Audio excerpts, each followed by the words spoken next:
that the Lord is God.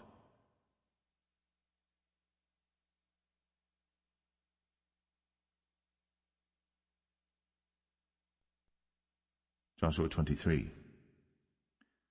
And it came to pass a long time after that the Lord had given rest unto Israel from all their enemies round about, that Joshua waxed old and stricken in age.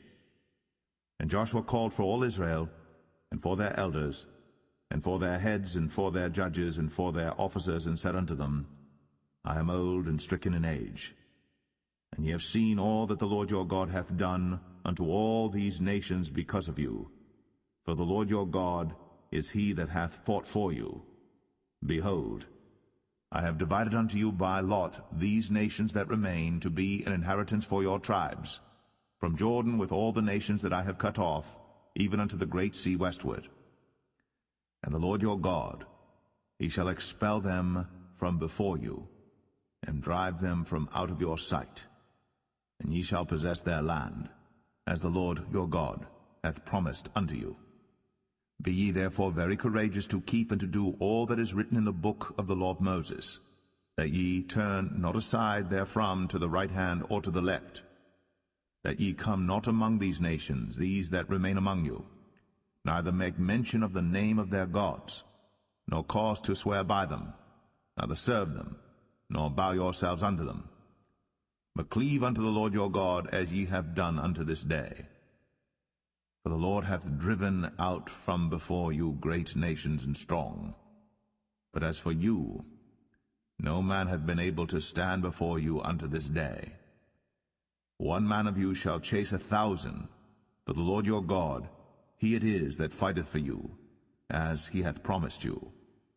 Take good heed therefore unto yourselves, that ye love the Lord your God.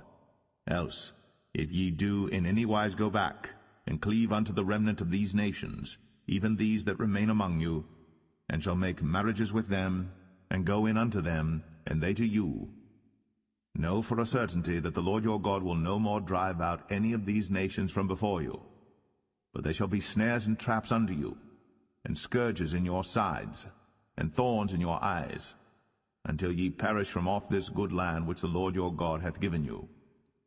And behold, this day I am going the way of all the earth, and ye know in all your hearts and in all your souls that not one thing hath failed of all the good things which the Lord your God spake concerning you. All are come to pass unto you, and not one thing hath failed thereof. Therefore it shall come to pass, that as all good things are come upon you, which the Lord your God promised you, so shall the Lord bring upon you all evil things, until he have destroyed you from off this good land which the Lord your God hath given you. When ye have transgressed the covenant of the Lord your God, which he commanded you, and have gone and served other gods, and bowed yourselves to them, then shall the anger of the Lord be kindled against you, and ye shall perish quickly from off the good land which he hath given unto you.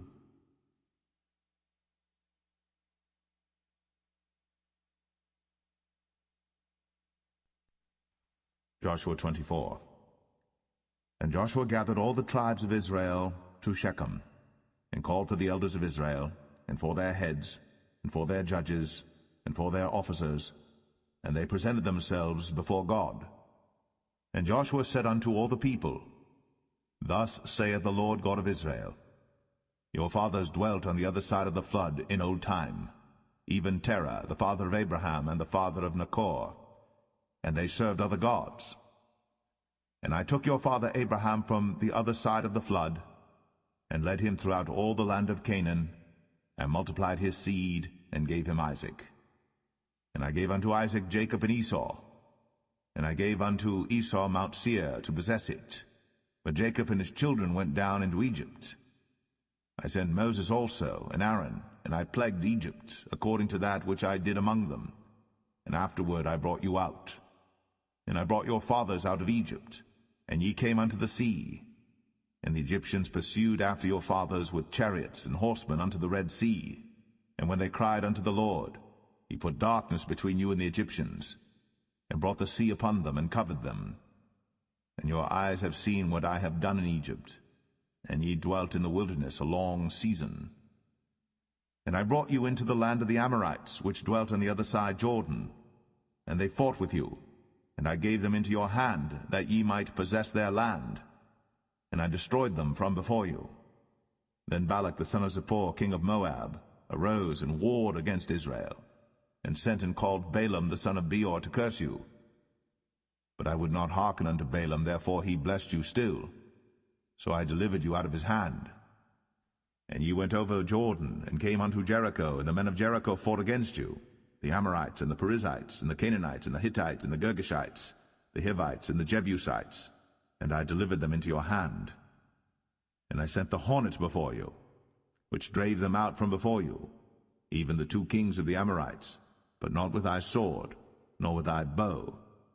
And I have given you a land for which ye did not labor, and cities which ye built not, and ye dwell in them.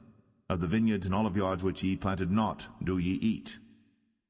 Now therefore fear the Lord, and serve him in sincerity and in truth, and put away the gods which your fathers served on the other side of the flood and in Egypt, and serve ye the Lord. And if it seem evil unto you to serve the Lord, choose you this day whom ye will serve, whether the gods which your fathers served that were on the other side of the flood, or the gods of the Amorites, in whose land ye dwell. But as for me and my house, we will serve the Lord. And the people answered and said, God forbid that we should forsake the Lord, to serve other gods. For the Lord our God, he it is that brought us up and our fathers out of the land of Egypt, from the house of bondage, and which did those great signs in our sight, and preserved us in all the way wherein we went, and among all the people through whom we passed. And the Lord drave out from before us all the people, even the Amorites which dwelt in the land. Therefore will we also serve the Lord, for he is our God. And Joshua said unto the people, Ye cannot serve the Lord, for he is an holy God. He is a jealous God. He will not forgive your transgressions nor your sins. If ye forsake the Lord, and serve strange gods, then he will turn, and do you hurt, and consume you. After that he hath done you good. And the people said unto Joshua, Nay, but we will serve the Lord. And Joshua said unto the people, Ye are witnesses against yourselves, that ye have chosen you the Lord to serve him. And they said, We are witnesses. Now therefore put away, said he, the strange gods which are among you, and incline your heart unto the Lord God of Israel. And the people said unto Joshua, The Lord our God will we serve, and his voice will we obey. So Joshua made a covenant with the people that day, and set them a statute and an ordinance in Shechem.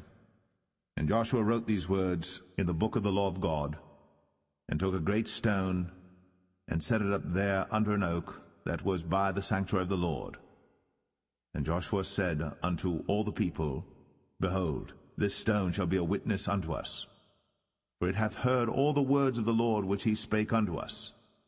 It shall be therefore a witness unto you, lest ye deny your God. So Joshua let the people depart, every man unto his inheritance.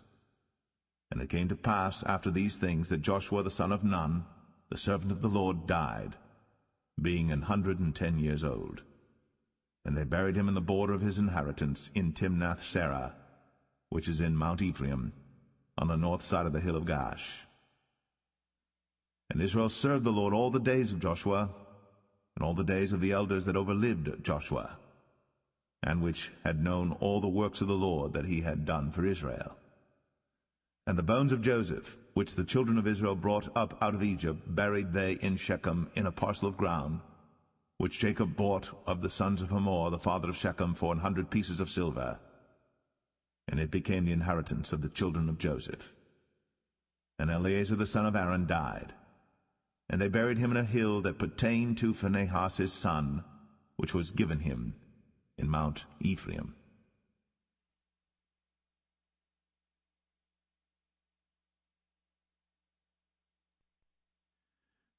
The Book of Judges, chapter 1.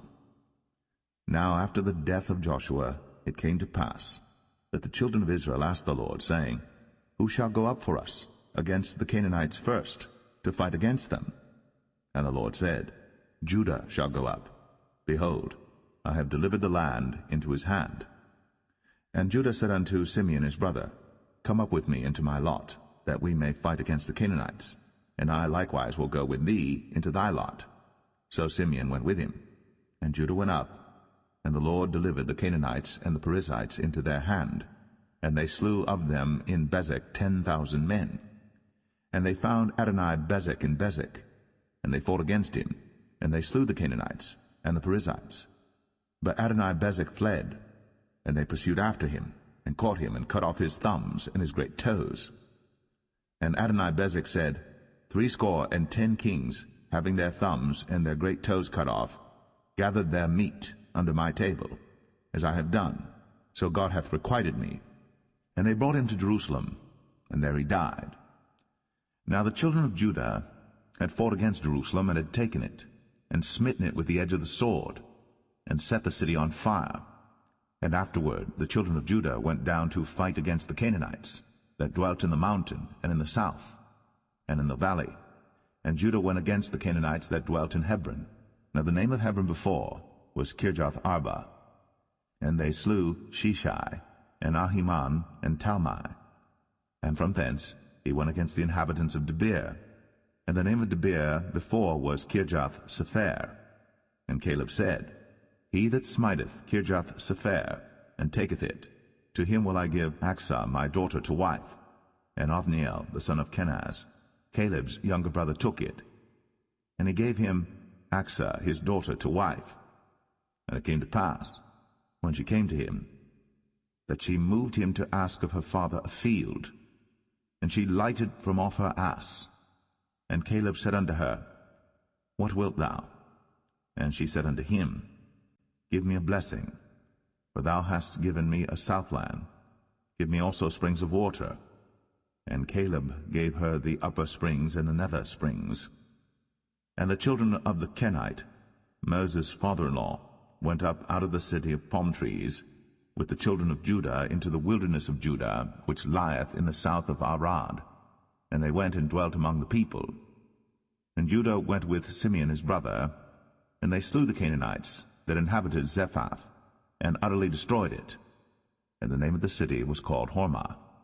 Also Judah took Gaza with the coast thereof, and Askelon with the coast thereof, and Ekron with the coast thereof. And the Lord was with Judah, and he drave out the inhabitants of the mountain, but could not drive out the inhabitants of the valley, because they had chariots of iron. And they gave Hebron unto Caleb, as Moses said. And he expelled thence the 3 sons of Anak. And the children of Benjamin did not drive out the Jebusites that inhabited Jerusalem, but the Jebusites dwell with the children of Benjamin in Jerusalem unto this day. And the house of Joseph, they also went up against Bethel, and the Lord was with them. And the house of Joseph sent to descry Bethel. Now the name of the city before was Luz. And the spies saw a man come forth out of the city, and they said unto him, Show us, we pray thee, the entrance into the city, and we will show thee mercy. And when he showed them the entrance into the city, they smote the city with the edge of the sword, but they let go the man and all his family. And the man went into the land of the Hittites, and built a city, and called the name thereof Luz, which is the name thereof unto this day. Neither did Manasseh drive out the inhabitants of Beth-shan and her towns, nor Tanakh and her towns, nor the inhabitants of Dor and her towns, nor the inhabitants of Ibleam and her towns, nor the inhabitants of Megiddo and her towns, but the Canaanites would dwell in that land. And it came to pass, when Israel was strong, that they put the Canaanites to tribute, and did not utterly drive them out. Neither did Ephraim drive out the Canaanites that dwelt in Gezer, but the Canaanites dwelt in Gezer among them. Neither did Zebulun drive out the inhabitants of Kitron, nor the inhabitants of Nahalol, but the Canaanites dwelt among them, and became tributaries. Neither did Asher drive out the inhabitants of Akko, nor the inhabitants of Zidon, nor of Alab, nor of Agzib, nor of Helba, nor of Aphik, nor of Rehob. But the Asherites dwelt among the Canaanites, the inhabitants of the land, for they did not drive them out. Neither did Naphtali drive out the inhabitants of Beth-Shemesh, nor the inhabitants of Beth-Anath, but he dwelt among the Canaanites, the inhabitants of the land. Nevertheless the inhabitants of Beth-Shemesh and of Beth-Anath became tributaries unto them. And the Amorites forced the children of Dan into the mountain, for they would not suffer them to come down to the valley. But the Amorites would dwell in Mount Eres, in Ayalon, and in Shaalbim. Yet the hand of the house of Joseph prevailed, so that they became tributaries. And the coast of the Amorites was from the going up to Akrabim, from the rock and upward.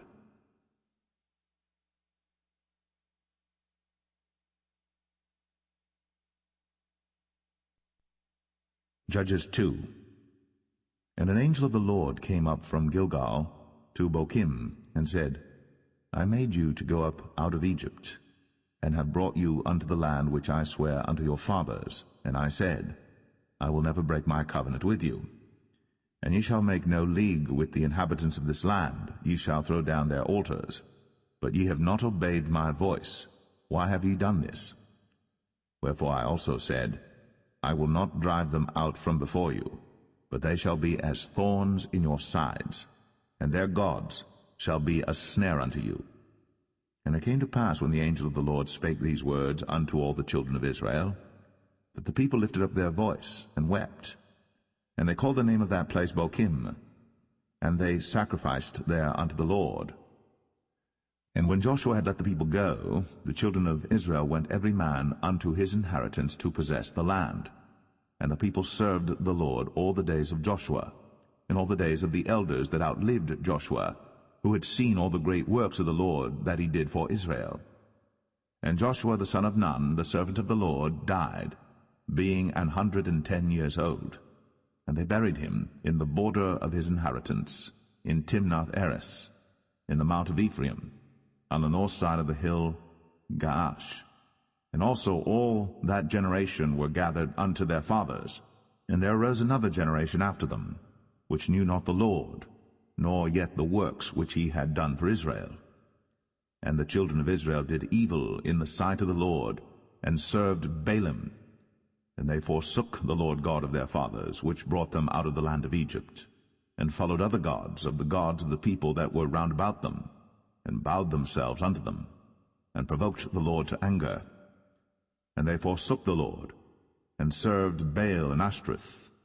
And the anger of the Lord was hot against Israel, and he delivered them into the hands of spoilers that spoiled them, and he sold them into the hands of their enemies round about, so that they could not any longer stand before their enemies. Whithersoever they went out, the hand of the Lord was against them for evil, as the Lord had said, and as the Lord had sworn unto them, and they were greatly distressed. Nevertheless the Lord raised up judges, which delivered them out of the hand of those that spoiled them. And yet they would not hearken unto their judges, but they went a-whoring after other gods, and bowed themselves unto them. They turned quickly out of the way which their fathers walked in, obeying the commandments of the Lord. But they did not so. And when the Lord raised them up judges, then the Lord was with the judge, and delivered them out of the hand of their enemies all the days of the judge. For it repented the Lord because of their groanings by reason of them that oppressed them and vexed them. And it came to pass, when the judge was dead, that they returned and corrupted themselves more than their fathers, in following other gods to serve them, and to bow down unto them.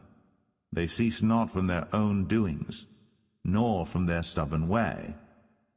And the anger of the Lord was hot against Israel, and he said, Because that this people hath transgressed my covenant which I commanded their fathers, and have not hearkened unto my voice, I also will not henceforth drive out any from before them of the nations which Joshua left when he died, that through them I may prove Israel, whether they will keep the way of the Lord to walk therein, as their fathers did keep it, or not.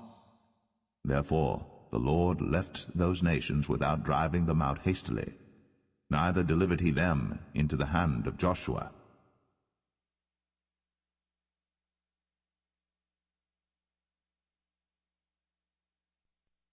Judges 3.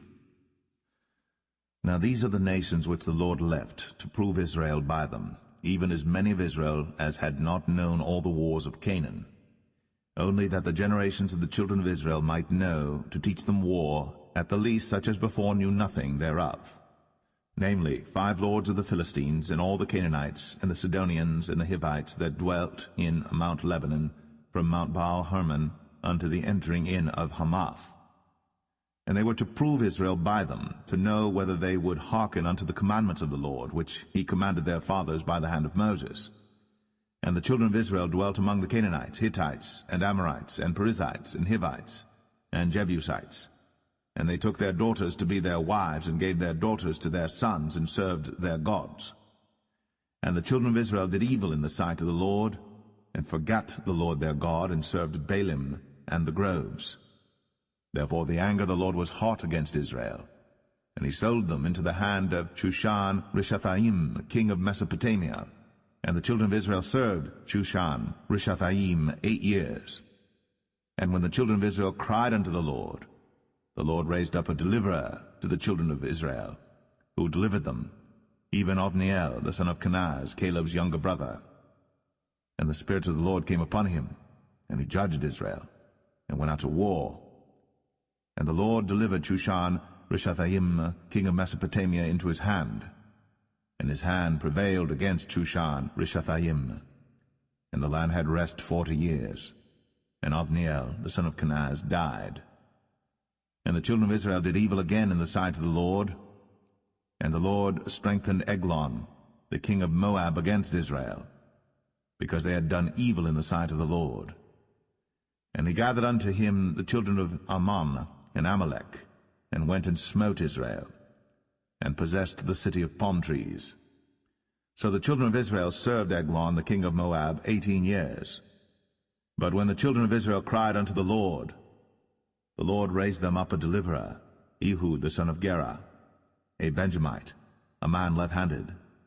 And by him the children of Israel sent a present unto Eglon, the king of Moab. But Ehud made him a dagger, which had 2 edges of a cubit length, and he did gird it under his raiment, upon his right thigh. And he brought the present unto Eglon, king of Moab. And Eglon was a very fat man.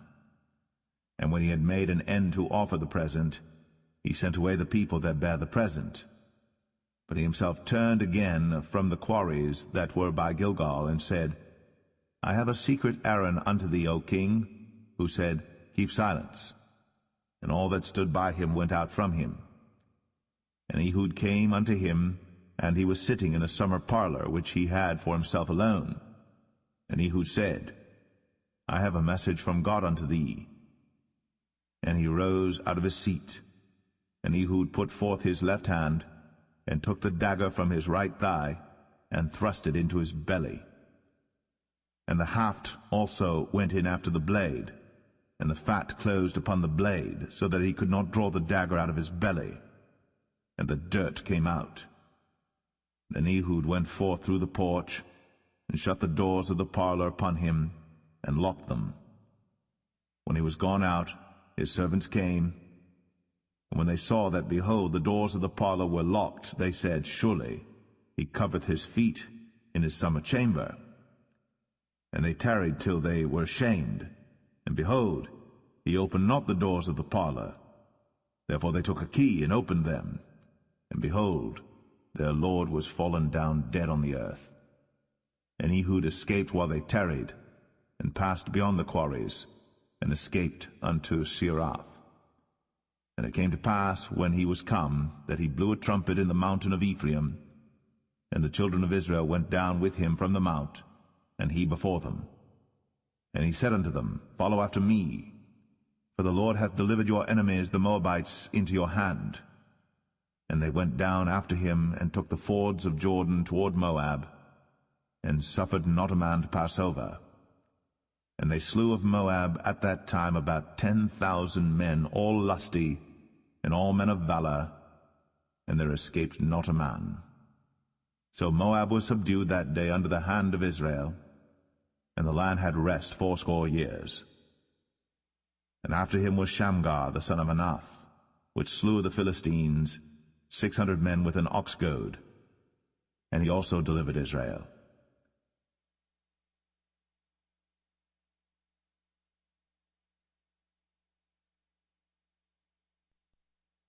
Judges 4. And the children of Israel again did evil in the sight of the Lord, when Ehud was dead.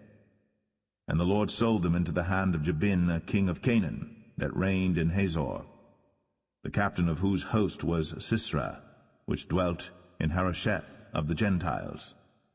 And the children of Israel cried unto the Lord, for he had 900 chariots of iron. And 20 years he mightily oppressed the children of Israel.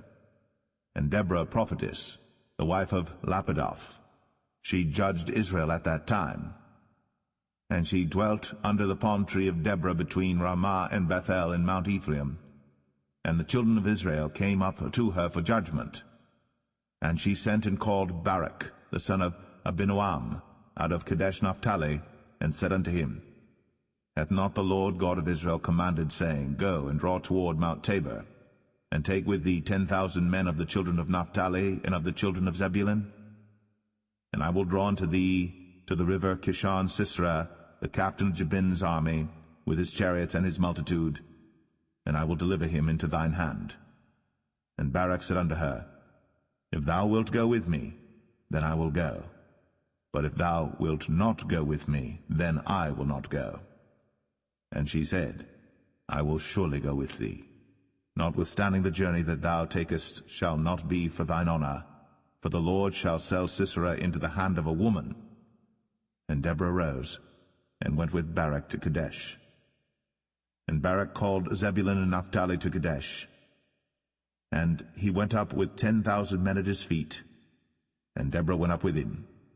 Now Heber the Kenite, which was of the children of Hobab, the father-in-law of Moses, had severed himself from the Kenites, and pitched his tent unto the plain of Zanaim, which is by Kadesh. And they showed Sisera that Barak the son of Abinoam was gone up to Mount Tabor.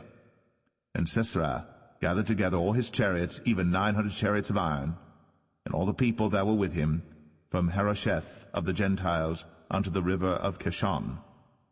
And Deborah said unto Barak, Up, for this is the day in which the Lord hath delivered Sisera into thine hand.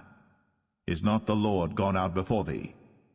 So Barak went down from Mount Tabor, and 10,000 men after him. And the Lord discomfited Sisera, and all his chariots and all his host with the edge of the sword before Barak, so that Sisera lighted down off his chariot, and fled away on his feet. But Barak pursued after the chariots and after the host, unto Harosheth of the Gentiles, and all the host of Sisera fell upon the edge of the sword, and there was not a man left. Howbeit Sisera fled away on his feet to the tent of Jael, the wife of Heber the Kenite. For there was peace between Jabin, the king of Hazor, and the house of Heber the Kenite. And Jael went out to meet Sisera, and said unto him, Turn in, my lord, turn in to me, fear not. And when he had turned in unto her into the tent, she covered him with a mantle. And he said unto her, Give me, I pray thee, a little water to drink, for I am thirsty. And she opened a bottle of milk, and gave him drink, and covered him. Again he said to her, Stand in the door of the tent. And it shall be, when any man doth come and inquire of thee, and say, Is there any man here? That thou shalt say, No. Then Jael, Heber's wife, took a nail of the tent, and took an hammer in her hand, and went softly unto him, and smote the nail into his temples, and fastened it into the ground, for he was fast asleep and weary. So he died. And behold, as Barak pursued Sisera, Jael came out to meet him, and said unto him, Come, and I will show thee the man whom thou seekest. And when he came into her tent, behold, Sisera lay dead, and the nail was in his temples. So God subdued on that day Jabin, the king of Canaan, before the children of Israel.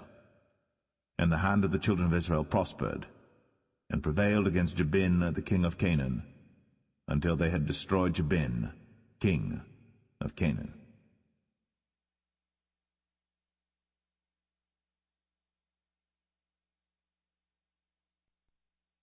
Judges 5. Then sang Deborah and Barak, the son of Abinoam, on that day, saying, Praise ye the Lord for the avenging of Israel, when the people willingly offered themselves. Hear, O ye kings, give ear, O ye princes. I, even I, will sing unto the Lord. I will sing praise to the Lord God of Israel. Lord, when thou wentest out of Seir, when thou marchedst out of the field of Edom, the earth trembled, and the heavens dropped. The clouds also dropped water.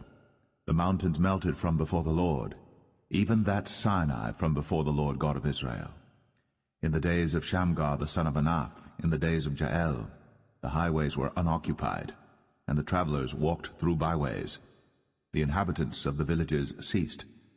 They ceased in Israel until that I, Deborah, arose, that I arose a mother in Israel. They chose new gods. Then was war in the gates. Was there a shield or spear seen among 40,000 in Israel? My heart is toward the governors of Israel, that offered themselves willingly among the people. Bless ye the Lord. Speak, ye that ride on white asses, ye that sit in judgment, and walk by the way. They that are delivered from the noise of archers in the places of drawing water, there shall they rehearse the righteous acts of the Lord, even the righteous acts toward the inhabitants of his villages in Israel. Then shall the people of the Lord go down to the gates. Awake, awake, Deborah. Awake, awake, utter a song, arise, Barak, and lead thy captivity captive, thou son of Abinoam. Then he made him that remaineth have dominion over the nobles among the people. The Lord made me have dominion over the mighty. Out of Ephraim was there a root of them against Amalek, after thee Benjamin among thy people. Out of Machir came down governors, and out of Zebulun they that handle the pen of the writer. And the princes of Issachar were with Deborah, even Issachar, and also Barak. He was sent on foot into the valley. For the divisions of Reuben there were great thoughts of heart. Why abodest thou among the sheepfolds, to hear the bleatings of the flocks? For the divisions of Reuben there were great searchings of heart. Gilead abode beyond Jordan. And why did Dan remain in ships? Asher continued on the seashore, and abode in his breaches. Zebulun and Naphtali were a people that jeoparded their lives unto the death in the high places of the field. The kings came and fought. Then fought the kings of Canaan in Tanakh by the waters of Megiddo. They took no gain of money. They fought from heaven. The stars in their courses fought against Sisera. The river of Kishon swept them away, that ancient river, the river Kishon. O my soul, thou hast trodden down strength. Then were the horse hoofs broken by the means of the prancings of their mighty ones. Curse ye Meroz, said the angel of the Lord. Curse ye bitterly the inhabitants thereof, because they came not to the help of the Lord, against the mighty. Blessed above women shall Jael the wife of Heber the Kenite be. Blessed shall she be above women in the tent. He asked water, and she gave him milk. She brought forth butter in a lordly dish. She put her hand to the nail, and her right hand to the workman's hammer, and with the hammer she smote Sisera. She smote off his head, when she had pierced and stricken through his temples. At her feet he bowed, he fell, he lay down. At her feet he bowed, he fell. Where he bowed, there he fell down dead. The mother of Sisera looked out at a window, and cried through the lattice, Why is his chariot so long in coming? Why tarry the wheels of his chariot? Her wise ladies answered her, yea, she returned, answered to herself. Have they not sped? Have they not divided the prey? To every man a damsel or two? To Sisera a prey of divers colors, a prey of divers colors of needlework, of divers colors of needlework on both sides, meat for the necks of them that take the spoil? So let all thine enemies perish, O Lord, but let them that love him be as the sun when he goeth forth in his might. And the land had rest 40 years.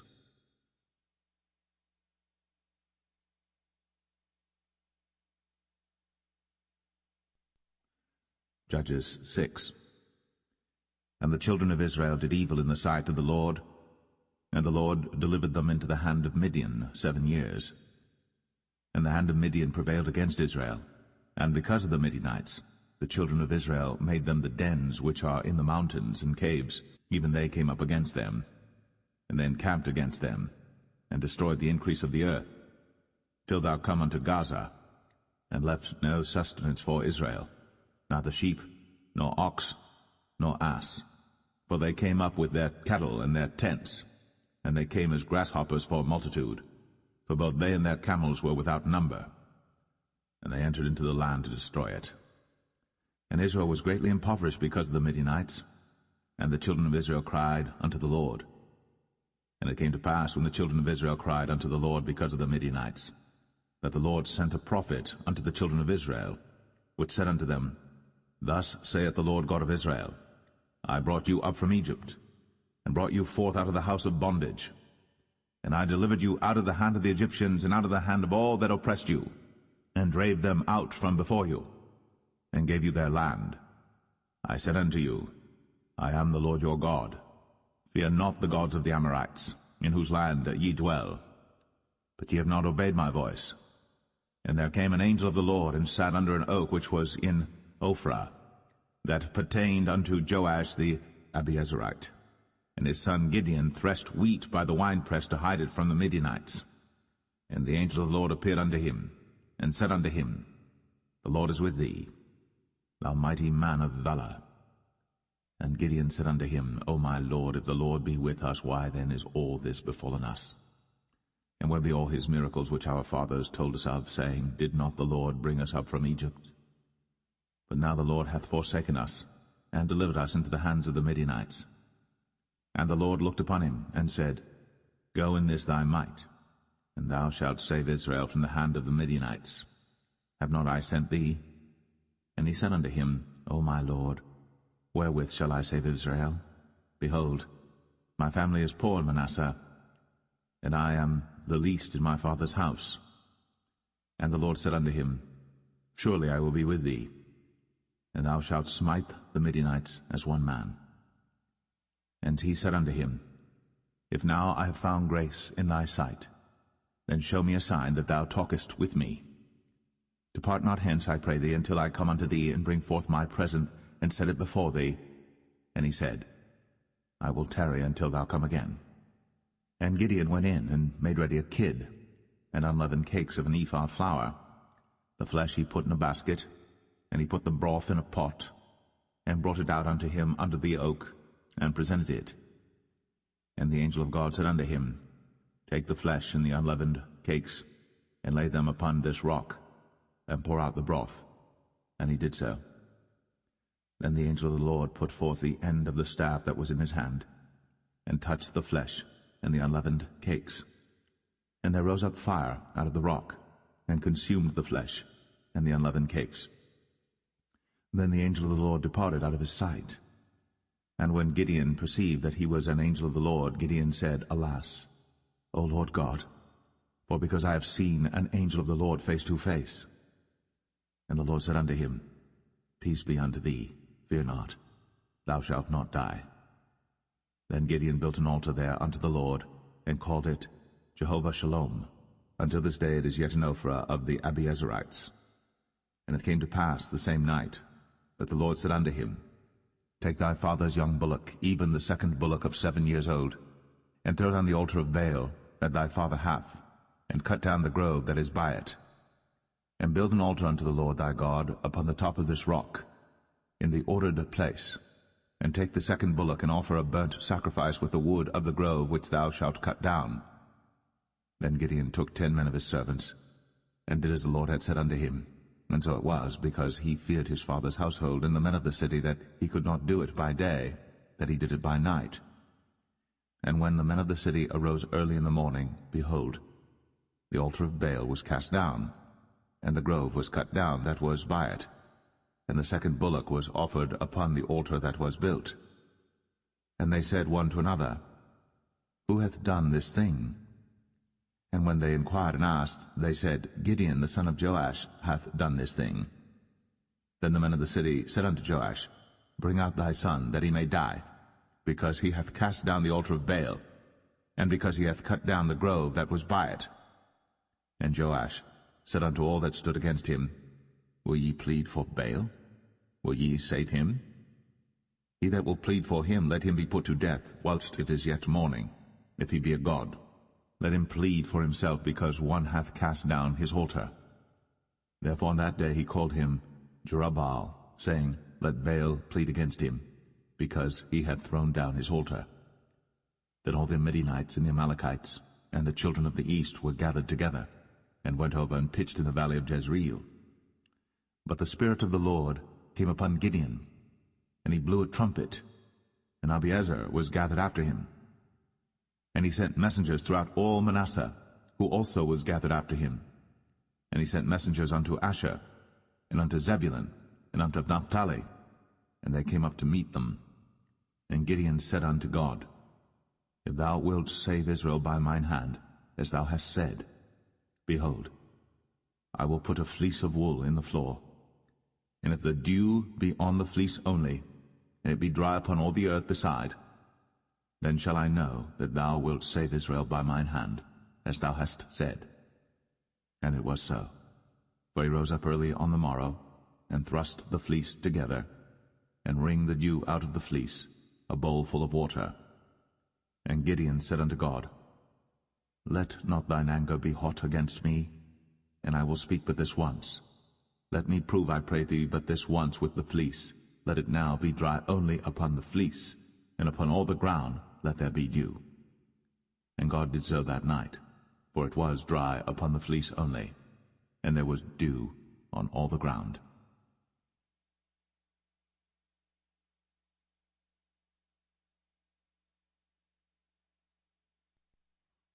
Judges 7. Then Jerubbaal, who is Gideon, and all the people that were with him, rose up early, and pitched beside the well of Harod, so that the host of the Midianites were on the north side of them, by the hill of Moreh in the valley. And the Lord said unto Gideon, The people that are with thee are too many for me to give the Midianites into their hands, lest Israel vaunt themselves against me, saying, Mine own hand hath saved me. Now therefore go to, proclaim in the ears of the people, saying, Whosoever is fearful and afraid, let him return and depart early from Mount Gilead. And there returned to the people 22,000, and there remained 10,000. And the Lord said unto Gideon, The people are yet too many. Bring them down unto the water, and I will try them for thee there. And it shall be that of whom I say unto thee, This shall go with thee, the same shall go with thee. And of whomsoever I say unto thee, This shall not go with thee, the same shall not go. So he brought down the people unto the water. And the Lord said unto Gideon, Every one that lappeth of the water with his tongue, as a dog lappeth, him shalt thou set by himself. Likewise every one that boweth down upon his knees to drink. And the number of them that lapped, putting their hand to their mouth, were 300 men. But all the rest of the people bowed down upon their knees to drink water.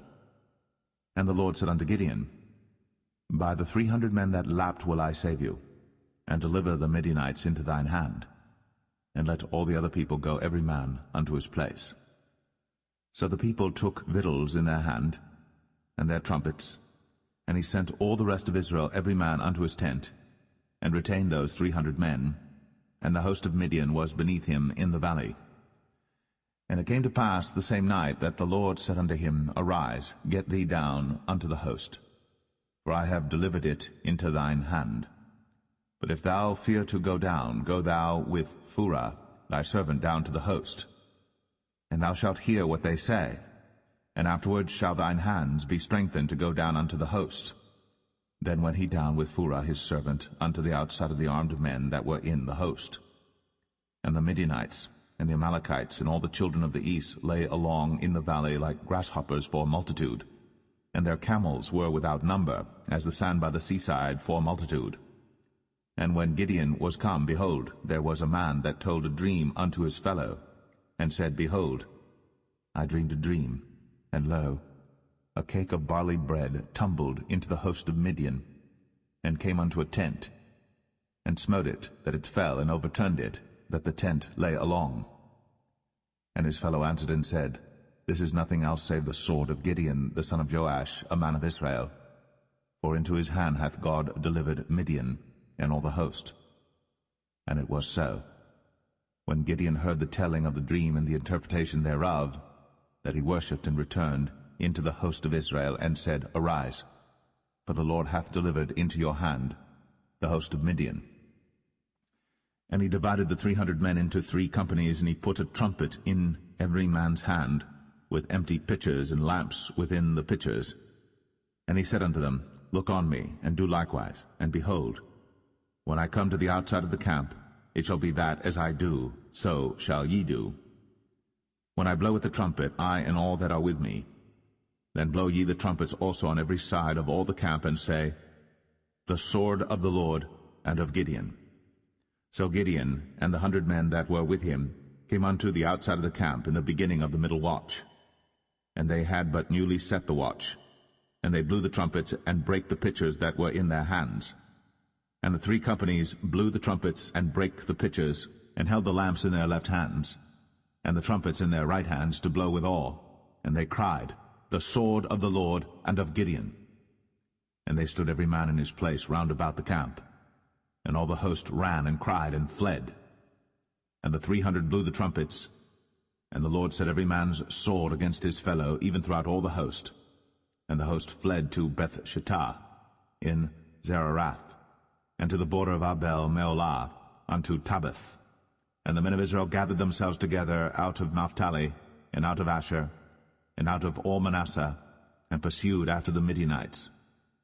And Gideon sent messengers throughout all Mount Ephraim, saying, Come down against the Midianites, and take before them the waters unto Beth-barah and Jordan. Then all the men of Ephraim gathered themselves together, and took the waters unto Beth-barah and Jordan. And they took 2 princes of the Midianites, Oreb and Zeb. And they slew Oreb upon the rock Oreb, and Zeb they slew at the winepress of Zeb, and pursued Midian, and brought the heads of Oreb and Zeb to Gideon on the other side Jordan.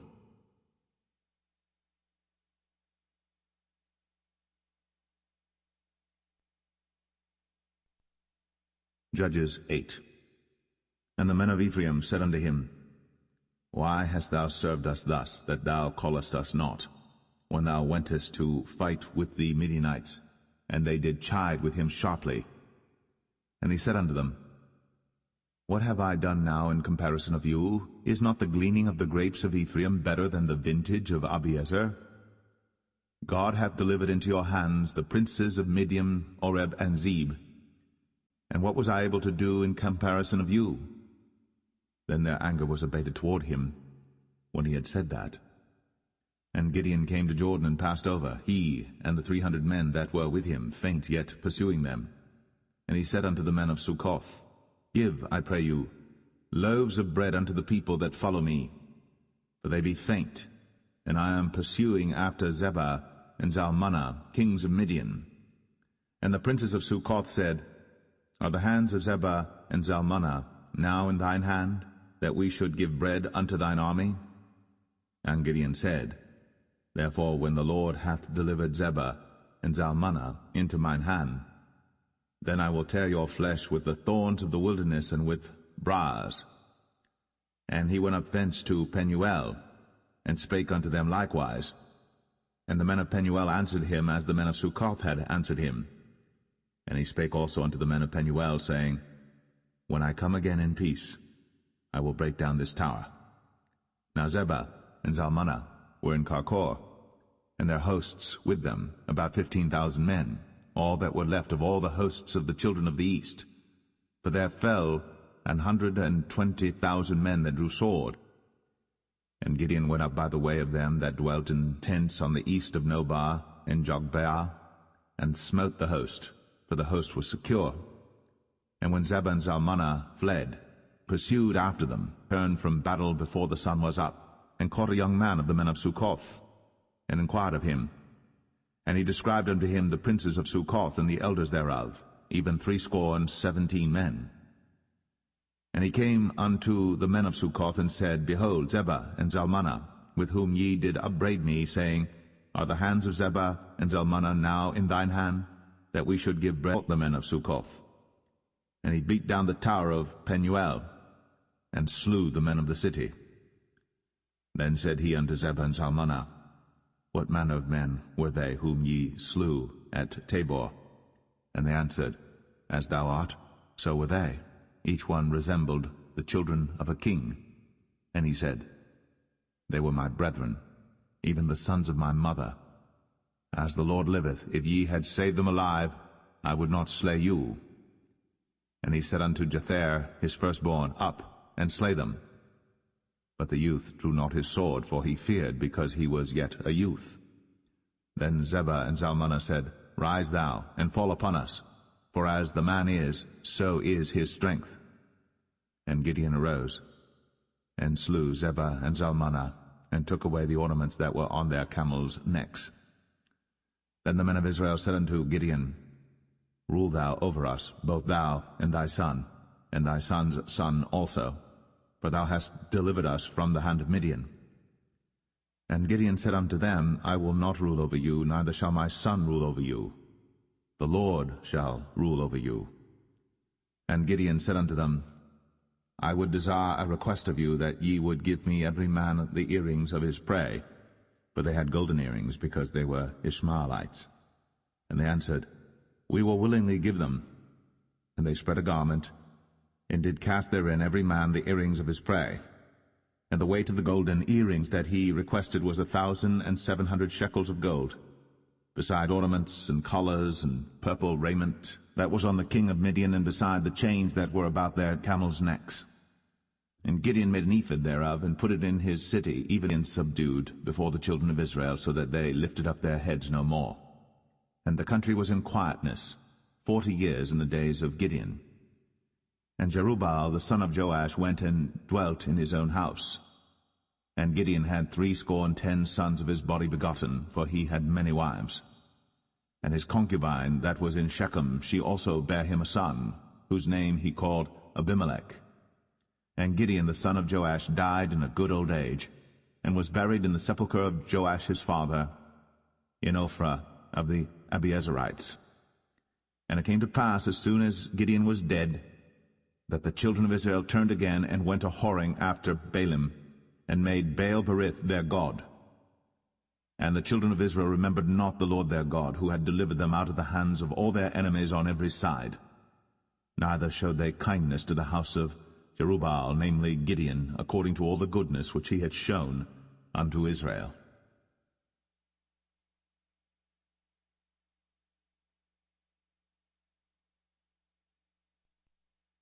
Judges 9.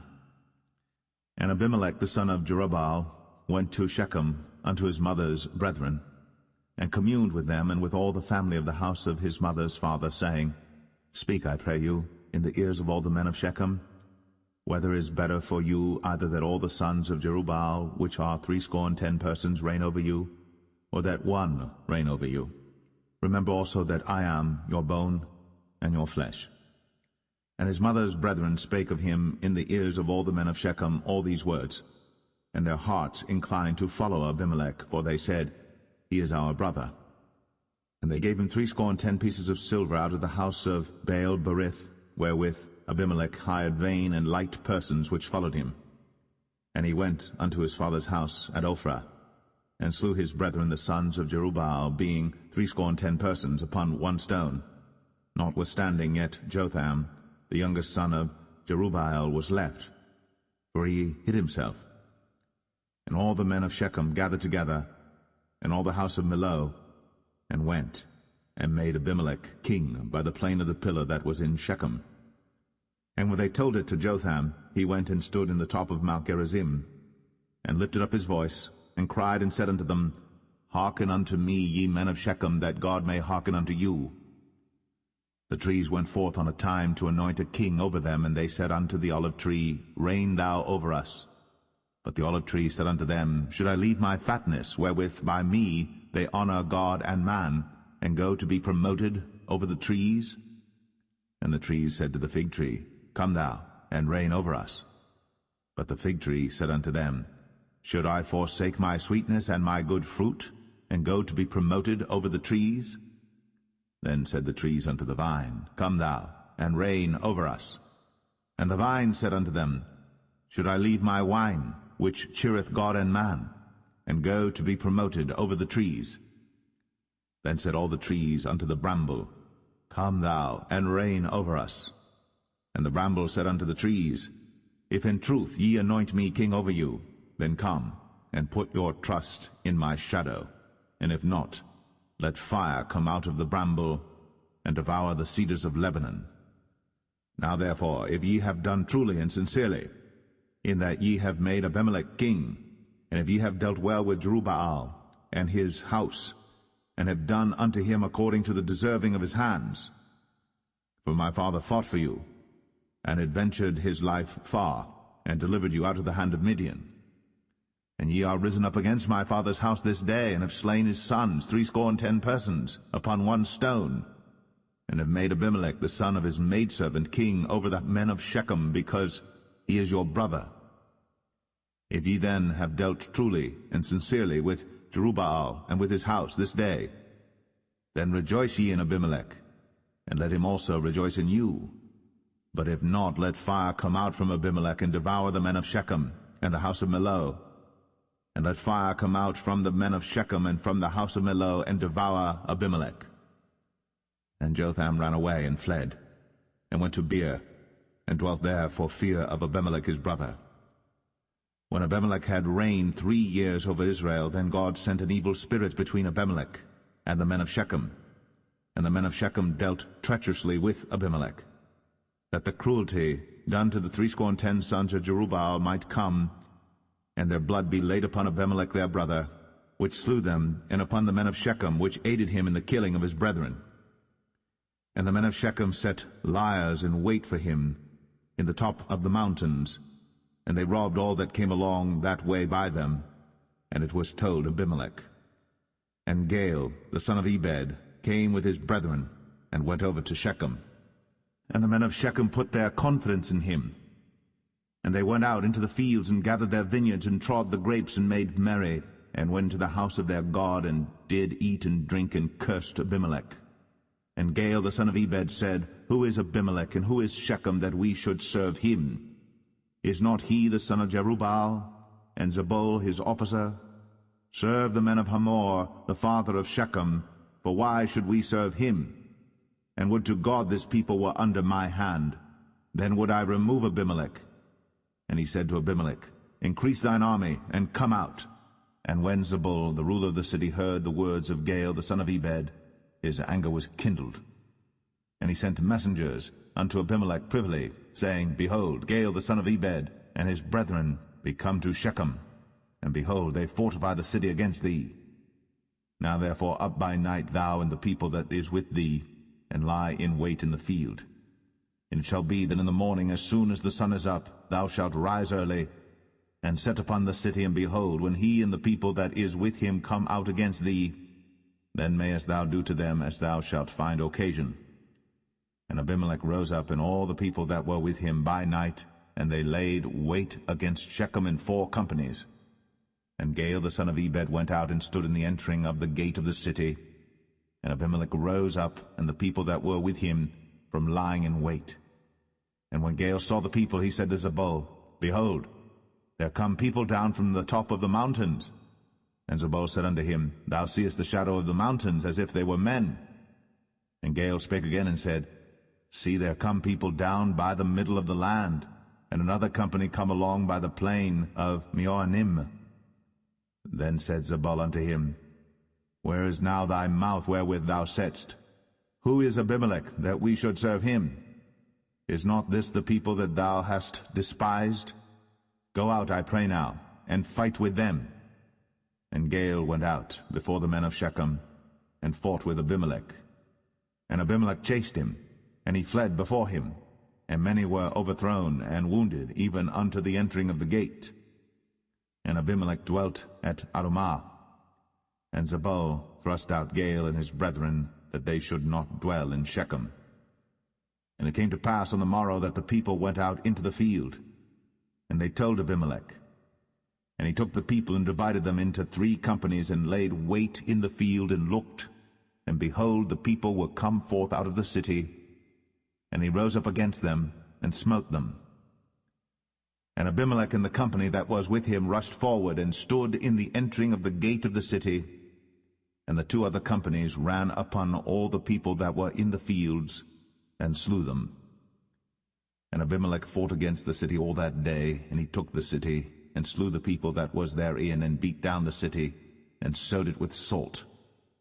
And when all the men of the tower of Shechem heard that, they entered into an hold of the house of the god Berith. And it was told Abimelech that all the men of the tower of Shechem were gathered together. And Abimelech gat him up to Mount Zalmon, he and all the people that were with him. And Abimelech took an axe in his hand, and cut down a bough from the trees, and took it, and laid it on his shoulder, and said unto the people that were with him, What ye have seen me do, make haste, and do as I have done. And all the people likewise cut down every man his bough, and followed Abimelech, and put them to the hold, and set the hold on fire upon them, so that all the men of the tower of Shechem died also, about 1,000 men and women. Then went Abimelech to Thebez, and encamped against Thebez, and took it. But there was a strong tower within the city, and thither fled all the men and women, and all they of the city, and shut it to them, and gat them up to the top of the tower. And Abimelech came unto the tower, and fought against it, and went hard unto the door of the tower to burn it with fire. And a certain woman cast a piece of a millstone upon Abimelech's head, and all to break his skull. Then he called hastily unto the young man his armor-bearer, and said unto him, Draw thy sword, and slay me, that men say not of me, A woman slew him. And his young man thrust him through, and he died.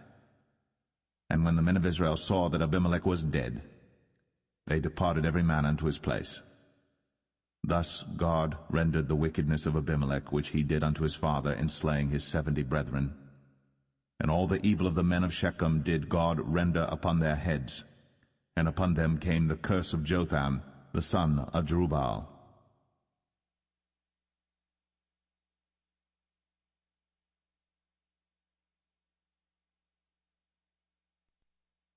Judges 10. And after Abimelech there arose to defend Israel Tola the son of Puah, the son of Dodo, a man of Issachar. And he dwelt in Shamir in Mount Ephraim. And he judged Israel 23 years, and died, and was buried in Shamir. And after him arose Jair, a Gileadite, and judged Israel 22 years. And he had 30 sons that rode on 30 ass colts. And they had 30 cities, which are called Hovath Jair unto this day, which are in the land of Gilead.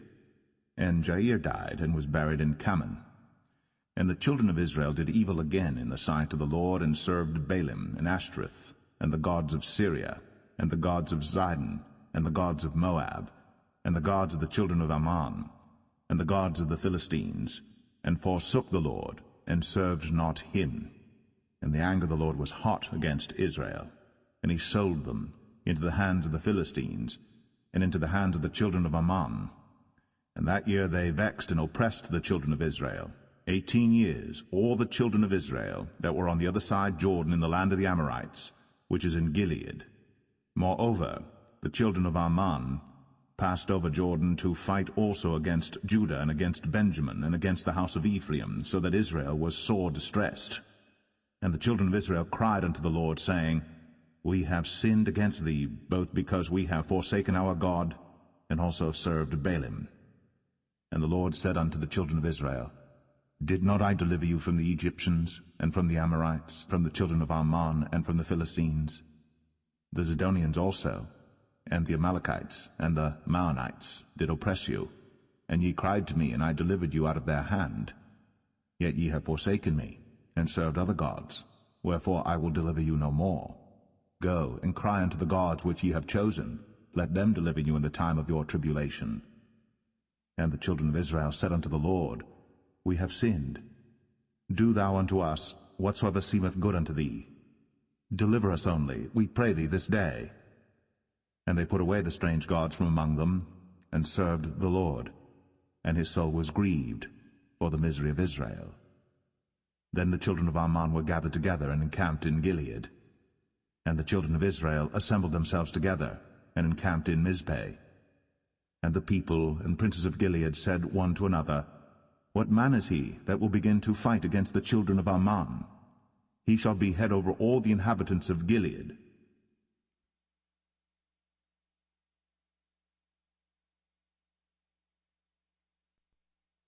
Judges 11. Now Jephthah, the Gileadite, was a mighty man of valor, and he was the son of an harlot. And Gilead begat Jephthah. And Gilead's wife bare him sons, and his wife's sons grew up. And they thrust out Jephthah, and said unto him, Thou shalt not inherit in our father's house, for thou art the son of a strange woman. Then Jephthah fled from his brethren, and dwelt in the land of Tob. And there were gathered vain men to Jephthah, and went out with him. And it came to pass in process of time, that the children of Ammon made war against Israel. And it was so, that when the children of Ammon made war against Israel, the elders of Gilead went to fetch Jephthah out of the land of Tob. And they said unto Jephthah, Come, and be our captain, that we may fight with the children of Ammon. And Jephthah said unto the elders of Gilead, Did not ye hate me, and expel me out of my father's house? And why are ye come unto me now, when ye are in distress? And the elders of Gilead said unto Jephthah, Therefore we turn again to thee now, that thou mayest go with us, and fight against the children of Ammon, and be our head over all the inhabitants of Gilead. And Jephthah said unto the elders of Gilead, If ye bring me home again to fight against the children of Ammon, and the Lord deliver them before me, shall I be your head? And the elders of Gilead said unto Jephthah, The Lord be witness between us, if we do not so according to thy words. Then Jephthah went with the elders of Gilead, and the people made him head and captain over them. And Jephthah uttered all his words before the Lord in Mizpeh. And Jephthah sent messengers unto the king of the children of Ammon, saying, What hast thou to do with me, that thou art come against me to fight in my land? And the king of the children of Ammon answered unto the messengers of Jephthah, Because Israel took away my land when they came up out of Egypt, from Arnon even unto Jabbok, and unto Jordan. Now therefore restore those lands again peaceably. And Jephthah sent messengers again unto the king of the children of Ammon, and said unto him, Thus saith Jephthah, Israel took not away the land of Moab, nor the land of the children of Ammon. But when Israel came up from Egypt, and walked through the wilderness unto the Red Sea, and came to Kadesh, then Israel sent messengers unto the king of Edom, saying, Let me, I pray thee, pass through thy land. But the king of Edom would not hearken thereto. And in like manner they sent unto the king of Moab, but he would not consent. And Israel abode in Kadesh. Then they went along through the wilderness, and compassed the land of Edom and the land of Moab, and came by the east side of the land of Moab, and pitched on the other side of Arnon, but came not within the border of Moab, for Arnon was the border of Moab. And Israel sent messengers unto Sihon, king of the Amorites, the king of Heshbon. And Israel said unto him, Let us pass, we pray thee, through thy land into my place. But Sihon trusted not Israel to pass through his coast. But Sihon gathered all his people together, and pitched in Jahaz, and fought against Israel. And the Lord God of Israel delivered Sihon and all his people into the hand of Israel, and they smote them. So Israel possessed all the land of the Amorites, the inhabitants of that country. And they possessed all the coasts of the Amorites, from Arnon even unto Jabbok, and from the wilderness even unto Jordan. So now the Lord God of Israel hath dispossessed the Amorites from before his people Israel. And shouldst thou possess it? Wilt not thou possess that which Chemosh thy God giveth thee to possess? So, whomsoever the Lord our God shall drive out from before us, then will we possess.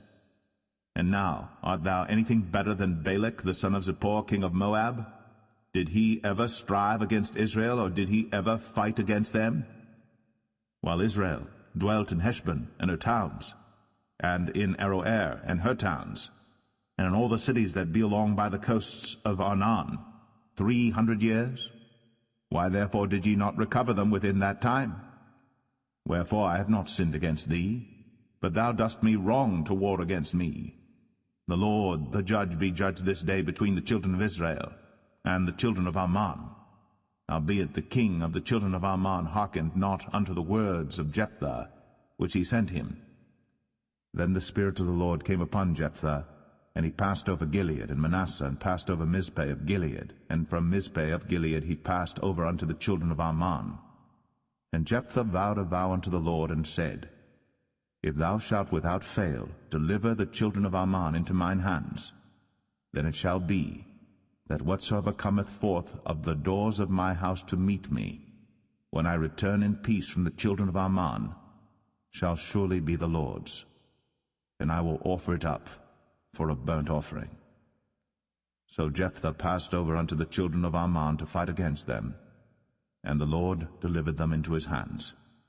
And he smote them from Aroer, even till thou come to Minnith, even 20 cities, and unto the plain of the vineyards, with a very great slaughter. Thus the children of Ammon were subdued before the children of Israel. And Jephthah came to Mizpeh unto his house, and behold, his daughter came out to meet him, with timbrels and with dances, and she was his only child.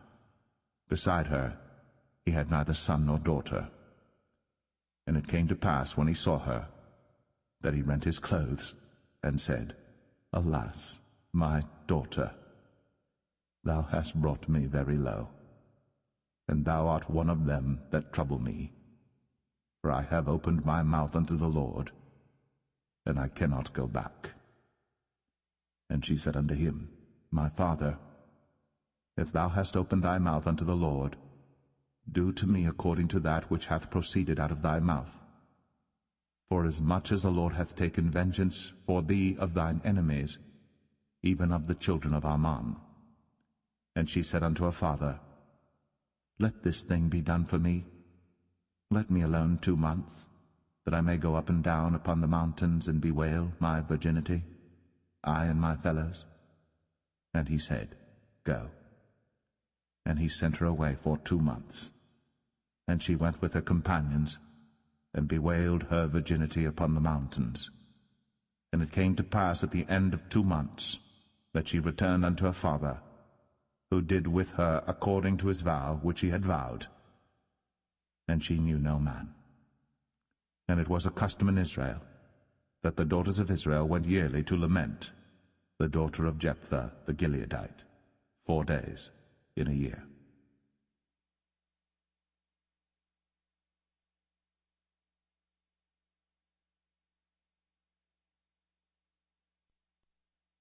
Judges 12. And the men of Ephraim gathered themselves together, and went northward, and said unto Jephthah, Wherefore passedst thou over to fight against the children of Ammon, and didst not call us to go with thee? We will burn thine house upon thee with fire. And Jephthah said unto them, I and my people were at great strife with the children of Ammon. And when I called you, ye delivered me not out of their hands. And when I saw that ye delivered me not, I put my life in my hands, and passed over against the children of Ammon. And the Lord delivered them into my hand. Wherefore then are ye come up unto me this day to fight against me? Then Jephthah gathered together all the men of Gilead, and fought with Ephraim. And the men of Gilead smote Ephraim, because they said, Ye Gileadites are fugitives of Ephraim among the Ephraimites, and among the Manassites. And the Gileadites took the passages of Jordan before the Ephraimites. And it was so, that when those Ephraimites which were escaped said, Let me go over, that the men of Gilead said unto him, Art thou an Ephraimite? If he said, Nay, then said they unto him, Say now, Shibboleth. And he said, Sibboleth, for he could not frame to pronounce it right. Then they took him, and slew him at the passages of Jordan. And there fell at that time of the Ephraimites 42,000. And Jephthah judged Israel 6 years. Then died Jephthah the Gileadite, and was buried in one of the cities of Gilead. And after him Ibzan of Bethlehem judged Israel. And he had 30 sons and 30 daughters, whom he sent abroad, and took in 30 daughters from abroad for his sons. And he judged Israel 7 years. Then died Ibzan, and was buried at Bethlehem. And after him Elon, a Zebulunite, judged Israel. And he judged Israel 10 years. And Elon the Zebulunite died, and was buried in Ailon in the country of Zebulun. And after him Abdon, the son of Hillel, a Pirathonite, judged Israel. And he had 40 sons and 30 nephews, that rode on 70 ass colts. And he judged Israel 8 years. And Abdon, the son of Hillel, the Pirathonite, died, and was buried in Pirathon, in the land of Ephraim, in the mount of the Amalekites.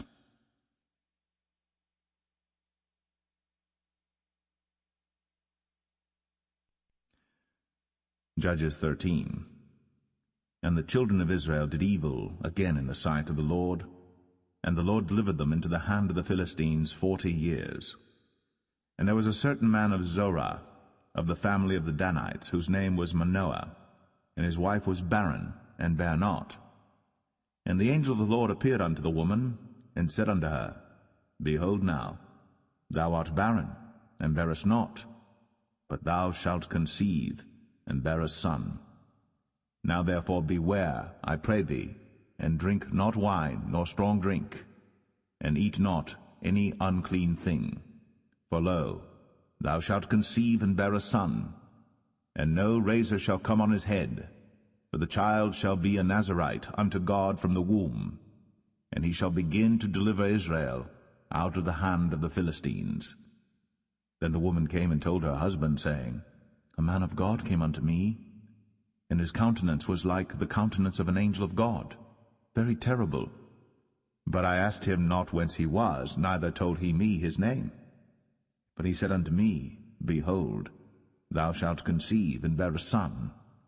And now drink no wine nor strong drink, neither eat any unclean thing, for the child shall be a Nazarite to God from the womb to the day of his death. Then Manoah entreated the Lord, and said, O my Lord, let the man of God which thou didst send come again unto us, and teach us what we shall do unto the child that shall be born. And God hearkened to the voice of Manoah. And the angel of God came again unto the woman as she sat in the field. But Manoah, her husband, was not with her. And the woman made haste, and ran, and showed her husband, and said unto him, Behold, the man hath appeared unto me, that came unto me the other day. And Manoah arose, and went after his wife, and came to the man, and said unto him, Art thou the man that spakest unto the woman? And he said, I am. And Manoah said, Now let thy words come to pass. How shall we order the child, and how shall we do unto him? And the angel of the Lord said unto Manoah, Of all that I said unto the woman, let her beware. She may not eat of anything that cometh of the vine, neither let her drink wine or strong drink, nor eat any unclean thing. All that I commanded her let her observe. And Manoah said unto the angel of the Lord, I pray thee, let us detain thee until we shall have made ready a kid for thee. And the angel of the Lord said unto Manoah, Though thou detain me, I will not eat of thy bread. And if thou wilt offer a burnt offering, thou must offer it unto the Lord. For Manoah knew not that he was an angel of the Lord. And Manoah said unto the angel of the Lord, What is thy name, that when thy sayings come to pass, we may do thee honor?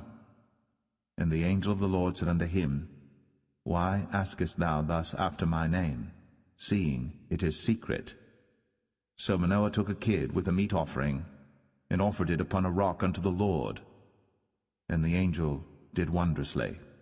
And Manoah and his wife looked on.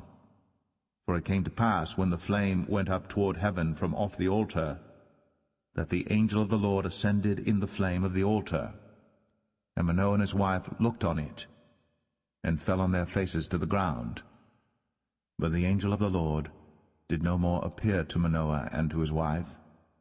Then Manoah knew that he was an angel of the Lord. And Manoah said unto his wife, We shall surely die, because we have seen God. But his wife said unto him, If the Lord were pleased to kill us, he would not have received a burnt offering and a meat offering at our hands, neither would he have shown us all these things. nor would as at this time have told us such things as these. And the woman bare a son, and called his name Samson. And the child grew, and the Lord blessed him. And the Spirit of the Lord began to move him at times in the camp of Dan, between Zorah and Eshtaol.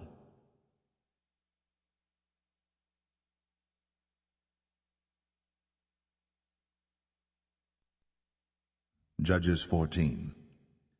And Samson went down to Timnath, and saw a woman in Timnath of the daughters of the Philistines.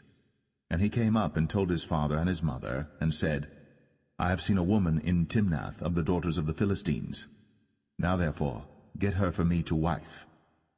Then his father and his mother said unto him, Is there never a woman among the daughters of thy brethren, or among all my people, that thou goest to take a wife of the uncircumcised Philistines? And Samson said unto his father, Get her for me, for she pleaseth me well. But his father and his mother knew not that it was of the Lord that he sought an occasion against the Philistines, for at that time the Philistines had dominion over Israel. Then went Samson down, and his father and his mother, to Timnath, and came to the vineyards of Timnath. And behold, a young lion roared against him. And the Spirit of the Lord came mightily upon him, and he rent him as he would have rent a kid, and he had nothing in his hand. But he told not his father or his mother what he had done. And he went down, and talked with the woman, and she pleased Samson well. And after a time he returned to take her. And he turned aside to see the carcass of the lion, and behold, there was a swarm of bees and honey in the carcass of the lion. And he took thereof in his hands, and went on eating, and came to his father and mother, and he gave them, and they did eat. But he told not them that he had taken the honey out of the carcass of the lion. So his father went down unto the woman, and Samson made there a feast, for so used the young men to do. And it came to pass, when they saw him, that they brought 30 companions to be with him. And Samson said unto them, I will now put forth a riddle unto you. If ye can certainly declare it me within the 7 days of the feast, and find it out, then I will give you 30 sheets, and 30 change of garments. But if ye cannot declare it me, then shall ye give me 30 sheets, and 30 change of garments. And they said unto him, Put forth thy riddle, that we may hear it. And he said unto them, Out of the eater came forth meat, and out of the strong came forth sweetness. And they could not in 3 days expound the riddle. And it came to pass on the 7th day, that they said unto Samson's wife, Entice thy husband, that he may declare unto us the riddle, lest we burn thee, and thy father's house with fire. Have ye called us to take that we have? Is it not so? And Samson's wife wept before him, and said, Thou dost but hate me, and lovest me not. Thou hast put forth a riddle unto the children of my people, and hast not told it me. And he said unto her, Behold, I have not told it my father nor my mother, and shall I tell it thee? And she wept before him the 7 days, while their feast lasted. And it came to pass on the 7th day, that he told her, because she lay sore upon him, and she told the riddle to the children of her people. And the men of the city said unto him on the 7th day before the sun went down, What is sweeter than honey? And what is stronger than a lion? And he said unto them, If ye had not plowed with my heifer, ye had not found out my riddle. And the Spirit of the Lord came upon him, and he went down to Ashkelon, and slew 30 men of them, and took their spoil, and gave change of garments unto them which expounded the riddle. And his anger was kindled, and he went up to his father's house. But Samson's wife was given to his companion, whom he had used as his friend.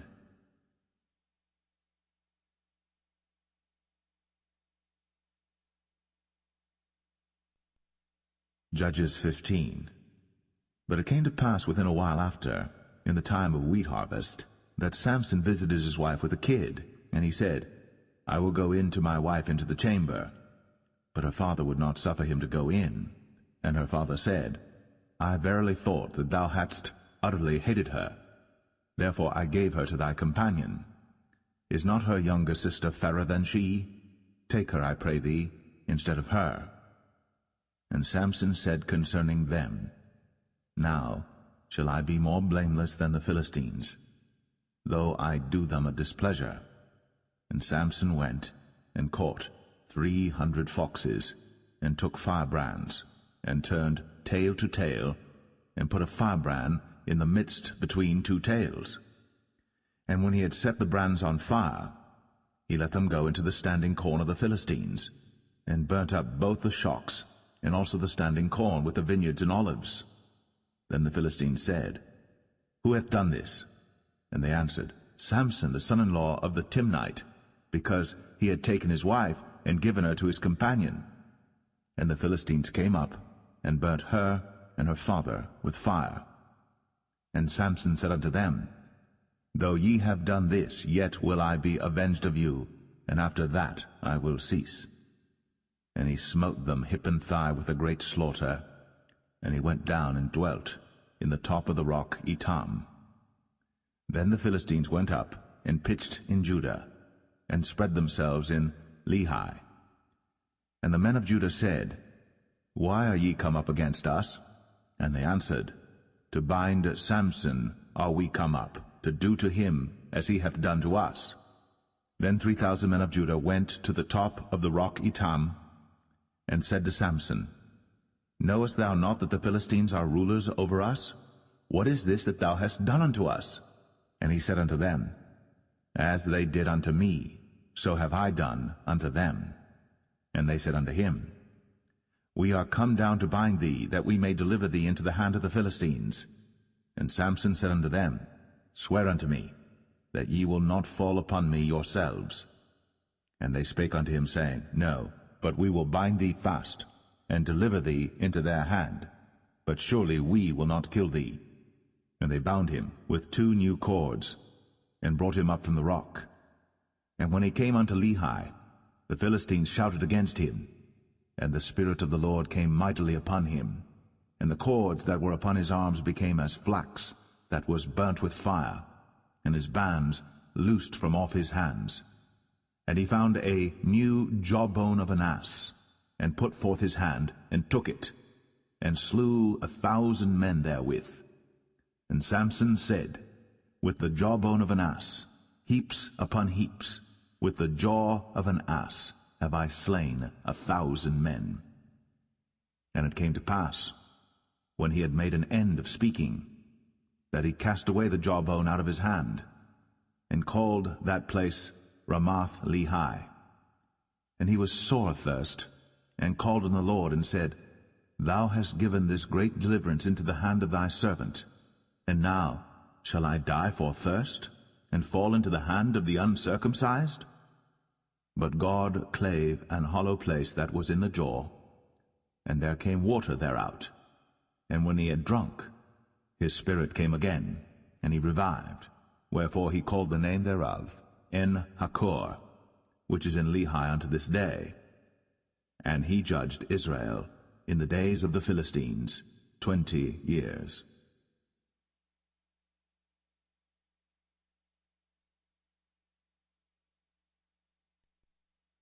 Judges 16.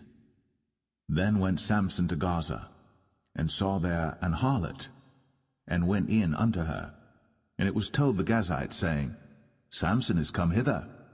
And they compassed him in, and laid wait for him all night in the gate of the city, and were quiet all the night, saying, In the morning, when it is day, we shall kill him. And Samson lay till midnight, and arose at midnight, and took the doors of the gate of the city, and the 2 posts, and went away with them, bar and all, and put them upon his shoulders, and carried them up to the top of an hill that is before Hebron. And it came to pass afterward, that he loved a woman in the valley of Sorek, whose name was Delilah. And the lords of the Philistines came up unto her, and said unto her, Entice him, and see wherein his great strength lieth, and by what means we may prevail against him, that we may bind him to afflict him. And we will give thee every one of us 1,100 pieces of silver.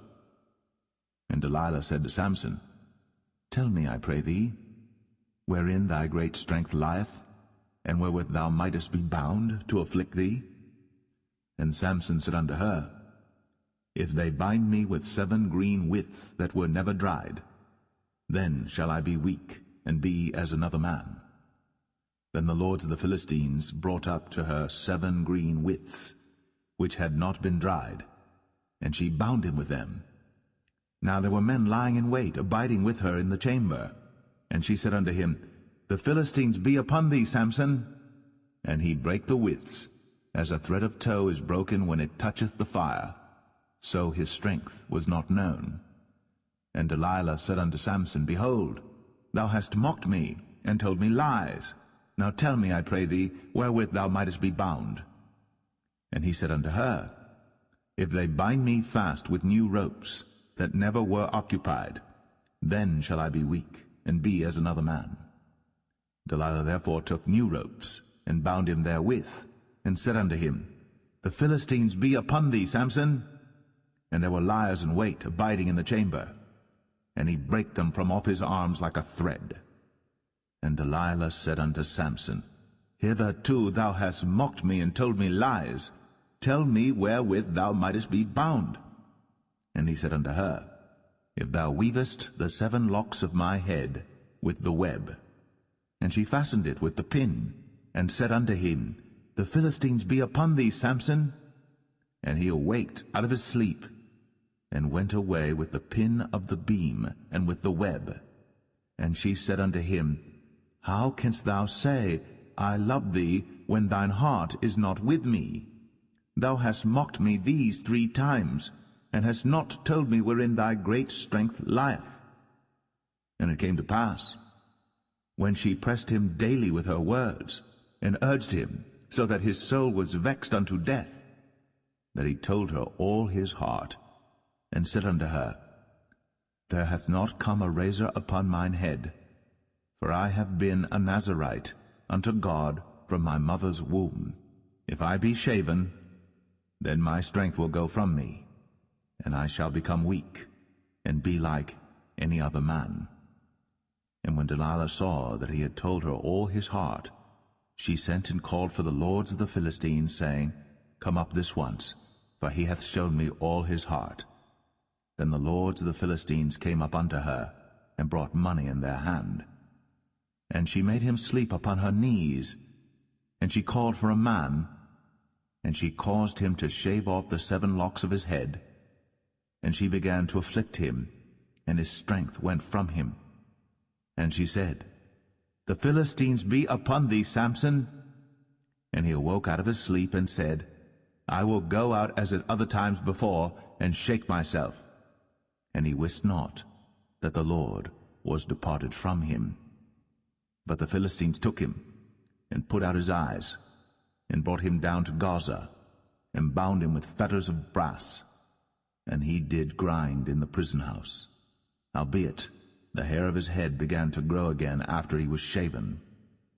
Then the lords of the Philistines gathered them together, for to offer a great sacrifice unto Dagon their god, and to rejoice, for they said, Our God hath delivered Samson our enemy into our hand. And when the people saw him, they praised their God, for they said, Our God hath delivered into our hands our enemy, and the destroyer of our country, which slew many of us. And it came to pass, when their hearts were merry, that they said, Call for Samson, that he may make us sport. And they called for Samson out of the prison house. And he made them sport, and they set him between the pillars.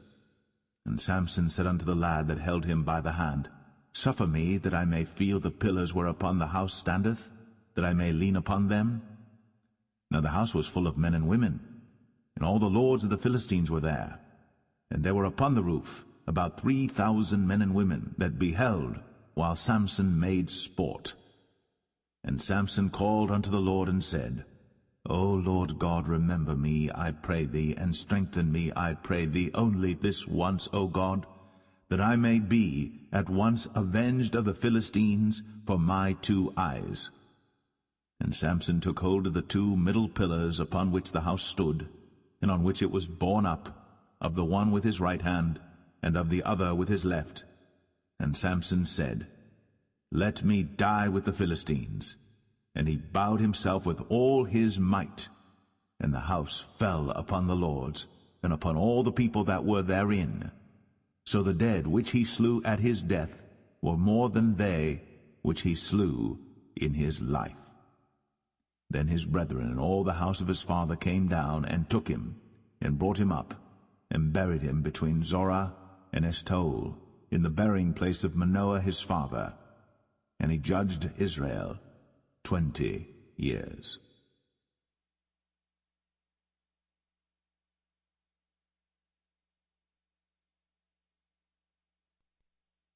Judges 17. And there was a man of Mount Ephraim, whose name was Micah. And he said unto his mother, The 1100 shekels of silver that were taken from thee, about which thou cursedst, and spakest of also in mine ears, behold, the silver is with me, I took it. And his mother said, Blessed be thou of the Lord, my son. And when he had restored the 1100 shekels of silver to his mother said, I had wholly dedicated the silver unto the Lord from my hand for my son, to make a graven image and a molten image. Now therefore I will restore it unto thee. Yet he restored the money unto his mother, and his mother took 200 shekels of silver, and gave them to the founder, who made thereof a graven image and a molten image, and they were in the house of Micah. And the man Micah had an house of gods, and made an ephod and teraphim, and consecrated one of his sons, who became his priest. In those days there was no king in Israel, but every man did that which was right in his own eyes. And there was a young man out of Bethlehem, Judah, of the family of Judah, who was a Levite, and he sojourned there. And the man departed out of the city from Bethlehem, Judah, to sojourn where he could find a place. And he came to Mount Ephraim, to the house of Micah, as he journeyed. And Micah said unto him, Whence comest thou? And he said unto him, I am a Levite of Bethlehem, Judah, and I go to sojourn where I may find a place. And Micah said unto him, Dwell with me, and be unto me a father and a priest, and I will give thee 10 shekels of silver by the year, and a suit of apparel, and thy victuals. So the Levite went in, and the Levite was content to dwell with the man, and the young man was unto him as one of his sons. And Micah consecrated the Levite, and the young man became his priest, and was in the house of Micah.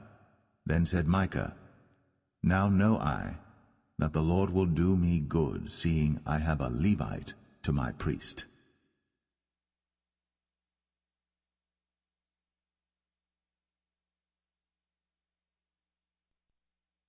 Judges 18.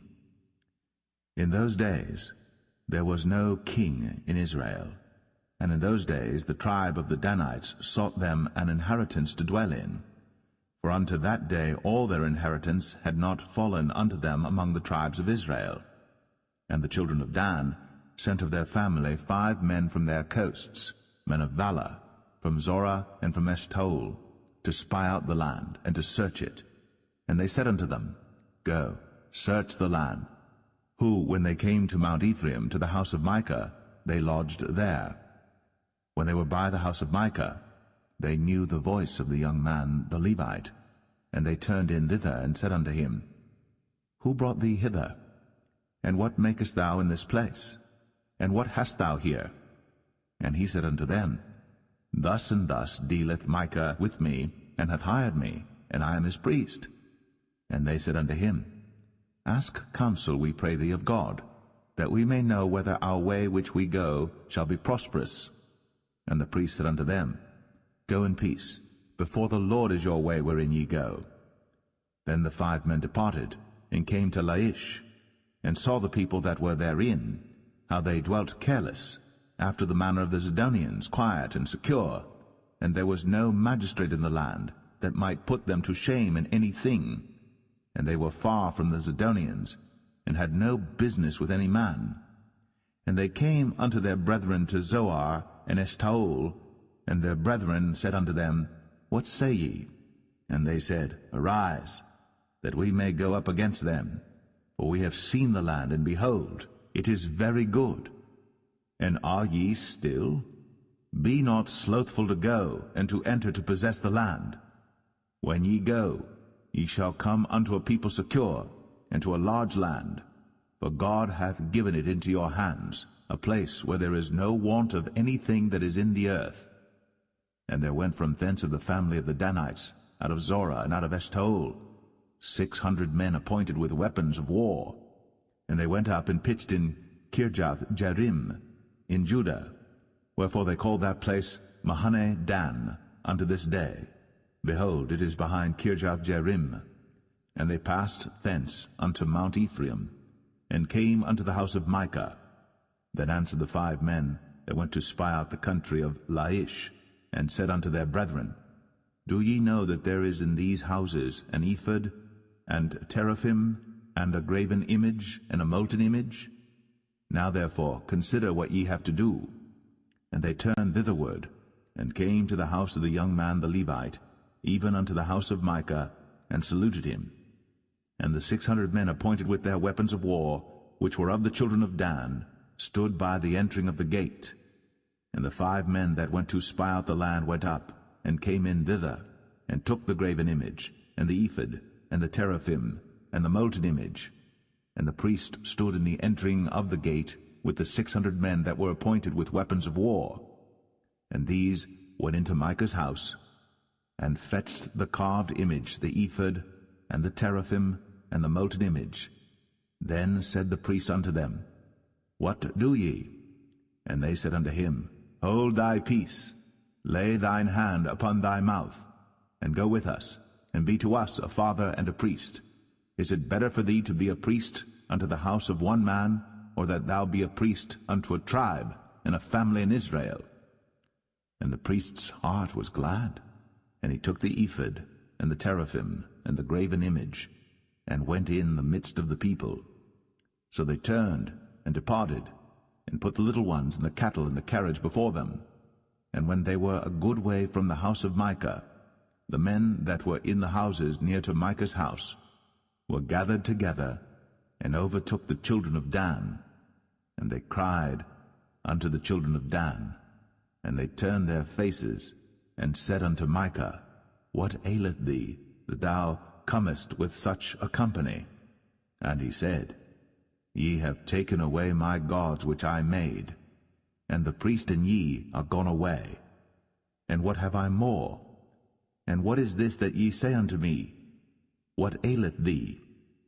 And the children of Dan said unto him, Let not thy voice be heard among us, lest angry fellows run upon thee, and thou lose thy life, with the lives of thy household. And the children of Dan went their way.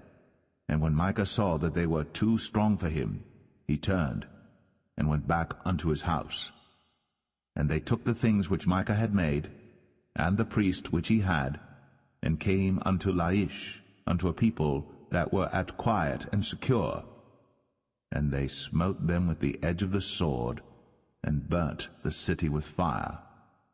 And there was no deliverer, because it was far from Zidon, and they had no business with any man. And it was in the valley that lieth by Beth-rehob, and they built a city, and dwelt therein. And they called the name of the city Dan, after the name of Dan their father, who was born unto Israel. Howbeit, the name of the city was Laish at the first. And the children of Dan set up the graven image, and Jonathan the son of Gershom, the son of Manasseh, he and his sons were priests to the tribe of Dan, until the day of the captivity of the land. And they set them up, Micah's graven image, which he made, all the time that the house of God was in Shiloh.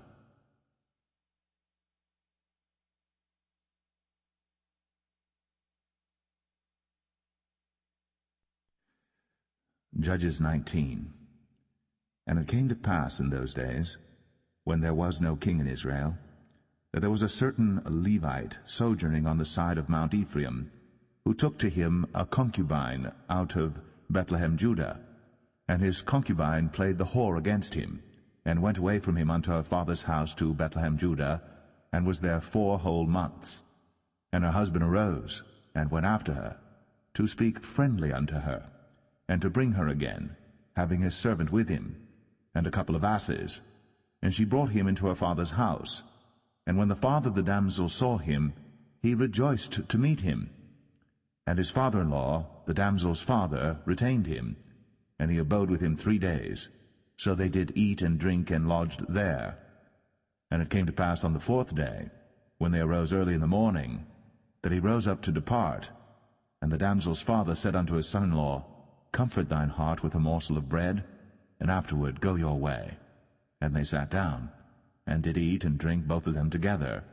For the damsel's father had said unto the man, Be content, I pray thee, and tarry all night, and let thine heart be merry. And when the man rose up to depart, his father-in-law urged him, therefore he lodged there again. And he rose early in the morning on the 5th day to depart. And the damsel's father said, Comfort thine heart, I pray thee. And they tarried until afternoon, and they did eat both of them. And when the man rose up to depart, he and his concubine, and his servant, his father-in-law, the damsel's father, said unto him, Behold, now the day draweth toward evening. I pray you, tarry all night. Behold, the day groweth to an end. Lodge here, that thine heart may be merry. And tomorrow get you early on your way, that thou mayest go home. But the man would not tarry that night, but he rose up and departed, and came over against Jebus, which is Jerusalem. And there were with him 2 asses saddled. His concubine also was with him. And when they were by Jebus, the day was far spent. And the servant said unto his master, Come, I pray thee, and let us turn into this city of the Jebusites, and lodge in it. And his master said unto him, We will not turn aside hither into the city of a stranger, that is not of the children of Israel. We will pass over to Gibeah. And he said unto his servant, Come, and let us draw near to one of these places to lodge all night in Gibeah, or in Ramah. And they passed on, and went their way. And the sun went down upon them when they were by Gibeah, which belongeth to Benjamin. And they turned aside thither, to go in and to lodge in Gibeah. And when he went in, he sat him down in a street of the city, for there was no man that took them into his house to lodging. And behold, there came an old man from his work out of the field at even, which was also of Mount Ephraim, and he sojourned in Gibeah. But the men of the place were Benjamites. And when he had lifted up his eyes, he saw a wayfaring man in the street of the city. And the old man said, Whither goest thou? And whence comest thou? And he said unto him, We are passing from Bethlehem, Judah, toward the side of Mount Ephraim. From thence am I. And I went to Bethlehem, Judah, but I am now going to the house of the Lord, and there is no man that receiveth me to house. Yet there is both straw and provender for our asses, and there is bread and wine also for me, and for thy handmaid, and for the young man which is with thy servants. There is no want of anything. And the old man said, Peace be with thee. Howsoever let all thy wants lie upon me, only lodge not in the street. So he brought him into his house, and gave provender unto the asses, and they washed their feet, and did eat and drink. Now as they were making their hearts merry, behold, the men of the city, certain sons of Belial, beset the house round about, and beat at the door, and spake to the master of the house, the old man, saying, Bring forth the man that came into thine house, that we may know him. And the man, the master of the house, went out unto them, and said unto them, Nay, my brethren, nay, I pray you, do not so wickedly. Seeing that this man is come into mine house, do not this folly. Behold, here is my daughter, a maiden, and his concubine. Them I will bring out now, and humble ye them, and do with them what seemeth good unto you. But unto this man do not so vile a thing. But the men would not hearken to him. So the man took his concubine, and brought her forth unto them. And they knew her, and abused her all the night until the morning. And when the day began to spring, they let her go. Then came the woman in the dawning of the day, and fell down at the door of the man's house, where her lord was, till it was light. And her lord rose up in the morning, and opened the doors of the house, and went out to go his way. And behold, the woman, his concubine, was fallen down at the door of the house, and her hands were upon the threshold. And he said unto her, Up, and let us be going. But none answered. Then the man took her up upon an ass, and the man rose up, and gat him unto his place. And when he was come into his house, he took a knife, and laid hold on his concubine, and divided her, together with her bones, into 12 pieces, and sent her into all the coasts of Israel. And it was so, that all that saw it said, There was no such deed done, nor seen from the day that the children of Israel came up out of the land of Egypt unto this day. Consider of it, take advice, and speak your minds.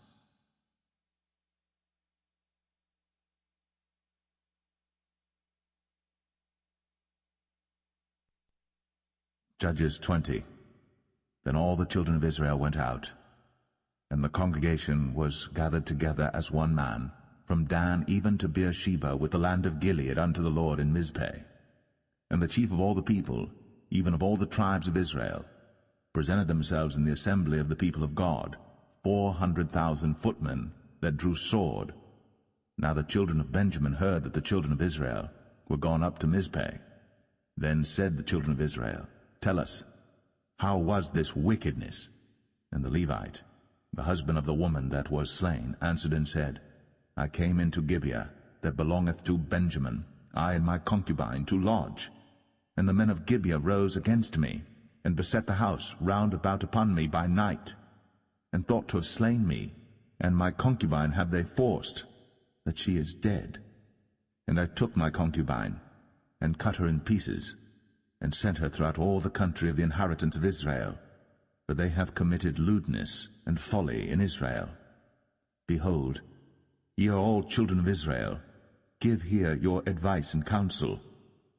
And all the people arose as one man, saying, We will not any of us go to his tent, neither will we any of us turn into his house.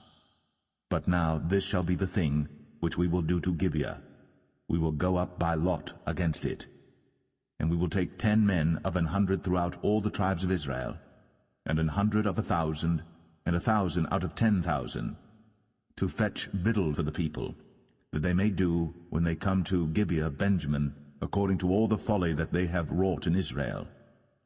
So all the men of Israel were gathered against the city, knit together as one man. And the tribes of Israel sent men through all the tribe of Benjamin, saying, What wickedness is this that is done among you? Now therefore deliver us the men, the children of Belial, which are in Gibeah, that we may put them to death, and put away evil from Israel. But the children of Benjamin would not hearken to the voice of their brethren, the children of Israel. But the children of Benjamin gathered themselves together out of the cities unto Gibeah, to go out to battle against the children of Israel. And the children of Benjamin were numbered at that time out of the cities 26,000 men that drew sword, beside the inhabitants of Gibeah, which were numbered 700 chosen men. Among all this people there were 700 chosen men left-handed. Every one could sling stones at an hairbreadth, and not miss. And the men of Israel beside Benjamin were numbered 400,000 men that drew sword. All these were men of war. And the children of Israel arose, and went up to the house of God, and asked counsel of God, and said, Which of us shall go up first to the battle against the children of Benjamin? And the Lord said, Judah shall go up first. And the children of Israel rose up in the morning, and encamped against Gibeah. And the men of Israel went out to battle against Benjamin. And the men of Israel put themselves in array to fight against them at Gibeah. And the children of Benjamin came forth out of Gibeah, and destroyed down to the ground of the Israelites that day 22,000 men. And the people, the men of Israel, encouraged themselves, and set their battle again in array in the place where they put themselves in array the first day. And the children of Israel went up and wept before the Lord until even, and asked counsel of the Lord, saying, Shall I go up again to battle against the children of Benjamin my brother? And the Lord said, Go up against him. And the children of Israel came near against the children of Benjamin the second day. And Benjamin went forth against them out of Gibeah the second day, and destroyed down to the ground of the children of Israel again 18,000 men. All these drew the sword. Then all the children of Israel and all the people went up, and came unto the house of God, and wept, and sat there before the Lord, and fasted that day until even, and offered burnt offerings and peace offerings before the Lord. And the children of Israel inquired of the Lord, for the ark of the covenant of God was there in those days. And Phinehas, the son of Eleazar, the son of Aaron, stood before it in those days, saying, Shall I yet again go out to battle against the children of Benjamin my brother, or shall I cease? And the Lord said, Go up, for tomorrow I will deliver them into thine hand. And Israel set liers in wait round about Gibeah. And the children of Israel went up against the children of Benjamin on the third day, and put themselves in array against Gibeah, as at other times. And the children of Benjamin went out against the people, and were drawn away from the city. And they began to smite of the people, and kill, as at other times, in the highways, of which one goeth up to the house of God, and the other to Gibeah in the field, about 30 men of Israel. And the children of Benjamin said, They are smitten down before us, as at the first. But the children of Israel said, Let us flee, and draw them from the city unto the highways. And all the men of Israel rose up out of their place, and put themselves in array at Baal Tamar. And the liers in wait of Israel came forth out of their places, even out of the meadows of Gibeah. And there came against Gibeah 10,000 chosen men out of all Israel. And the battle was sore, but they knew not that evil was near them. And the Lord smote Benjamin before Israel. And the children of Israel destroyed of the Benjamites that day 25,000 and 100 men. All these drew the sword. So the children of Benjamin saw that they were smitten, for the men of Israel gave place to the Benjamites, because they trusted unto the liers in wait, which they had set beside Gibeah. And the liers in wait hasted, and rushed upon Gibeah. And the liers in wait drew themselves along, and smote all the city with the edge of the sword. Now there was an appointed sign between the men of Israel and the liers in wait, that they should make a great flame with smoke rise up out of the city. And when the men of Israel retired in the battle, Benjamin began to smite and kill of the men of Israel about 30 persons. For they said, Surely they are smitten down before us, as in the first battle. But when the flame began to arise up out of the city with a pillar of smoke, the Benjamites looked behind them, and behold, the flame of the city ascended up to heaven. And when the men of Israel turned again, the men of Benjamin were amazed, for they saw that evil was come upon them. Therefore they turned their backs before the men of Israel unto the way of the wilderness. But the battle overtook them, and them which came out of the cities they destroyed in the midst of them. Thus they enclosed the Benjamites round about, and chased them, and trod them down with ease over against Gibeah toward the sunrising. And there fell of Benjamin 18,000 men. All these were men of valor. And they turned and fled toward the wilderness, unto the rock of Rimmon. And they gleaned of them in the highways 5,000 men, and pursued hard after them unto Kidom, and slew 2,000 men of them. So that all which fell that day of Benjamin were 25,000 men that drew the sword. All these were men of valor. But 600 men turned and fled to the wilderness unto the rock Rimmon, and abode in the rock Rimmon 4 months. And the men of Israel turned again upon the children of Benjamin, and smote them with the edge of the sword, as well the men of every city as the beast, and all that came to hand. Also they set on fire all the cities that they came to.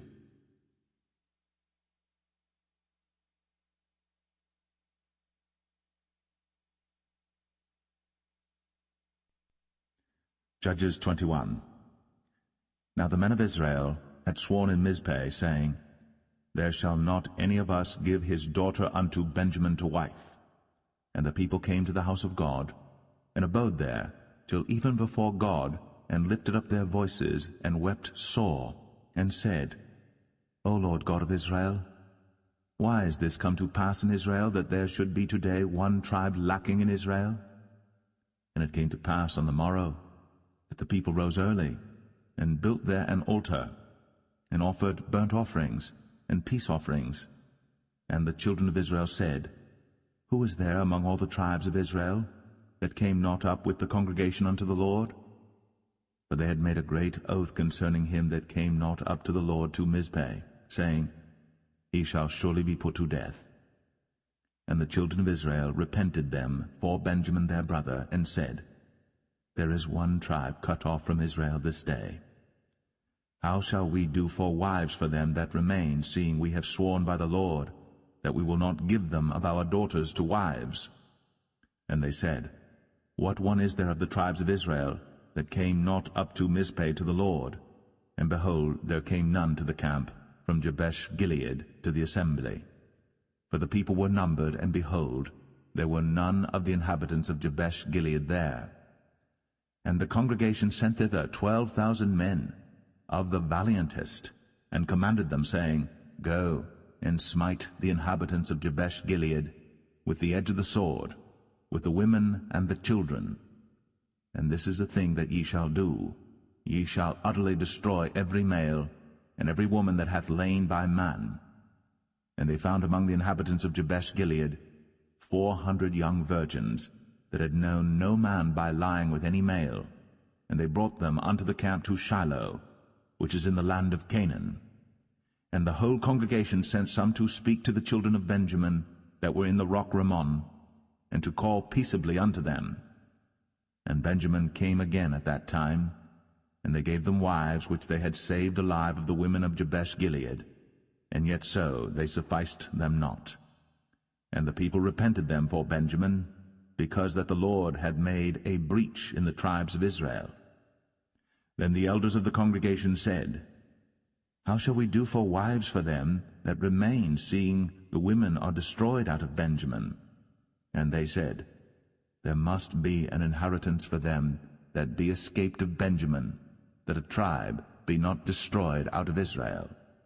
Howbeit we may not give them wives of our daughters, for the children of Israel have sworn, saying, Cursed be he that giveth a wife to Benjamin. Then they said, Behold, there is a feast of the Lord in Shiloh yearly, in a place which is on the north side of Bethel, on the east side of the highway that goeth up from Bethel to Shechem, and on the south of Lebonah. Therefore they commanded the children of Benjamin, saying, Go, and lie in wait in the vineyards, and see, and behold, if the daughters of Shiloh come out to dance in dances. Then come ye out of the vineyards, and catch you every man his wife of the daughters of Shiloh, and go to the land of Benjamin. And it shall be, when their fathers or their brethren come unto us to complain, that we will say unto them, Be favorable unto them for our sakes, because we reserved not to each man his wife in the war. For ye did not give unto them at this time, that ye should be guilty. And the children of Benjamin did so, and took them wives, according to their number of them that danced, whom they caught. And they went and returned unto their inheritance, and repaired the cities, and dwelt in them. And the children of Israel departed thence at that time, every man to his tribe and to his family, and they went out from thence every man to his inheritance. In those days there was no king in Israel. Every man did that which was right in his own eyes.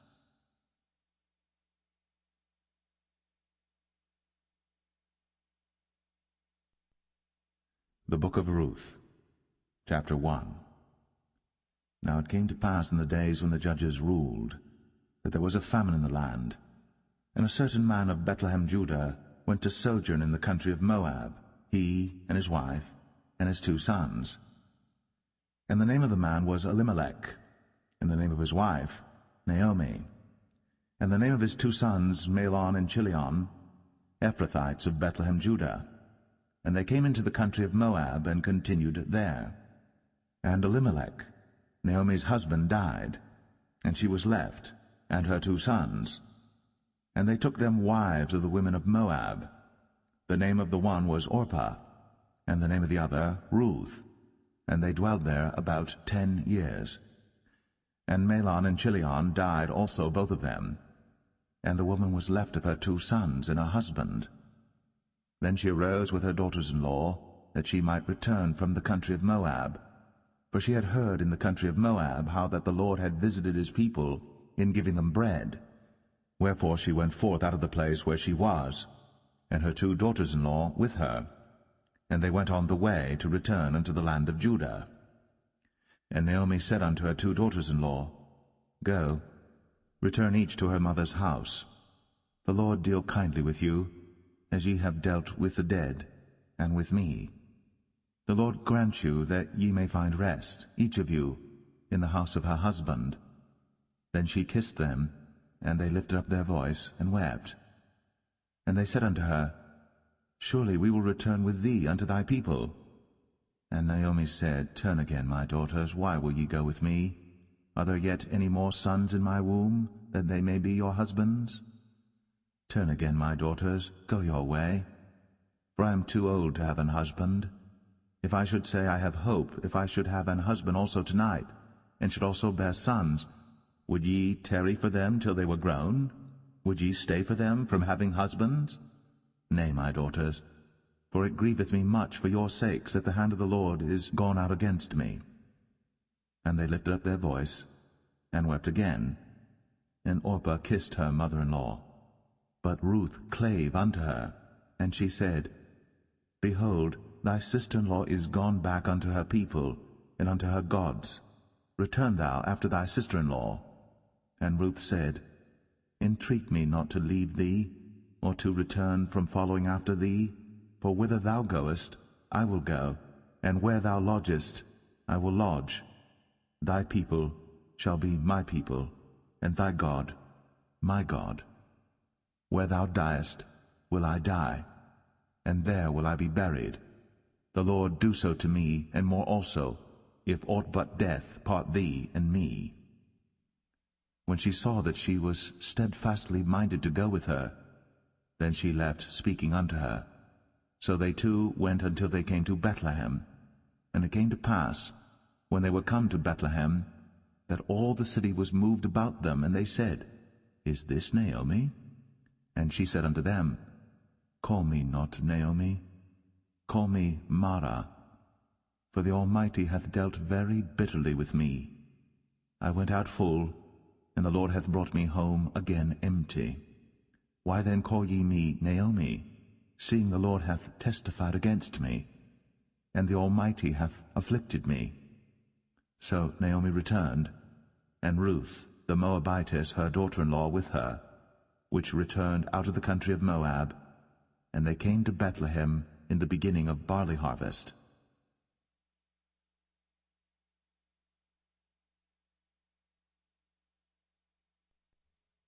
Ruth 2. And Naomi had a kinsman of her husband's, a mighty man of wealth, of the family of Elimelech, and his name was Boaz. And Ruth the Moabitess said unto Naomi, Let me now go to the field, and glean ears of corn after him in whose sight I shall find grace. And she said unto her, Go, my daughter. And she went and came and gleaned in the field after the reapers, and her hap was to light on a part of the field belonging unto Boaz, who was of the kindred of Elimelech. And behold, Boaz came from Bethlehem, and said unto the reapers, The Lord be with you. And they answered him, The Lord bless thee. Then said Boaz unto his servant that was set over the reapers, Whose damsel is this? And the servant that was set over the reapers answered and said, It is the Moabitish damsel that came back with Naomi out of the country of Moab. And she said, I pray you, let me glean and gather after the reapers among the sheaves. So she came, and hath continued even from the morning until now, that she tarried a little in the house. Then said Boaz unto Ruth, Hearest thou not, my daughter? Go not to glean in another field, neither go from hence, but abide here fast by my maidens. Let thine eyes be on the field that they do reap, and go thou after them. Have I not charged the young men that they shall not touch thee? And when thou art athirst, Go unto the vessels, and drink of that which the young men have drawn. Then she fell on her face, and bowed herself to the ground, and said unto him, Why have I found grace in thine eyes, that thou shouldst take knowledge of me, seeing I am a stranger? And Boaz answered and said unto her, It hath fully been shown me all that thou hast done unto thy mother-in-law since the death of thine husband, and how thou hast left thy father and thy mother, and the land of thy nativity, and art come unto a people which thou knewest not heretofore. The Lord recompense thy work, and a full reward be given thee of the Lord God of Israel, under whose wings thou art come to trust.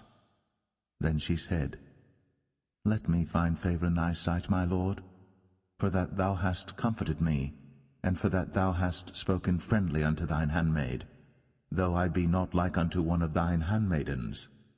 And Boaz said unto her, At mealtime come thou hither, and eat of the bread, and dip thy morsel in the vinegar.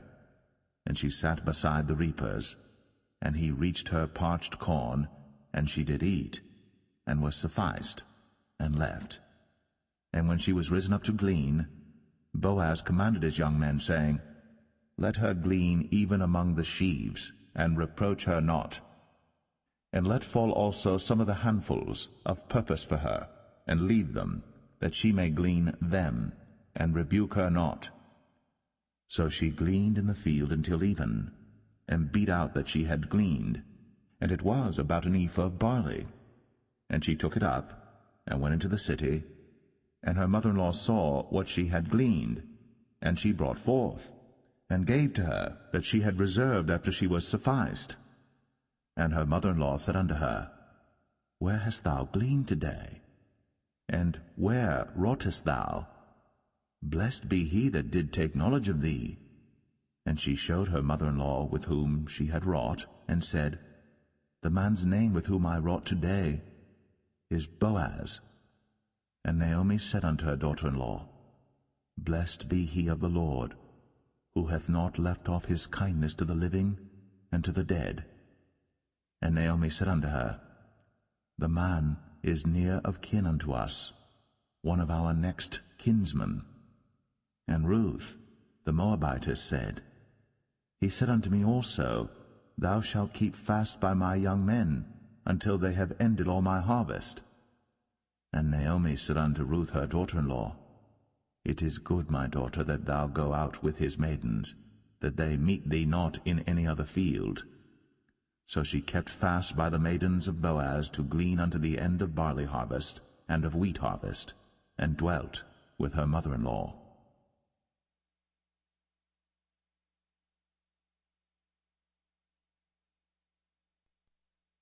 Ruth 3. Then Naomi her mother-in-law said unto her, My daughter, shall I not seek rest for thee, that it may be well with thee? And now is not Boaz of our kindred, with whose maidens thou wast? Behold, he winnoweth barley tonight in the threshing floor. Wash thyself therefore, and anoint thee, and put thy raiment upon thee, and get thee down to the floor. But make not thyself known unto the man until he shall have done eating and drinking. And it shall be, when he lieth down, that thou shalt mark the place where he shall lie, and thou shalt go in, and uncover his feet, and lay thee down, and he will tell thee what thou shalt do. And she said unto her, All that thou sayest unto me, I will do. And she went down unto the floor, and did according to all that her mother-in-law bade her. And when Boaz had eaten and drunk, and his heart was merry, he went to lie down at the end of the heap of corn. And she came softly, and uncovered his feet, and laid her down. And it came to pass at midnight, that the man was afraid, and turned himself, and behold, a woman lay at his feet. And he said, Who art thou? And she answered, I am Ruth thine handmaid. Spread therefore thy skirt over thine handmaid, for thou art a near kinsman. And he said, Blessed be thou of the Lord, my daughter, for thou hast shown more kindness in the latter end than at the beginning, inasmuch as thou followest not young men, whether poor or rich. And now, my daughter, fear not, I will do to thee all that thou requirest, for all the city of my people doth know that thou art a virtuous woman. And now it is true that I am thy near kinsman. Howbeit, there is a kinsman nearer than I. Tarry this night, and it shall be in the morning that if he will perform unto thee the part of a kinsman, well, let him do the kinsman's part. But if he will not do the part of a kinsman to thee, then will I do the part of a kinsman to thee, as the Lord liveth. Lie down until the morning. And she lay at his feet until the morning, and she rose up before one could know another. And he said, Let it not be known that a woman came into the floor. Also he said, Bring the veil that thou hast upon thee, and hold it. And when she held it, he measured 6 measures of barley, and laid it on her. And she went into the city. And when she came to her mother-in-law, she said, Who art thou, my daughter? And she told her all that the man had done to her. And she said, These 6 measures of barley gave he me, for he said to me, Go not empty unto thy mother-in-law. Then said she, Sit still, my daughter, until thou know how the matter will fall, for the man will not be in rest until he have finished the thing this day.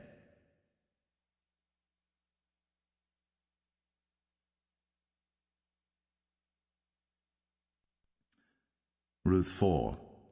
Then went Boaz up to the gate, and sat him down there, and behold, the kinsman of whom Boaz spake came by, unto whom he said, Ho, such a one, turn aside, sit down here.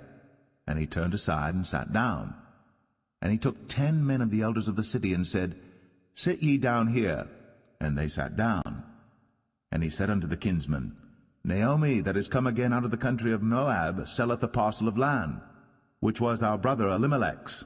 And I thought to advertise thee, saying, Buy it before the inhabitants, and before the elders of my people. If thou wilt redeem it, redeem it. But if thou wilt not redeem it, then tell me, that I may know. For there is none to redeem it beside thee, and I am after thee.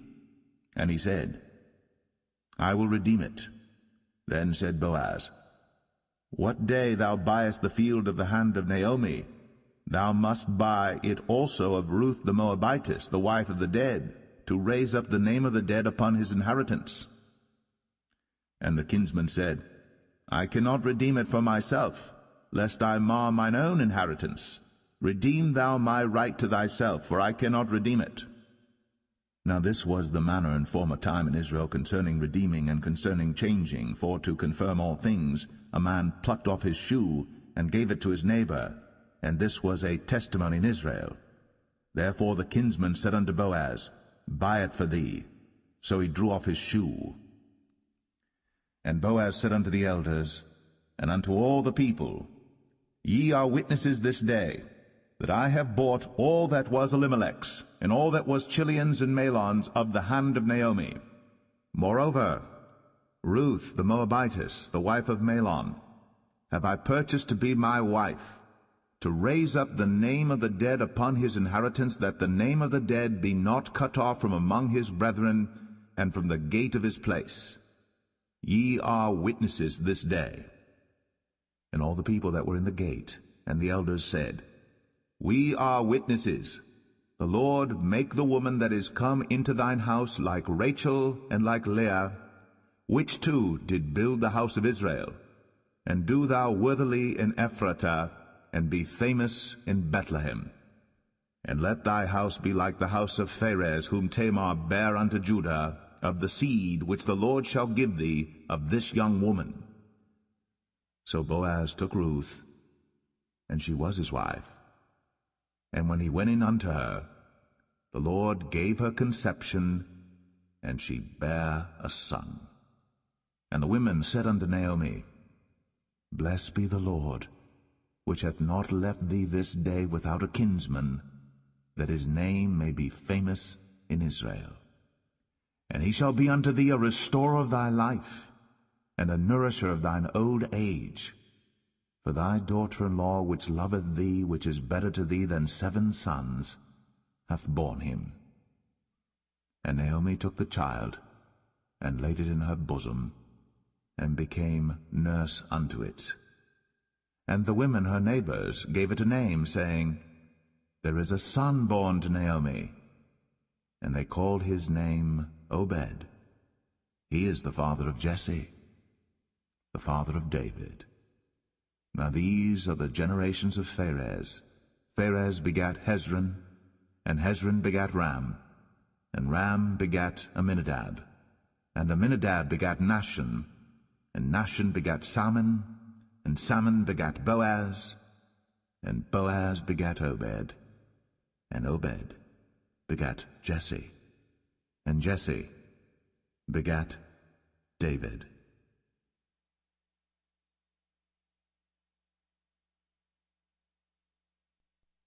The first book of Samuel, chapter 1.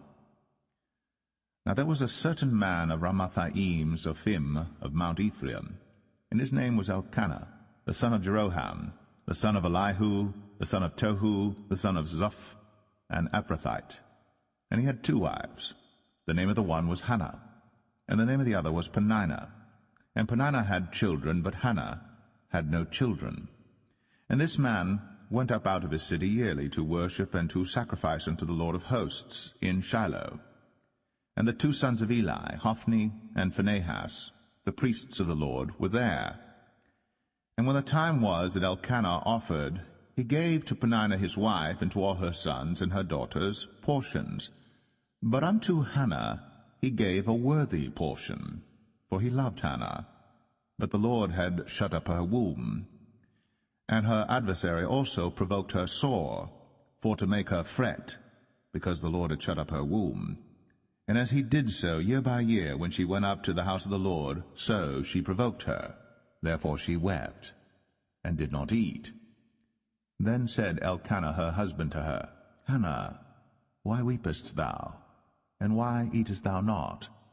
And why is thy heart grieved? Am not I better to thee than 10 sons? So Hannah rose up after they had eaten in Shiloh, and after they had drunk. Now Eli the priest sat upon a seat by a post of the temple of the Lord.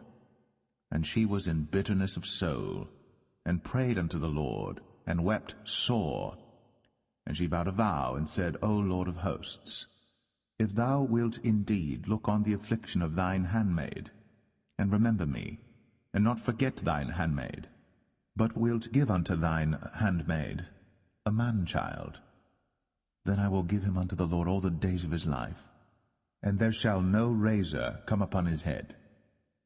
And it came to pass, as she continued praying before the Lord, that Eli marked her mouth.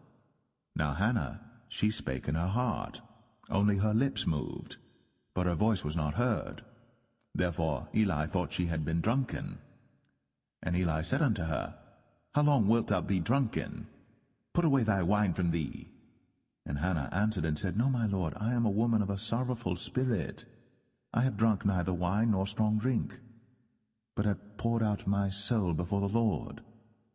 Count not thine handmaid for a daughter of Belial, for out of the abundance of my complaint and grief have I spoken hitherto. Then Eli answered and said, Go in peace, and the God of Israel grant thee thy petition that thou hast asked of him. And she said, Let thine handmaid find grace in thy sight. So the woman went her way, and did eat, and her countenance was no more sad. And they rose up in the morning early, and worshipped before the Lord, and returned, and came to their house to Ramah. And Elkanah knew Hannah his wife, and the Lord remembered her. Wherefore it came to pass, when the time was come about after Hannah had conceived, that she bare a son, and called his name Samuel, saying, Because I have asked him of the Lord. And the man Elkanah and all his house went up to offer unto the Lord the yearly sacrifice and his vow. But Hannah went not up. For she said unto her husband, I will not go up until the child be weaned, and then I will bring him, that he may appear before the Lord, and there abide for ever. And Elkanah her husband said unto her, Do what seemeth thee good. Tarry until thou have weaned him. Only the Lord establish his word. So the woman abode, and gave her son suck, until she weaned him. And when she had weaned him, she took him up with her, with 3 bullocks, and 1 ephah of flour, and a bottle of wine, and brought him unto the house of the Lord in Shiloh. And the child was young. And they slew a bullock, and brought the child to Eli. And she said, O my Lord, as thy soul liveth, my Lord, I am the woman that stood by thee here, praying unto the Lord. For this child I prayed, and the Lord hath given me my petition, which I asked of him. Therefore also I have lent him to the Lord. As long as he liveth, he shall be lent to the Lord. And he worshipped the Lord there.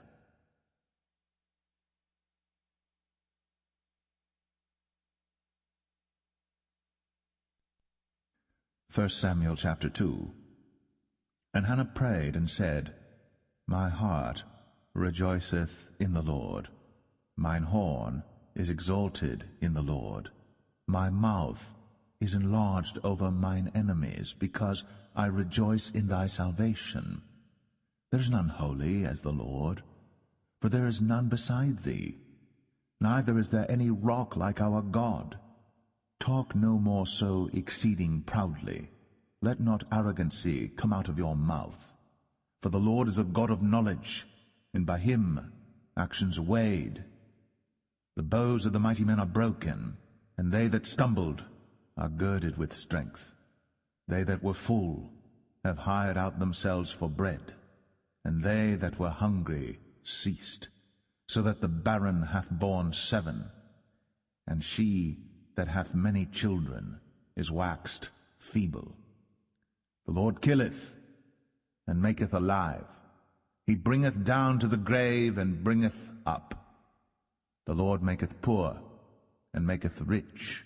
He bringeth low, and lifteth up. He raiseth up the poor out of the dust, and lifteth up the beggar from the dunghill, to set them among princes, and to make them inherit the throne of glory. For the pillars of the earth are the Lord's, and he hath set the world upon them. He will keep the feet of his saints, and the wicked shall be silent in darkness, for by strength shall no man prevail. The adversaries of the Lord shall be broken to pieces. Out of heaven shall he thunder upon them.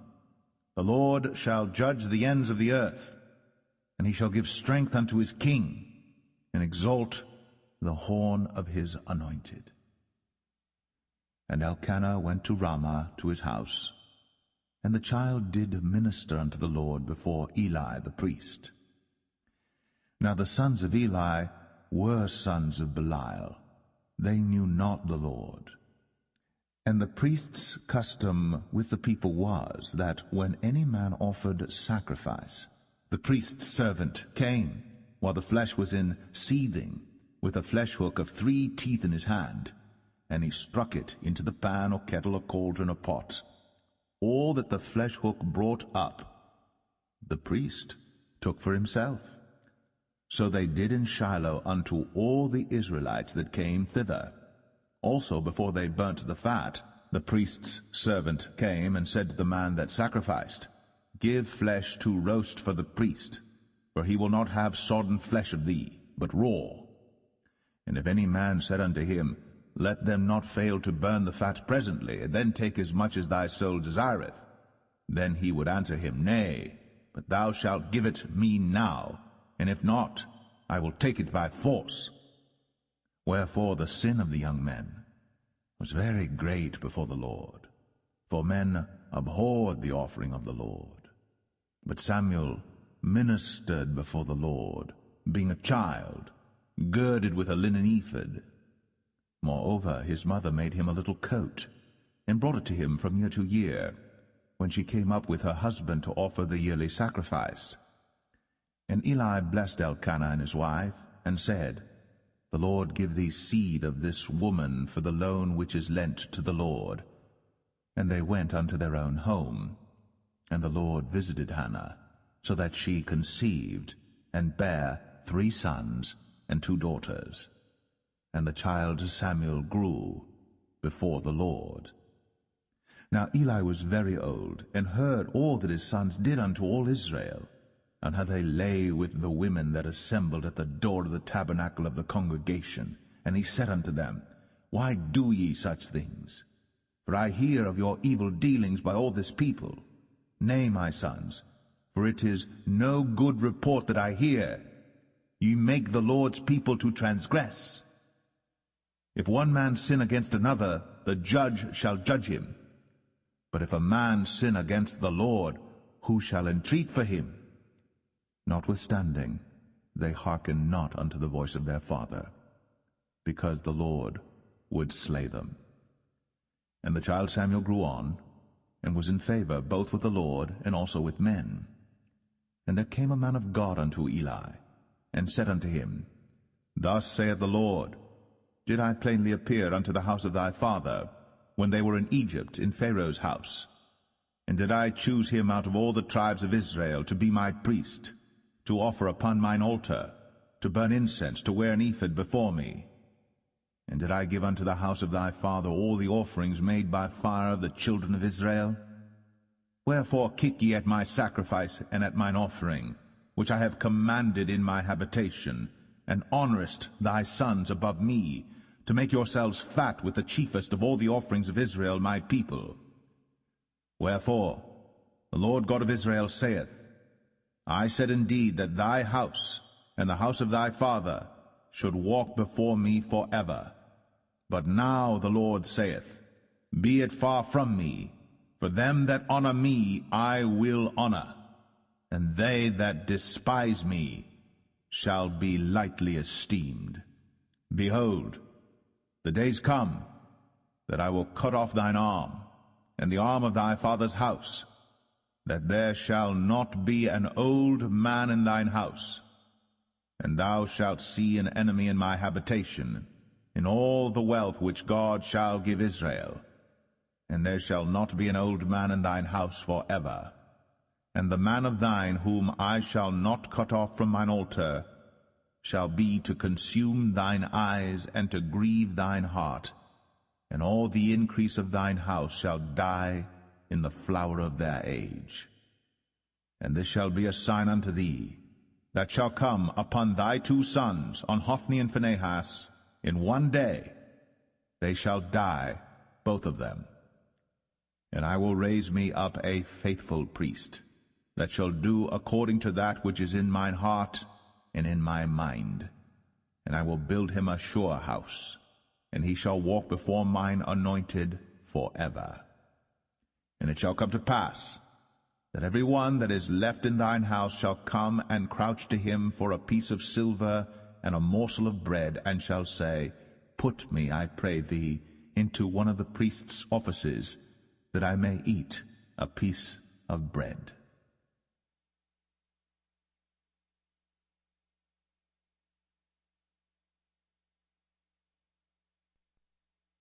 1 Samuel 3. And the child Samuel ministered unto the Lord before Eli. And the word of the Lord was precious in those days. There was no open vision. And it came to pass at that time, when Eli was laid down in his place, and his eyes began to wax dim, that he could not see, and ere the lamp of God went out in the temple of the Lord, where the ark of God was, and Samuel was laid down to sleep, that the Lord called Samuel, and he answered, Here am I. And he ran unto Eli, and said, Here am I, for thou calledst me. And he said, I called not, lie down again. And he went and lay down. And the Lord called yet again, Samuel. And Samuel arose and went to Eli, and said, Here am I, for thou didst call me. And he answered, I called not, my son, lie down again. Now Samuel did not yet know the Lord, neither was the word of the Lord yet revealed unto him. And the Lord called Samuel again the 3rd time, and he arose, and went to Eli, and said, Here am I, for thou didst call me. And Eli perceived that the Lord had called the child. Therefore Eli said unto Samuel, Go, lie down, and it shall be, if he call thee, that thou shalt say, Speak, Lord, for thy servant heareth. So Samuel went, and lay down in his place. And the Lord came, and stood, and called, as at other times, Samuel, Samuel. Then Samuel answered, Speak, for thy servant heareth. And the Lord said to Samuel, Behold, I will do a thing in Israel, at which both the ears of every one that heareth it shall tingle. In that day I will perform against Eli all things which I have spoken concerning his house. When I begin, I will also make an end. For I have told him that I will judge his house for ever for the iniquity which he knoweth, because his sons made themselves vile, and he restrained them not. And therefore I have sworn unto the house of Eli, that the iniquity of Eli's house shall not be purged with sacrifice nor offering for ever. And Samuel lay until the morning, and opened the doors of the house of the Lord. And Samuel feared to show Eli the vision. Then Eli called Samuel, and said, Samuel, my son. And he answered, Here am I. And he said, What is the thing that the Lord hath said unto thee? I pray thee, hide it not from me. God do so to thee, and more also, if thou hide anything from me of all the things that he said unto thee. And Samuel told him every whit, and hid nothing from him. And he said, It is the Lord. Let him do what seemeth him good. And Samuel grew, and the Lord was with him, and did let none of his words fall to the ground. And all Israel from Dan even to Beersheba knew that Samuel was established to be a prophet of the Lord. And the Lord appeared again in Shiloh. For the Lord revealed himself to Samuel in Shiloh by the word of the Lord.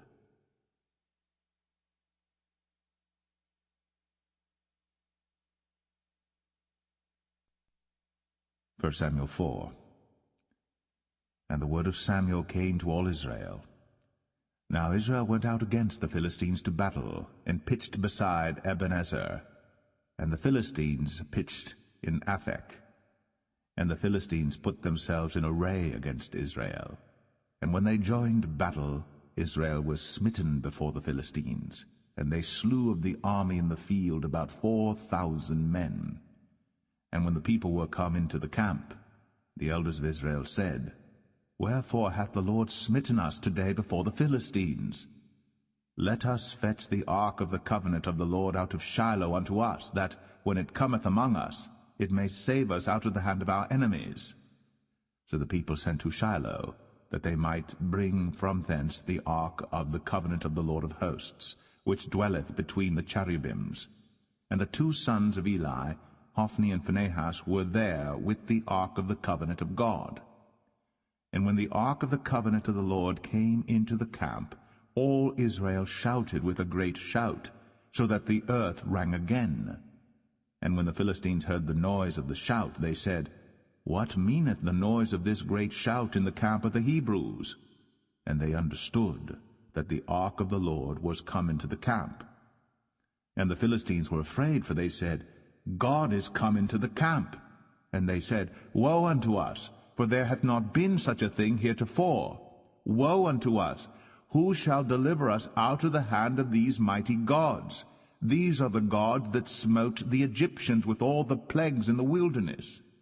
Be strong, and quit yourselves like men, O ye Philistines, that ye be not servants unto the Hebrews, as they have been to you. Quit yourselves like men, and fight.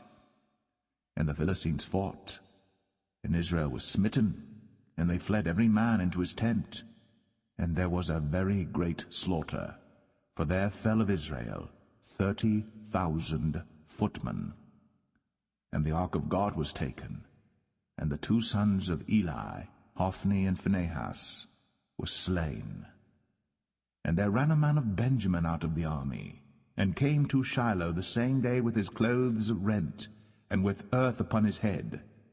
And when he came, lo, Eli sat upon a seat by the wayside watching, for his heart trembled for the ark of God. And when the man came into the city and told it, all the city cried out. And when Eli heard the noise of the crying, he said, What meaneth the noise of this tumult? And the man came in hastily, and told Eli. Now Eli was 98 years old, and his eyes were dim, that he could not see. And the man said unto Eli, I am he that came out of the army, and I fled today out of the army. And he said, What hast thou done, my son? And the messenger answered and said, Israel is fled before the Philistines, and there hath been also a great slaughter among the people. And thy 2 sons also, Hophni and Phinehas, are dead, and the ark of God is taken.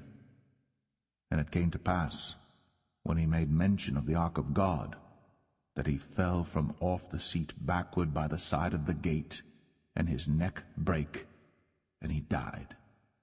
For he was an old man and heavy, and he had judged Israel 40 years. And his daughter-in-law Phinehas' wife was with child, near to be delivered. And when she heard the tidings that the ark of God was taken, and that her father-in-law and her husband were dead, she bowed herself and travailed, for her pains came upon her.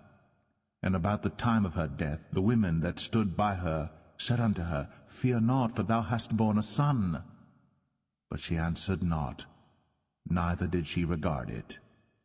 And she named the child Ichabod, saying, The glory is departed from Israel, because the ark of God was taken, and because of her father-in-law and her husband. And she said, The glory is departed from Israel, for the ark of God is taken.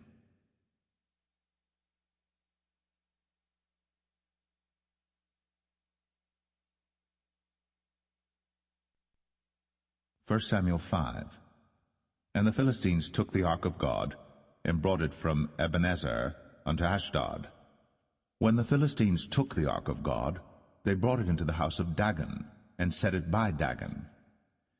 And when they of Ashdod arose early on the morrow, behold, Dagon was fallen upon his face to the earth before the ark of the Lord. And they took Dagon, and set him in his place again. And when they arose early on the morrow morning, behold, Dagon was fallen upon his face to the ground before the ark of the Lord, and the head of Dagon, and both the palms of his hands were cut off upon the threshold. Only the stump of Dagon was left to him. Therefore neither the priests of Dagon, nor any that come into Dagon's house, tread on the threshold of Dagon in Ashdod unto this day. But the hand of the Lord was heavy upon them of Ashdod, and he destroyed them, and smote them with emerods, even Ashdod, and the coast thereof. And when the men of Ashdod saw that it was so, they said, The ark of the God of Israel shall not abide with us, for his hand is sore upon us, and upon Dagon our God. They sent therefore, and gathered all the lords of the Philistines unto them, and said, What shall we do with the ark of the God of Israel? And they answered, Let the ark of the God of Israel be carried about unto Gath. And they carried the ark of the God of Israel about thither. And it was so, that after they had carried it about, the hand of the Lord was against the city with a very great destruction. And he smote the men of the city, both small and great, and they had emerods in their secret parts. Therefore they sent the ark of God to Ekron. And it came to pass, as the ark of God came to Ekron, that the Ekronites cried out, saying, They have brought about the ark of the God of Israel to us, to slay us and our people. So they sent and gathered together all the lords of the Philistines, and said, Send away the ark of the God of Israel, and let it go again to his own place, that it slay us not and our people. For there was a deadly destruction throughout all the city. The hand of God was very heavy there. And the men that died not were smitten with the emerods, and the cry of the city went up to heaven.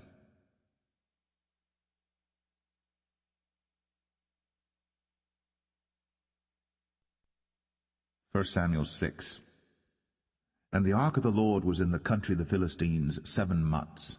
And the Philistines called for the priests and the diviners, saying, What shall we do to the ark of the Lord? Tell us wherewith we shall send it to his place. And they said, If ye send away the ark of the God of Israel, send it not empty, but in any wise return him a trespass offering. Then ye shall be healed, and it shall be known to you why his hand is not removed from you. Then said they, What shall be the trespass offering which we shall return to him? They answered, 5 golden emerods, and 5 golden mice, according to the number of the lords of the Philistines. For 1 plague was on you all, and on your lords. Wherefore ye shall make images of your emerods, and images of your mice that mar the land, and ye shall give glory unto the God of Israel. Peradventure he will lighten his hand from off you, and from off your gods, and from off your land. Wherefore then do ye harden your hearts, as the Egyptians and Pharaoh hardened their hearts, when he had wrought wonderfully among them? Did they not let the people go, and they departed? Now therefore make a new cart, and take 2 milch kine, on which there hath come no yoke, and tie the kine to the cart, and bring their calves home from them. And take the ark of the Lord, and lay it upon the cart, and put the jewels of gold, which ye return him for a trespass offering, in a coffer by the side thereof, and send it away, that it may go. And see, if it goeth up by the way of his own coast, to Bethshemesh, then he hath done us this great evil. But if not, then we shall know that it is not his hand that smote us. It was a chance that happened to us. And the men did so, and took 2 milch kine, and tied them to the cart, and shut up their calves at home. And they laid the ark of the Lord upon the cart, and the coffer with the mice of gold, and the images of their emerods. And the kine took the straight way to the way of Bethshemesh, and went along the highway, lowing as they went, and turned not aside to the right hand or to the left. And the lords of the Philistines went after them unto the border of Bethshemesh. And they of Bethshemesh were reaping their wheat harvest in the valley. And they lifted up their eyes, and saw the ark, and rejoiced to see it. And the cart came into the field of Joshua, a Bethshemite, and stood there, where there was a great stone. And they clave the wood of the cart, and offered the kine a burnt offering unto the Lord. And the Levites took down the ark of the Lord, and the coffer that was with it, wherein the jewels of gold were, and put them on the great stone. And the men of Bethshemesh offered burnt offerings, and sacrificed sacrifices the same day unto the Lord. And when the 5 lords of the Philistines had seen it, they returned to Ekron the same day. And these are the golden emerods, which the Philistines returned for a trespass offering unto the Lord: for Ashdod 1, for Gaza 1, for Ashkelon 1, for Gath 1, for Ekron 1. And the golden mice, according to the number of all the cities of the Philistines, belonging to the 5 lords, both of fenced cities and of country villages, even unto the great stone of Abel, whereon they set down the ark of the Lord, which stone remaineth unto this day in the field of Joshua the Bethshemite. And he smote the men of Bethshemesh, because they had looked into the ark of the Lord. Even he smote of the people 50,010 men. And the people lamented, because the Lord had smitten many of the people with a great slaughter. And the men of Bethshemesh said, Who is able to stand before this holy Lord God? And to whom shall he go up from us? And they sent messengers to the inhabitants of Kirjath-jearim, saying, The Philistines have brought again the ark of the Lord. Come ye down, and fetch it up to you.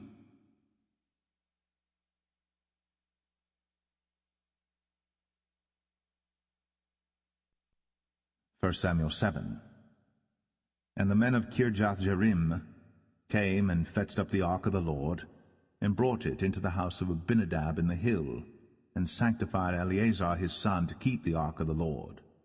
And it came to pass, while the ark abode in Kirjath-jearim, that the time was long, for it was 20 years. And all the house of Israel lamented after the Lord.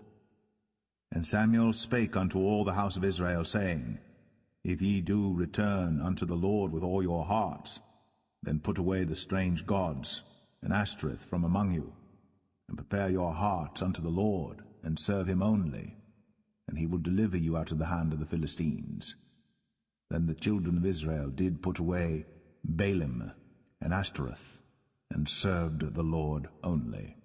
And Samuel said, Gather all Israel to Mizpeh, and I will pray for you unto the Lord. And they gathered together to Mizpeh, and drew water, and poured it out before the Lord, and fasted on that day, and said there, We have sinned against the Lord. And Samuel judged the children of Israel in Mizpeh. And when the Philistines heard that the children of Israel were gathered together to Mizpeh, the lords of the Philistines went up against Israel.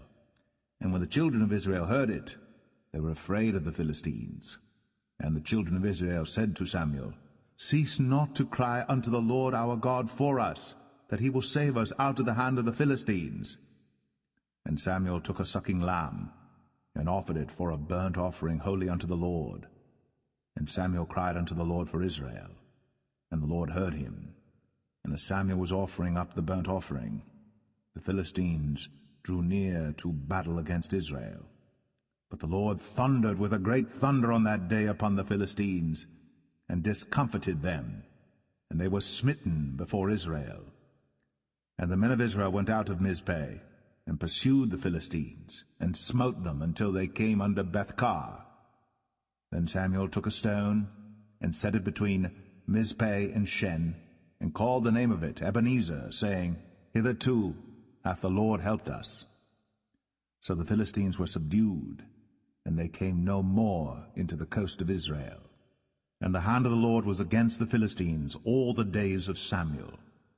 And the cities which the Philistines had taken from Israel were restored to Israel, from Ekron even unto Gath.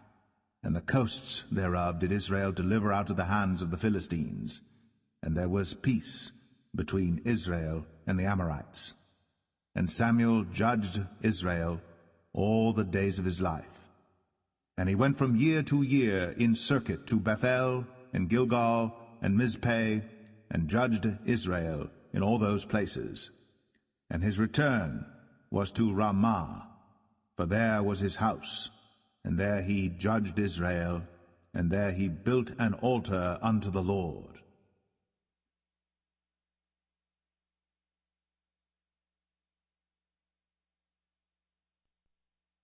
First Samuel 8. And it came to pass, when Samuel was old, that he made his sons judges over Israel. Now the name of his firstborn was Joel, and the name of his second Abiah. They were judges in Beersheba. And his sons walked not in his ways, but turned aside after lucre, and took bribes, and perverted judgment. And all the elders of Israel gathered themselves together, and came to Samuel unto Ramah, and said unto him, Behold, thou art old, and thy sons walk not in thy ways. Now make us a king to judge us like all the nations. But the thing displeased Samuel, when they said, Give us a king to judge us. And Samuel prayed unto the Lord. And the Lord said unto Samuel, Hearken unto the voice of the people, in all that they say unto thee. For they have not rejected thee, but they have rejected me, that I should not reign over them. According to all the works which they have done since the day that I brought them up out of Egypt, even unto this day, wherewith they have forsaken me, and served other gods, so do they also unto thee. Now therefore hearken unto their voice, howbeit yet protest solemnly unto them, and show them the manner of the king that shall reign over them. And Samuel told all the words of the Lord unto the people that asked of him a king. And he said, This will be the manner of the king that shall reign over you. He will take your sons, and appoint them for himself, for his chariots, and to be his horsemen, and some shall run before his chariots. And he will appoint him captains over thousands, and captains over 50s, and will set them to ear his ground, and to reap his harvest, and to make his instruments of war, and instruments of his chariots, And he will take your daughters to be confectionaries, and to be cooks, and to be bakers. And he will take your fields and your vineyards and your olive yards, even the best of them, and give them to his servants. And he will take the tenth of your seed and of your vineyards, and give to his officers and to his servants. And he will take your men servants and your maid servants and your goodliest young men and your asses, and put them to his work. He will take the tenth of your sheep, and ye shall be his servants. And ye shall cry out in that day because of your king, which ye shall have chosen you. And the Lord will not hear you in that day.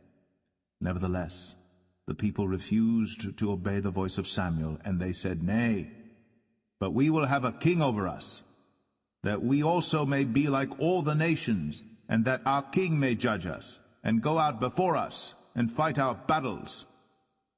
And Samuel heard all the words of the people, and he rehearsed them in the ears of the Lord. And the Lord said to Samuel, Hearken unto their voice, and make them a king. And Samuel said unto the men of Israel, Go ye every man unto his city.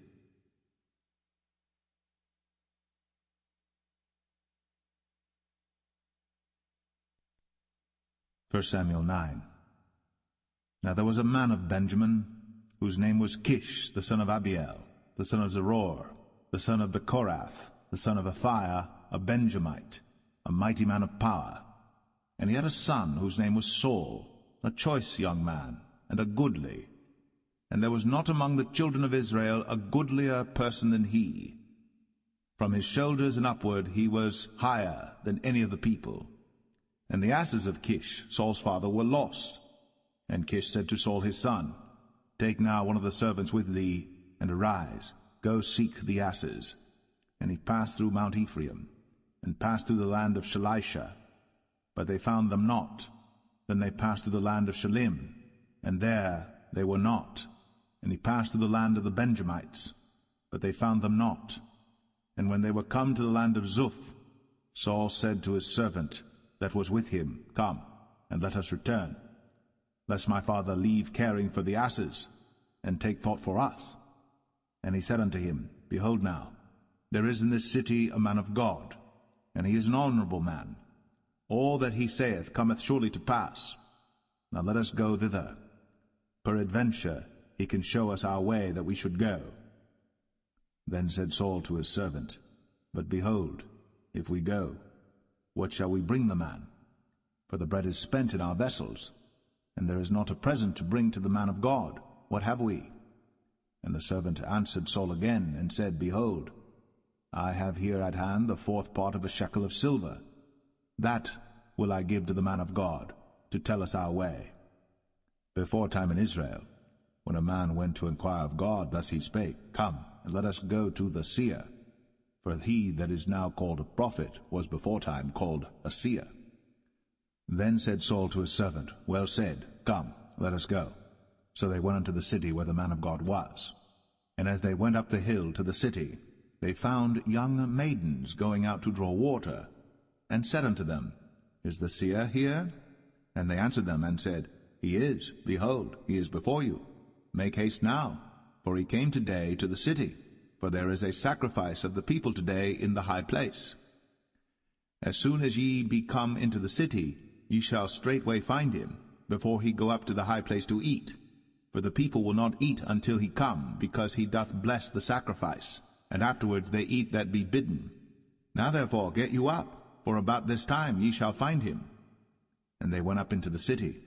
And when they were come into the city, behold, Samuel came out against them, for to go up to the high place. Now the Lord had told Samuel in his ear a day before Saul came, saying, Tomorrow about this time I will send thee a man out of the land of Benjamin, and thou shalt anoint him to be captain over my people Israel, that he may save my people out of the hand of the Philistines. For I have looked upon my people, because their cry is, Come unto me. And when Samuel saw Saul, the Lord said unto him, Behold the man whom I spake to thee of. This same shall reign over my people. Then Saul drew near to Samuel in the gate, and said, Tell me, I pray thee, where the seer's house is? And Samuel answered Saul and said, I am the seer. Go up before me unto the high place. For ye shall eat with me today, and tomorrow I will let thee go, and will tell thee all that is in thine heart. And as for thine asses that were lost 3 days ago, set not thy mind on them, for they are found. And on whom is all the desire of Israel? Is it not on thee, and on all thy father's house? And Saul answered and said, Am not I a Benjamite, of the smallest of the tribes of Israel, and my family the least of all the families of the tribe of Benjamin? Wherefore then speakest thou so to me? And Samuel took Saul and his servant, and brought them into the parlor, and made them sit in the chiefest place among them that were bidden, which were about 30 persons. And Samuel said unto the cook, Bring the portion which I gave thee, of which I said unto thee, Set it by thee. And the cook took up the shoulder, and that which was upon it, and set it before Saul. And Samuel said, Behold that which is left, set it before thee, and eat. For unto this time hath it been kept for thee, since I said, I have invited the people. So Saul did eat with Samuel that day. And when they were come down from the high place into the city, Samuel communed with Saul upon the top of the house. And they arose early. And it came to pass about the spring of the day that Samuel called Saul to the top of the house, saying, Up, that I may send thee away. And Saul arose, and they went out, both of them, he and Samuel, abroad. And as they were going down to the end of the city, Samuel said to Saul, Bid the servant pass on before us. And he passed on. But stand thou still a while, that I may show thee the word of God.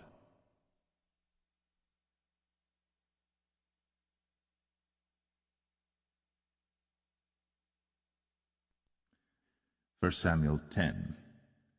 Then Samuel took a vial of oil, and poured it upon his head, and kissed him, and said, Is it not because the Lord hath anointed thee to be captain over his inheritance? When thou art departed from me today, then thou shalt find 2 men by Rachel's sepulchre, in the border of Benjamin at Zelzah.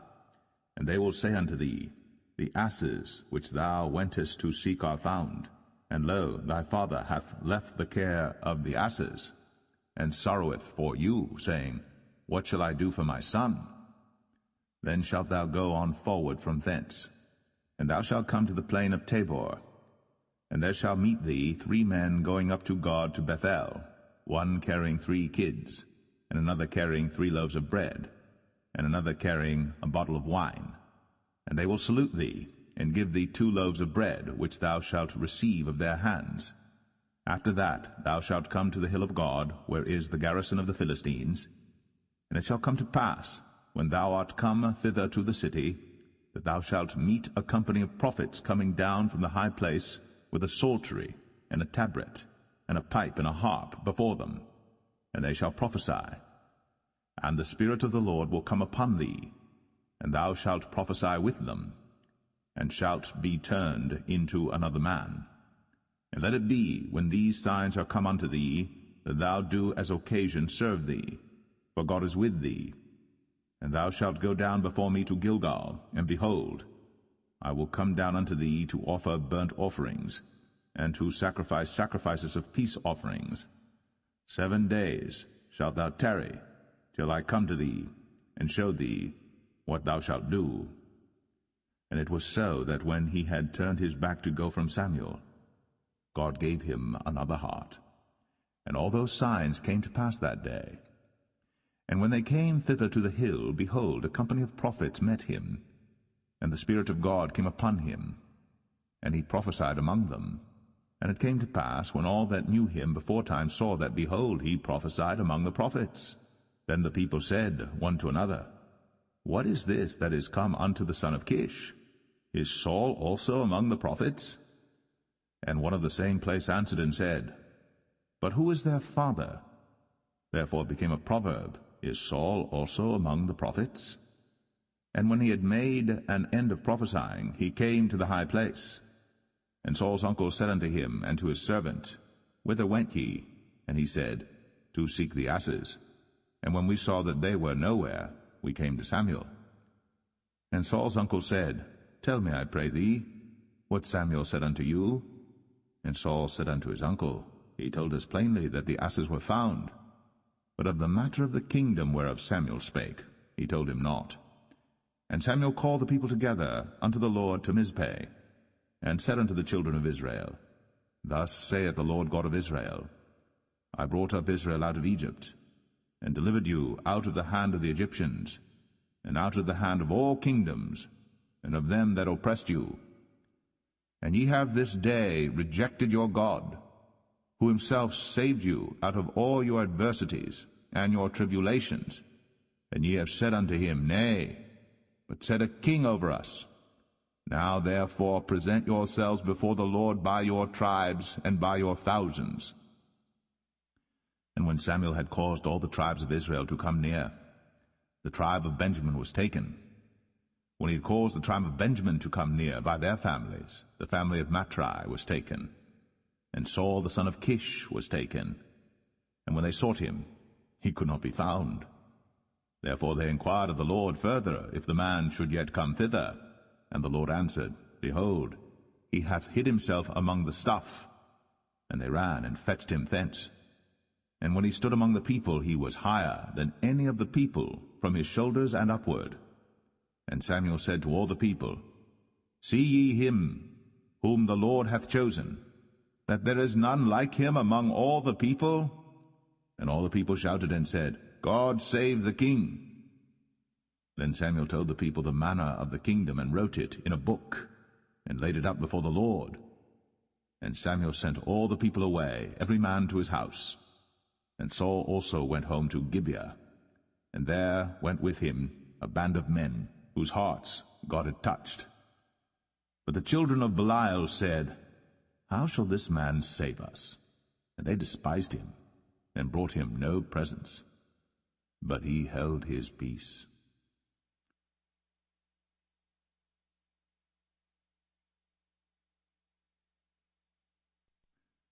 1 Samuel 11. Then Nahash the Ammonite came up, and encamped against Jabesh Gilead. And all the men of Jabesh said unto Nahash, Make a covenant with us, and we will serve thee. And Nahash the Ammonite answered them, On this condition will I make a covenant with you, that I may thrust out all your right eyes, and lay it for a reproach upon all Israel.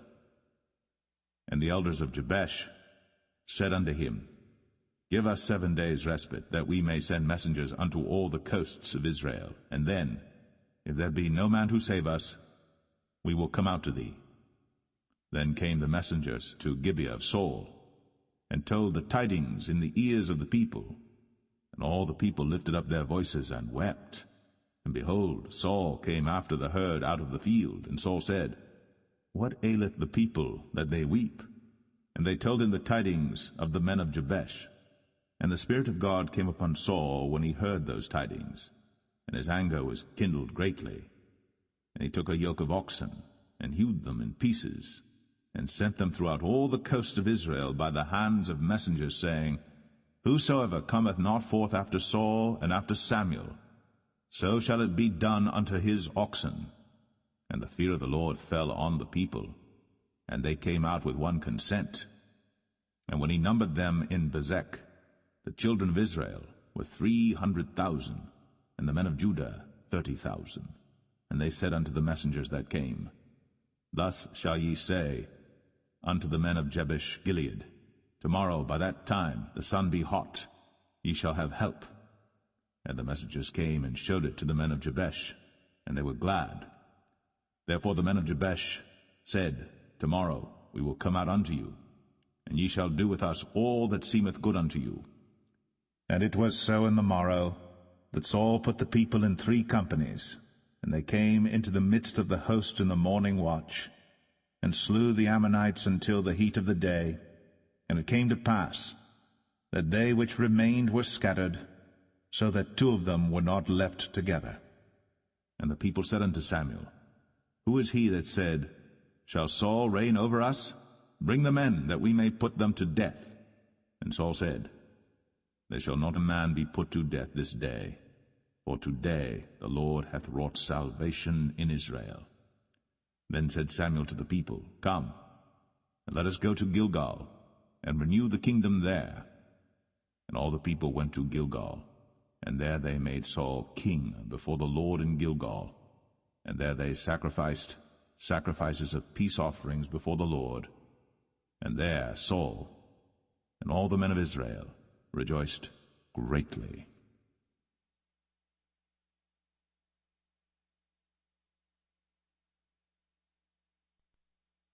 1 Samuel 12. And Samuel said unto all Israel, Behold, I have hearkened unto your voice in all that ye said unto me, and have made a king over you. And now, behold, the king walketh before you, and I am old and grey-headed, and behold, my sons are with you. And I have walked before you from my childhood unto this day. Behold, here I am. Witness against me before the Lord and before his anointed, whose ox have I taken? Or whose ass have I taken? Or whom have I defrauded? Whom have I oppressed? Or of whose hand have I received any bribe to blind mine eyes therewith? And I will restore it you. And they said, Thou hast not defrauded us, nor oppressed us, neither hast thou taken aught of any man's hand. And he said unto them, The Lord is witness against you, and his anointed is witness this day, that ye have not found aught in my hand. And they answered, He is witness. And Samuel said unto the people, It is the Lord that advanced Moses and Aaron, and that brought your fathers up out of the land of Egypt. Now therefore stand still, that I may reason with you before the Lord of all the righteous acts of the Lord, which he did to you and to your fathers.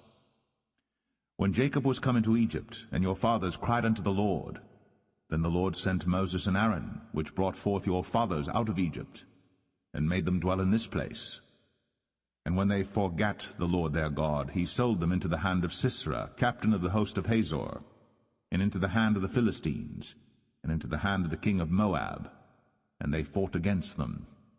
And they cried unto the Lord, and said, We have sinned, because we have forsaken the Lord, and have served Balaam and Ashtoreth. But now deliver us out of the hand of our enemies, and we will serve thee. And the Lord sent Jerubbaal, and Bedan, and Jephthah, and Samuel, and delivered you out of the hand of your enemies on every side, and ye dwelled safe. And when ye saw that Nahash the king of the children of Ammon came against you, ye said unto me, Nay, but a king shall reign over us, when the Lord your God was your king. Now therefore, behold, the king whom ye have chosen, and whom ye have desired, and behold, the Lord hath set a king over you. If ye will fear the Lord, and serve him, and obey his voice, and not rebel against the commandment of the Lord, then shall both ye and also the king that reigneth over you continue following the Lord your God. But if ye will not obey the voice of the Lord, but rebel against the commandment of the Lord, then shall the hand of the Lord be against you, as it was against your fathers. Now therefore stand and see this great thing which the Lord will do before your eyes. Is it not wheat harvest today? I will call unto the Lord, and he shall send thunder and rain, that ye may perceive and see that your wickedness is great, which ye have done in the sight of the Lord in asking you a king. So Samuel called unto the Lord, and the Lord sent thunder and rain that day. And all the people greatly feared the Lord and Samuel. And all the people said unto Samuel, Pray for thy servants unto the Lord thy God, that we die not, for we have added unto all our sins this evil, to ask us a king. And Samuel said unto the people, Fear not, ye have done all this wickedness.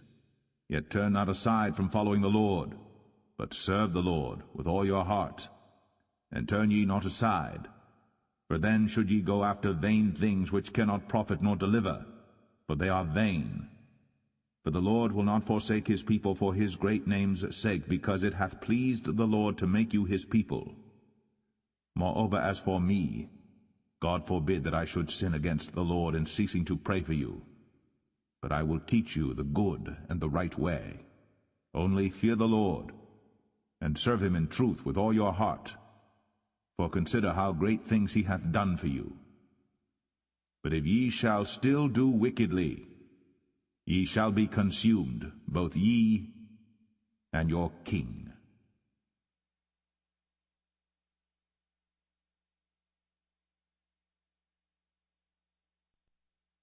First Samuel 13. Saul reigned 1 year.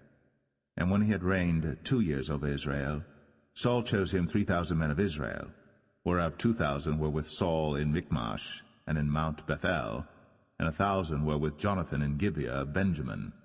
And the rest of the people he sent every man to his tent. And Jonathan smote the garrison of the Philistines that was in Geba, and the Philistines heard of it. And Saul blew the trumpet throughout all the land, saying, Let the Hebrews hear. And all Israel heard say that Saul had smitten a garrison of the Philistines, and that Israel also was had in abomination with the Philistines. And the people were called together after Saul to Gilgal. And the Philistines gathered themselves together to fight with Israel, 30,000 chariots and 6,000 horsemen, and people as the sand which is on the seashore in multitude. And they came up, and pitched in Michmash, eastward from Bethaven. When the men of Israel saw that they were in a strait, for the people were distressed, then the people did hide themselves in caves, and in thickets, and in rocks, and in high places, and in pits. And some of the Hebrews went over Jordan to the land of Gad and Gilead. As for Saul, he was yet in Gilgal, and all the people followed him trembling. And he tarried 7 days according to the set time that Samuel had appointed.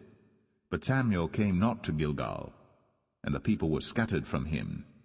And Saul said, Bring hither a burnt offering to me, and peace offerings. And he offered the burnt offering. And it came to pass that as soon as he had made an end of offering the burnt offering, behold, Samuel came. And Saul went out to meet him, that he might salute him. And Samuel said, What hast thou done? And Saul said, Because I saw that the people were scattered from me, and that thou camest not within the days appointed, and that the Philistines gathered themselves together at Michmash. Therefore said I, The Philistines will come down now upon me to Gilgal, and I have not made supplication unto the Lord. I forced myself therefore, and offered a burnt offering. And Samuel said to Saul, Thou hast done foolishly. Thou hast not kept the commandment of the Lord thy God, which he commanded thee. For now would the Lord have established thy kingdom upon Israel forever. But now thy kingdom shall not continue.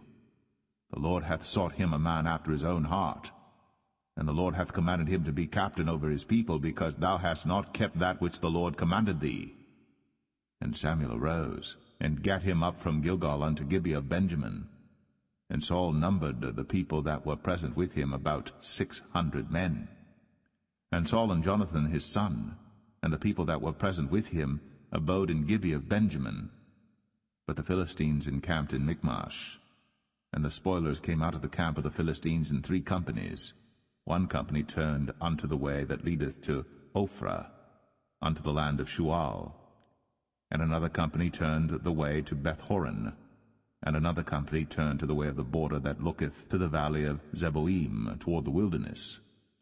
Now there was no smith found throughout all the land of Israel. For the Philistines said, Lest the Hebrews make them swords or spears. But all the Israelites went down to the Philistines to sharpen every man his share, and his coulter, and his axe, and his mattock. Yet they had a file for the mattocks, and for the coulters, and for the forks, and for the axes, and to sharpen the goads. So it came to pass in the day of battle that there was neither sword nor spear found in the hand of any of the people that were with Saul and Jonathan. But with Saul and with Jonathan his son was there found. And the garrison of the Philistines went out to the passage of Michmash.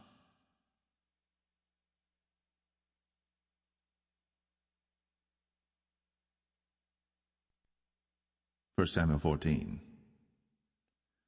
Now it came to pass upon a day that Jonathan the son of Saul said unto the young man that bare his armor, Come, and let us go over to the Philistines' garrison that is on the other side. But he told not his father.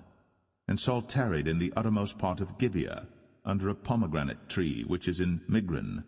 And the people that were with him were about 600 men.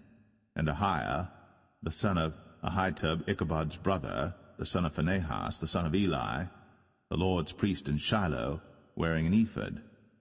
And the people knew not that Jonathan was gone. And between the passages by which Jonathan sought to go over unto the Philistines' garrison, there was a sharp rock on the one side, and a sharp rock on the other side. And the name of the one was Bozez, and the name of the other Sinai. The forefront of the one was situate northward over against Michmash, and the other southward over against Gibeah.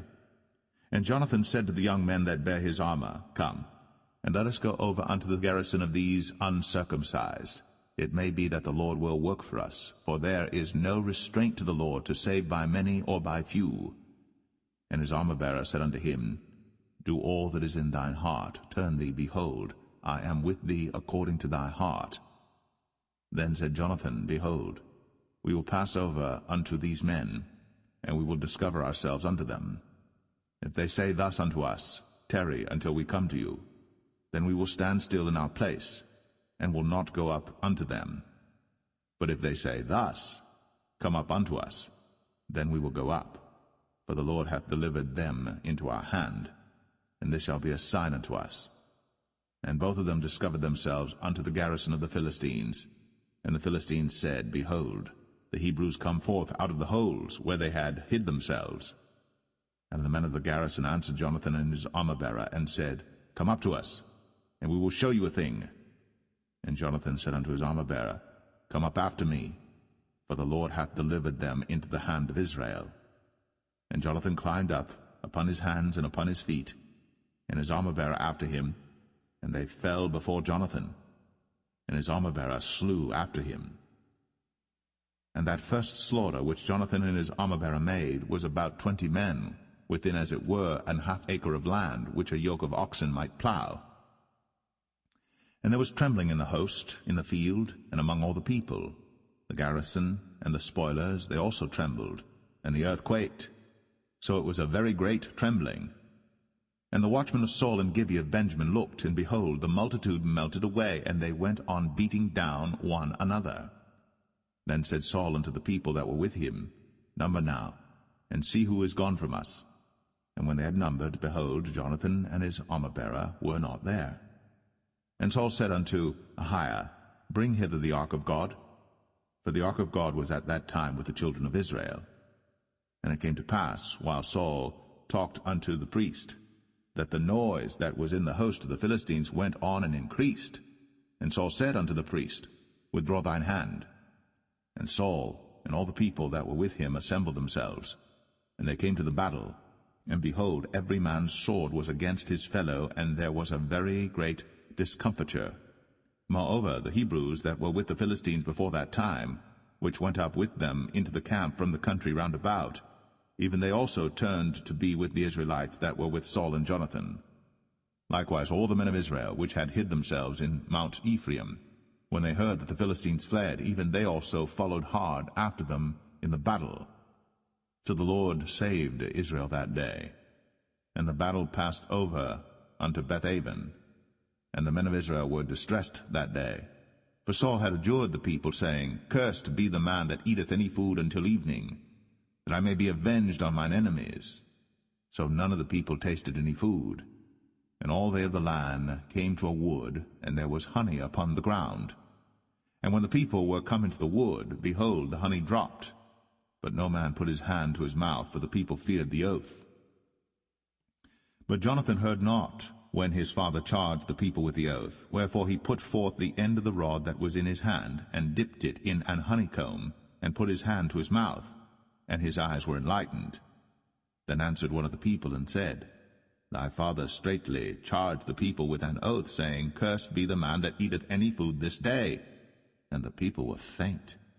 Then said Jonathan, My father hath troubled the land. See, I pray you, how mine eyes have been enlightened, because I tasted a little of this honey. How much more, if haply the people had eaten freely today of the spoil of their enemies which they found? For had there not been now a much greater slaughter among the Philistines? And they smote the Philistines that day, from Michmash to Ailon. and the people were very faint. And the people flew upon the spoil, and took sheep and oxen and calves, and slew them on the ground. And the people did eat them with the blood. Then they told Saul, saying, Behold, the people sin against the Lord, in that they eat with the blood. And he said, Ye have transgressed. Roll a great stone unto me this day. And Saul said, Disperse yourselves among the people, and say unto them, Bring me hither every man his ox, and every man his sheep, and slay them here, and eat, and sin not against the Lord in eating with the blood. And all the people brought every man his ox with him that night, and slew them there. And Saul built an altar unto the Lord. The same was the first altar that he built unto the Lord. And Saul said, Let us go down after the Philistines by night, and spoil them until the morning light, and let us not leave a man of them. And they said, Do whatsoever seemeth good unto thee. Then said the priest, Let us draw near hither unto God. And Saul asked counsel of God, Shall I go down after the Philistines? Wilt thou deliver them into the hand of Israel? But he answered him not that day. And Saul said, Draw ye near hither, all the chief of the people, and know and see wherein this sin hath been this day. For as the Lord liveth, which saveth Israel, though it be in Jonathan my son, he shall surely die. But there was not a man among all the people that answered him. Then said he unto all Israel, Be ye on one side, and I and Jonathan my son will be on the other side. And the people said unto Saul, Do what seemeth good unto thee. Therefore Saul said unto the Lord God of Israel, Give a perfect lot. And Saul and Jonathan were taken, but the people escaped. And Saul said, Cast lots between me and Jonathan my son. And Jonathan was taken. Then Saul said to Jonathan, Tell me what thou hast done.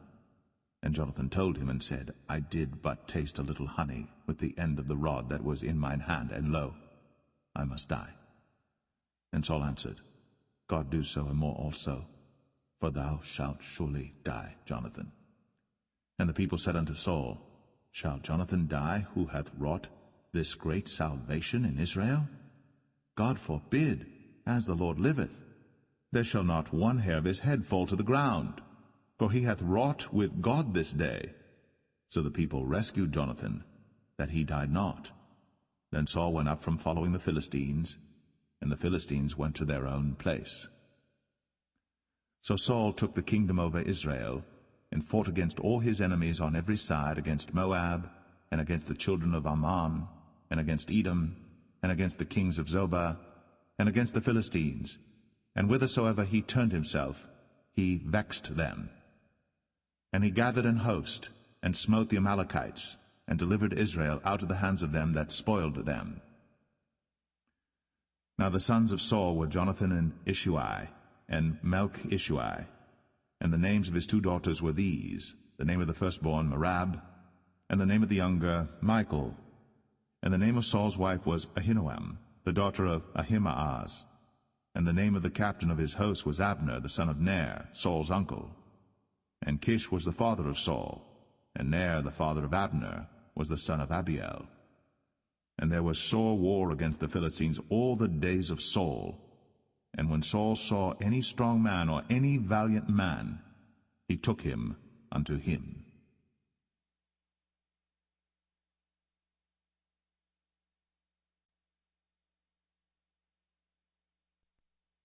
1 Samuel 15. Samuel also said unto Saul, The Lord sent me to anoint thee to be king over his people, over Israel. Now therefore hearken thou unto the voice of the words of the Lord. Thus saith the Lord of hosts, I remember that which Amalek did to Israel, how he laid wait for him in the way when he came up from Egypt. Now go, and smite Amalek, and utterly destroy all that they have, and spare them not, but slay both man and woman, infant and suckling, ox and sheep, camel and ass. And Saul gathered the people together, and numbered them in Telaim 200,000 footmen, and 10,000 men of Judah. And Saul came to a city of Amalek, and laid wait in the valley. And Saul said unto the Kenites, Go, depart, get you down from among the Amalekites, lest I destroy you with them. For ye showed kindness to all the children of Israel when they came up out of Egypt. So the Kenites departed from among the Amalekites. And Saul smote the Amalekites from Havilah until thou comest to Shur, that is over against Egypt. And he took Agag, the king of the Amalekites, alive, and utterly destroyed all the people with the edge of the sword. But Saul and the people spared Agag, and the best of the sheep, and of the oxen, and of the fatlings, and the lambs, and all that was good, and would not utterly destroy them. But everything that was vile and refuse, that they destroyed utterly. Then came the word of the Lord unto Samuel, saying, It repenteth me that I have set up Saul to be king, for he is turned back from following me, and hath not performed my commandments. And it grieved Samuel, and he cried unto the Lord all night. And when Samuel rose early to meet Saul in the morning, it was told Samuel, saying, Saul came to Carmel, and behold, he set him up a place, and is gone about, and passed on, and gone down to Gilgal. And Samuel came to Saul, and Saul said unto him, Blessed be thou of the Lord, I have performed the commandment of the Lord. And Samuel said, What meaneth then this bleating of the sheep in mine ears, and the lowing of the oxen which I hear? And Saul said, They have brought them from the Amalekites, for the people spared the best of the sheep and of the oxen to sacrifice unto the Lord thy God, and the rest we have utterly destroyed. Then Samuel said unto Saul, Stay, and I will tell thee what the Lord hath said to me this night. And he said unto him, Say on. And Samuel said, When thou wast little in thine own sight, wast thou not made the head of the tribes of Israel? And the Lord anointed thee king over Israel? And the Lord sent thee on a journey, and said, Go, and utterly destroy the sinners, the Amalekites, and fight against them until they be consumed. Wherefore then didst thou not obey the voice of the Lord, but didst fly upon the spoil, and didst evil in the sight of the Lord? And Saul said unto Samuel, Yea, I have obeyed the voice of the Lord, and have gone the way which the Lord sent me, and have brought Agag, the king of Amalek, and have utterly destroyed the Amalekites. But the people took of the spoil sheep and oxen, the chief of the things which should have been utterly destroyed, to sacrifice unto the Lord thy God in Gilgal. And Samuel said, Hath the Lord as great delight in burnt offerings and sacrifices as in obeying the voice of the Lord? Behold, to obey is better than sacrifice, and to hearken than the fat of rams. For rebellion is as the sin of witchcraft, and stubbornness is as iniquity and idolatry. Because thou hast rejected the word of the Lord, he hath also rejected thee from being king. And Saul said unto Samuel, I have sinned, for I have transgressed the commandment of the Lord, and thy words, because I feared the people, and obeyed their voice. Now therefore, I pray thee, pardon my sin, and turn again with me, that I may worship the Lord. And Samuel said unto Saul, I will not return with thee, for thou hast rejected the word of the Lord, and the Lord hath rejected thee from being king over Israel. And as Samuel turned about to go away, he laid hold upon the skirt of his mantle, and it rent. And Samuel said unto him, The Lord hath rent the kingdom of Israel from thee this day, and hath given it to a neighbor of thine, that is better than thou. And also the strength of Israel will not lie nor repent, for he is not a man that he should repent. Then he said, I have sinned. Yet honor me now, I pray thee, before the elders of my people, and before Israel, and turn again with me, that I may worship the Lord thy God. So Samuel turned again after Saul, and Saul worshipped the Lord. Then said Samuel, Bring ye hither to me Agag, the king of the Amalekites. And Agag came unto him delicately. And Agag said, Surely the bitterness of death is past. And Samuel said, As thy sword hath made women childless, so shall thy mother be childless among women. And Samuel hewed Agag in pieces before the Lord in Gilgal. Then Samuel went to Ramah, and Saul went up to his house to Gibeah of Saul. And Samuel came no more to see Saul until the day of his death. Nevertheless Samuel mourned for Saul, and the Lord repented that he had made Saul king over Israel.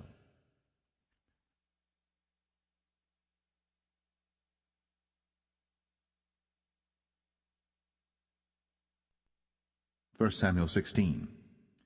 And the Lord said unto Samuel, How long wilt thou mourn for Saul, seeing I have rejected him from reigning over Israel? Fill thine horn with oil, and go. I will send thee to Jesse the Bethlehemite, for I have provided me a king among his sons. And Samuel said, How can I go? If Saul hear it, he will kill me. And the Lord said, Take an heifer with thee, and say, I am come to sacrifice to the Lord. And call Jesse to the sacrifice. And I will show thee what thou shalt do, and thou shalt anoint unto me him whom I name unto thee. And Samuel did that which the Lord spake, and came to Bethlehem. And the elders of the town trembled at his coming, and said, Comest thou peaceably? And he said, Peaceably. I am come to sacrifice unto the Lord. Sanctify yourselves, and come with me to the sacrifice. And he sanctified Jesse and his sons, and called them to the sacrifice.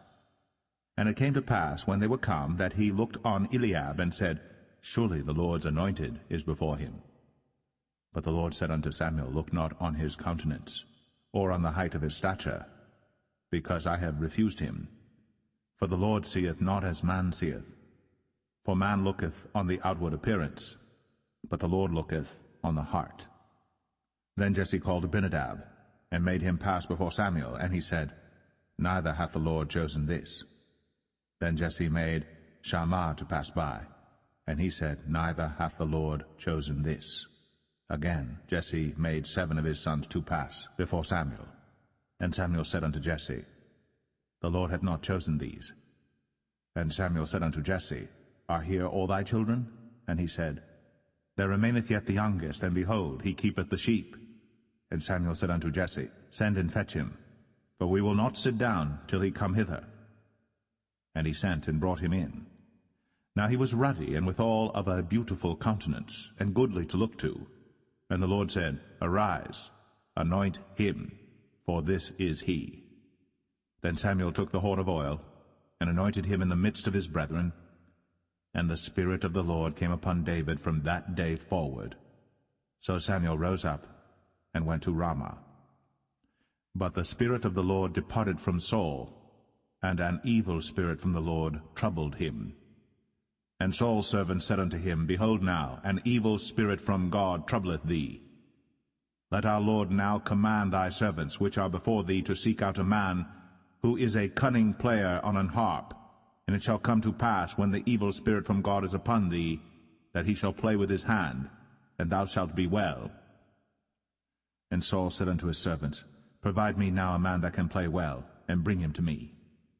Then answered one of the servants, and said, Behold, I have seen a son of Jesse the Bethlehemite, that is cunning in playing, and a mighty valiant man, and a man of war, and prudent in matters, and a comely person. And the Lord is with him. Wherefore Saul sent messengers unto Jesse, and said, Send me David thy son, which is with the sheep.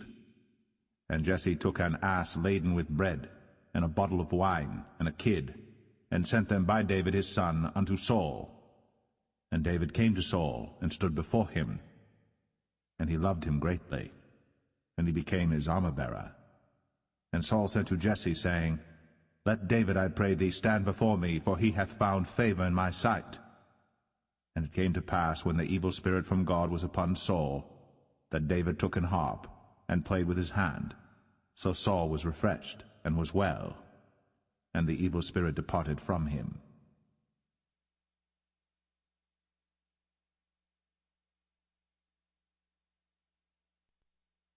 1 Samuel 17. Now the Philistines gathered together their armies to battle, and were gathered together at Shochoh, which belongeth to Judah, and pitched between Shochoh and Azekah in Ephes-dammim. And Saul and the men of Israel were gathered together, and pitched by the valley of Elah, and set the battle in array against the Philistines. And the Philistines stood on a mountain on the one side, and Israel stood on a mountain on the other side, and there was a valley between them. And there went out a champion out of the camp of the Philistines, named Goliath of Gath, whose height was 6 cubits and a span. And he had an helmet of brass upon his head, and he was armed with a coat of mail, and the weight of the coat was 5,000 shekels of brass. And he had greaves of brass upon his legs, and a target of brass between his shoulders. And the staff of his spear was like a weaver's beam, and his spear's head weighed 600 shekels of iron, and one bearing a shield went before him. And he stood and cried unto the armies of Israel, and said unto them, Why are ye come out to set your battle in array? Am not I a Philistine, and ye servants to Saul? Choose you a man for you, and let him come down to me. If he be able to fight with me and to kill me, then will we be your servants. But if I prevail against him, and kill him, then shall ye be our servants, and serve us. And the Philistine said, I defy the armies of Israel this day. Give me a man, that we may fight together. When Saul and all Israel heard those words of the Philistine, they were dismayed, and greatly afraid. Now David was the son of that Ephrathite of Bethlehem, Judah, whose name was Jesse, and he had 8 sons. And the man went among men for an old man in the days of Saul. And the 3 eldest sons of Jesse went and followed Saul to the battle. And the names of his 3 sons that went to the battle were Eliab the firstborn, and next unto him Abinadab, and the third Shammah. And David was the youngest, and the 3 eldest followed Saul. But David went and returned from Saul to feed his father's sheep at Bethlehem. And the Philistine drew near morning and evening, and presented himself 40 days. And Jesse said unto David his son, Take now for thy brethren an ephah of this parched corn, and these 10 loaves, and run to the camp to thy brethren. And carry these 10 cheeses unto the captain of their 1,000, and look how thy brethren fare, and take their pledge. Now Saul and they, and all the men of Israel, were in the valley of Elah, fighting with the Philistines. And David rose up early in the morning, and left the sheep with a keeper, and took and went, as Jesse had commanded him. And he came to the trench, as the host was going forth to the fight, and shouted for the battle. For Israel and the Philistines had put the battle in array, army against army. And David left his carriage in the hand of the keeper of the carriage, and ran into the army, and came and saluted his brethren. And as he talked with them, behold, there came up the champion, the Philistine of Gath, Goliath by name, out of the armies of the Philistines, and spake according to the same words, and David heard them. And all the men of Israel, when they saw the man, fled from him, and were sore afraid. And the men of Israel said, Have ye seen this man that is come up? Surely to defy Israel is he come up.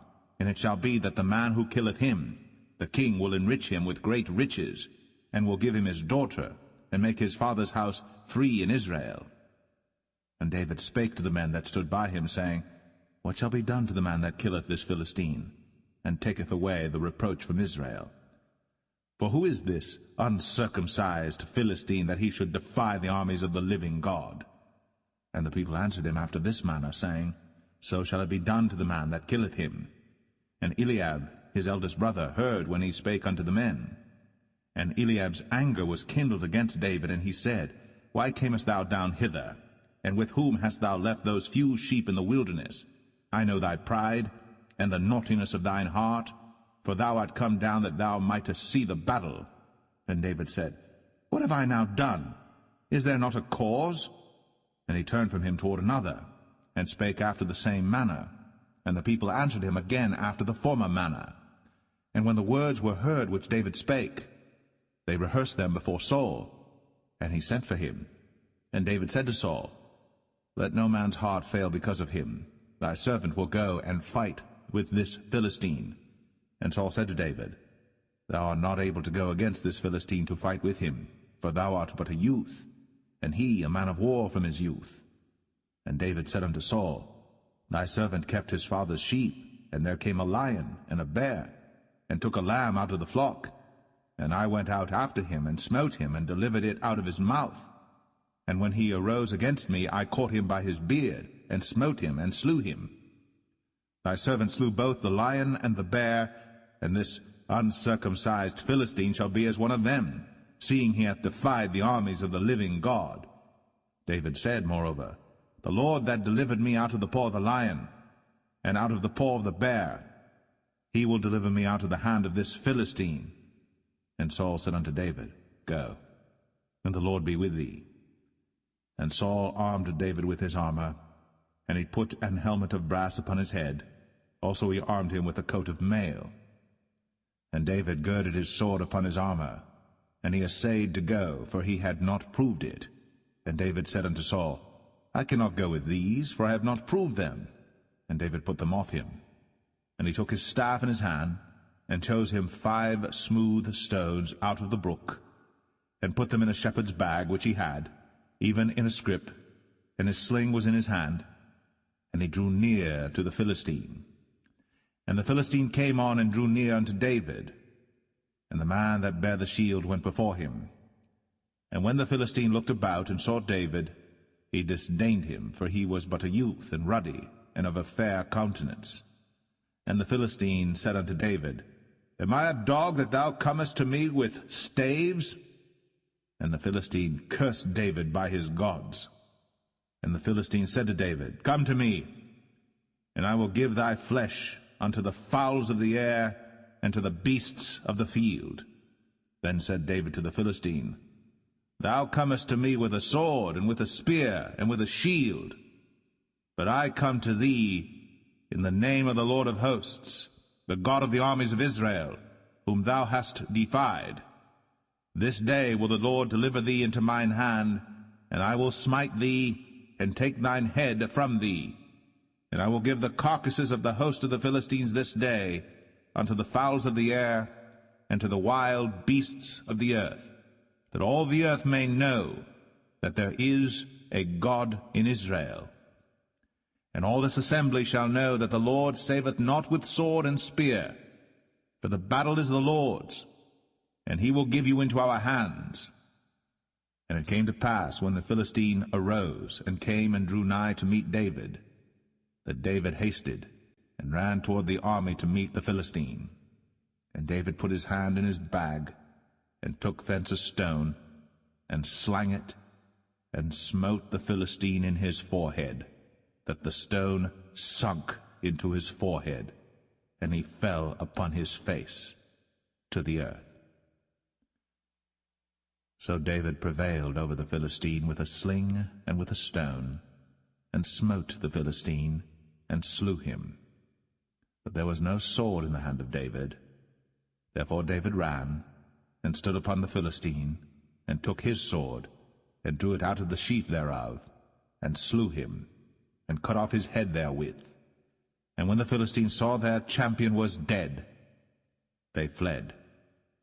And the men of Israel and of Judah arose, and shouted, and pursued the Philistines until thou come to the valley, and to the gates of Ekron. And the wounded of the Philistines fell down by the way to Sharaim, even unto Gath and unto Ekron.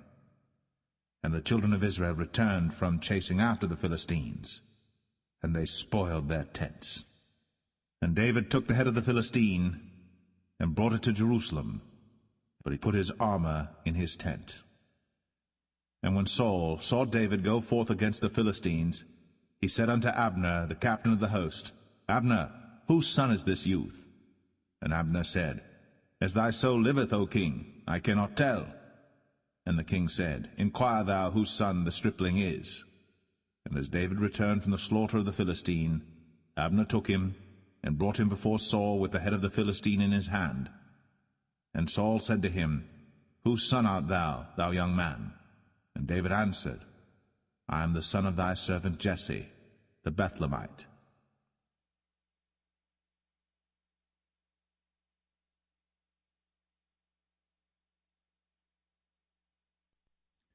1 Samuel 18. And it came to pass, when he had made an end of speaking unto Saul, that the soul of Jonathan was knit with the soul of David, and Jonathan loved him as his own soul. And Saul took him that day, and would let him go no more home to his father's house. Then Jonathan and David made a covenant, because he loved him as his own soul. And Jonathan stripped himself of the robe that was upon him, and gave it to David, and his garments, even to his sword, and to his bow, and to his girdle. And David went out whithersoever Saul sent him, and behaved himself wisely. And Saul set him over the men of war, and he was accepted in the sight of all the people, and also in the sight of Saul's servants. And it came to pass as they came, when David was returned from the slaughter of the Philistine, that women came out of all cities of Israel, singing and dancing to meet King Saul, with tabrets, with joy, and with instruments of music. And the women answered one another as they played, and said, Saul hath slain his thousands, and David his 10,000s. And Saul was very wroth, and the saying displeased him, and he said, They have ascribed unto David 10,000s, and to me they have ascribed but thousands. And what can he have more but the kingdom? And Saul eyed David from that day and forward. And it came to pass on the morrow that the evil spirit from God came upon Saul, and he prophesied in the midst of the house. And David played with his hand, as at other times. And there was a javelin in Saul's hand. And Saul cast the javelin, for he said, I will smite David even to the wall with it. And David avoided out of his presence twice. And Saul was afraid of David, because the Lord was with him, and was departed from Saul. Therefore Saul removed him from him, and made him his captain over 1,000. And he went out and came in before the people. And David behaved himself wisely in all his ways, and the Lord was with him. Wherefore when Saul saw that he behaved himself very wisely, he was afraid of him. But all Israel and Judah loved David, because he went out and came in before them.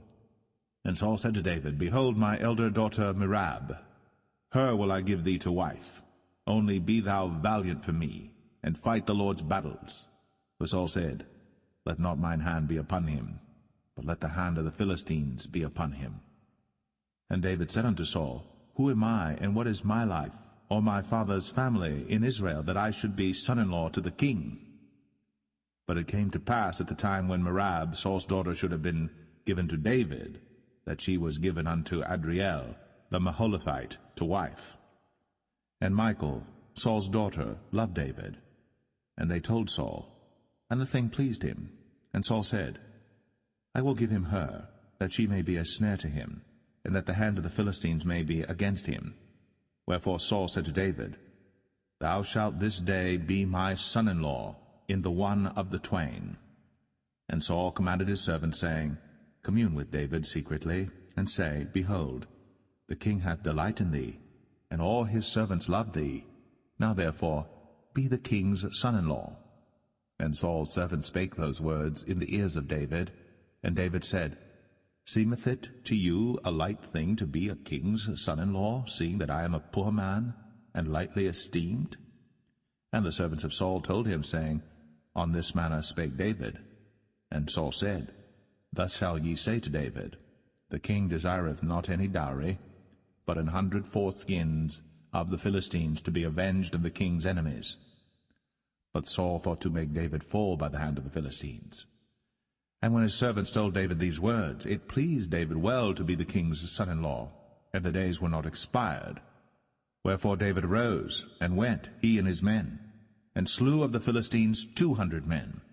And David brought their foreskins, and they gave them in full tale to the king, that he might be the king's son-in-law. And Saul gave him Michal his daughter to wife.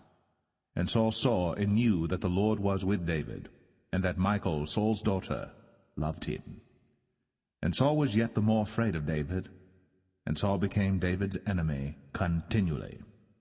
Then the princes of the Philistines went forth, and it came to pass after they went forth that David behaved himself more wisely than all the servants of Saul, so that his name was much set by.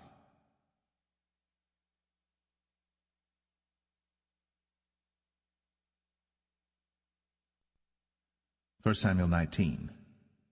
And Saul spake to Jonathan his son, and to all his servants, that they should kill David. But Jonathan, Saul's son, delighted much in David.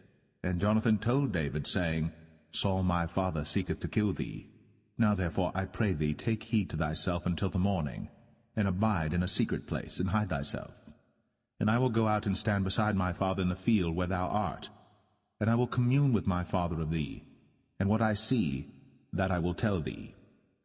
And Jonathan spake good of David unto Saul his father, and said unto him, Let not the king sin against his servant, against David, because he hath not sinned against thee, and because his works have been to thee word very good. For he did put his life in his hand, and slew the Philistine.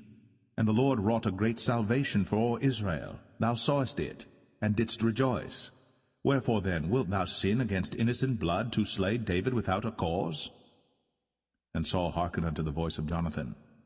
And Saul sware, As the Lord liveth, he shall not be slain. And Jonathan called David. And Jonathan showed him all those things. And Jonathan brought David to Saul, and he was in his presence, as in times past. And there was war again. And David went out, and fought with the Philistines, and slew them with a great slaughter, and they fled from him. And the evil spirit from the Lord was upon Saul, as he sat in his house with his javelin in his hand. And David played with his hand. And Saul sought to smite David even to the wall with the javelin, but he slipped away out of Saul's presence. And he smote the javelin to the wall, and David fled, and escaped that night. Saul also sent messengers unto David's house, to watch him, and to slay him in the morning. And Michal, David's wife, told him, saying, If thou save not thy life tonight, tomorrow thou shalt be slain. So Michal let David down through a window, and he went and fled, and escaped. And Michal took an image, and laid it in the bed, and put a pillow of goat's hair for his bolster, and covered it with a cloth. And when Saul sent messengers to take David, she said, He is sick. And Saul sent the messengers again to see David, saying, Bring him up to me in the bed, that I may slay him. And when the messengers were come in, behold, there was an image in the bed, with a pillow of goat's hair for his bolster. And Saul said unto Michal, Why hast thou deceived me so, and sent away mine enemy, that he is escaped? And Michal answered Saul, He said unto me, Let me go, why should I kill thee? So David fled, and escaped, and came to Samuel to Ramah, and told him all that Saul had done to him. And he and Samuel went, and dwelt in Naueth. And it was told Saul, saying, Behold, David is at Naueth in Ramah. And Saul sent messengers to take David. And when they saw the company of the prophets prophesying, and Samuel standing as appointed over them, the Spirit of God was upon the messengers of Saul, and they also prophesied. And when it was told Saul, he sent other messengers, and they prophesied likewise. And Saul sent messengers again the third time, and they prophesied also. Then went he also to Ramah, and came to a great well that is in Sechu. And he asked and said, Where are Samuel and David? And one said, Behold, they be at Naueth in Ramah. And he went thither to Naueth in Ramah. And the Spirit of God was upon him also. And he went on, and prophesied, until he came to Naueth in Ramah. And he stripped off his clothes also, and prophesied before Samuel in like manner, and lay down naked all that day, and all that night. Wherefore they say, Is Saul also among the prophets?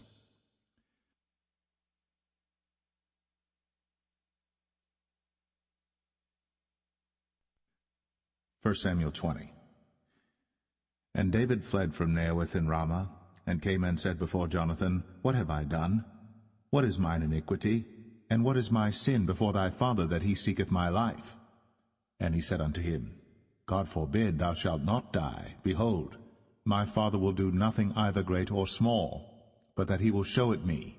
And why should my father hide this thing from me? It is not so. And David sware moreover, and said, Thy father certainly knoweth that I have found grace in thine eyes. And he saith, Let not Jonathan know this, lest he be grieved. But truly as the Lord liveth, and as thy soul liveth, there is but a step between me and death. Then said Jonathan unto David, Whatsoever thy soul desireth, I will even do it for thee. And David said unto Jonathan, Behold, tomorrow is the new moon, and I should not fail to sit with the king at meat, but let me go, that I may hide myself in the field unto the third day at even. If thy father at all miss me, then say, David earnestly asked leave of me that he might run to Bethlehem his city, for there is a yearly sacrifice there for all the family. If he say thus, it is well, thy servant shall have peace. But if he be very wroth, then be sure that evil is determined by him. Therefore thou shalt deal kindly with thy servant. For thou hast brought thy servant into a covenant of the Lord with thee. Notwithstanding, if there be in me iniquity, slay me thyself. For why shouldest thou bring me to thy father? And Jonathan said, Far be it from thee, for if I knew certainly that evil were determined by my father to come upon thee, then would not I tell it thee? Then said David to Jonathan, Who shall tell me? Or what if thy father answer thee roughly? And Jonathan said unto David, Come, and let us go out into the field. And they went out, both of them, into the field. And Jonathan said unto David, O Lord God of Israel, when I have sounded my father about tomorrow any time, or the third day, and behold, if there be good toward David, and I then said not unto thee, and show it thee, the Lord do so, and much more to Jonathan. But if it please my father to do thee evil, then I will show it thee, and send thee away, that thou mayest go in peace, and the Lord be with thee, as he hath been with my father. And thou shalt not only while yet I live show me the kindness of the Lord, that I die not, but also thou shalt not cut off thy kindness from my house forever, no, not when the Lord hath cut off the enemies of David every one from the face of the earth. So Jonathan made a covenant with the house of David, saying, Let the Lord even require it at the hand of David's enemies. And Jonathan caused David to swear again, because he loved him, for he loved him as he loved his own soul. Then Jonathan said to David, Tomorrow is the new moon, and thou shalt be missed, because thy seat will be empty. And when thou hast stayed 3 days, then thou shalt go down quickly, and come to the place where thou didst hide thyself when the business was in hand, and shalt remain by the stone Zelle. And I will shoot 3 arrows on the side thereof, as though I shot at a mark, and behold, I will send a lad, saying, Go, find out the arrows. If I expressly say unto the lad, Behold, the arrows are on this side of thee, take them, then come thou. For there is peace to thee, and no hurt, as the Lord liveth. But if I say thus unto the young man, Behold, the arrows are beyond thee, go thy way, for the Lord hath sent thee away. And as touching the matter which thou and I have spoken of, behold, the Lord be between thee and me forever. So David hid himself in the field. And when the new moon was come, the king sat him down to eat meat. And the king sat upon his seat as at other times, even upon a seat by the wall. And Jonathan arose, and Abner sat by Saul's side, and David's place was empty. Nevertheless Saul spake not anything that day, for he thought, Something hath befallen him. He is not clean. Surely he is not clean. And it came to pass on the morrow, which was the 2nd day of the month, that David's place was empty. And Saul said unto Jonathan his son, Wherefore cometh not the son of Jesse to meat, neither yesterday nor today? And Jonathan answered Saul, David earnestly asked leave of me to go to Bethlehem. And he said, Let me go, I pray thee.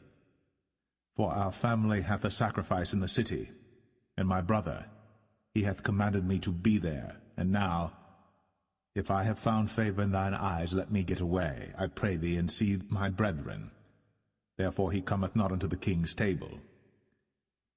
Then Saul's anger was kindled against Jonathan. And he said unto him, Thou son of the perverse, rebellious woman, do not I know that thou hast chosen the son of Jesse to thine own confusion, and unto the confusion of thy mother's nakedness? For as long as the son of Jesse liveth upon the ground, thou shalt not be established, nor thy kingdom.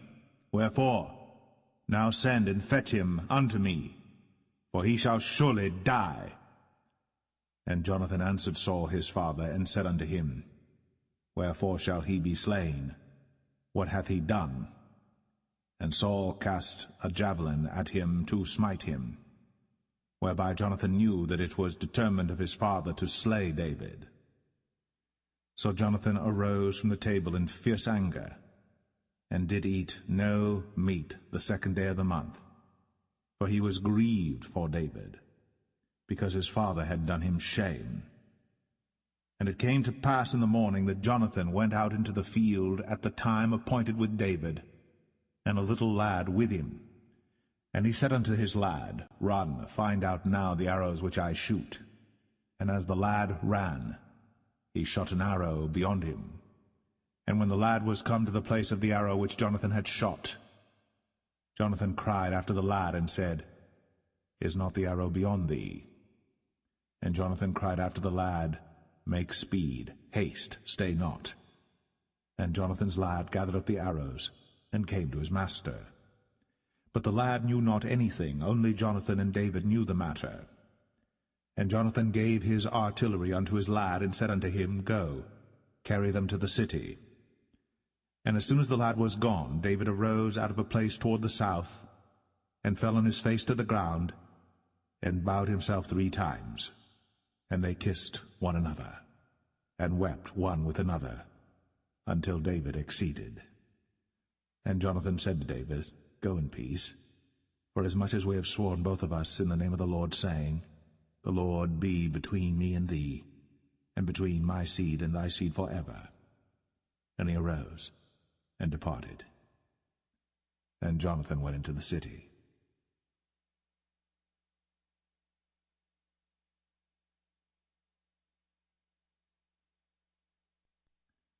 1 Samuel 21. Then came David to Nob, to Ahimelech the priest. And Ahimelech was afraid at the meeting of David, and said unto him, Why art thou alone, and no man with thee? And David said unto Ahimelech the priest, The king hath commanded me a business, and hath said unto me, Let no man know anything of the business whereabout I send thee, and what I have commanded thee. And I have appointed my servants to such and such a place. Now therefore, what is under thine hand? Give me 5 loaves of bread in mine hand, or what there is present. And the priest answered David, and said, There is no common bread under mine hand, but there is hallowed bread, if the young men have kept themselves at least from women. And David answered the priest, and said unto him, Of a truth, women have been kept from us, about these 3 days, since I came out. And the vessels of the young men are holy, and the bread is in a manner common, yea, though it was sanctified this day in the vessel. So the priests gave him hallowed bread, for there was no bread there but the showbread, that was taken from before the Lord, to put hot bread in the day when it was taken away. Now a certain man of the servants of Saul was there that day, detained before the Lord, and his name was Doeg, an Edomite, the chiefest of the herdmen that belonged to Saul. And David said unto Ahimelech, And is there not here under thine hand spear or sword? For I have neither brought my sword nor my weapons with me, because the king's business required haste. And the priest said, The sword of Goliath the Philistine, whom thou slewest in the valley of Elah, behold, it is here, wrapped in a cloth behind the ephod. If thou wilt take that, take it, for there is no other save that here. And David said, There is none like that, give it me. And David arose, and fled that day for fear of Saul, and went to Achish, the king of Gath. And the servants of Achish said unto him, Is not this David the king of the land? Did they not sing one to another of him in dances, saying, Saul hath slain his thousands, and David his 10,000s? And David laid up these words in his heart, and was sore afraid of Achish, the king of Gath. And he changed his behavior before them, and feigned himself mad in their hands, and scrabbled on the doors of the gate, and let his spittle fall down upon his beard. Then said Achish unto his servants, Lo, ye see the man is mad. Wherefore then have ye brought him to me? Have I need of madmen, that ye have brought this fellow to play the madman in my presence? Shall this fellow come into my house?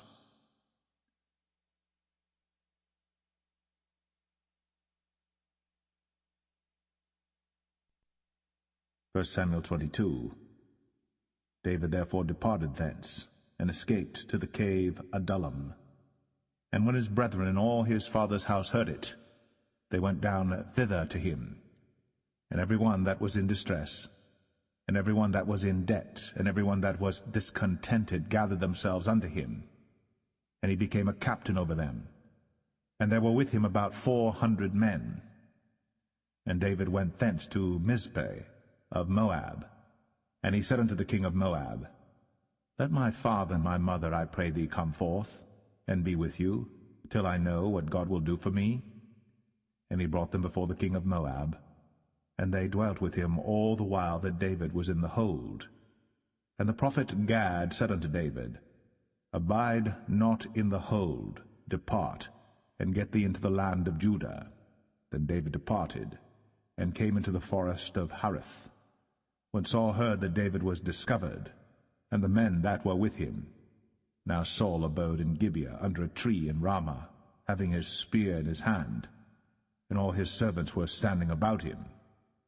Then Saul said unto his servants that stood about him, Hear now, ye Benjamites, will the son of Jesse give every one of you fields and vineyards, and make you all captains of thousands and captains of hundreds, that all of you have conspired against me?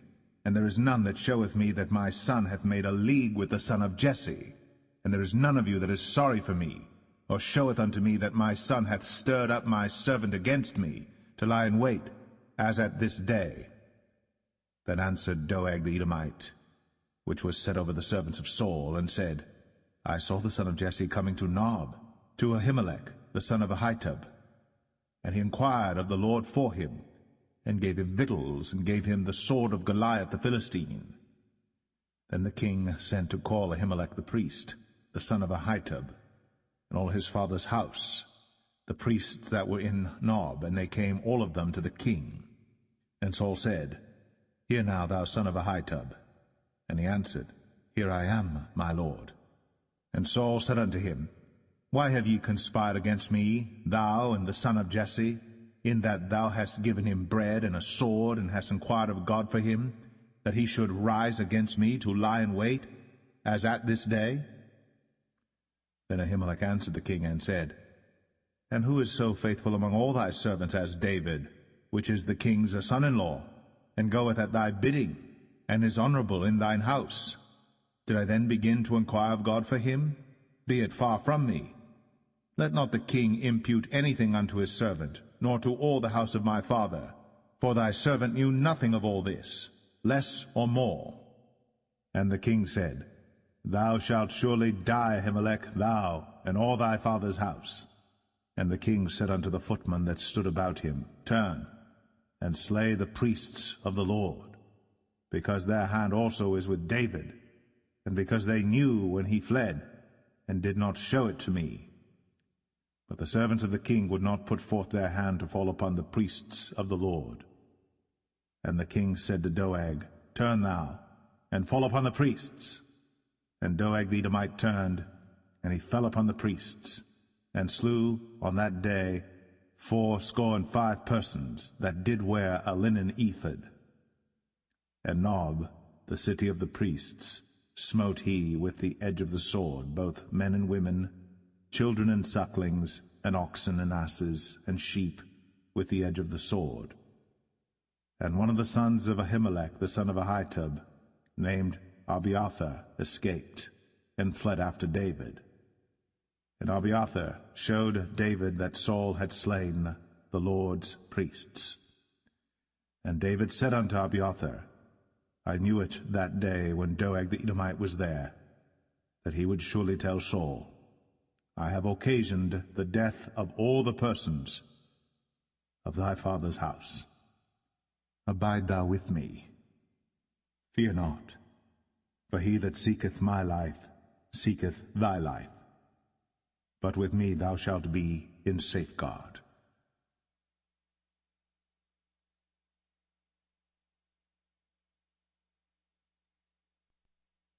1 Samuel 23. Then they told David, saying, Behold, the Philistines fight against Keilah, and they rob the threshing floors. Therefore David inquired of the Lord, saying, Shall I go and smite these Philistines? And the Lord said unto David, Go, and smite the Philistines, and save Keilah.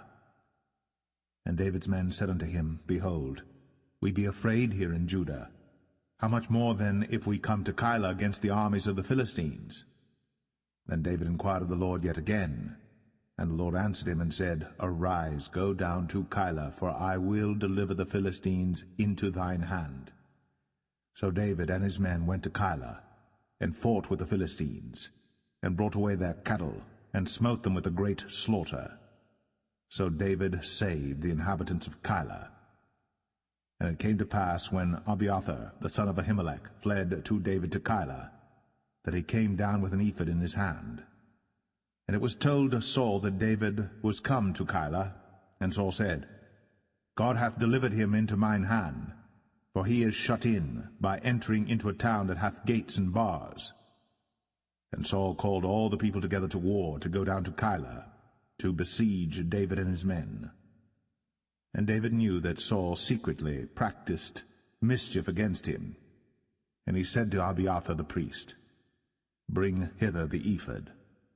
Then said David, O Lord God of Israel, Thy servant hath certainly heard that Saul seeketh to come to Keilah, to destroy the city for my sake. Will the men of Keilah deliver me up into his hand? Will Saul come down as thy servant hath heard? O Lord God of Israel, I beseech thee, tell thy servant. And the Lord said, He will come down. Then said David, Will the men of Keilah deliver me and my men into the hand of Saul? And the Lord said, They will deliver thee up. Then David and his men, which were about 600, arose, and departed out of Keilah, and went whithersoever they could go. And it was told Saul that David was escaped from Keilah, and he forbare to go forth. And David abode in the wilderness in strongholds, and remained in a mountain in the wilderness of Ziph. And Saul sought him every day, but God delivered him not into his hand. And David saw that Saul was come out to seek his life. And David was in the wilderness of Ziph in a wood. And Jonathan, Saul's son, arose, and went to David into the wood, and strengthened his hand in God. And he said unto him, Fear not, but the hand of Saul my father shall not find thee, and thou shalt be king over Israel, and I shall be next unto thee, and that also Saul my father knoweth. And they two made a covenant before the Lord. And David abode in the wood, and Jonathan went to his house. Then came up the Ziphites to Saul to Gibeah, saying, Doth not David hide himself with us in strongholds in the wood, in the hill of Hachilah, which is on the south of Jeshimon? Now therefore, O king, come down according to all the desire of thy soul to come down, and our part shall be to deliver him into the king's hand. And Saul said, Blessed be ye of the Lord, for ye have compassion on me. Go, I pray you, prepare yet, and know and see his place where his haunt is. And who hath seen him there? For it is told me that he dealeth very subtly. See therefore, and take knowledge of all the lurking places where he hideth himself, and come ye again to me with the certainty, and I will go with you. And it shall come to pass, if he be in the land, that I will search him out throughout all the thousands of Judah. And they arose, and went to Ziph before Saul. But David and his men were in the wilderness of Maon, in the plain on the south of Jeshimon. Saul also and his men went to seek him, and they told David, wherefore he came down into a rock, and abode in the wilderness of Maon. And when Saul heard that, he pursued after David in the wilderness of Maon. And Saul went on this side of the mountain, and David and his men on that side of the mountain. And David made haste to get away for fear of Saul. For Saul and his men compassed David and his men round about to take them. But there came a messenger unto Saul, saying, Haste thee, and come, for the Philistines have invaded the land. Wherefore Saul returned from pursuing after David, and went against the Philistines. Therefore they called that place Selah Hamalekoth. And David went up from thence, and dwelt in strongholds at En-gedi.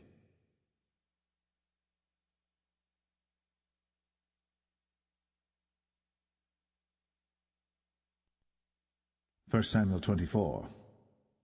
And it came to pass, when Saul was returned from following the Philistines, that it was told him, saying, Behold, David is in the wilderness of En-gedi. Then Saul took 3,000 chosen men out of all Israel, and went to seek David and his men upon the rocks of the wild goats. And he came to the sheepcotes by the way, where was a cave. And Saul went in to cover his feet, and David and his men remained in the sides of the cave. And the men of David said unto him, Behold the day of which the Lord said unto thee, Behold, I will deliver thine enemy into thine hand, that thou mayest do to him as it shall seem good unto thee. Then David arose, and cut off the skirt of Saul's robe privily. And it came to pass afterward that David's heart smote him, because he had cut off Saul's skirt. And he said unto his men, The Lord forbid that I should do this thing unto my master, the Lord's anointed, to stretch forth mine hand against him, seeing he is the anointed of the Lord. So David stayed his servants with these words, and suffered them not to rise against Saul. But Saul rose up out of the cave, and went on his way. David also rose afterward, and went out of the cave, and cried after Saul, saying, My lord the king. And when Saul looked behind him, David stooped with his face to the earth, and bowed himself. And David said to Saul, Wherefore hearest thou men's words, saying, Behold, David seeketh thy hurt? Behold, this day thine eyes have seen how that the Lord had delivered thee today into mine hand in the cave, and some bade me kill thee. But mine eyes spared thee, and I said, I will not put forth mine hand against my Lord, for he is the Lord's anointed. Moreover, my father, see the skirt of thy robe in my hand. For in that I cut off the skirt of thy robe, and killed thee not. Know thou, and see that there is neither evil nor transgression in mine hand, and I have not sinned against thee. Yet thou huntest my soul to take it. The Lord judge between me and thee, and the Lord avenge me of thee, but mine hand shall not be upon thee. As saith the proverb of the ancients, Wickedness proceedeth from the wicked, but mine hand shall not be upon thee. After whom is the king of Israel come out? After whom dost thou pursue? After a dead dog, after a flea? The Lord therefore be judge, and judge between me and thee, and see, and plead my cause, and deliver me out of thine hand. And it came to pass, when David had made an end of speaking these words unto Saul, that Saul said, Is this thy voice, my son David? And Saul lifted up his voice, and wept. And he said to David, Thou art more righteous than I, for thou hast rewarded me good, whereas I have rewarded thee evil. And thou hast shown this day how that thou hast dealt well with me, forasmuch as when the Lord had delivered me into thine hand, thou killedst me not. For if a man find his enemy, will he let him go well away? Wherefore the Lord reward thee good for that thou hast done unto me this day. And now behold, I know well that thou shalt surely be king, and that the kingdom of Israel shall be established in thine hand. Swear now therefore unto me by the Lord, that thou wilt not cut off my seed after me, and that thou wilt not destroy my name out of my father's house. And David sware unto Saul, and Saul went home, but David and his men gat them up unto the hold.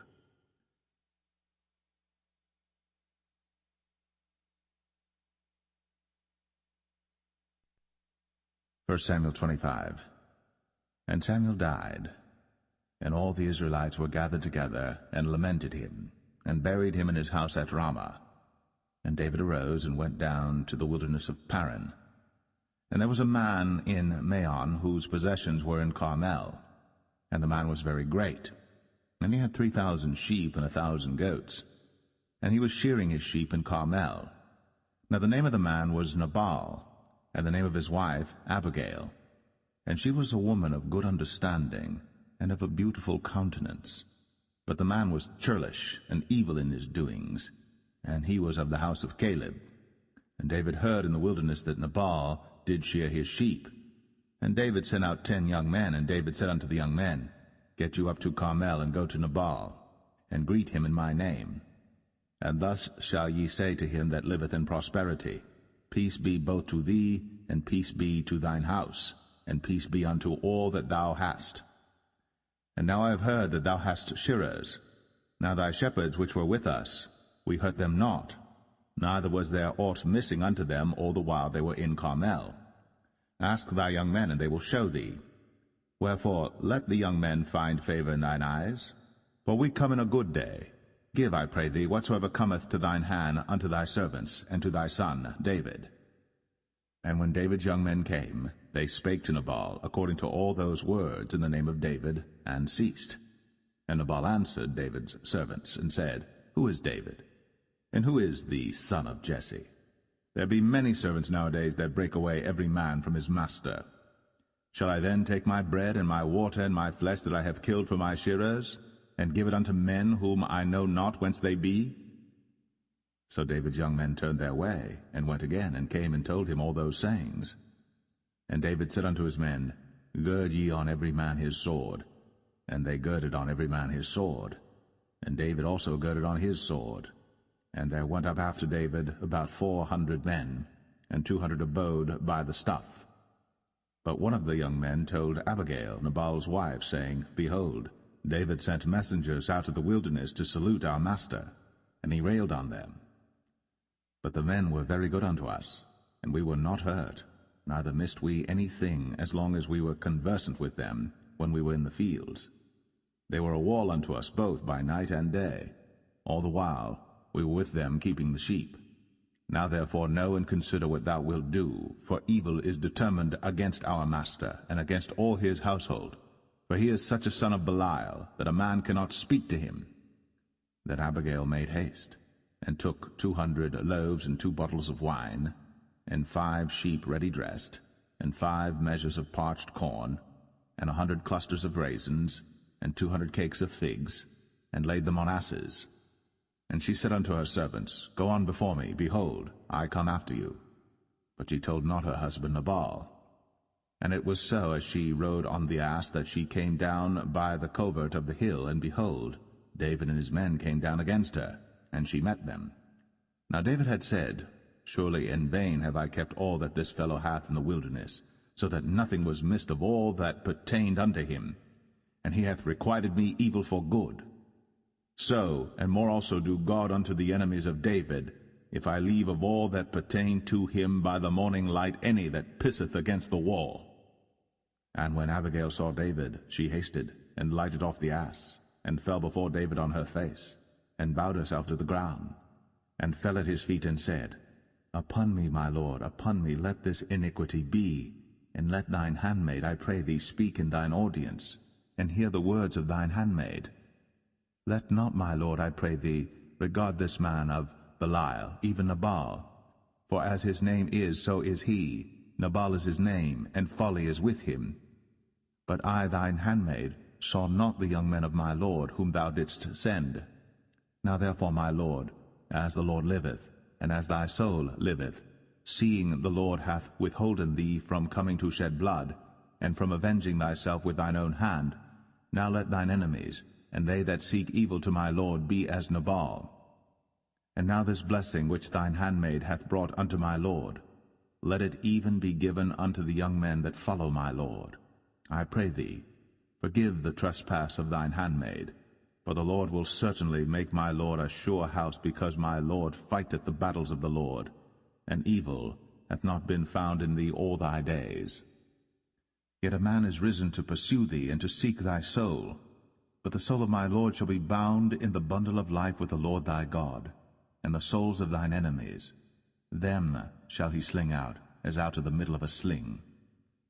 And it shall come to pass, when the Lord shall have done to my lord according to all the good that he hath spoken concerning thee, and shall have appointed thee ruler over Israel, that this shall be no grief unto thee, nor offensive heart unto my lord, either that thou hast shed blood causeless, or that my lord hath avenged himself. But when the Lord shall have dealt well with my lord, then remember thine handmaid. And David said to Abigail, Blessed be the Lord God of Israel, which sent thee this day to meet me. And blessed be thy advice, and blessed be thou, which hast kept me this day from coming to shed blood, and from avenging myself with mine own hand. For in very deed, as the Lord God of Israel liveth, which hath kept me back from hurting thee, except thou hadst hasted and come to meet me, surely there had not been left unto Nabal by the morning light any that pisseth against the wall. So David received of her hand that which she had brought him, and said unto her, Go up in peace to thine house. See, I have hearkened to thy voice, and have accepted thy person. And Abigail came to Nabal, and behold, he held a feast in his house, like the feast of a king. And Nabal's heart was merry within him, for he was very drunken. Wherefore she told him nothing, less or more, until the morning light. But it came to pass in the morning, when the wine was gone out of Nabal, and his wife had told him these things, that his heart died within him, and he became as a stone. And it came to pass about 10 days after, that the Lord smote Nabal, that he died.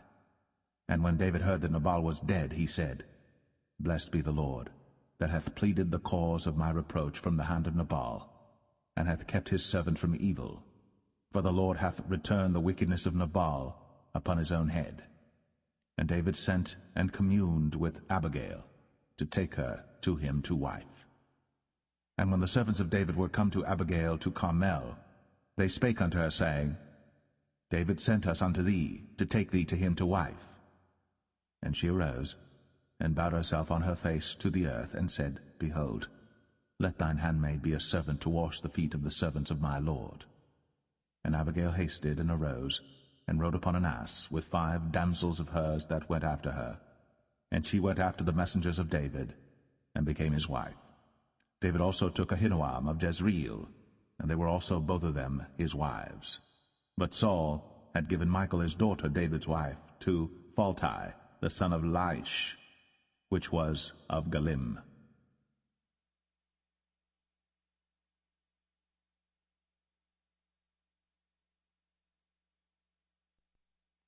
1 Samuel 26. And the Ziphites came unto Saul to Gibeah, saying, Doth not David hide himself in the hill of Hachilah, which is before Jeshimon? Then Saul arose, and went down to the wilderness of Ziph, having 3,000 chosen men of Israel with him to seek David in the wilderness of Ziph. And Saul pitched in the hill of Hachilah, which is before Jeshimon, by the way. But David abode in the wilderness, and he saw that Saul came after him into the wilderness. David therefore sent out spies, and understood that Saul was come in very deed. And David arose, and came to the place where Saul had pitched. And David beheld the place where Saul lay, and Abner the son of Ner, the captain of his host. And Saul lay in the trench, and the people pitched round about him. Then answered David, and said to Ahimelech the Hittite, and to Abishai the son of Zeruiah, brother to Joab, saying, Who will go down with me to Saul to the camp? And Abishai said, I will go down with thee. So David and Abishai came to the people by night, and behold, Saul lay sleeping within the trench, and his spear stuck in the ground at his bolster. But Abner and the people lay round about him. Then said Abishai to David, God hath delivered thine enemy into thine hand this day. Now therefore let me smite him, I pray thee, with the spear even to the earth at once, and I will not smite him the second time. And David said to Abishai, Destroy him not, for who can stretch forth his hand against the Lord's anointed, and be guiltless? David said furthermore, As the Lord liveth, the Lord shall smite him, or his day shall come to die, or he shall descend into battle and perish. The Lord forbid that I should stretch forth mine hand against the Lord's anointed. But I pray thee, take thou now the spear that is at his bolster, and the cruse of water, and let us go. So David took the spear and the cruse of water from Saul's bolster, and they gat them away, and no man saw it, nor knew it, neither awaked, for they were all asleep, because a deep sleep from the Lord was fallen upon them. Then David went over to the other side, and stood on the top of an hill afar off, a great space being between them. And David cried to the people, and to Abner the son of Ner, saying, Answerest thou not, Abner? Then Abner answered and said, Who art thou that criest to the king? And David said to Abner, Art not thou a valiant man? And who is like to thee in Israel? Wherefore then hast thou not kept thy lord the king? For there came one of the people in to destroy the king thy lord. This thing is not good that thou hast done. As the Lord liveth, ye are worthy to die, because ye have not kept your master the Lord's anointed. And now see where the king's spear is, and the cruse of water that was at his bolster. And Saul knew David's voice, and said, Is this thy voice, my son, David? And David said, It is my voice, my lord, O king. And he said, Wherefore doth my lord thus pursue after his servant? For what have I done, or what evil is in mine hand? Now therefore, I pray thee, let my lord the king hear the words of his servant. If the Lord have stirred thee up against me, let him accept an offering. But if they be the children of men, cursed be they before the Lord. For they have driven me out this day from abiding in the inheritance of the Lord, saying, Go serve other gods. Now therefore, let not my blood fall to the earth before the face of the Lord. For the king of Israel is come out to seek a flea, as when one doth hunt a partridge in the mountains. Then said Saul, I have sinned. Return, my son David. For I will no more do thee harm, because my soul was precious in thine eyes this day. Behold, I have played the fool, and have erred exceedingly. And David answered and said, Behold the king's spear, and let one of the young men come over and fetch it. The Lord render to every man his righteousness and his faithfulness. For the Lord delivered thee into my hand today. But I would not stretch forth mine hand against the Lord's anointed. And behold, as thy life was much set by this day in mine eyes, so let my life be much set by in the eyes of the Lord, and let him deliver me out of all tribulation. Then Saul said to David, Blessed be thou, my son David. Thou shalt both do great things, and also shalt still prevail. So David went on his way, and Saul returned to his place.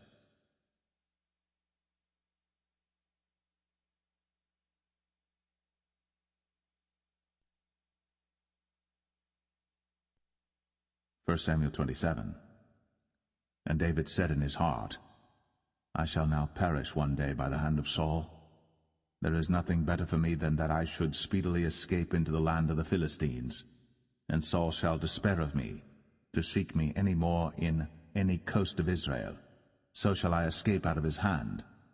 And David arose, and he passed over with the 600 men that were with him unto Achish, the son of Maoch, king of Gath.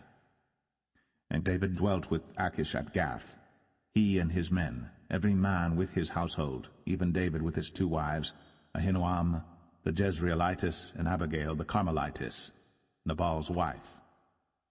And it was told Saul that David was fled to Gath, and he sought no more again for him.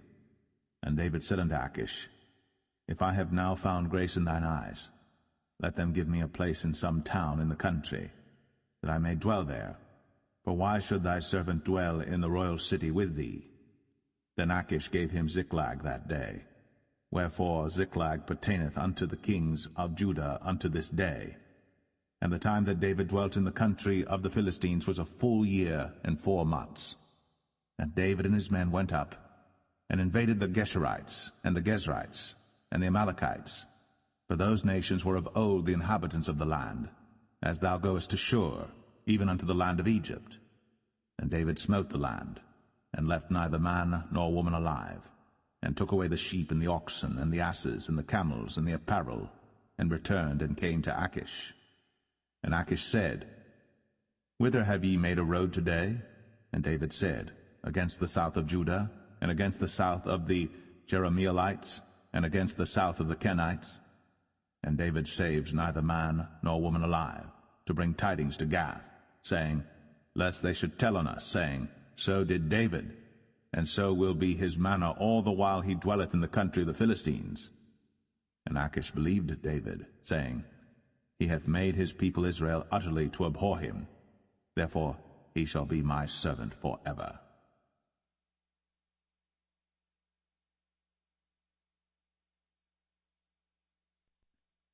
First Samuel 28. And it came to pass in those days that the Philistines gathered their armies together for warfare, to fight with Israel. And Achish said unto David, Know thou assuredly that thou shalt go out with me to battle, thou and thy men. And David said to Achish, Surely thou shalt know what thy servant can do? And Achish said to David, Therefore will I make thee keeper of mine head for ever. Now Samuel was dead, and all Israel had lamented him and buried him in Ramah, even in his own city. And Saul had put away those that had familiar spirits, and the wizards out of the land. And the Philistines gathered themselves together, and came and pitched in Shunem. And Saul gathered all Israel together, and they pitched in Gilboa. And when Saul saw the host of the Philistines, he was afraid, and his heart greatly trembled. And when Saul inquired of the Lord answered him not, neither by dreams, nor by Urim, nor by prophets. Then said Saul unto his servants, Seek me a woman that hath a familiar spirit, that I may go to her, and inquire of her. And his servant said to him, Behold, there is a woman that hath a familiar spirit at Endor. And Saul disguised himself, and put on other raiment, and he went, and 2 men with him. And they came to the woman by night. And he said, I pray thee, divine unto me by the familiar spirit, and bring me him up, whom I shall name unto thee. And the woman said unto him, Behold, thou knowest what Saul hath done, how he hath cut off those that have familiar spirits and the wizards out of the land? Wherefore then layest thou a snare for my life, to cause me to die? And Saul sware to her by the Lord, saying, As the Lord liveth, there shall no punishment happen to thee for this thing. Then said the woman, Whom shall I bring up unto thee? And he said, Bring me up Samuel. And when the woman saw Samuel, she cried with a loud voice. And the woman spake to Saul, saying, Why hast thou deceived me? For thou art Saul. And the king said unto her, Be not afraid. For what sawest thou? And the woman said unto Saul, I saw gods ascending out of the earth. And he said unto her, What form is he of? And she said, An old man cometh up, and he is covered with a mantle. And Saul perceived that it was Samuel. And he stooped with his face to the ground, and bowed himself. And Samuel said to Saul, Why hast thou disquieted me to bring me up? And Saul answered, I am sore distressed, for the Philistines make war against me, and God is departed from me, and answereth me no more, neither by prophets nor by dreams. Therefore I have called thee, that thou mayest make known unto me what I shall do. Then said Samuel, Wherefore then dost thou ask of me, seeing the Lord is departed from thee, and is become thine enemy? And the Lord hath done to him as he spake by me. For the Lord hath rent the kingdom out of thine hand, and given it to thy neighbor, even to David, because thou obeyest not the voice of the Lord, nor executest his fierce wrath upon Amalek. Therefore hath the Lord done this thing unto thee this day. Moreover the Lord will also deliver Israel with thee into the hand of the Philistines. And tomorrow shalt thou and thy sons be with me. The Lord also shall deliver the host of Israel into the hand of the Philistines. Then Saul fell straightway all along on the earth, and was sore afraid because of the words of Samuel. And there was no strength in him, for he had eaten no bread all the day, nor all the night. And the woman came unto Saul, and saw that he was sore troubled, and said unto him, Behold, thine handmaid hath obeyed thy voice, and I have put my life in my hand, and have hearkened unto thy words which thou spakest unto me. Now therefore, I pray thee, hearken thou also unto the voice of thine handmaid, and let me set a morsel of bread before thee, and eat, that thou mayest have strength, when thou goest on thy way. But he refused, and said, I will not eat. But his servants together with the woman compelled him, and he hearkened unto their voice. So he arose from the earth, and sat upon the bed. And the woman had a fat calf in the house, and she hasted and killed it, and took flour and kneaded it, and did bake unleavened bread thereof. And she brought it before Saul, and before his servants, and they did eat. Then they rose up, and went away that night.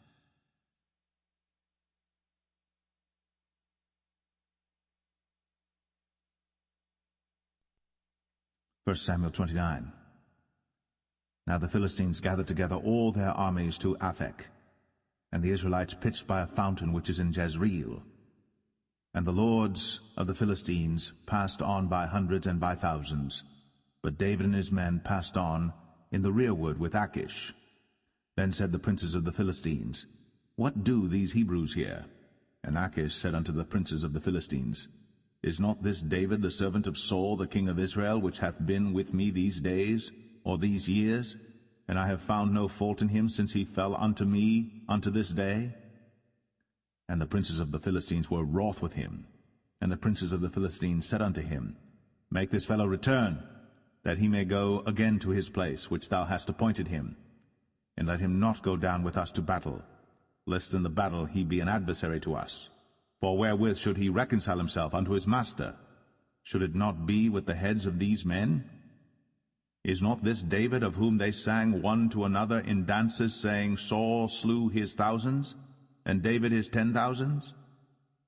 Then Achish called David and said unto him, Surely as the Lord liveth, thou hast been upright, and thy going out and thy coming in with me in the host is good in my sight. For I have not found evil in thee since the day of thy coming unto me unto this day. Nevertheless the Lord's favour thee not. Wherefore now return and go in peace, that thou displease not the lords of the Philistines. And David said unto Achish, But what have I done? And what hast thou found in thy servant so long as I have been with thee unto this day, that I may not go fight against the enemies of my lord the king? And Achish answered and said to David, I know that thou art good in my sight, as an angel of God. Notwithstanding the princes of the Philistines have said, He shall not go up with us to the battle. Wherefore now rise up early in the morning with thy master's servants that are come with thee, and as soon as ye be up early in the morning and have light, depart.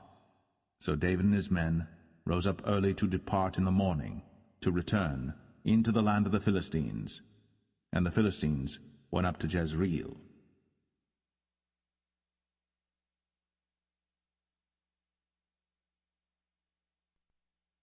1 Samuel 30. And it came to pass, when David and his men were come to Ziklag on the 3rd day, that the Amalekites had invaded the south and Ziklag, and smitten Ziklag, and burnt it with fire, and had taken the women captives that were therein. They slew not any, either great or small, but carried them away, and went on their way. So David and his men came to the city, and behold, it was burned with fire, and their wives and their sons and their daughters were taken captives. Then David and the people that were with him lifted up their voice and wept until they had no more power to weep. And David's 2 wives were taken captives, Ahinoam the Jezreelitess, and Abigail the wife of Nabal the Carmelite. And David was greatly distressed, for the people spake of stoning him, because the soul of all the people was grieved, every man for his sons and for his daughters. But David encouraged himself in the Lord his God. And David said to Abiathar the priest, Ahimelech's son, I pray thee, bring me hither the ephod. And Abiathar brought thither the ephod to David. And David inquired at the Lord, saying, Shall I pursue after this troop? Shall I overtake them? And he answered him, Pursue, for thou shalt surely overtake them, and without fail recover all. So David went, he and the 600 men that were with him, and came to the brook Besor, where those that were left behind stayed. But David pursued, he and 400 men, for 200 abode behind, which were so faint that they could not go over the brook Besor. And they found an Egyptian in the field, and brought him to David, and gave him bread, and he did eat, and they made him drink water. And they gave him a piece of a cake of figs, and 2 clusters of raisins. And when he had eaten, his spirit came again to him, for he had eaten no bread, nor drunk any water 3 days and 3 nights. And David said unto him, To whom belongest thou, and whence art thou? And he said, I am a young man of Egypt, servant to an Amalekite, and my master left me because 3 days agone I fell sick. We made an invasion upon the south of the Cherethites, and upon the coast which belongeth to Judah, and upon the south of Caleb, and we burned Ziklag with fire. And David said to him, Canst thou bring me down to this company? And he said, Swear unto me by God, that thou wilt neither kill me, nor deliver me into the hands of my master, and I will bring thee down to this company. And when he had brought him down, behold, they were spread abroad upon all the earth, eating and drinking and dancing, because of all the great spoil that they had taken out of the land of the Philistines, and out of the land of Judah. And David smote them from the twilight even unto the evening of the next day. And there escaped not a man of them, save 400 young men which rode upon camels and fled. And David recovered all that the Amalekites had carried away, and David rescued his 2 wives. And there was nothing lacking to them, neither small nor great, neither sons nor daughters, neither spoil nor anything that they had taken to them. David recovered all. And David took all the flocks and the herds, which they drave before those other cattle, and said, This is David's spoil. And David came to the 200 men, which were so faint that they could not follow David, whom they had made also to abide at the brook Besor. And they went forth to meet David, and to meet the people that were with him. And when David came near to the people, he saluted them. Then answered all the wicked men and men of Belial, of those that went with David, and said, Because they went not with us, we will not give them aught of the spoil that we have recovered, save to every man his wife and his children, that they may lead them away and depart. Then said David, Ye shall not do so, my brethren. With that which the Lord hath given us, who hath preserved us, and delivered the company that came against us into our hand. For who will hearken unto you in this matter? But as his part is that goeth down to the battle, so shall his part be that tarrieth by the stuff. They shall part alike. And it was so from that day forward that he made it a statute and an ordinance for Israel unto this day.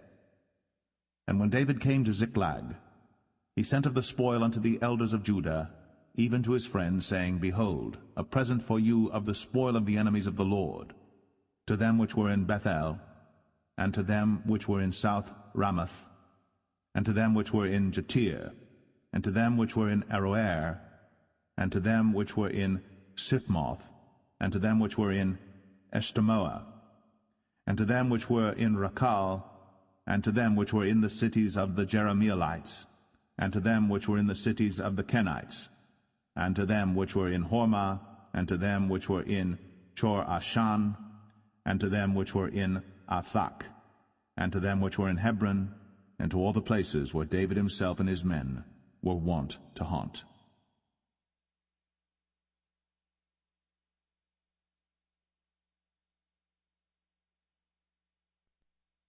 1 Samuel 31. Now the Philistines fought against Israel, and the men of Israel fled from before the Philistines, and fell down slain in Mount Gilboa. And the Philistines followed hard upon Saul and upon his sons. And the Philistines slew Jonathan, and Abinadab, and Malchishua, Saul's sons. And the battle went sore against Saul, and the archers hit him, and he was sore wounded of the archers. Then said Saul unto his armor-bearer, Draw thy sword, and thrust me through therewith, lest these uncircumcised come and thrust me through and abuse me. But his armor-bearer would not, for he was sore afraid. Therefore Saul took a sword, and fell upon it. And when his armor-bearer saw that Saul was dead, he fell likewise upon his sword, and died with him. So Saul died, and his 3 sons, and his armor-bearer, and all his men, that same day together. And when the men of Israel that were on the other side of the valley, and they that were on the other side, Jordan, saw that the men of Israel fled, and that Saul and his sons were dead, they forsook the cities and fled. And the Philistines came and dwelt in them. And it came to pass on the morrow, when the Philistines came to strip the slain, that they found Saul and his 3 sons fallen in Mount Gilboa. And they cut off his head, and stripped off his armor, and sent into the land of the Philistines round about to publish it in the house of their idols, and among the people.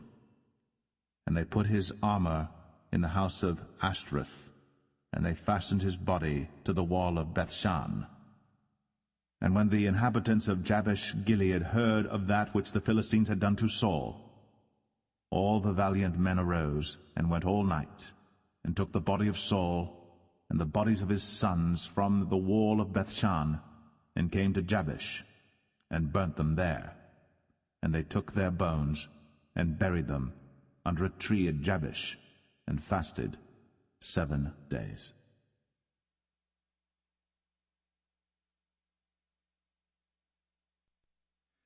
The second book of Samuel, chapter 1. Now it came to pass after the death of Saul, when David was returned from the slaughter of the Amalekites, and David had abode 2 days in Ziklag, it came even to pass on the 3rd day that, behold, a man came out of the camp from Saul with his clothes rent, and earth upon his head. And so it was when he came to David, that he fell to the earth, and did obeisance. And David said unto him, From whence comest thou? And he said unto him, Out of the camp of Israel am I escaped. And David said unto him, How went the matter? I pray thee, tell me. And he answered, That the people are fled from the battle, and many of the people also are fallen and dead. And Saul and Jonathan his son are dead also. Then David said unto the young man that told him, How knowest thou that Saul and Jonathan his son be dead? And the young man that told him said, As I happened by chance upon Mount Gilboa, behold, Saul leaned upon his spear, and lo, the chariots and horsemen followed hard after him. And when he looked behind him, he saw me, and called unto me, and I answered, Here am I. And he said unto me, Who art thou? And I answered him, I am an Amalekite. He said unto me again, Stand, I pray thee, upon me, and slay me, for anguish is come upon me, because my life is yet whole in me. So I stood upon him, and slew him, because I was sure that he could not live after that he was fallen. And I took the crown that was upon his head, and the bracelet that was on his arm, and have brought them hither unto my lord. Then David took hold on his clothes, and rent them, and likewise all the men that were with him. And they mourned, and wept, and fasted until even, for Saul and for Jonathan his son, and for the people of the Lord, and for the house of Israel, because they were fallen by the sword. And David said unto the young man that told him, Whence art thou? And he answered, I am the son of a stranger, an Amalekite. And David said unto him, How wast thou not afraid to stretch forth thine hand to destroy the Lord's anointed? And David called one of the young men and said, Go near, and fall upon him. And he smote him that he died. And David said unto him, Thy blood be upon thy head. For thy mouth hath testified against thee, saying, I have slain the Lord's anointed. And David lamented with this lamentation over Saul and over Jonathan his son. Also he bade them teach the children of Judah the use of the bow. Behold, it is written in the book of Jasher, The beauty of Israel is slain upon thy high places. How are the mighty fallen! Tell it not in Gath. Publish it not in the streets of Ashkelon, lest the daughters of the Philistines rejoice, lest the daughters of the uncircumcised triumph.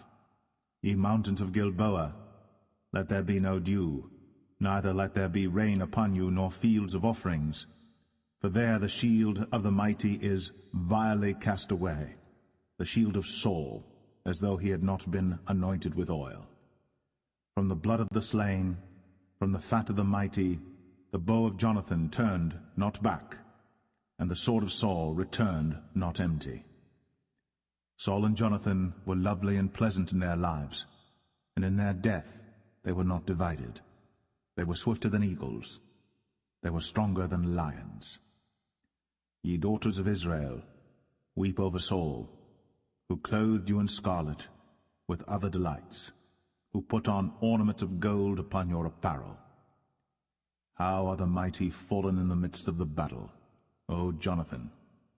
Thou wast slain in thine high places. I am distressed for thee, my brother Jonathan. Very pleasant hast thou been unto me. Thy love to me was wonderful, passing the love of women. How are the mighty fallen, and the weapons of war perished.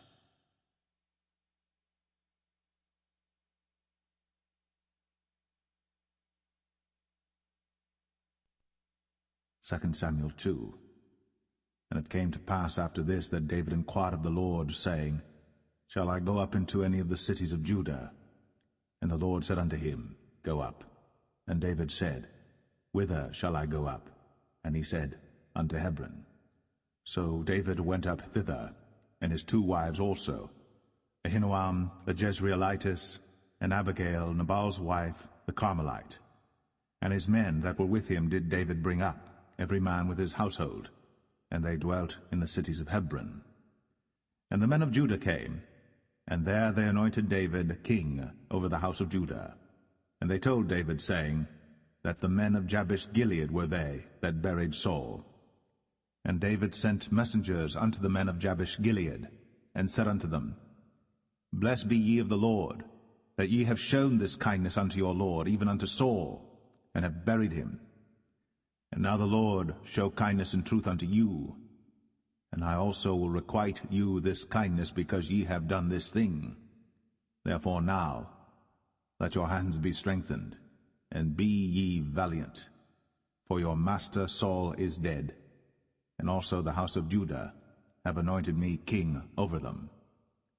But Abner, the son of Ner, captain of Saul's host, took Ishbosheth, the son of Saul, and brought him over to Mahanaim, and made him king over Gilead, and over the Asherites, and over Jezreel, and over Ephraim, and over Benjamin, and over all Israel. Ishbosheth, Saul's son, was 40 years old when he began to reign over Israel, and reigned 2 years. But the house of Judah followed David. And the time that David was king in Hebron over the house of Judah was 7 years and 6 months.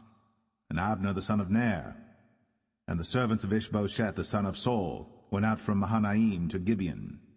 And Joab the son of Zeruiah and the servants of David went out, and met together by the pool of Gibeon. And they sat down, the one on the one side of the pool, and the other on the other side of the pool. And Abner said to Joab, Let the young men now arise, and play before us.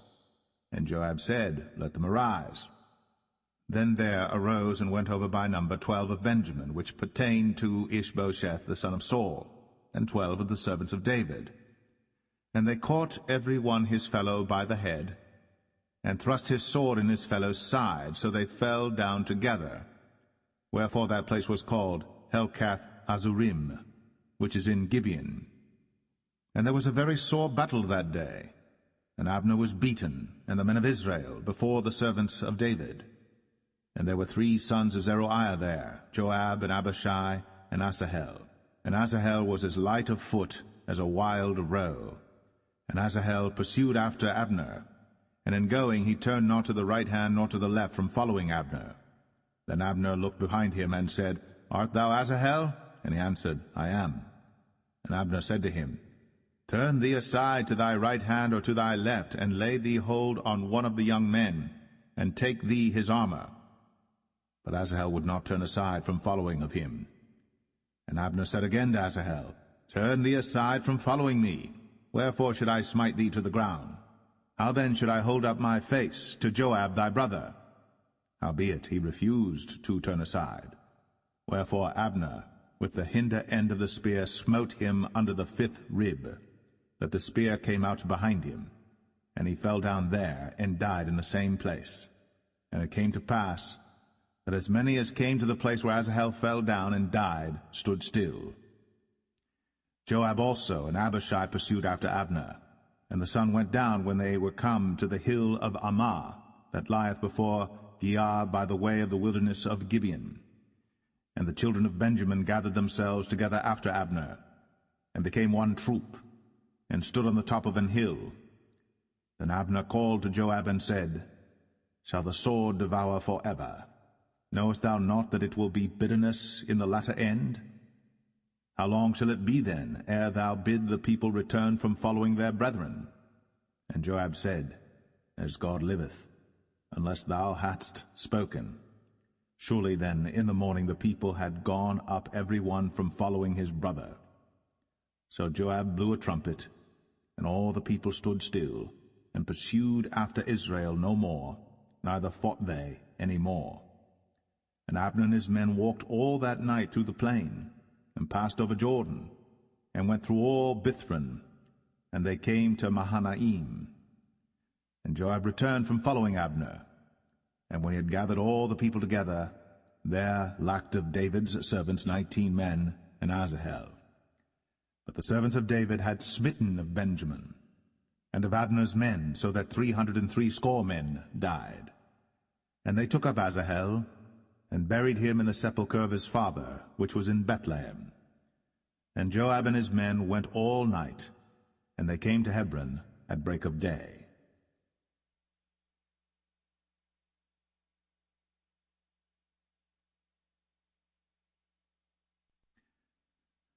2 Samuel 3.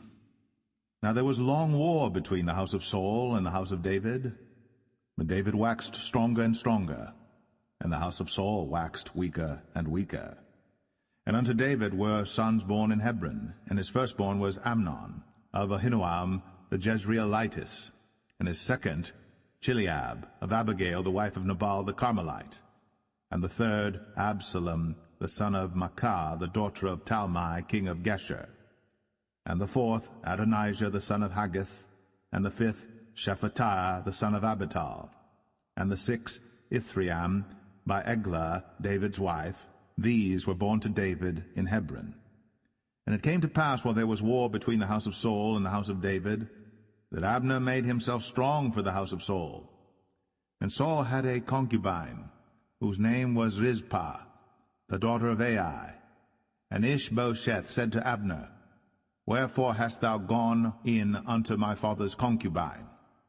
Then was Abner very wroth for the words of Ishbosheth, and said, Am I a dog's head, which against Judah do show kindness this day unto the house of Saul thy father, to his brethren, and to his friends, and have not delivered thee into the hand of David, that thou chargest me today with a fault concerning this woman? So do God to Abner, and more also, except as the Lord hath sworn to David, even so I do to him, to translate the kingdom from the house of Saul, and to set up the throne of David over Israel and over Judah, from Dan even to Beersheba. And he could not answer Abner a word again, because he feared him. And Abner sent messengers to David on his behalf, saying, Whose is the land? Saying also, Make thy league with me, and behold, my hand shall be with thee, to bring about all Israel unto thee. And he said, Well, I will make a league with thee. But one thing I require of thee, that is, thou shalt not see my face, except thou first bring Michal, Saul's daughter, when thou comest to see my face. And David sent messengers to Ishbosheth, Saul's son, saying, Deliver me my wife Michal, which I espoused to me, for 100 foreskins of the Philistines. And Ishbosheth sent and took her from her husband, even from Phaltiel, the son of Laish. And her husband went with her, along weeping, behind her to Bahurim. Then said Abner unto him, Go, return. And he returned. And Abner had communication with the elders of Israel, saying, Ye sought for David in times past to be king over you. Now then do it. For the Lord hath spoken of David, saying, By the hand of my servant David I will save my people Israel out of the hand of the Philistines, and out of the hand of all their enemies. And Abner also spake in the ears of Benjamin. And Abner went also to speak in the ears of David in Hebron all that seemed good to Israel, and that seemed good to the whole house of Benjamin. So Abner came to David to Hebron, and 20 men with him. And David made Abner and the men that were with him a feast. And Abner said unto David, I will arise and go, and will gather all Israel unto my lord the king, that they may make a league with thee, and that thou mayest reign over all that thine heart desireth. And David sent Abner away, and he went in peace. And behold, the servants of David and Joab came from pursuing a troop, and brought in a great spoil with them. But Abner was not with David in Hebron, for he had sent him away, and he was gone in peace. When Joab and all the host that was with him were come, they told Joab, saying, Abner the son of Ner came to the king, and he hath sent him away, and he is gone in peace. Then Joab came to the king and said, What hast thou done? Behold, Abner came unto thee. Why is it that thou hast sent him away, and he is quite gone? Thou knowest Abner the son of Ner, that he came to deceive thee, and to know thy going out and thy coming in, and to know all that thou doest. And when Joab was come out from David, he sent messengers after Abner, which brought him again from the well of Sirah. But David knew it not. And when Abner was returned to Hebron, Joab took him aside in the gate to speak with him quietly, and smote him there under the 5th rib, that he died, for the blood of Asahel his brother. And afterward, when David heard it, he said, I and my kingdom are guiltless before the Lord forever, from the blood of Abner the son of Ner. Let it rest on the head of Joab, and on all his father's house. And let there not fail from the house of Joab one that hath an issue, or that is a leper, or that leaneth on a staff, or that falleth on the sword, or that lacketh bread. So Joab and Abishai his brother slew Abner, because he had slain their brother Asahel at Gibeon in the battle. And David said to Joab and to all the people that were with him, Rend your clothes, and gird you with sackcloth, and mourn before Abner. And King David himself followed the bier. And they buried Abner in Hebron. And the king lifted up his voice, and wept at the grave of Abner. And all the people wept. And the king lamented over Abner, and said, Died Abner as a fool dieth. Thy hands were not bound, nor thy feet put into fetters. As a man falleth before wicked men, so fellest thou. And all the people wept again over him. And when all the people came to cause David to eat meat while it was yet day, David sware, saying, So do God to me, and more also, if I taste bread or aught else, till the sun be down. And all the people took notice of it, and it pleased them, as whatsoever the king did pleased all the people. For all the people and all Israel understood that day that it was not of the king to slay Abner the son of Ner. And the king said unto his servants, Know ye not that there is a prince and a great man fallen this day in Israel? And I am this day weak, though anointed king. And these men, the sons of Zeruiah, be too hard for me. The Lord shall reward the doer of evil according to his wickedness.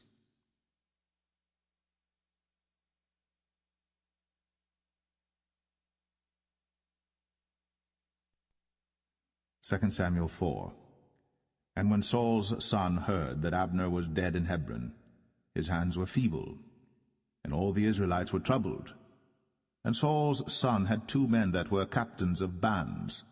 The name of the one was Baanah, and the name of the other Rechab, the sons of Rimmon, a Beerothite, of the children of Benjamin. For Beeroth also was reckoned to Benjamin. And the Beerothites fled to Gittaim, and were sojourners there until this day. And Jonathan, Saul's son, had a son that was lame of his feet. He was 5 years old when the tidings came of Saul and Jonathan out of Jezreel. And his nurse took him up and fled. And it came to pass, as she made haste to flee, that he fell and became lame. And his name was Mephibosheth. And the sons of Rimmon the Beerothite, Rechab and Baanah, went, and came about the heat of the day to the house of Ishbosheth, who lay on a bed at noon. And they came thither into the midst of the house, as though they would have fetched wheat. And they smote him under the 5th rib. And Rechab and Baanah his brother escaped. For when they came into the house, he lay on his bed in his bedchamber. And they smote him, and slew him, and beheaded him, and took his head, and gat them away through the plain all night. And they brought the head of Ishbosheth unto David to Hebron, and said to the king, Behold, the head of Ishbosheth, the son of Saul, thine enemy, which sought thy life. And the Lord hath avenged my lord the king this day of Saul, and of his seed. And David answered Rechab and Baanah his brother, the sons of Rimmon the Beerothite, and said unto them, As the Lord liveth, who hath redeemed my soul out of all adversity? When one told me, saying, Behold, Saul is dead, thinking to have brought good tidings, I took hold of him, and slew him in Ziklag, who thought that I would have given him a reward for his tidings. How much more, when wicked men have slain a righteous person in his own house upon his bed? Shall I not therefore now require his blood of your hand, and take you away from the earth? And David commanded his young men, and they slew them, and cut off their hands and their feet, and hanged them up over the pool in Hebron. But they took the head of Ishbosheth, and buried it in the sepulchre of Abner in Hebron.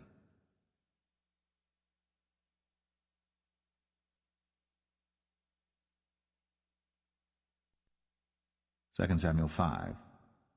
Then came all the tribes of Israel to David unto Hebron, and spake, saying, Behold, we are thy bone and thy flesh. Also in time past, when Saul was king over us, thou wast he that leddest out and broughtest in Israel. And the Lord said to thee, Thou shalt feed my people Israel, and thou shalt be a captain over Israel. So all the elders of Israel came to the king to Hebron, and King David made a league with them in Hebron before the Lord, and they anointed David king over Israel.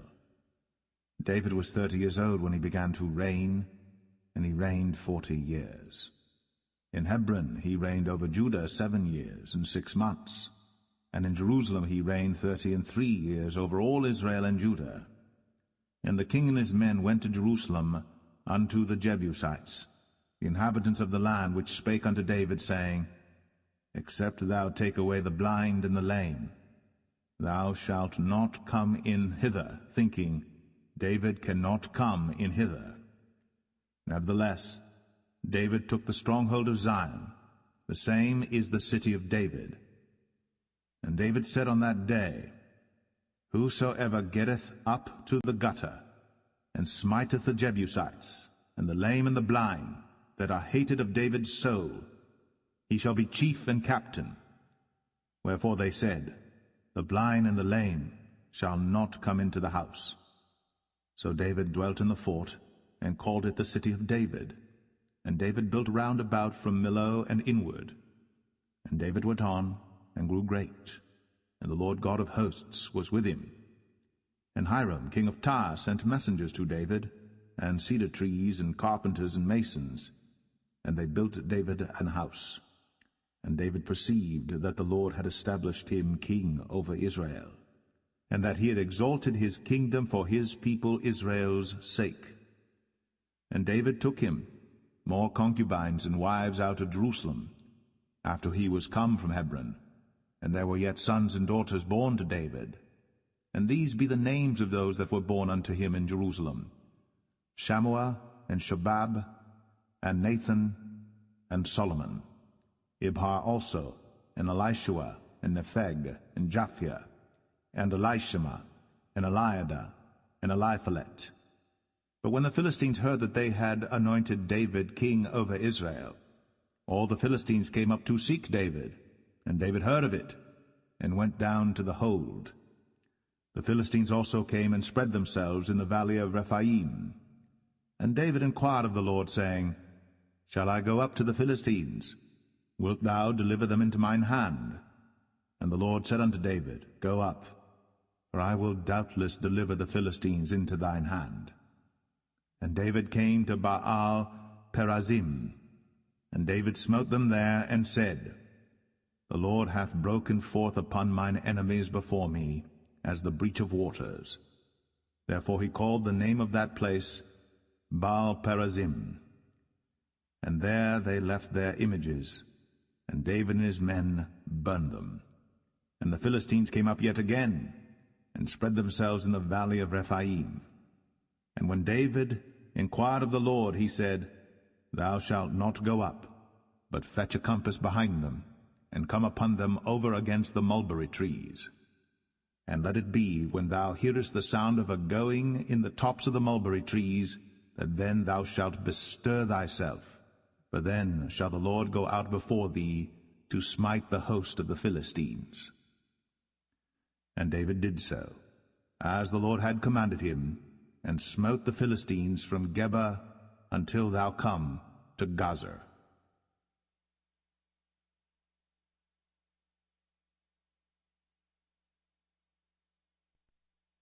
2 Samuel 6. Again David gathered together all the chosen men of Israel, 30,000. And David arose and went with all the people that were with him from Paulett of Judah, to bring up from thence the ark of God, whose name is called by the name of the Lord of hosts, that dwelleth between the cherubims. And they set the ark of God upon a new cart, and brought it out of the house of Abinadab that was in Gibeah. And Uzzah and Ahio, the sons of Abinadab, drave the new cart. And they brought it out of the house of Abinadab, which was at Gibeah, accompanying the ark of God, and Ahio went before the ark. And David and all the house of Israel played before the Lord in all manner of instruments made of fir wood, even on harps, and on psalteries, and on timbrels, and on cornets, and on cymbals. And when they came to Nachon's threshing floor, Uzzah put forth his hand to the ark of God, and took hold of it, for the oxen shook it. And the anger of the Lord was kindled against Uzzah, and God smote him there for his error, and there he died by the ark of God. And David was displeased, because the Lord had made a breach upon Uzzah, and he called the name of the place Perez Uzzah to this day. And David was afraid of the Lord that day, and said, How shall the ark of the Lord come to me? So David would not remove the ark of the Lord unto him into the city of David, but David carried it aside into the house of Obed-Edom the Gittite. And the ark of the Lord continued in the house of Obed-Edom the Gittite 3 months. And the Lord blessed Obed-Edom and all his household. And it was told King David, saying, The Lord hath blessed the house of Obed-Edom, and all that pertaineth unto him, because of the ark of God. So David went and brought up the ark of God from the house of Obed-Edom into the city of David with gladness. And it was so, that when they that bare the ark of the Lord had gone 6 paces, he sacrificed oxen and fatlings. And David danced before the Lord with all his might. And David was girded with a linen ephod. So David and all the house of Israel brought up the ark of the Lord with shouting, and with the sound of the trumpet. And as the ark of the Lord came into the city of David, Michal, Saul's daughter, looked through a window, and saw King David leaping and dancing before the Lord. And she despised him in her heart. And they brought in the ark of the Lord, and set it in his place in the midst of the tabernacle that David had pitched for it. And David offered burnt offerings and peace offerings before the Lord.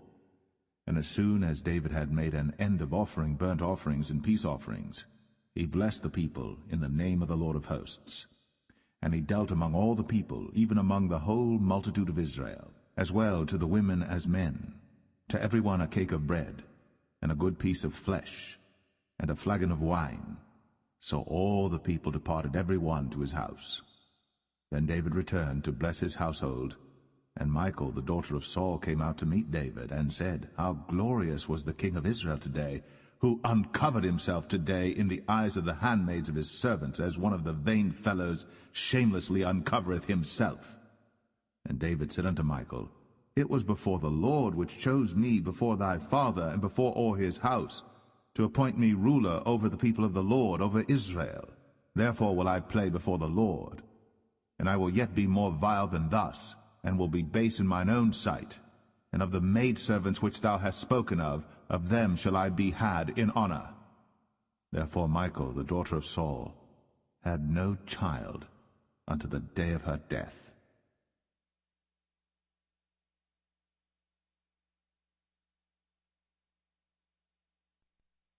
Second Samuel 7. And it came to pass, when the king sat in his house, and the Lord had given him rest round about from all his enemies, that the king said unto Nathan the prophet, See now, I dwell in an house of cedar, but the ark of God dwelleth within curtains. And Nathan said to the king, Go, do all that is in thine heart, for the Lord is with thee. And it came to pass that night that the word of the Lord came unto Nathan, saying, Go and tell my servant David, Thus saith the Lord, Shalt thou build me an house for me to dwell in? Whereas I have not dwelt in any house since the time that I brought up the children of Israel out of Egypt, even to this day, but have walked in a tent and in a tabernacle. In all the places wherein I have walked with all the children of Israel spake I a word with any of the tribes of Israel, whom I commanded to feed my people Israel, saying, Why build ye not me an house of cedar? Now therefore, so shalt thou say unto my servant David, Thus saith the Lord of hosts, I took thee from the sheepcot, from following the sheep, to be ruler over my people, over Israel. And I was with thee whithersoever thou wentest, and have cut off all thine enemies out of thy sight, and have made thee a great name, like unto the name of the great men that are in the earth. Moreover, I will appoint a place for my people Israel, and will plant them, that they may dwell in a place of their own, and move no more, neither shall the children of wickedness afflict them any more as beforetime. And as since the time that I commanded judges to be over my people Israel, and have caused thee to rest from all thine enemies, also the Lord telleth thee that he will make thee an house. And when thy days be fulfilled, and thou shalt sleep with thy fathers, I will set up thy seed after thee, which shall proceed out of thy bowels, and I will establish his kingdom. He shall build an house for my name, and I will establish the throne of his kingdom forever. I will be his father, and he shall be my son. If he commit iniquity, I will chasten him with the rod of men, and with the stripes of the children of men. But my mercy shall not depart away from him, as I took it from Saul, whom I put away before thee. And thine house and thy kingdom shall be established forever before thee. Thy throne shall be established forever. According to all these words, and according to all this vision, so did Nathan speak unto David. Then went King David in, and sat before the Lord, and he said, Who am I, O Lord God? And what is my house that thou hast brought me hitherto? And this was yet a small thing in thy sight, O Lord God. But thou hast spoken also of thy servant's house for a great while to come. And is this the manner of man, O Lord God? And what can David say more unto thee? For thou, Lord God, knowest thy servant. For thy word's sake, and according to thine own heart, hast thou done all these great things, to make thy servant know them. Wherefore thou art great, O Lord God. For there is none like thee, neither is there any God beside thee, according to all that we have heard with our ears. And what one nation in the earth is like thy people, even like Israel, whom God went to redeem for a people to himself, and to make him a name, and to do for you great things and terrible for thy land, before thy people, which thou redeemedst to thee from Egypt, from the nations and their gods. For thou hast confirmed to thyself thy people Israel to be a people unto thee forever, and thou, Lord, art become their God. And now, O Lord God, the word that thou hast spoken concerning thy servant, and concerning his house, establish it forever, and do as thou hast said. And let thy name be magnified forever, saying, The Lord of hosts is the God of Israel. And let the house of thy servant David be established before thee. For thou, O Lord of hosts, God of Israel, hast revealed to thy servant, saying, I will build thee an house. Therefore hath thy servant found in his heart to pray this prayer unto thee. And now, O Lord God, thou art that God, and thy words be true, and thou hast promised this goodness unto thy servant. Therefore now, let it please thee to bless the house of thy servant, that it may continue forever before thee. For thou, O Lord God, hast spoken it, and with thy blessing let the house of thy servant be blessed forever.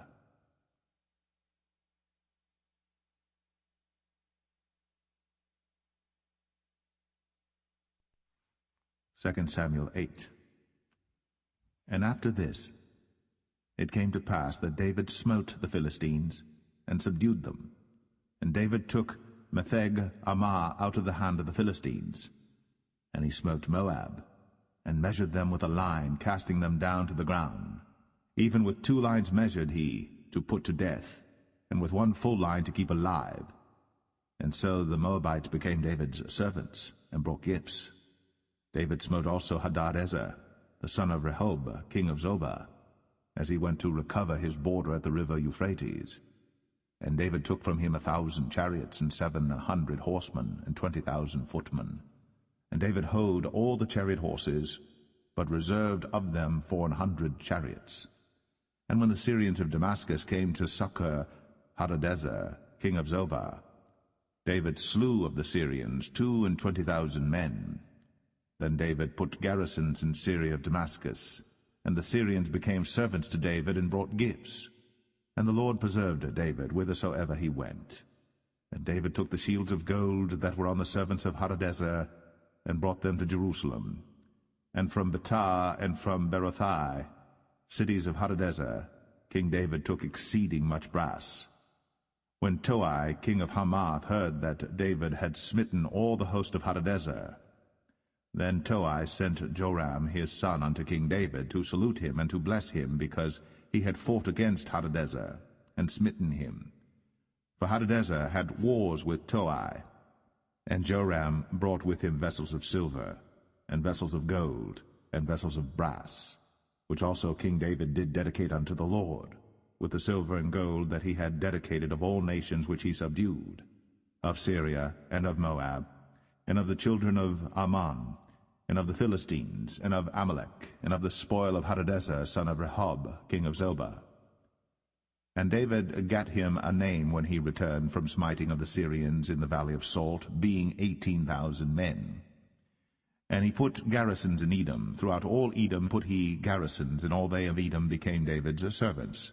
And the Lord preserved David whithersoever he went. And David reigned over all Israel.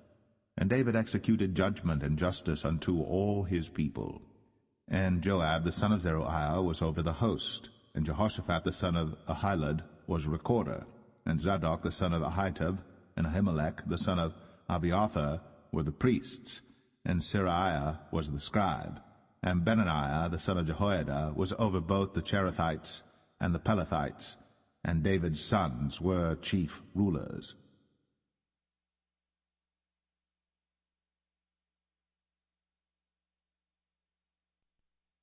2 Samuel 9. And David said, Is there yet any that is left of the house of Saul, that I may show him kindness for Jonathan's sake? And there was of the house of Saul a servant whose name was Ziba. And when they had called him unto David, the king said unto him, Art thou Ziba?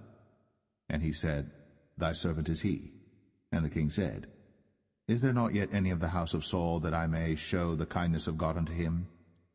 And Ziba said unto the king, Jonathan hath yet a son which is lame on his feet. And the king said unto him, Where is he? And Ziba said unto the king, Behold, he is in the house of Machir, the son of Ammiel, in Lo-debar. Then King David sent and fetched him out of the house of Machir, the son of Ammiel, from Lo-debar. Now when Mephibosheth, the son of Jonathan, the son of Saul, was come unto David, he fell on his face and did reverence. And David said, Mephibosheth. And he answered, Behold, thy servant. And David said unto him, Fear not, for I will surely show thee kindness for Jonathan thy father's sake, and will restore thee all the land of Saul thy father, and thou shalt eat bread at my table continually. And he bowed himself and said, What is thy servant, that thou shouldst look upon such a dead dog as I am? Then the king called to Ziba, Saul's servant, and said unto him, I have given unto thy master's son all that pertained to Saul, and to all his house. Thou therefore, and thy sons and thy servants, shall till the land for him, and thou shalt bring in the fruits, that thy master's son may have food to eat. But Mephibosheth, thy master's son, shall eat bread always at my table. Now Ziba had 15 sons and 20 servants. Then said Ziba unto the king, according to all that my lord the king hath commanded his servant, so shall thy servant do. As for Mephibosheth, said the king, he shall eat at my table as one of the king's sons. And Mephibosheth had a young son whose name was Micah. And all that dwelt in the house of Ziba were servants unto Mephibosheth. So Mephibosheth dwelt in Jerusalem, for he did eat continually at the king's table, and was lame on both his feet.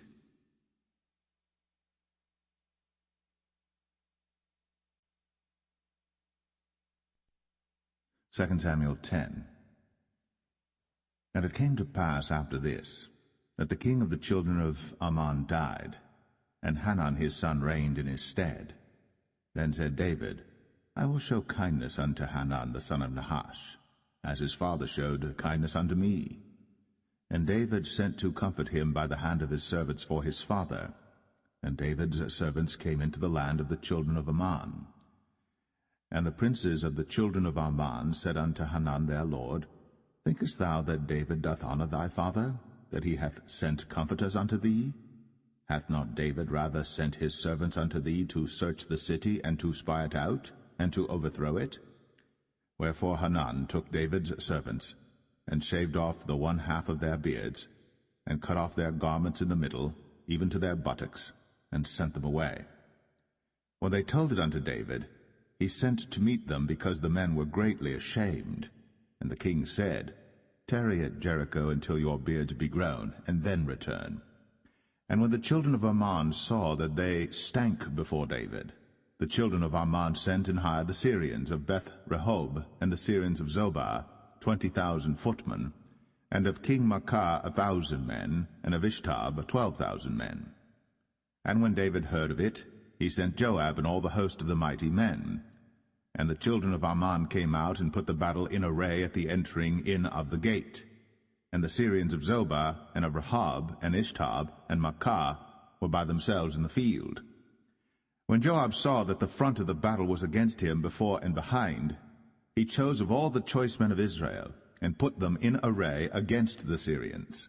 And the rest of the people he delivered into the hand of Abishai his brother, that he might put them in array against the children of Ammon. And he said, If the Syrians be too strong for me, then thou shalt help me. But if the children of Ammon be too strong for thee, then I will come and help thee. Be of good courage.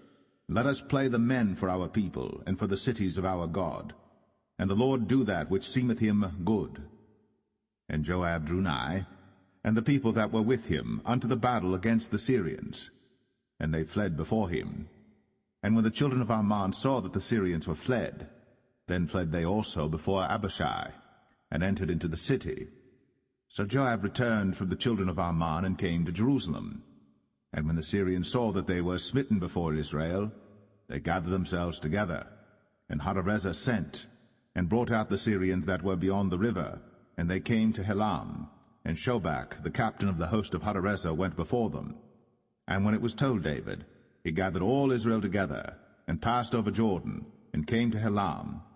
And the Syrians set themselves in array against David, and fought with him. And the Syrians fled before Israel. And David slew the men of 700 chariots of the Syrians, and 40,000 horsemen, and smote Shobach, the captain of their host, who died there. And when all the kings that were servants to Hadarezer saw that they were smitten before Israel, they made peace with Israel, and served them. So the Syrians feared to help the children of Ammon any more.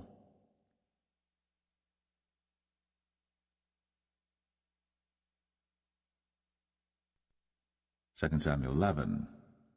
And it came to pass, after the year was expired, at the time when kings go forth to battle, that David sent Joab and his servants with him, and all Israel. And they destroyed the children of Ammon, and besieged Rabbah. But David tarried still at Jerusalem. And it came to pass in an evening tide that David arose from off his bed, and walked upon the roof of the king's house. And from the roof he saw a woman washing herself, and the woman was very beautiful to look upon. And David sent and inquired after the woman. And one said, Is not this Bathsheba, the daughter of Eliam, the wife of Uriah the Hittite? And David sent messengers, and took her. And she came in unto him, and he lay with her, for she was purified from her uncleanness, and she returned unto her house. And the woman conceived, and sent and told David, and said, I am with child. And David sent to Joab, saying, Send me Uriah the Hittite. And Joab sent Uriah to David. And when Uriah was come unto him, David demanded of him how Joab did, and how the people did, and how the war prospered. And David said to Uriah, Go down to thy house, and wash thy feet. And Uriah departed out of the king's house, and there followed him a mess of meat from the king.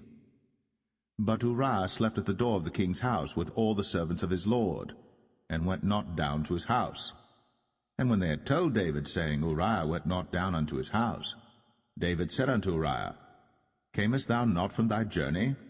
Why then didst thou not go down unto thine house? And Uriah said unto David, The ark and Israel and Judah abide in tents, and my lord Joab and the servants of my lord are encamped in the open fields. Shall I then go into mine house to eat and to drink and to lie with my wife? As thou livest, and as thy soul liveth, I will not do this thing. And David said to Uriah, Tarry here today also, and tomorrow I will let thee depart. So Uriah abode in Jerusalem that day and the morrow. And when David had called him, he did eat and drink before him, and he made him drunk. And at even he went out to lie on his bed with the servants of his lord, but went not down to his house. And it came to pass in the morning that David wrote a letter to Joab, and sent it by the hand of Uriah.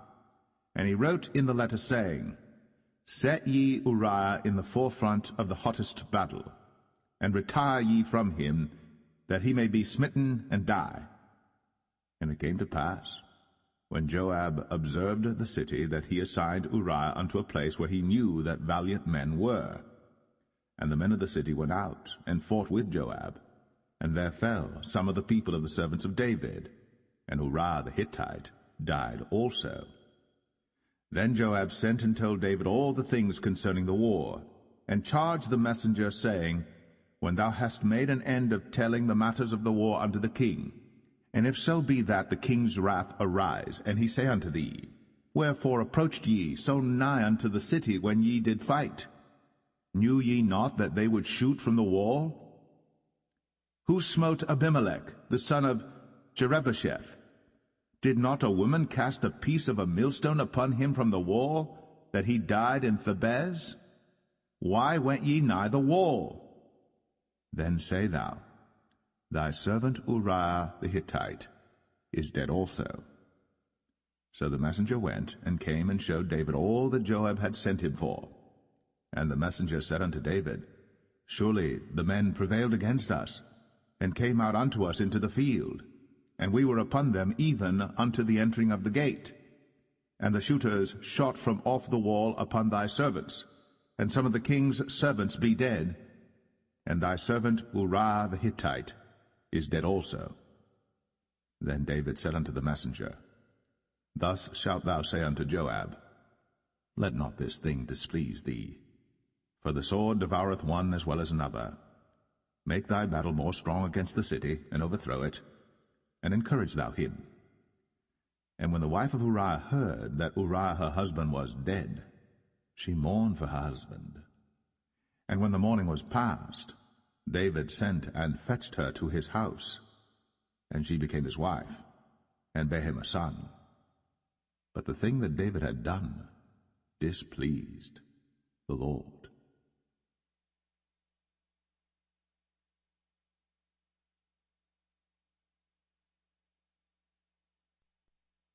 2 Samuel 12. And the Lord sent Nathan unto David, and he came unto him, and said unto him, There were 2 men in one city, the one rich and the other poor. The rich man had exceeding many flocks and herds, but the poor man had nothing save one little ewe lamb, which he had bought and nourished up. And it grew up together with him, and with his children. It did eat of his own meat, and drank of his own cup, and lay in his bosom, and was unto him as a daughter. And there came a traveller unto the rich man, And he spared to take of his own flock and of his own herd to dress for the wayfaring man that was come unto him, but took the poor man's lamb, and dressed it for the man that was come to him. And David's anger was greatly kindled against the man.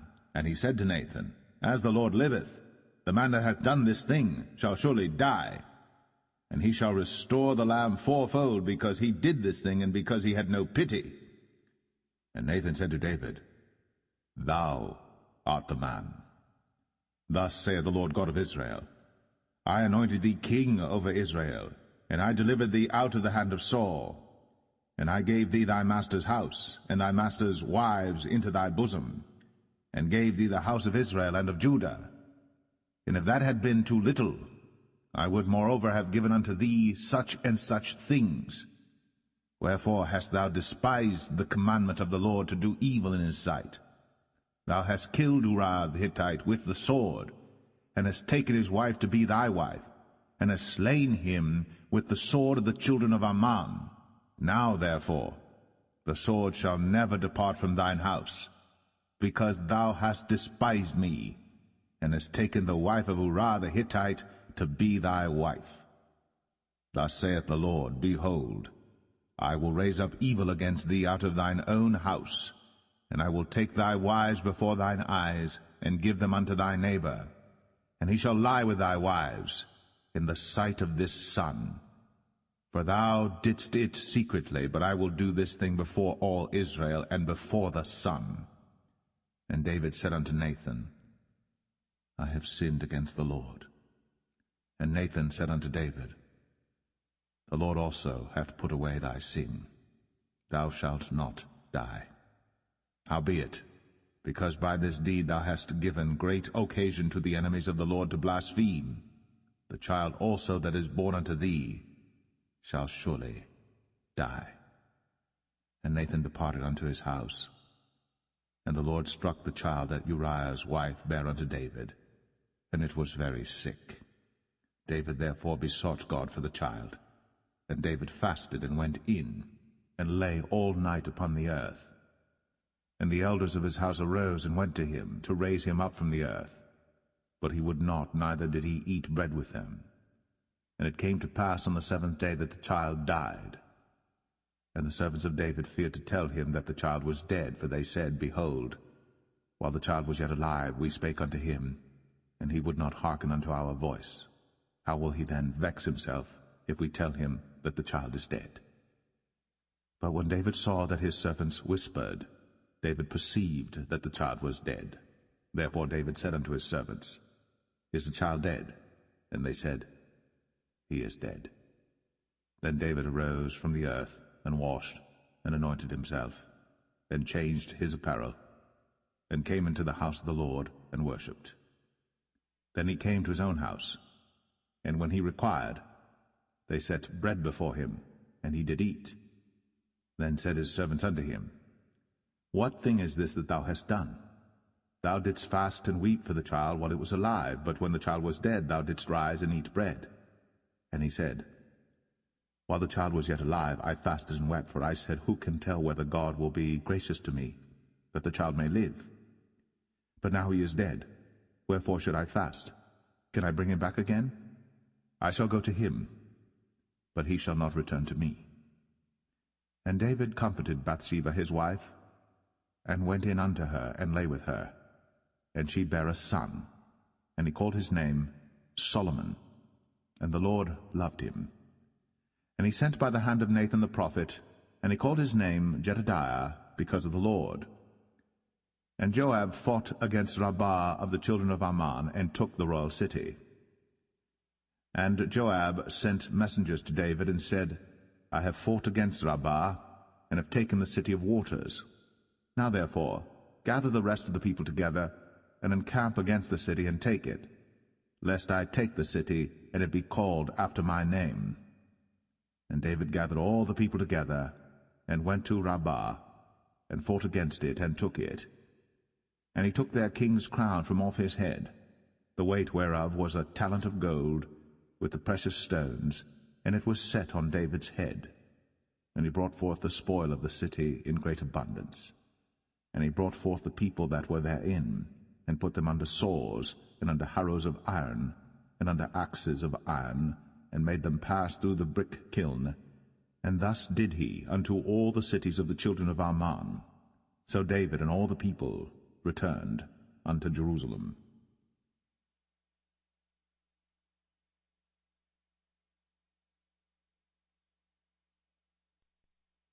2 Samuel 13.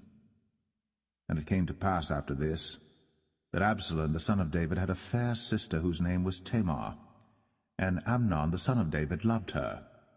And Amnon was so vexed that he felt sick for his sister Tamar, for she was a virgin, and Amnon thought it hard for him to do anything to her. But Amnon had a friend whose name was Jonadab, the son of Shimea, David's brother. And Jonadab was a very subtle man. And he said unto him, Why art thou, being the king's son, lean from day to day? Wilt thou not tell me?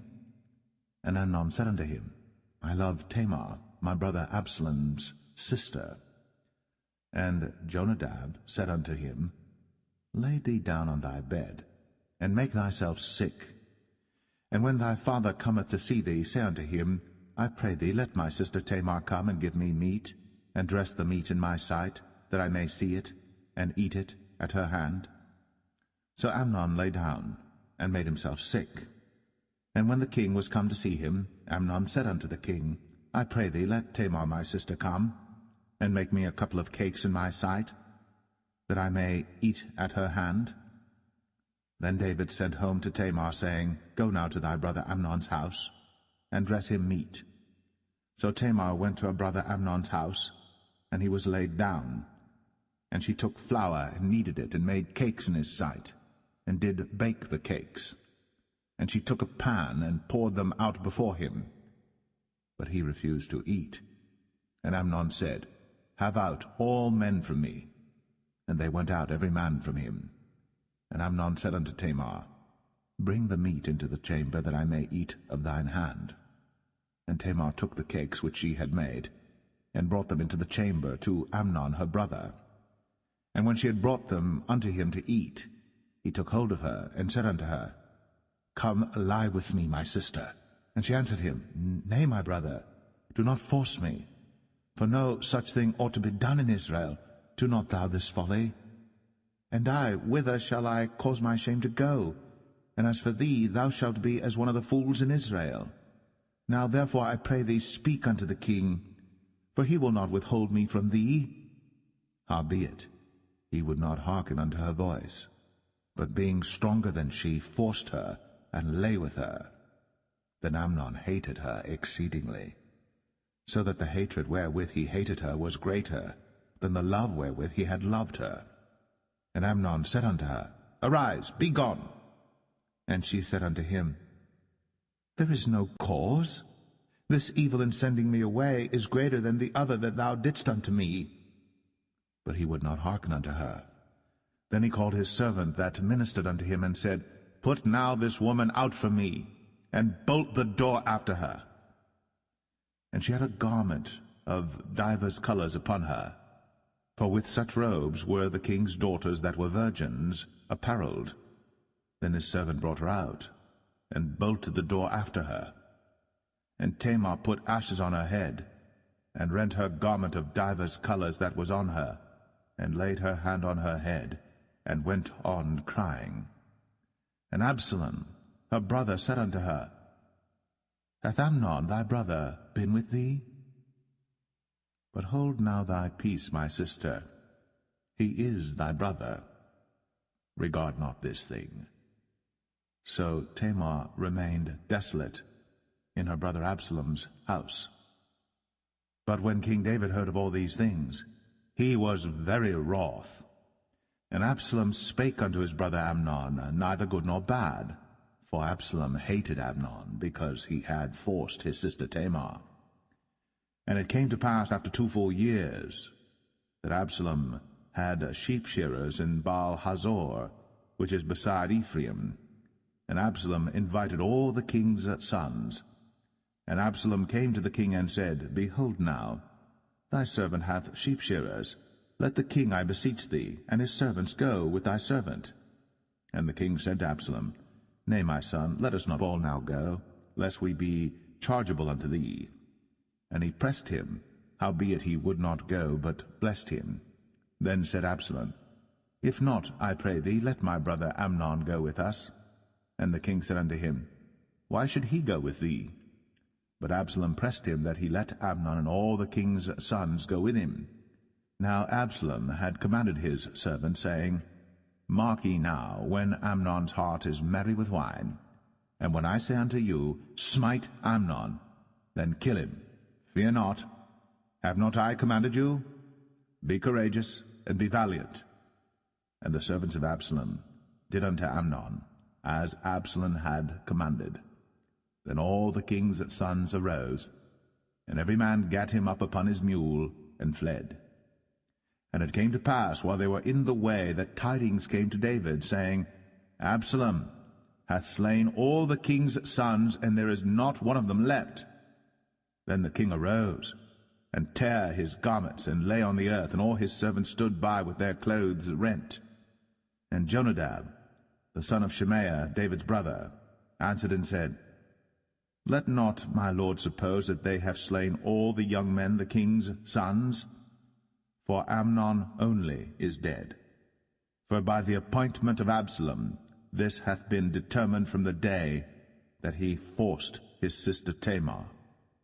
Now therefore, let not my lord the king take the thing to his heart, to think that all the king's sons are dead, for Amnon only is dead. But Absalom fled. And the young man that kept the watch lifted up his eyes, and looked, and behold, there came much people by the way of the hillside behind him. And Jonadab said unto the king, Behold, the king's sons come, as thy servant said, so it is. And it came to pass, as soon as he had made an end of speaking, that, behold, the king's sons came, and lifted up their voice, and wept. And the king also and all his servants wept very sore. But Absalom fled and went to Talmai, the son of Ammihud, king of Geshur. And David mourned for his son every day. So Absalom fled and went to Geshur, and was there 3 years. And the soul of King David longed to go forth unto Absalom, for he was comforted concerning Amnon, seeing he was dead.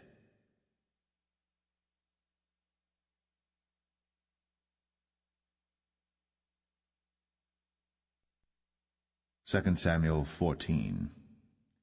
Now Joab the son of Zeruiah perceived that the king's heart was toward Absalom. And Joab sent to Tekoa, and fetched thence a wise woman, and said unto her, I pray thee, feign thyself to be a mourner, and put on now mourning apparel, and anoint not thyself with oil, but be as a woman that had a long time mourned for the dead. And come to the king, and speak on this manner unto him. So Joab put the words in her mouth. And when the woman of Tekoa spake to the king, she fell on her face to the ground, and did obeisance, and said, Help, O king. And the king said unto her, What aileth thee? And she answered, I am indeed a widow woman, and mine husband is dead. And thy handmaid had 2 sons, and they 2 strove together in the field, and there was none to part them.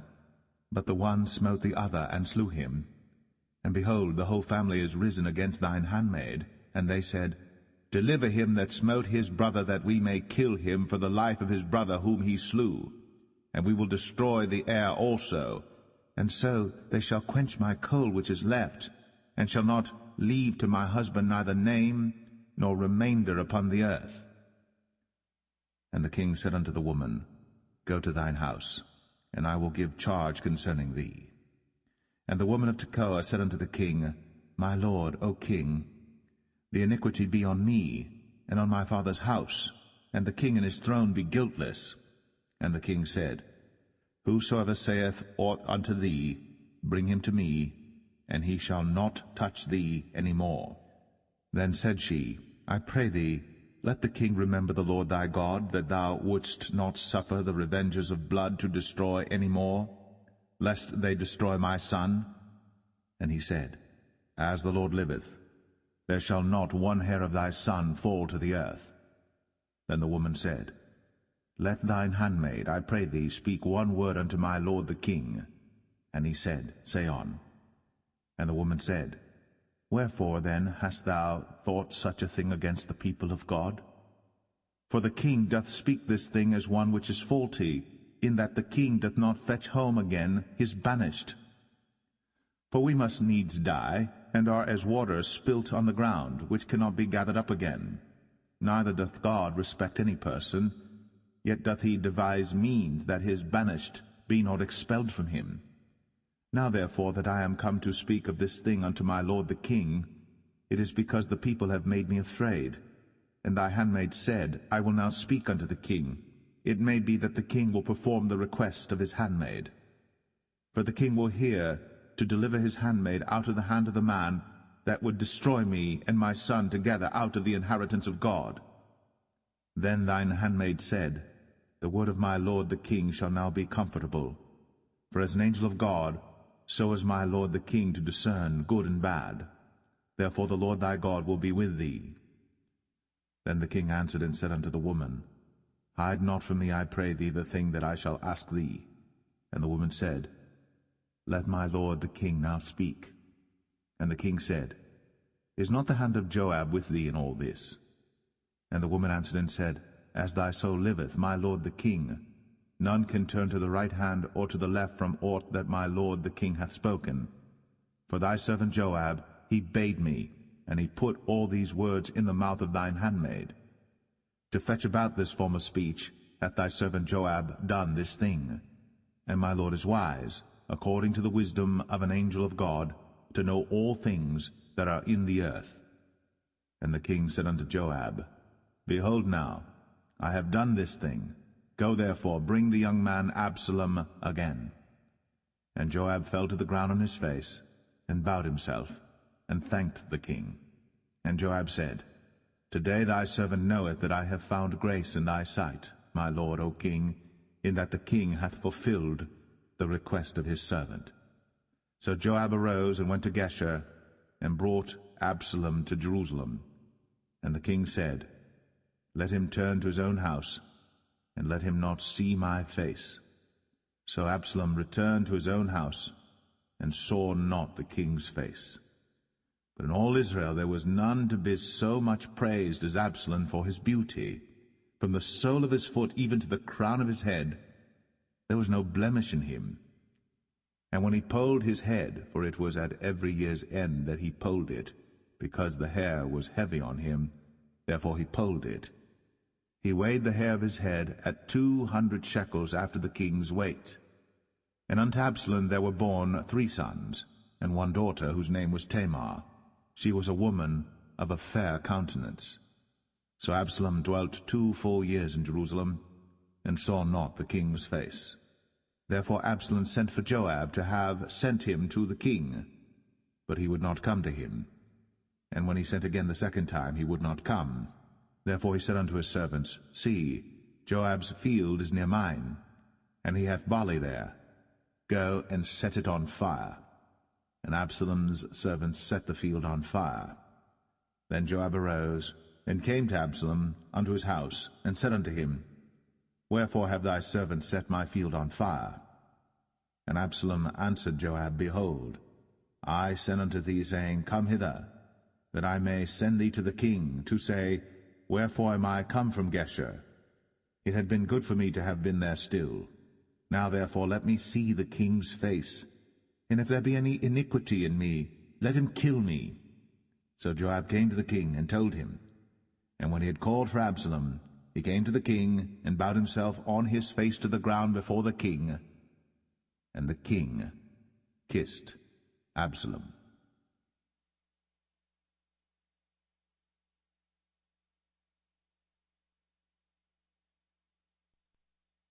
2 Samuel 15. And it came to pass after this, that Absalom prepared him chariots and horses, and 50 men to run before him.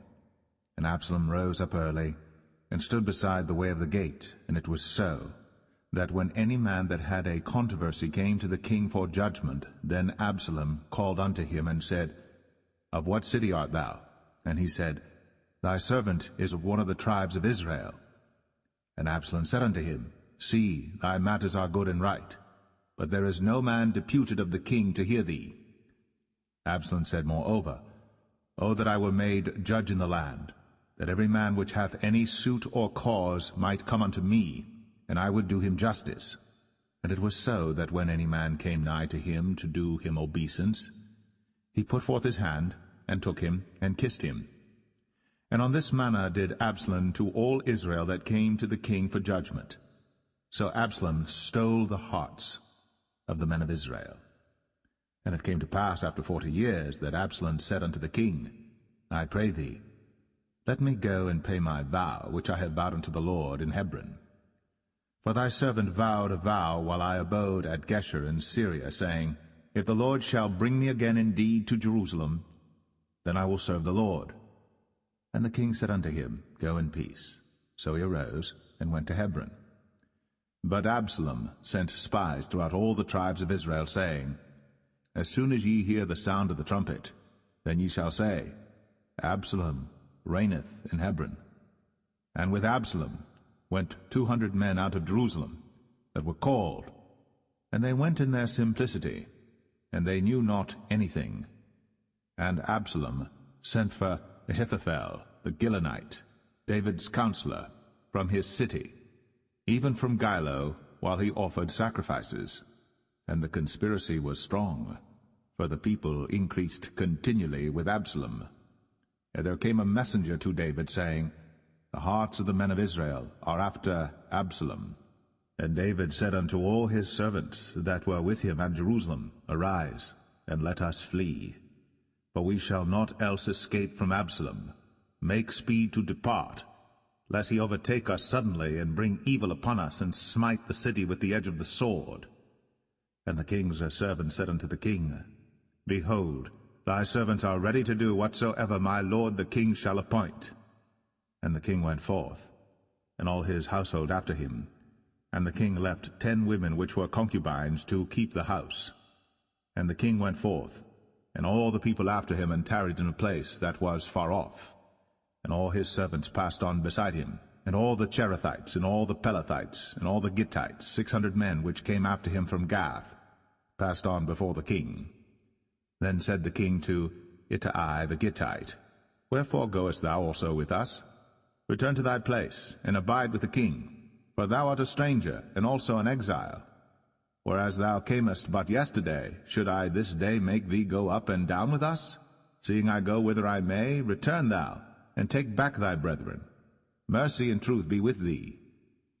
And Ittai answered the king, and said, As the Lord liveth, and as my lord the king liveth, surely in what place my lord the king shall be, whether in death or life, even there also will thy servant be. And David said to Ittai, Go and pass over. And Ittai the Gittite passed over, and all his men, and all the little ones that were with him. And all the country wept with a loud voice. And all the people passed over. The king also himself passed over the brook Kidron. And all the people passed over toward the way of the wilderness. And lo, Zadok also, and all the Levites were with him, bearing the ark of the covenant of God. And they set down the ark of God. And Abiathar went up, until all the people had done passing out of the city. And the king said unto Zadok, Carry back the ark of God into the city. If I shall find favor in the eyes of the Lord, he will bring me again, and show me both it and his habitation. But if he thus say, I have no delight in thee, behold, here am I.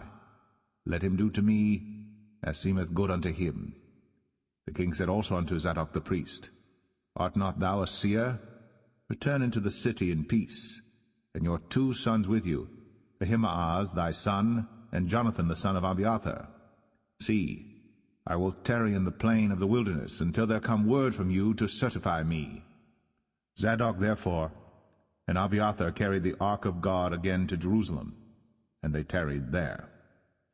And David went up by the ascent of Mount Olivet, and wept as he went up, and had his head covered. And he went barefoot, and all the people that was with him covered every man his head. And they went up, weeping as they went up. And one told David, saying, Ahithophel is among the conspirators with Absalom. And David said, O Lord, I pray thee, turn the counsel of Ahithophel into foolishness.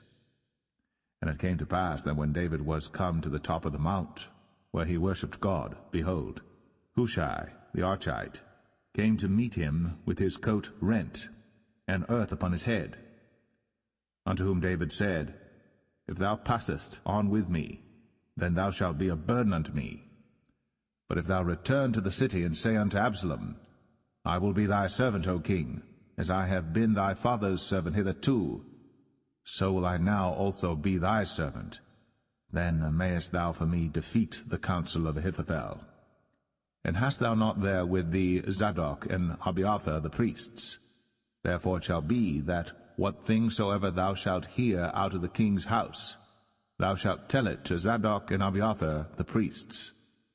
Behold, they have there with them their 2 sons, Ahimaaz Zadok's son, and Jonathan Abiathar's son.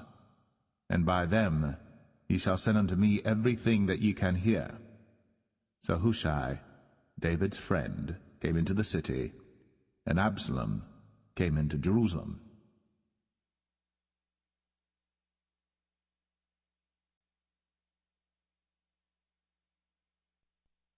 Second Samuel 16.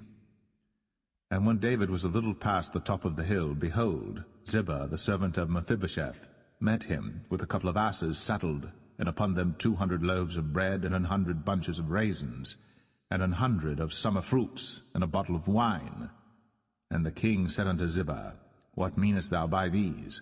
And Ziba said, The asses be for the king's household to ride on, and the bread and summer fruit for the young men to eat, and the wine, that such as be faint in the wilderness may drink.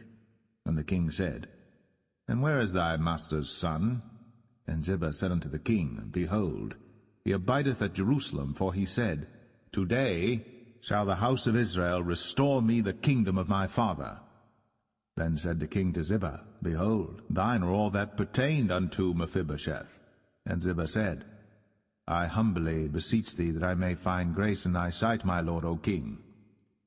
And when King David came to Bahurim, behold, thence came out a man of the family of the house of Saul, whose name was Shimei, the son of Gera. He came forth, and cursed still as he came. And he cast stones at David, and at all the servants of King David. And all the people and all the mighty men were on his right hand and on his left. And thus said Shimei, when he cursed, come out, thou bloody man, and thou man of Belial. The Lord hath returned upon thee all the blood of the house of Saul, in whose stead thou hast reigned. And the Lord hath delivered the kingdom into the hand of Absalom thy son, and behold, thou art taken in thy mischief, because thou art a bloody man. Then said Abishai the son of Zeruiah unto the king, Why should this dead dog curse my lord the king? Let me go over, I pray thee, and take off his head. And the king said, What have I to do with you, ye sons of Zeruiah? So let him curse, because the Lord hath said unto him, Curse David. Who shall then say, Wherefore hast thou done so? And David said to Abishai and to all his servants, Behold, my son, which came forth of my bowels, seeketh my life. How much more now may this Benjamite do it? Let him alone, and let him curse, for the Lord hath bidden him.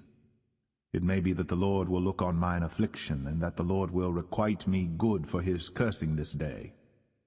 And as David and his men went by the way, Shimei went along on the hills side over against him, and cursed as he went, and threw stones at him, and cast dust. And the king and all the people that were with him came weary, and refreshed themselves there. And Absalom and all the people, the men of Israel, came to Jerusalem, and Ahithophel with him. And it came to pass, when Hushai the Archite, David's friend, was come unto Absalom, that Hushai said unto Absalom, God save the king, God save the king. And Absalom said to Hushai, Is this thy kindness to thy friend? Why wentest thou not with thy friend? And Hushai said unto Absalom, Nay, but whom the Lord and this people and all the men of Israel choose, his will I be, and with him will I abide. And again, whom should I serve? Should I not serve in the presence of his son?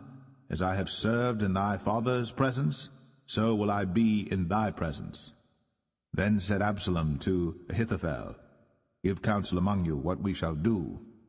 And Ahithophel said unto Absalom, Go in unto thy father's concubines, which he hath left to keep the house. And all Israel shall hear that thou art abhorred of thy father. Then shall the hands of all that are with thee be strong. So they spread Absalom a tent upon the top of the house. And Absalom went in unto his father's concubines in the sight of all Israel. And the counsel of Ahithophel, which he counselled in those days, was as if a man had inquired at the oracle of God. So was all the counsel of Ahithophel, both with David and with Absalom.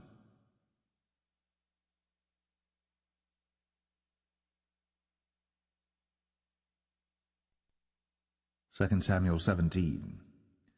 Moreover Ahithophel said unto Absalom, Let me now choose out 12,000 men, and I will arise and pursue after David this night.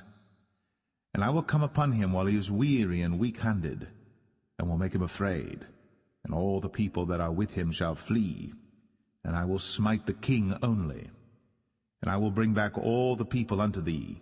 The man whom thou seekest is as if all returned, so all the people shall be in peace.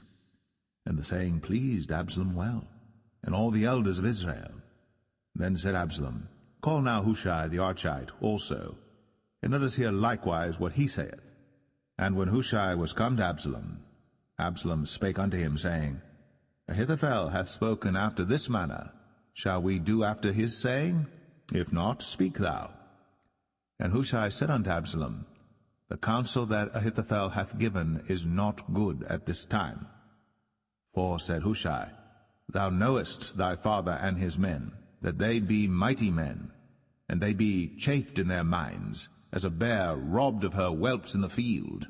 And thy father is a man of war, and will not lodge with the people. Behold, he is hid now in some pit, or in some other place, and it will come to pass, when some of them be overthrown at the first, that whosoever heareth it will say, There is a slaughter among the people that follow Absalom. And he also that is valiant, whose heart is as the heart of a lion, shall utterly melt.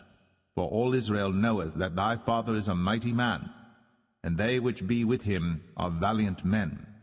Therefore I counsel that all Israel be generally gathered unto thee, from Dan even to Beersheba, as the sand that is by the sea for multitude, and that thou go to battle in thine own person. So shall we come upon him in some place where he shall be found, and we will light upon him as the dew falleth on the ground, and of him, and of all the men that are with him, there shall not be left so much as one. Moreover, if he be gotten into a city, then shall all Israel bring ropes to that city, and we will draw it into the river, until there be not one small stone found there. And Absalom and all the men of Israel said, The counsel of Hushai the Archite is better than the counsel of Ahithophel. For the Lord had appointed to defeat the good counsel of Ahithophel, to the intent that the Lord might bring evil upon Absalom. Then said Hushai unto Zadok and to Abiathar the priests, Thus and thus did Ahithophel counsel Absalom and the elders of Israel, and thus have I counselled. Now therefore send quickly, and tell David, saying, Lodge not this night in the plains of the wilderness, but speedily pass over, lest the king be swallowed up, and all the people that are with him. Now Jonathan and Ahimaaz stayed by En-Rogel, for they might not be seen to come into the city. And a wench went and told them, and they went and told King David. Nevertheless a lad saw them and told Absalom. But they went both of them away quickly, and came to a man's house in Bahurim, which had a well in his court, whither they went down. And the woman took and spread a covering over the well's mouth, and spread ground corn thereon, and the thing was not known. And when Absalom's servants came to the woman to the house, they said, Where is Ahimaaz and Jonathan? And the woman said unto them, They be gone over the brook of water. And when they had sought and could not find them, they returned to Jerusalem. And it came to pass, after they were departed, that they came up out of the well, and went and told to King David, and said unto David, Arise, and pass quickly over the water, for thus hath Ahithophel counseled against you. Then David arose, and all the people that were with him, and they passed over Jordan. By the morning light there lacked not one of them that was not gone over Jordan. And when Ahithophel saw that his counsel was not followed, he saddled his ass, and arose, and gat him home to his house, to his city, and put his household in order, and hanged himself, and died, and was buried in the sepulchre of his father. Then David came to Mahanaim, and Absalom passed over Jordan, he and all the men of Israel with him. And Absalom made Amasa captain of the hosts instead of Joab, which Amasa was a man's son, whose name was Ithra, an Israelite, that went in to Abigail, the daughter of Nahash, sister to Zeruiah, Joab's mother. So Israel and Absalom pitched in the land of Gilead. And it came to pass, when David was come to Mahanaim, that Shobai the son of Nahash of Rabbah, of the children of Ammon, and Machir the son of Amiel of Lo-debar, and Barzillai the Gileadite of Rogelim, brought beds and basins and earthen vessels, and wheat and barley and flour, and parched corn and beans and lentils and parched pulse, and honey and butter and sheep and cheese of kine for David and for the people that were with him to eat. For they said, The people is hungry and weary and thirsty in the wilderness.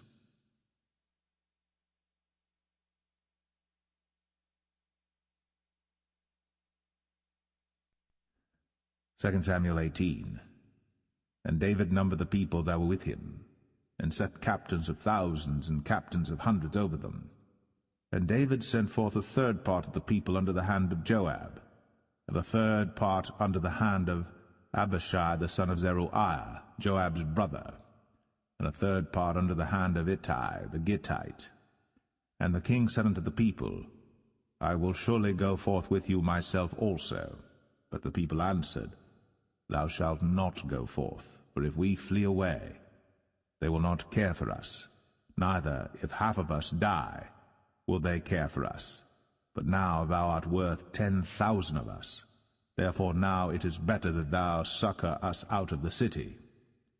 And the king said unto them, What seemeth you best, I will do. And the king stood by the gate side, and all the people came out by hundreds and by thousands.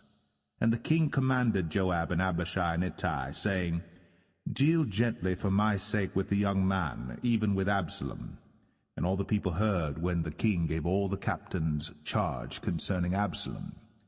So the people went out into the field against Israel, and the battle was in the wood of Ephraim, where the people of Israel were slain before the servants of David, and there was there a great slaughter that day of 20,000 men.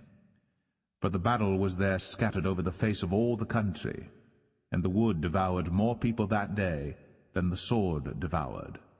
And Absalom met the servants of David, and Absalom rode upon a mule. And the mule went under the thick boughs of a great oak, and his head caught hold of the oak. And he was taken up between the heaven and the earth, and the mule that was under him went away. And a certain man saw it, and told Joab, and said, Behold, I saw Absalom hanged in an oak. And Joab said unto the man that told him, And behold, thou sawest him, and why didst thou not smite him there to the ground? And I would have given thee 10 shekels of silver and a girdle. And the man said unto Joab, Though I should receive 1,000 shekels of silver in mine hand, yet would I not put forth mine hand against the king's son. For in our hearing the king charged thee and Abishai and Ittai, saying, Beware that none touch the young man Absalom. Otherwise I should have wrought falsehood against mine own life. For there is no matter hid from the king, and thou thyself wouldest have set thyself against me. Then said Joab, I may not tarry thus with thee. And he took 3 darts in his hand, and thrust them through the heart of Absalom while he was yet alive, in the midst of the oak. And 10 young men that bare Joab's armor compassed about, and smote Absalom, and slew him. And Joab blew the trumpet, and the people returned from pursuing after Israel. For Joab held back the people. And they took Absalom, and cast him into a great pit in the wood, and laid a very great heap of stones upon him. And all Israel fled, every one to his tent. Now Absalom, in his lifetime, had taken and reared up for himself a pillar which is in the king's dale, for he said, I have no son to keep my name in remembrance. And he called the pillar after his own name, and it is called unto this day Absalom's place. Then said Ahimaaz, the son of Zadok, Let me now run, and bear the king tidings, how that the Lord hath avenged him of his enemies. And Joab said unto him, Thou shalt not bear tidings this day, but thou shalt bear tidings another day. But this day thou shalt bear no tidings, because the king's son is dead. Then said Joab to Cushai, Go tell the king what thou hast seen. And Cushai bowed himself unto Joab, and ran. Then said Ahimaaz, the son of Zadok, yet again to Joab, But howsoever let me, I pray thee, also run after Cushai. And Joab said, Wherefore wilt thou run, my son, seeing that thou hast no tidings ready? But howsoever said he, Let me run. And he said unto him, Run. Then Ahimaaz ran by the way of the plain, and overran Cushai. And David sat between the 2 gates, and the watchman went up to the roof over the gate unto the wall, and lifted up his eyes, and looked, and behold, a man running alone. And the watchman cried, and told the king. And the king said, If he be alone, there is tidings in his mouth. And he came apace, and drew near. And the watchman saw another man running. And the watchman called unto the porter, and said, Behold, another man running alone. And the king said, He also bringeth tidings. And the watchman said, Methinketh the running of the foremost is like the running of Ahimaaz the son of Zadok. And the king said, He is a good man, and cometh with good tidings. And Ahimaaz called, and said unto the king, All is well. And he fell down to the earth upon his face before the king, and said, Blessed be the Lord thy God, which hath delivered up the men that lifted up their hand against my lord the king. And the king said, Is the young man Absalom safe? And Ahimaaz answered, When Joab sent the king's servant, and me thy servant, I saw a great tumult, but I knew not what it was. And the king said unto him, Turn aside, and stand here. And he turned aside, and stood still. And behold, Cushai came. And Cushai said, Tidings, my lord the king. For the Lord hath avenged thee this day of all them that rose up against thee. And the king said unto Cushai, Is the young man Absalom safe? And Cushai answered, The enemies of my lord the king, and all that rise against thee to do thee hurt, be as that young man is. And the king was much moved, and went up to the chamber over the gate, and wept. And as he went, thus he said, O my son Absalom, my son Absalom, would God I had died for thee, O Absalom, my son, my son.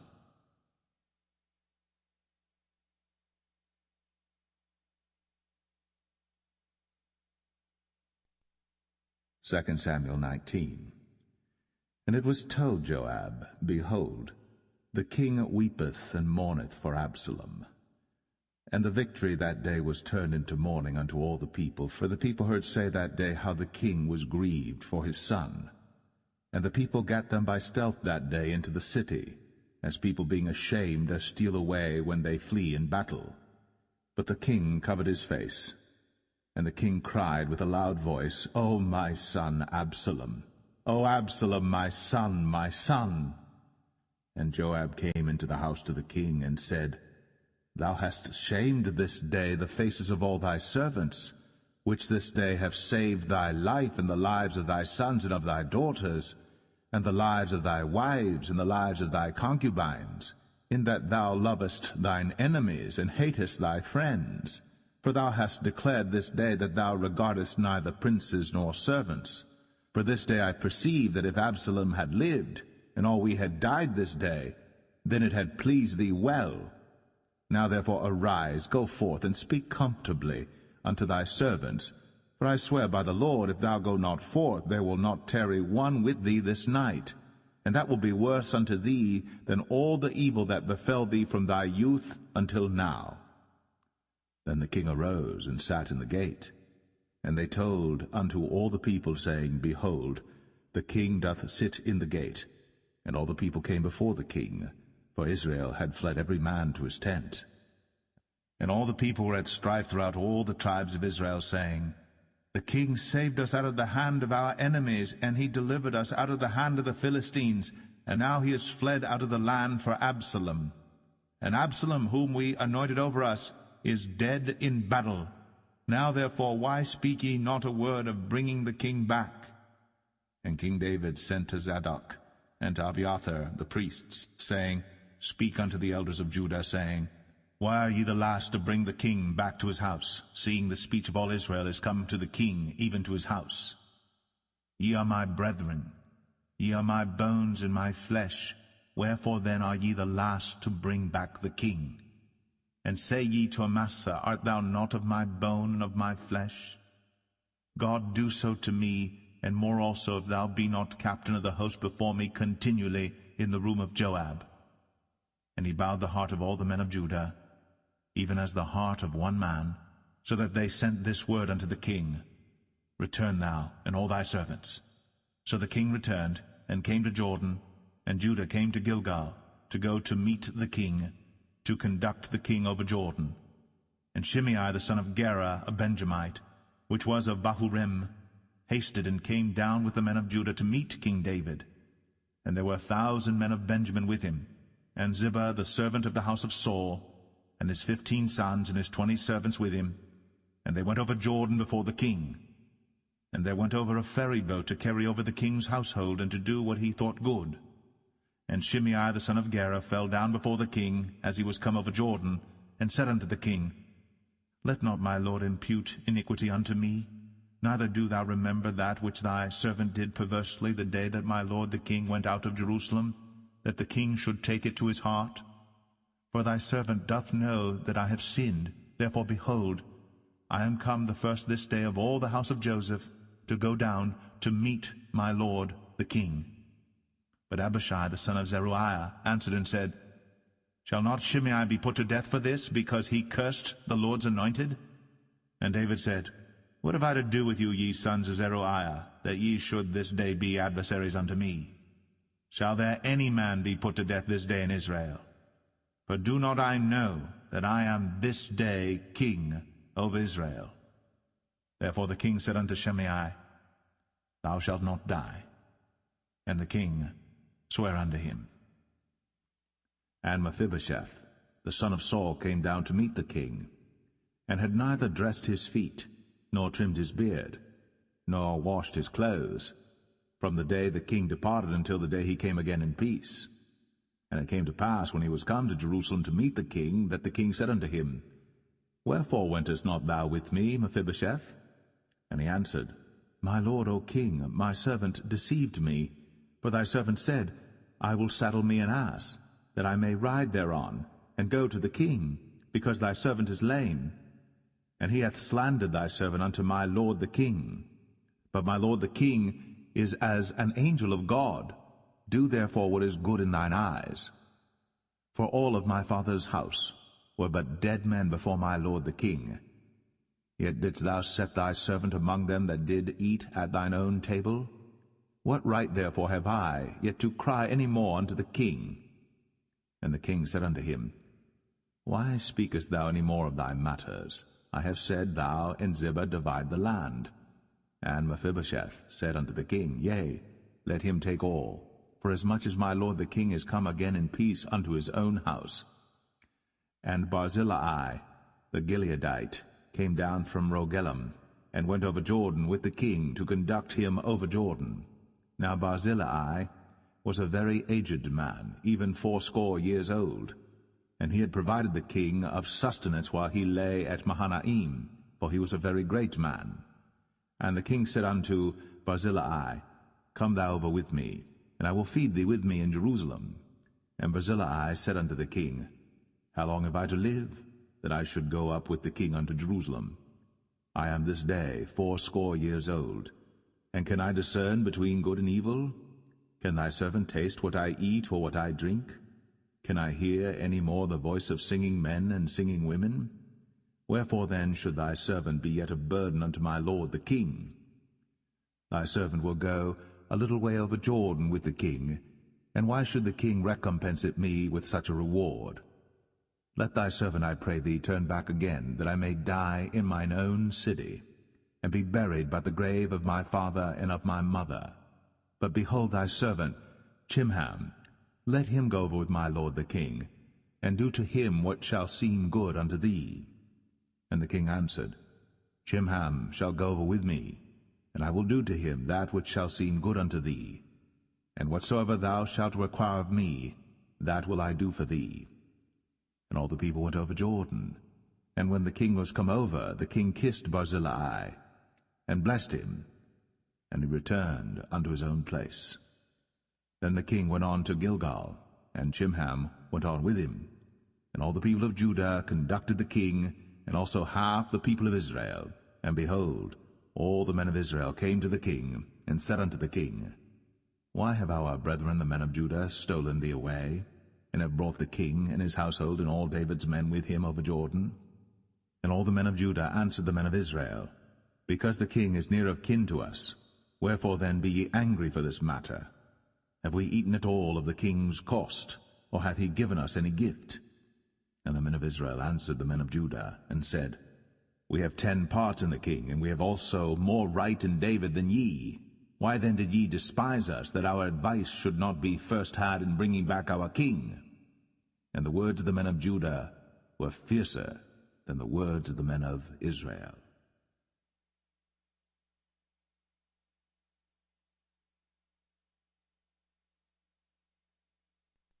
Second Samuel 20.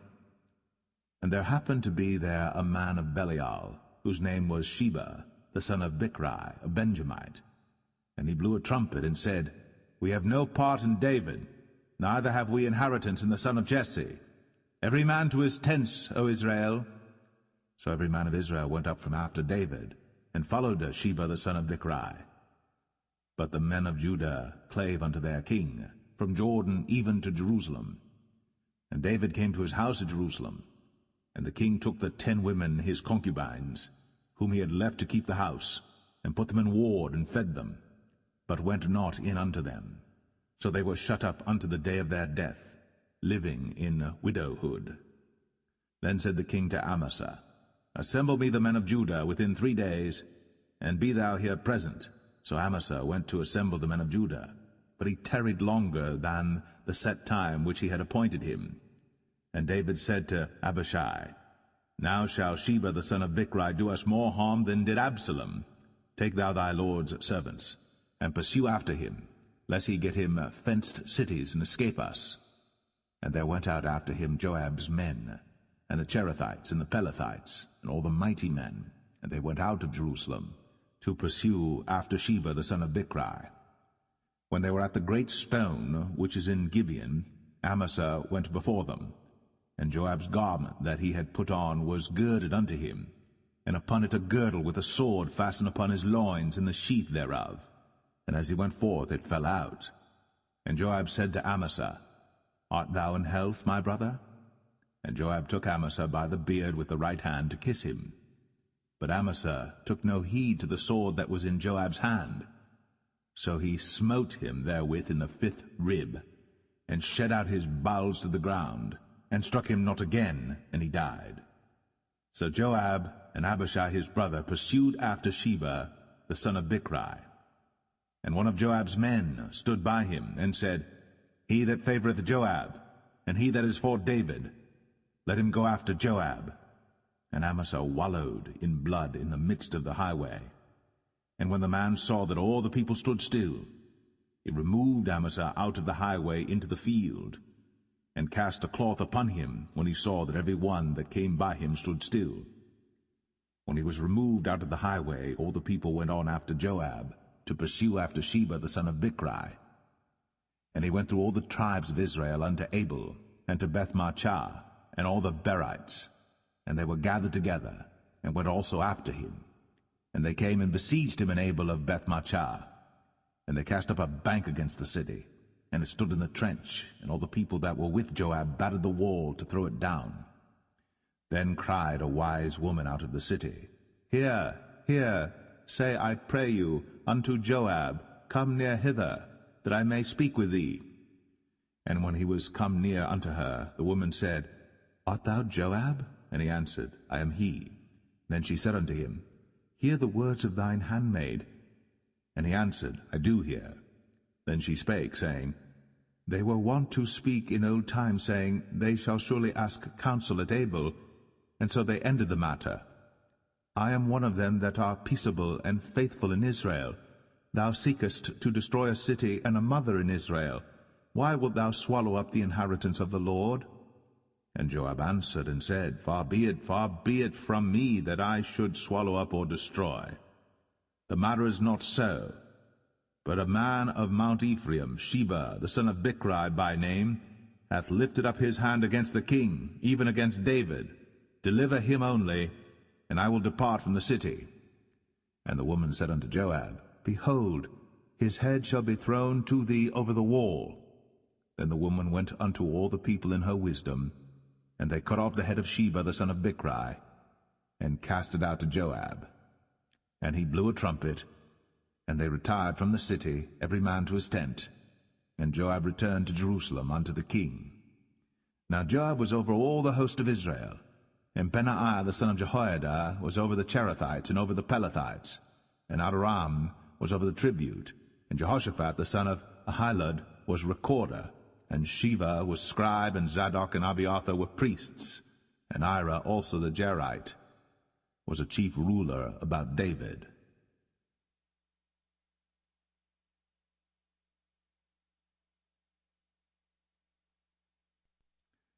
Second Samuel 21. Then there was a famine in the days of David 3 years, year after year. And David inquired of the Lord. And the Lord answered, It is for Saul and for his bloody house, because he slew the Gibeonites. And the king called the Gibeonites, and said unto them, Now the Gibeonites were not of the children of Israel, but of the remnant of the Amorites. And the children of Israel had sworn unto them. And Saul sought to slay them in his zeal to the children of Israel and Judah. Wherefore David said unto the Gibeonites, What shall I do for you? And wherewith shall I make the atonement, that ye may bless the inheritance of the Lord? And the Gibeonites said unto him, We will have no silver nor gold of Saul, nor of his house, neither for us shalt thou kill any man in Israel. And he said, What ye shall say, that will I do for you. And they answered the king, The man that consumed us, and that devised against us, that we should be destroyed from remaining in any of the coasts of Israel. Let 7 men of his sons be delivered unto us, and we will hang them up unto the Lord in Gibeah of Saul, whom the Lord did choose. And the king said, I will give them. But the king spared Mephibosheth, the son of Jonathan the son of Saul, because of the Lord's oath that was between them, between David and Jonathan the son of Saul. But the king took the 2 sons of Rizpah, the daughter of Aiah, whom she bare unto Saul, Armoni and Mephibosheth, and the 5 sons of Michal the daughter of Saul, whom she brought up for Adriel the son of Barzillai the Maholathite. And he delivered them into the hands of the Gibeonites, and they hanged them in the hill before the Lord. And they fell all 7 together, and were put to death in the days of harvest, in the first days, in the beginning of barley harvest. And Rizpah the daughter of Aiah took sackcloth, and spread it for her upon the rock, from the beginning of harvest until water dropped upon them out of heaven, and suffered neither the birds of the air to rest on them by day, nor the beast of the field by night. And it was told David what Rizpah the daughter of Aiah, the concubine of Saul, had done. And David went and took the bones of Saul, and the bones of Jonathan his son from the men of Jabesh Gilead, which had stolen them from the street of Bethshan, where the Philistines had hanged them, when the Philistines had slain Saul in Gilboa. And he brought up from thence the bones of Saul, and the bones of Jonathan his son, and they gathered the bones of them that were hanged. And the bones of Saul and Jonathan his son buried they in the country of Benjamin in Zelle, in the sepulchre of Kish his father. And they performed all that the king commanded, and after that God was entreated for the land. Moreover, the Philistines had yet war again with Israel, and David went down, and his servants with him, and fought against the Philistines, and David waxed faint. And Ishbi-Benob, which was of the sons of the giant, the weight of whose spear weighed 300 shekels of brass in weight, he being girded with a new sword, thought to have slain David. But Abishai the son of Zeruiah succored him, and smote the Philistine, and killed him. Then the men of David sware unto him, saying, Thou shalt go no more out with us to battle, that thou quench not the light of Israel. And it came to pass after this, that there was again a battle with the Philistines at Gob. Then Sibbecai the Hushathite slew Saph, which was of the sons of the giant. And there was again a battle in Gob with the Philistines, where Elhanan the son of Jaare-Oregim, a Bethlehemite, slew the brother of Goliath the Gittite, the staff of whose spear was like a weaver's beam. And there was yet a battle in Gath, where was a man of great stature, that had on every hand 6 fingers, and on every foot 6 toes, 24 in number. And he also was born to the giant. And when he defied Israel, Jonathan the son of Shemaiah, the brother of David, slew him. These 4 were born to the giant in Gath, and fell by the hand of David, and by the hand of his servants.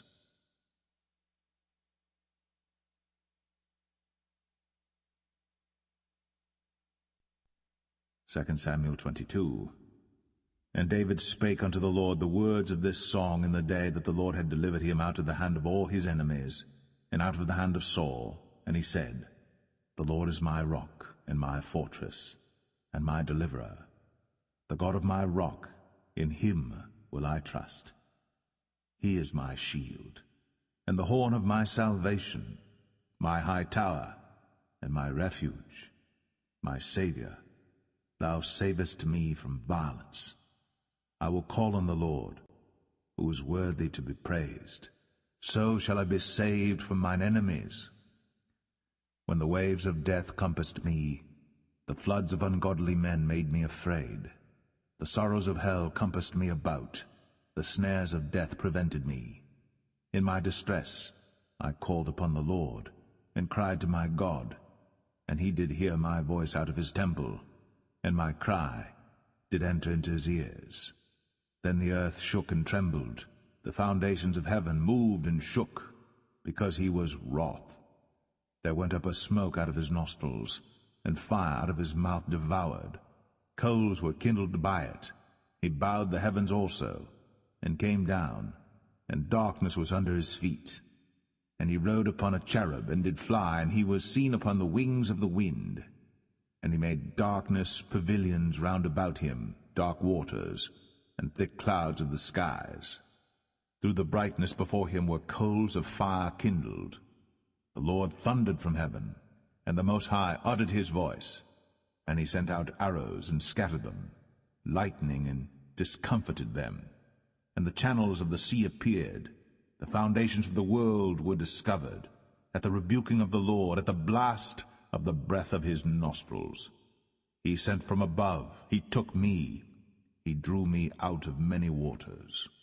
He delivered me from my strong enemy, and from them that hated me, for they were too strong for me.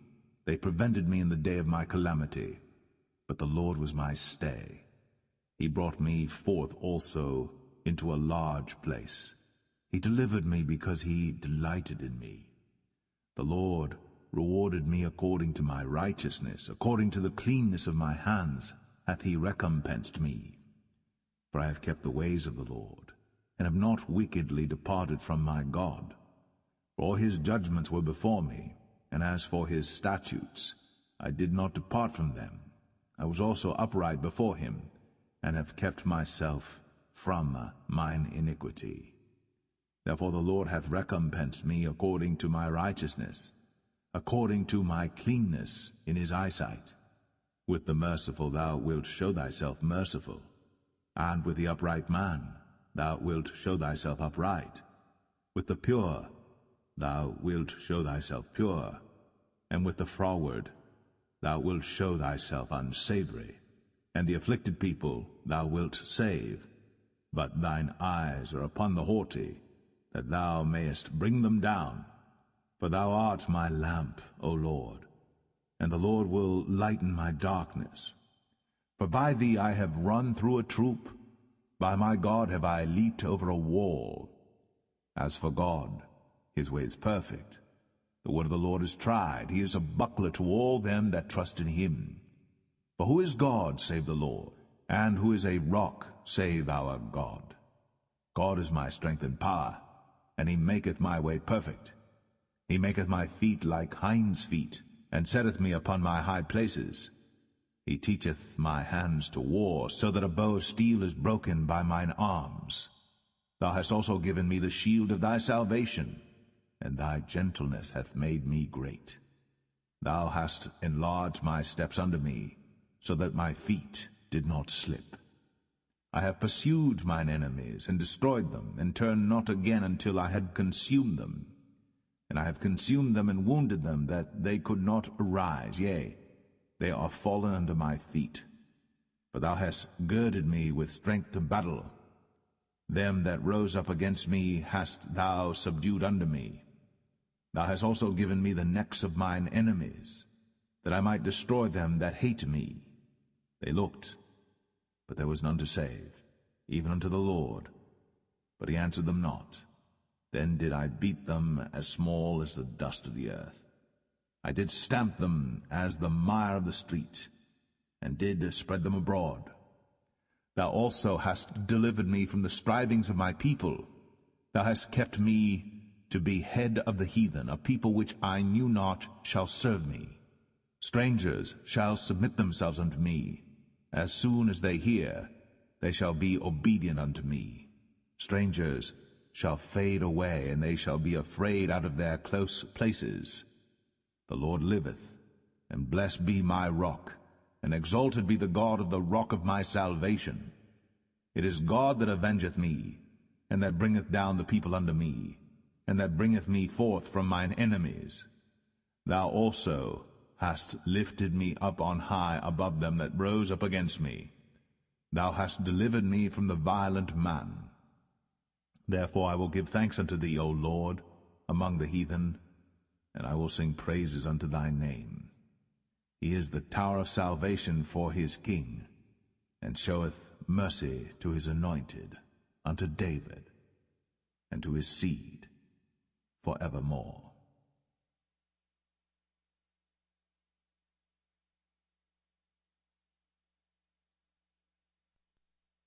2 Samuel 23. Now these be the last words of David. And David the son of Jesse said, and the man who was raised up on high, the anointed of the God of Jacob, and the sweet psalmist of Israel, said, The Spirit of the Lord spake by me, and his word was in my tongue.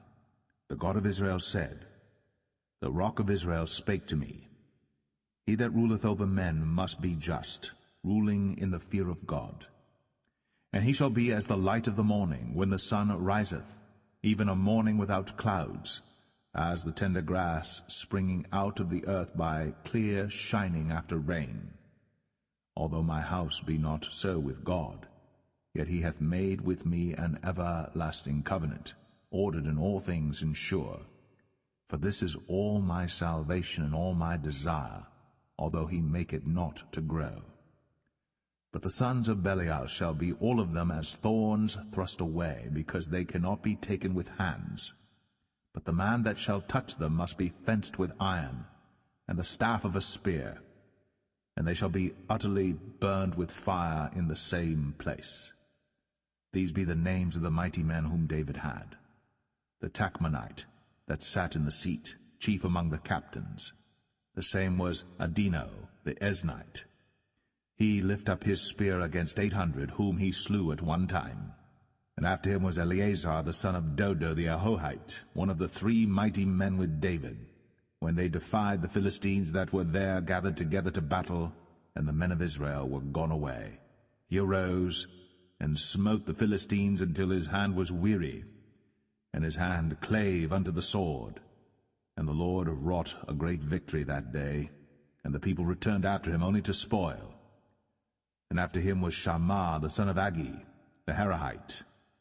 And the Philistines were gathered together into a troop, where was a piece of ground full of lentils, and the people fled from the Philistines. But he stood in the midst of the ground, and defended it, and slew the Philistines, and the Lord wrought a great victory. And 3 of the 30 chief went down, and came to David in the harvest time unto the cave of Adullam. And the troop of the Philistines pitched in the valley of Rephaim. And David was then in an hold, and the garrison of the Philistines was then in Bethlehem. And David longed, and said, O that one would give me drink of the water of the well of Bethlehem, which is by the gate. And the 3 mighty men brake through the host of the Philistines, and drew water out of the well of Bethlehem that was by the gate, and took it, and brought it to David. Nevertheless he would not drink thereof, but poured it out unto the Lord. And he said, Be it far from me, O Lord, that I should do this. Is not this the blood of the men that went in jeopardy of their lives? Therefore he would not drink it. These things did these 3 mighty men. And Abishai the brother of Joab, the son of Zeruiah, was chief among 3. And he lifted up his spear against 300, and slew them, and had the name among 3. Was he not most honorable of 3? Therefore he was their captain, howbeit he attained not unto the first 3. And Benaiah the son of Jehoiada, the son of a valiant man of Kabzeel, who had done many acts, he slew 2 lion-like men of Moab. He went down also and slew a lion in the midst of a pit in time of snow. And he slew an Egyptian, a goodly man. And the Egyptian had a spear in his hand. But he went down to him with a staff, and plucked the spear out of the Egyptian's hand, and slew him with his own spear. These things did Benaiah the son of Jehoiada, and had the name among 3 mighty men. He was more honorable than the 30, but he attained not to the first 3. And David set him over his guard. Asahel the brother of Joab was one of the 30, Elhanan the son of Dodo of Bethlehem, Shammah the Harodite, Elika the Harodite, Helez the Paltite, Ira the son of Ikesh the Tekoite, Abiezer the Anethathite, Mebunai the Hushathite, Zalman the Ahohite, Maharai the Netophathite, Heleb the son of Baanah a Netophathite, Ittai the son of Ribai, out of Gibeah of the children of Benjamin, Benaiah the Parathonite, Hiddai of the brooks of Gaash, Abialbon the Arbathite, Asmaveth the Bahamite, Eliabah the Shaalbanite, of the sons of Jashan, Jonathan, Shammah the Hararite, Ahiam the son of Sharah the Hararite, Eliphalet the son of Ahasbai, the son of the Maacathite, Eliam the son of Ahithophel the Gelonite, Hezrai the Carmelite, Parai the Arbite, Igal the son of Nathan of Zobah, Bani the Gadite, Zelek the Ammonite, Naharai the Barathite, Armah-bearer to Joab the son of Zeruiah, Ira and Ithrite, Gareb and Ithrite, Uriah the Hittite, 37 in all.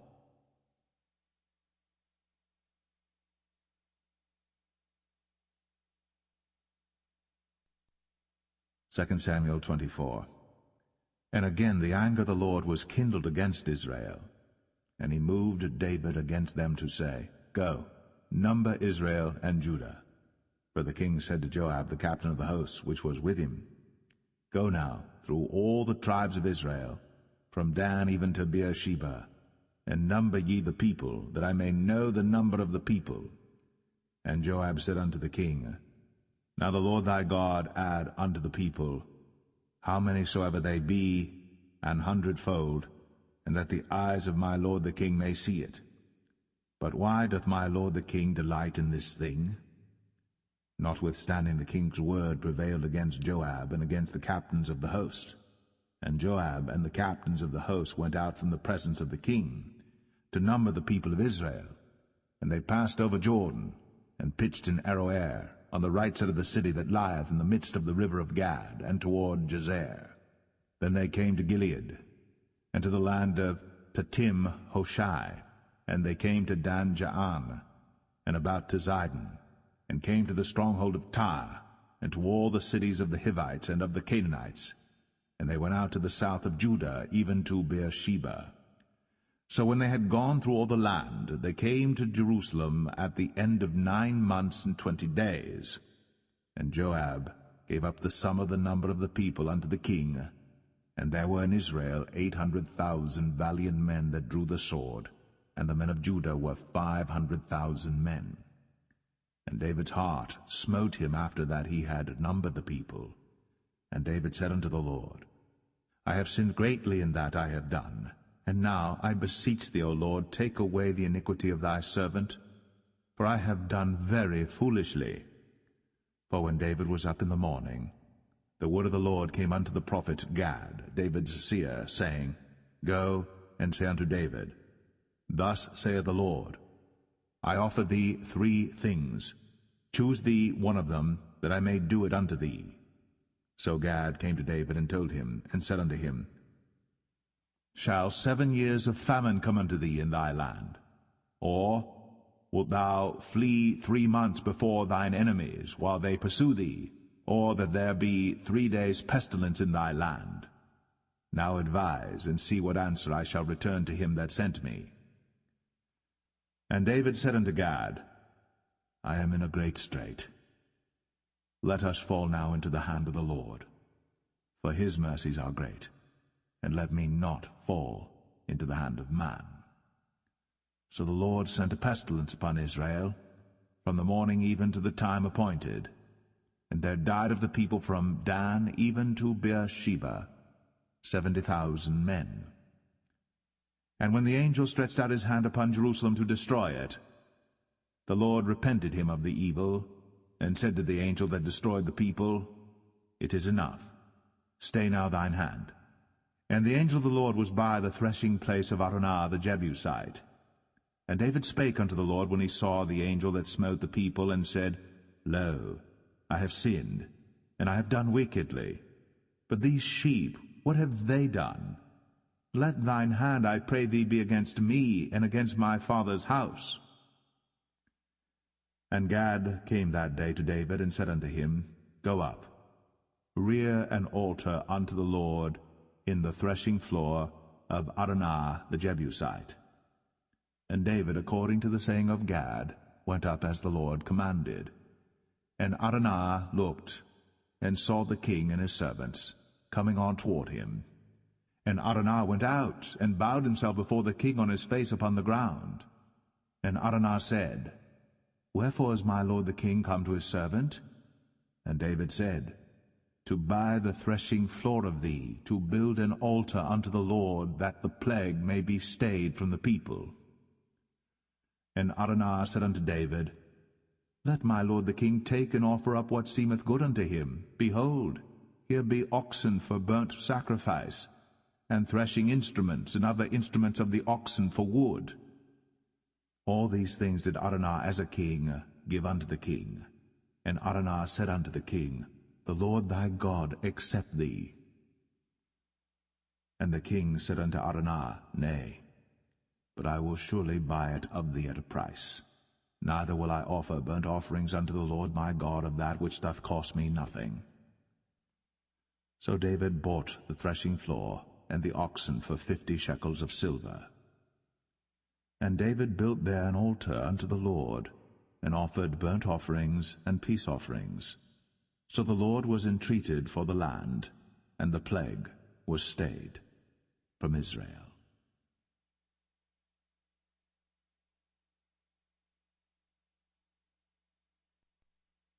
The first book of Kings, chapter 1. Now King David was old, and stricken in years, and they covered him with clothes, but he gat no heat. Wherefore his servant said unto him, Let there be sought for my lord the king a young virgin, and let her stand before the king, and let her cherish him, and let her lie in thy bosom, that my lord the king may get heat.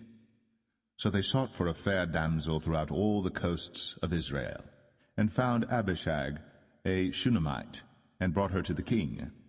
And the damsel was very fair, and cherished the king, and ministered to him. But the king knew her not. Then Adonijah the son of Haggith exalted himself, saying, I will be king. And he prepared him chariots and horsemen, and 50 men to run before him. And his father had not displeased him at any time in saying, Why hast thou done so? And he also was a very goodly man. And his mother bare him after Absalom. And he conferred with Joab the son of Zeruiah, and with Abiathar the priest, and they, following Adonijah, helped him.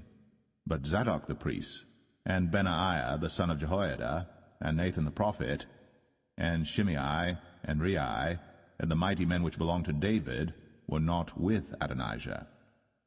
And Adonijah slew sheep and oxen and fat cattle by the stone of Zoheleth, which is by En-Rogel, and called all his brethren the king's sons, and all the men of Judah the king's servants. But Nathan the prophet, and Benaiah, and the mighty men, and Solomon his brother, he called not. Wherefore Nathan spake unto Bathsheba, the mother of Solomon, saying, Hast thou not heard that Adonijah the son of Haggith doth reign, and David our Lord knoweth it not? Now therefore come, let me, I pray thee, give thee counsel, that thou mayest save thine own life, and the life of thy son Solomon. Go and get thee in unto King David, and say unto him, Didst not thou, my lord, O king, swear unto thine handmaid, saying, Assuredly Solomon thy son shall reign after me, and he shall sit upon my throne? Why then doth Adonijah reign? Behold, while thou yet talkest there with the king, I also will come in after thee, and confirm thy words. And Bathsheba went in unto the king into the chamber, and the king was very old, and Abishag the Shunammite ministered unto the king. And Bathsheba bowed, and did obeisance unto the king. And the king said, What wouldst thou?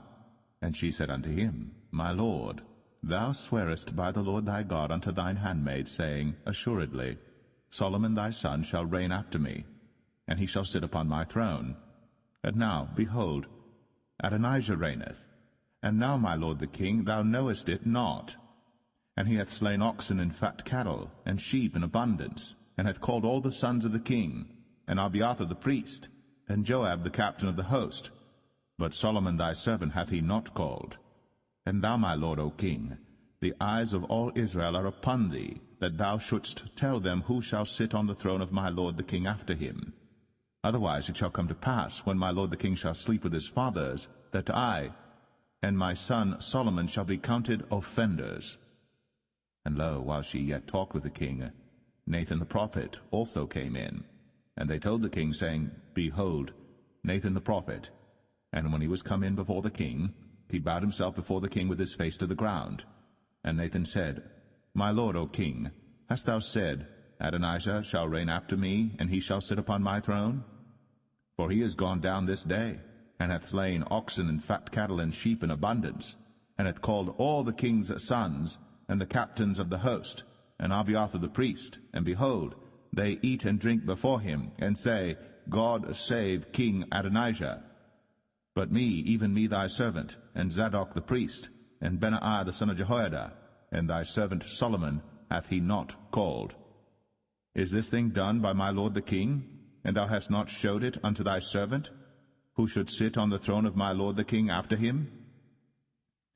Then King David answered and said, Call me Bathsheba. And she came into the king's presence, and stood before the king.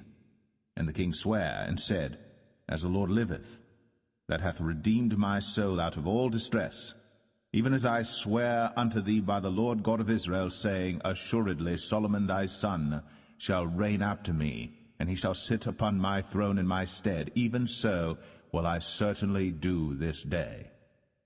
Then Bathsheba bowed with her face to the earth, and did reverence to the king, and said, Let my lord King David live forever. And King David said, Call me Zadok the priest, and Nathan the prophet, and Benaiah the son of Jehoiada. And they came before the king. The king also said unto them, Take with you the servants of your lord, and cause Solomon my son to ride upon mine own mule, and bring him down to Gihon. And let Zadok the priest and Nathan the prophet anoint him there king over Israel. And blow ye with the trumpet, and say, God save King Solomon. Then ye shall come up after him, that he may come and sit upon my throne, for he shall be king in my stead. And I have appointed him to be ruler over Israel and over Judah. And Benaiah the son of Jehoiada answered the king, and said, Amen. The Lord God of my lord the king say so too. As the Lord hath been with my lord the king, even so be he with Solomon, and make his throne greater than the throne of my lord, King David.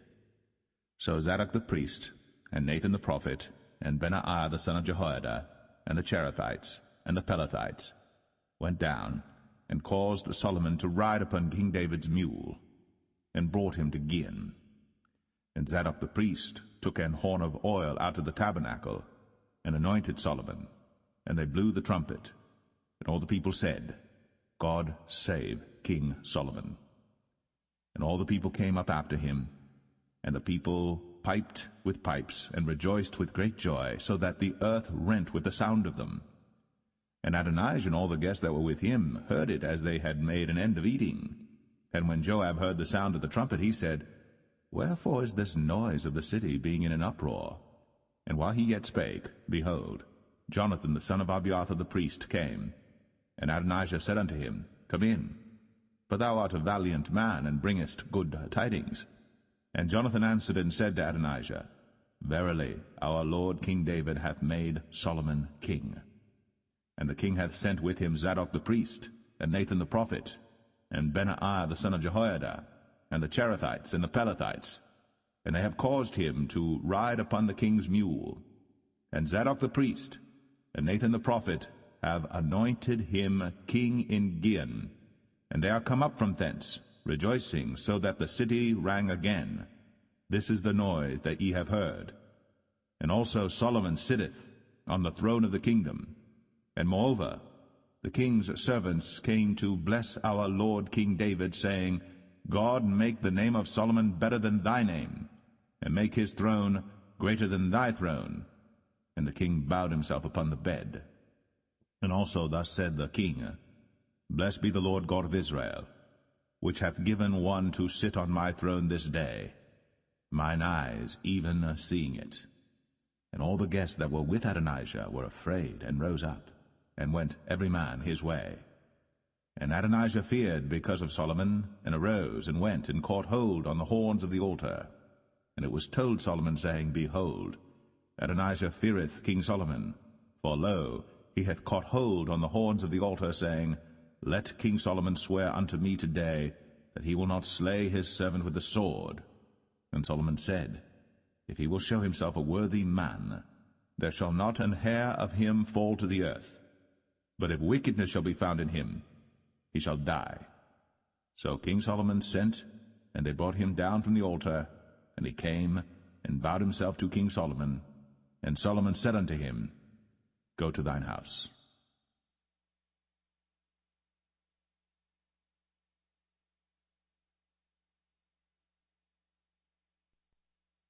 1 Kings 2. Now the days of David drew nigh, that he should die. And he charged Solomon his son, saying, I go the way of all the earth. Be thou strong therefore, and show thyself a man, and keep the charge of the Lord thy God, to walk in his ways, to keep his statutes, and his commandments, and his judgments, and his testimonies, as it is written in the law of Moses, that thou mayest prosper in all that thou doest, and whithersoever thou turnest thyself, that the Lord may continue his word which he spake concerning me, saying, If thy children take heed to their way, to walk before me in truth with all their heart and with all their soul, there shall not fail thee, said he, a man on the throne of Israel. Moreover, thou knowest also what Joab the son of Zeruiah did to me, and what he did to the 2 captains of the host of Israel, unto Abner the son of Ner, and unto Amasa the son of Jether, whom he slew, and shed the blood of war in peace, and put the blood of war upon his girdle that was about his loins, and in his shoes that were on his feet. Do therefore according to thy wisdom, and let not his hoar head go down to the grave in peace. But show kindness unto the sons of Barzillai the Gileadite, and let them be of those that eat at thy table. For so they came to me when I fled because of Absalom thy brother. And behold, thou hast with thee Shimei the son of Gera, a Benjamite of Bahurim, which cursed me with a grievous curse in the day when I went to Mahanaim. But he came down to meet me at Jordan, and I swear to him by the Lord, saying, I will not put thee to death with the sword. Now therefore hold him not guiltless, for thou art a wise man, and knowest what thou oughtest to do unto him. But his hoar head bring thou down to the grave with blood. So David slept with his fathers, and was buried in the city of David. And the days that David reigned over Israel were 40 years. 7 years reigned he in Hebron, and 33 years reigned he in Jerusalem. Then sat Solomon upon the throne of David his father, and his kingdom was established greatly. And Adonijah the son of Haggith came to Bathsheba, the mother of Solomon, and she said, Comest thou peaceably? And he said, Peaceably. He said, Moreover, I have somewhat to say unto thee. And she said, Say on. And he said, Thou knowest that the kingdom was mine, and that all Israel set their faces on me, that I should reign. Howbeit the kingdom is turned about, and is become my brother's, for it was his from the Lord. And now I ask one petition of thee, deny me not. And she said unto him, Say on. And he said, Speak, I pray thee, unto Solomon the king. For he will not say thee nay, that he give me Abishag the Shunammite to wife. And Bathsheba said, Well, I will speak for thee unto the king. Bathsheba therefore went unto King Solomon, to speak unto him for Adonijah. And the king rose up to meet her, and bowed himself unto her, and sat down on his throne, and caused a seat to be set for the king's mother. And she sat on his right hand. Then she said, I desire one small petition of thee. I pray thee, say me not nay. And the king said unto her, Ask on, my mother, for I will not say thee nay. And she said, Let Abishag the Shunammite be given to Adonijah thy brother to wife.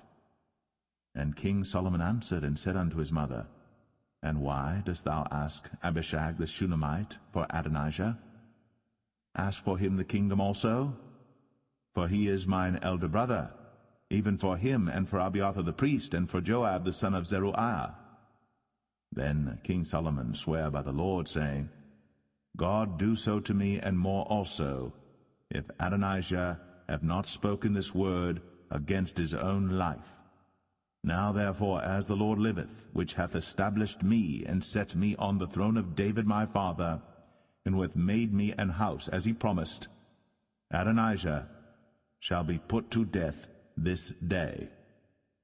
And King Solomon sent by the hand of Benaiah the son of Jehoiada, and he fell upon him, that he died. And unto Abiathar the priest said the king, Get thee to Anathoth, unto thine own fields, for thou art worthy of death. But I will not at this time put thee to death, because thou bearest the ark of the Lord God before David my father, and because thou hast been afflicted in all wherein my father was afflicted. So Solomon thrust out Abiathar from being priest unto the Lord, that he might fulfill the word of the Lord, which he spake concerning the house of Eli in Shiloh. Then tidings came to Joab. For Joab had turned after Adonijah, though he turned not after Absalom. And Joab fled unto the tabernacle of the Lord, and caught hold on the horns of the altar. And it was told King Solomon that Joab was fled unto the tabernacle of the Lord, and behold, he is by the altar. Then Solomon sent Benaiah the son of Jehoiada, saying, Go, fall upon him. And Benaiah came to the tabernacle of the Lord, and said unto him, Thus saith the king, Come forth. And he said, Nay, but I will die here. And Benaiah brought the king word again, saying, Thus said Joab. And thus he answered me. And the king said unto him, Do as he hath said, and fall upon him, and bury him, that thou mayest take away the innocent blood, which Joab shed from me, and from the house of my father. And the Lord shall return his blood upon his own head, who fell upon 2 men more righteous and better than he, and slew them with the sword. My father David, not knowing thereof, to wit, Abner the son of Ner, captain of the host of Israel, and Amasa the son of Jether, captain of the host of Judah. Their blood shall therefore return upon the head of Joab, and upon the head of his seed forever. But upon David, and upon his seed, and upon his house, and upon his throne, shall there be peace forever from the Lord. So Benaiah the son of Jehoiada went up, and fell upon him, and slew him. And he was buried in his own house, in the wilderness. And the king put Benaiah the son of Jehoiada in his room over the host, and Zadok the priest did the king put in the room of Abiathar. And the king sent and called for Shimei, and said unto him, Build thee an house in Jerusalem, and dwell there, and go not forth thence any whither. For it shall be, that on the day thou goest out, and passest over the brook Kidron, thou shalt know for certain that thou shalt surely die. Thy blood shall be upon thine own head. And Shimei said unto the king, The saying is good. As my lord the king hath said, so will thy servant do. And Shimei dwelt in Jerusalem many days. And it came to pass at the end of 3 years, that 2 of the servants of Shimei ran away unto Achish, son of Maachah, king of Gath. And they told Shimei, saying, Behold, thy servants be in Gath. And Shimei arose, and saddled his ass, and went to Gath to Achish to seek his servants. And Shimei went, and brought his servants from Gath. And it was told Solomon that Shimei had gone from Jerusalem to Gath, and was come again. And the king sent and called for Shimei, and said unto him, Did I not make thee to swear by the Lord, and protested unto thee, saying, Know for a certain, on the day thou goest out, and walkest abroad any whither, that thou shalt surely die? And thou saidst unto me, The word that I have heard is good. Why then hast thou not kept the oath of the Lord, and the commandment that I have charged thee with? The king said moreover to Shimei, Thou knowest all the wickedness which thine heart is privy to, that thou didst to David my father. Therefore the Lord shall return thy wickedness upon thine own head. And King Solomon shall be blessed, and the throne of David shall be established before the Lord forever. So the king commanded Benaiah the son of Jehoiada, which went out, and fell upon him that he died. And the kingdom was established in the hand of Solomon.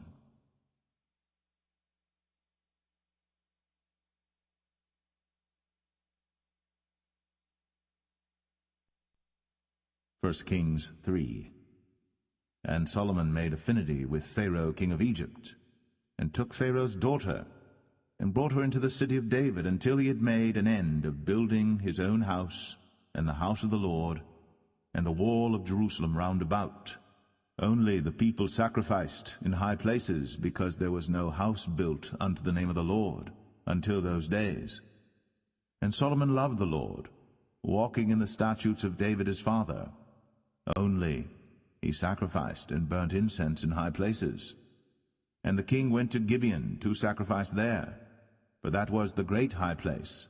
1,000 burnt offerings did Solomon offer upon that altar. In Gibeon the Lord appeared to Solomon in a dream by night, and God said, Ask what I shall give thee. And Solomon said, Thou hast shown unto thy servant David my father great mercy, according as he walked before thee in truth, and in righteousness, and in uprightness of heart with thee. And thou hast kept for him this great kindness, that thou hast given him a son, to sit on his throne, as it is this day. And now, O Lord my God, thou hast made thy servant king instead of David my father, and I am but a little child. I know not how to go out or come in. And thy servant is in the midst of thy people, which thou hast chosen, a great people, that cannot be numbered nor counted for multitude. Give therefore thy servant an understanding heart to judge thy people, that I may discern between good and bad. For who is able to judge this, thy so great a people? And the speech pleased the Lord, that Solomon had asked this thing. And God said unto him, Because thou hast asked this thing, and hast not asked for thyself long life, neither hast asked riches for thyself, nor hast asked the life of thine enemies, but hast asked for thyself understanding, to discern judgment. Behold, I have done according to thy words. Lo, I have given thee a wise and an understanding heart, so that there was none like thee before thee, neither after thee shall any arise like unto thee. And I have also given thee that which thou hast not asked, both riches and honor, so that there shall not be any among the kings like unto thee all thy days. And if thou wilt walk in my ways, to keep my statutes and my commandments, as thy father David did walk, then I will lengthen thy days. And Solomon awoke, and behold, it was a dream. And he came to Jerusalem, and stood before the ark of the covenant of the Lord, and offered up burnt offerings, and offered peace offerings, and made a feast to all his servants. Then came there 2 women that were harlots unto the king, and stood before him. And the one woman said, O my lord, I and this woman dwell in one house, and I was delivered of a child with her in the house. And it came to pass, the 3rd day after that I was delivered, that this woman was delivered also, and we were together. There was no stranger with us in the house, save we 2 in the house. And this woman's child died in the night, because she overlaid it. And she arose at midnight, and took my son from beside me while thine handmaid slept, and laid it in her bosom, and laid her dead child in my bosom. And when I rose in the morning to give my child suck, behold, it was dead. But when I had considered it in the morning, behold, it was not my son which I did bear. And the other woman said, Nay, but the living is my son, and the dead is thy son. And this said, No, but the dead is thy son, and the living is my son. Thus they spake before the king. Then said the king, The one saith, This is my son that liveth, and thy son is the dead. And the other saith, Nay, but thy son is the dead, and my son is the living. And the king said, Bring me a sword. And they brought a sword before the king. And the king said, Divide the living child in 2, and give half to the one, and half to the other. Then spake the woman, whose the living child was, unto the king, for her bowels yearned upon her son. And she said, O my lord, give her the living child, and in no wise slay it. But the other said, Let it be neither mine nor thine, but divide it. Then the king answered and said, Give her the living child, and in no wise slay it. She is the mother thereof. And all Israel heard of the judgment which the king had judged. And they feared the king, for they saw that the wisdom of God was in him to do judgment.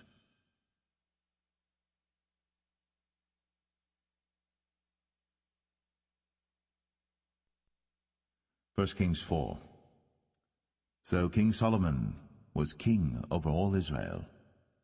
And these were the princes which he had: Azariah the son of Zadok the priest, Elihoreph and Ahiah the sons of Shishah, scribes, Jehoshaphat the son of Ahilud, the recorder, and Benaiah the son of Jehoiada was over the host, and Zadok and Abiathar were the priests.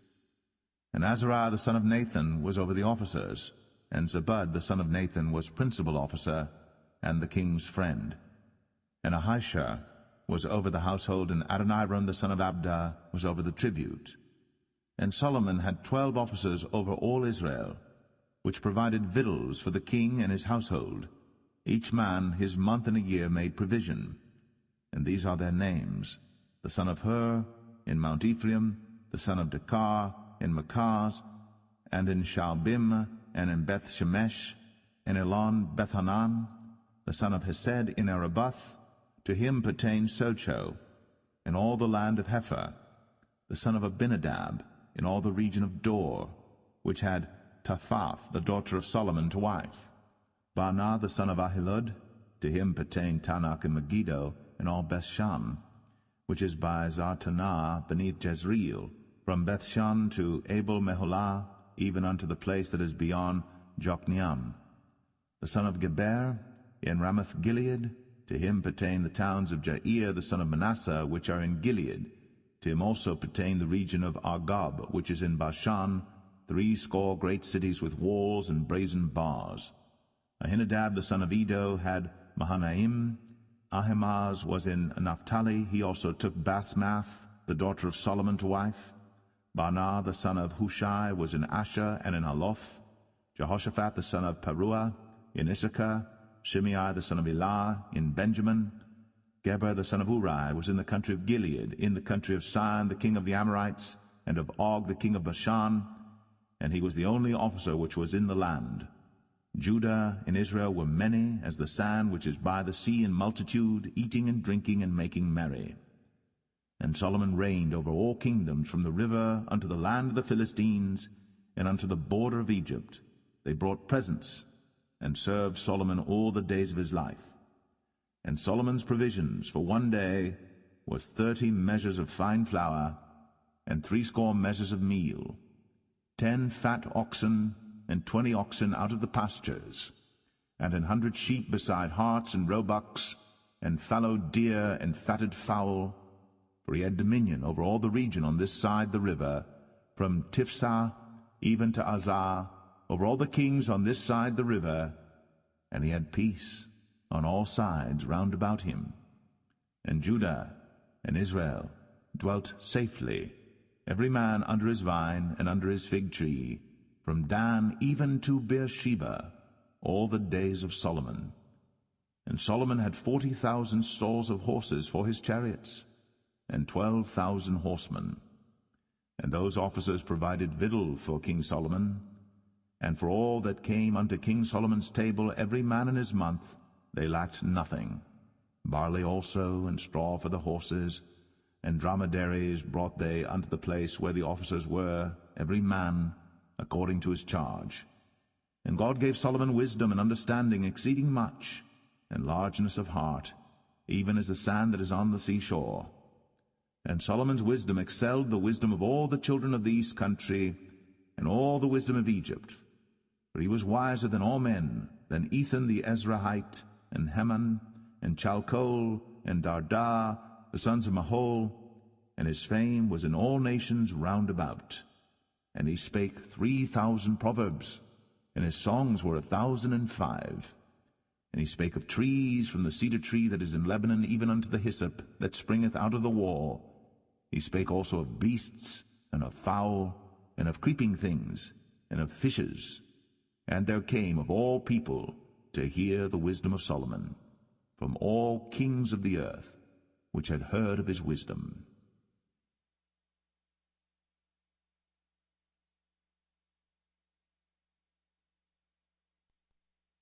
1 Kings 5. And Hiram king of Tyre sent his servants unto Solomon, for he had heard that they had anointed him king in the room of his father, for Hiram was ever a lover of David. And Solomon sent to Hiram, saying, Thou knowest how that David my father could not build an house unto the name of the Lord his God for the wars which were about him on every side, until the Lord put them under the soles of his feet. But now the Lord my God hath given me rest on every side, so that there is neither adversary nor evil occurrent. And behold, I purpose to build an house unto the name of the Lord my God, as the Lord spake unto David my father, saying, Thy son, whom I will set upon thy throne in thy room, he shall build an house unto my name. Now therefore command thou that they hew me cedar trees out of Lebanon, and my servants shall be with thy servants, and unto thee will I give hire for thy servants according to all that thou shalt appoint. For thou knowest that there is not among us any that can skill to hew timber like unto the Sidonians. And it came to pass, when Hiram heard the words of Solomon, that he rejoiced greatly, and said, Blessed be the Lord this day, which hath given unto David a wise son over this great people. And Hiram sent to Solomon, saying, I have considered the things which thou sentest to me for, and I will do all thy desire concerning timber of cedar, and concerning timber of fir. My servants shall bring them down from Lebanon unto the sea, and I will convey them by sea in floats, unto the place that thou shalt appoint me, and will cause them to be discharged there. And thou shalt receive them, and thou shalt accomplish my desire in giving food for my household. So Hiram gave Solomon cedar trees and fir trees, according to all his desire. And Solomon gave Hiram 20,000 measures of wheat for food to his household, and 20 measures of pure oil. Thus gave Solomon to Hiram year by year. And the Lord gave Solomon wisdom, as he promised him. And there was peace between Hiram and Solomon, and they two made a league together. And King Solomon raised a levy out of all Israel, and the levy was 30,000 men.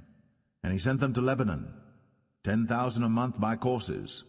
A month they were in Lebanon, and 2 months at home, and Adoniram was over the levy. And Solomon had 70,000 that bare burdens, and 80,000 hewers in the mountains, beside the chief of Solomon's officers which were over the work, 3,300 which ruled over the people that wrought in the work. And the king commanded, and they brought great stones, costly stones, and hewed stones, to lay the foundation of the house.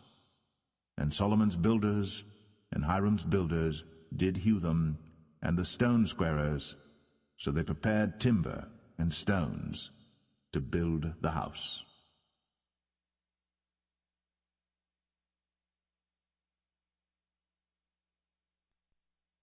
1 Kings 6. And it came to pass in the 480th year, after the children of Israel were come out of the land of Egypt, in the 4th year of Solomon's reign over Israel, in the month Ziph, which is the 2nd month, that he began to build the house of the Lord.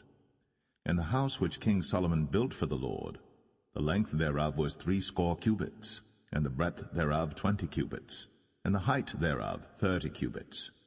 And the porch before the temple of the house 20 cubits was the length thereof, according to the breadth of the house, and 10 cubits was the breadth thereof before the house. And for the house he made windows of narrow lights. And against the wall of the house he built chambers round about, against the walls of the house round about, both of the temple and of the oracle, and he made chambers round about. The nethermost chamber was 5 cubits broad, and the middle was 6 cubits broad, and the third was 7 cubits broad. For without, in the wall of the house, he made narrowed rests round about, that the beams should not be fastened in the walls of the house. And the house, when it was in building, was built of stone made ready before it was brought thither, so that there was neither hammer nor axe nor any tool of iron heard in the house, while it was in building. The door for the middle chamber was in the right side of the house, and they went up with winding stairs into the middle chamber, and out of the middle into the third. So he built the house, and finished it, and covered the house with beams and boards of cedar. And then he built chambers against all the house, 5 cubits high, and they rested on the house with timber of cedar. And the word of the Lord came to Solomon, saying, Concerning this house, which thou art in building, if thou wilt walk in my statutes, and execute my judgments, and keep all my commandments to walk in them, then will I perform my word with thee, which I spake unto David thy father, and I will dwell among the children of Israel, and will not forsake my people Israel. So Solomon built the house, and finished it. And he built the walls of the house within with boards of cedar, both the floor of the house and the walls of the ceiling, and he covered them on the inside with wood, and covered the floor of the house with planks of fir. And he built 20 cubits on the sides of the house, both the floor and the walls with boards of cedar, even built them for it within, even for the oracle, even for the most holy place. And the house, that is, the temple before it, was 40 cubits long, and the cedar of the house within was carved with knobs and open flowers. All was cedar, there was no stone seen. And the oracle he prepared in the house within, to set there the ark of the covenant of the Lord. And the oracle in the forepart was 20 cubits in length, and 20 cubits in breadth, and 20 cubits in the height thereof. And he overlaid it with pure gold, and so covered the altar which was of cedar. So Solomon overlaid the house within with pure gold, and he made a partition by the chains of gold before the oracle, and he overlaid it with gold. And the whole house he overlaid with gold until he had finished all the house. Also the whole altar that was by the oracle he overlaid with gold. And within the oracle he made 2 cherubims of olive tree, each 10 cubits high.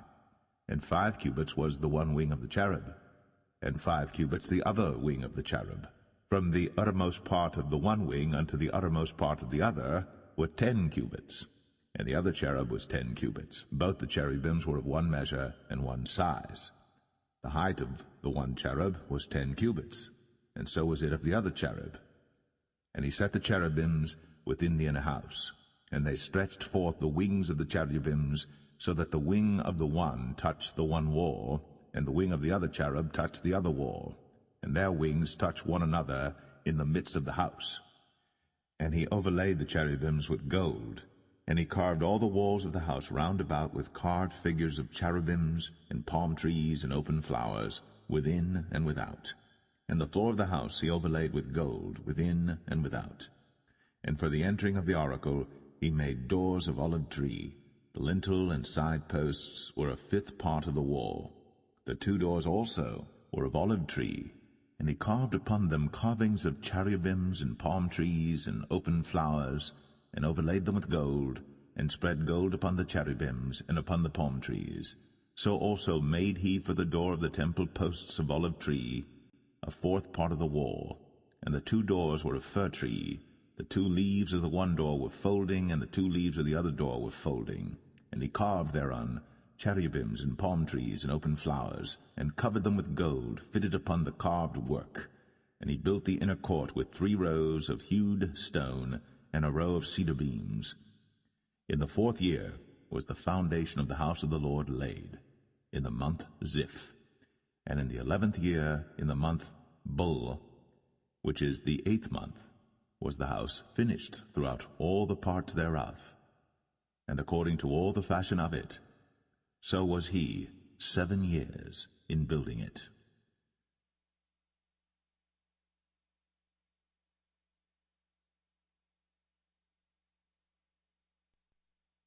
1 Kings 7.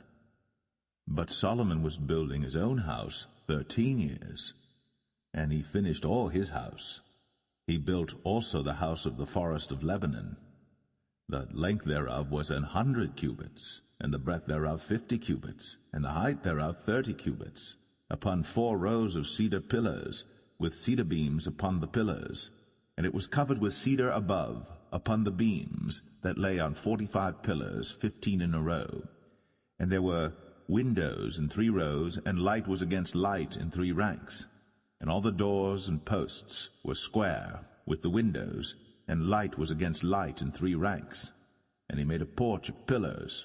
The length thereof was 50 cubits, and the breadth thereof 30 cubits, and the porch was before them. And the other pillars and the thick beam were before them. Then he made a porch for the throne where he might judge, even the porch of judgment, and it was covered with cedar from one side of the floor to the other.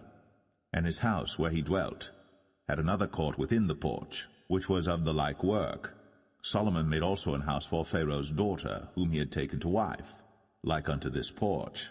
All these were of costly stones, according to the measures of hewed stones, sawed with saws within and without, even from the foundation unto the coping, and so on the outside toward the great court. And the foundation was of costly stones, even great stones, stones of 10 cubits, and stones of 8 cubits, and above were costly stones after the measures of hewed stones and cedars. And the great court round about was with 3 rows of hewed stones, and a row of cedar beams, both for the inner court of the house of the Lord, and for the porch of the house. And King Solomon sent and fetched Hiram out of Tyre. He was a widow's son of the tribe of Naphtali, and his father was a man of Tyre, a worker in brass, and he was filled with wisdom and understanding and cunning, to work all works in brass. And he came to King Solomon, and wrought all his work.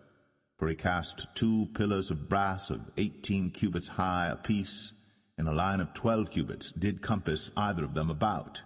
And he made 2 chapiters of molten brass, to set upon the tops of the pillars.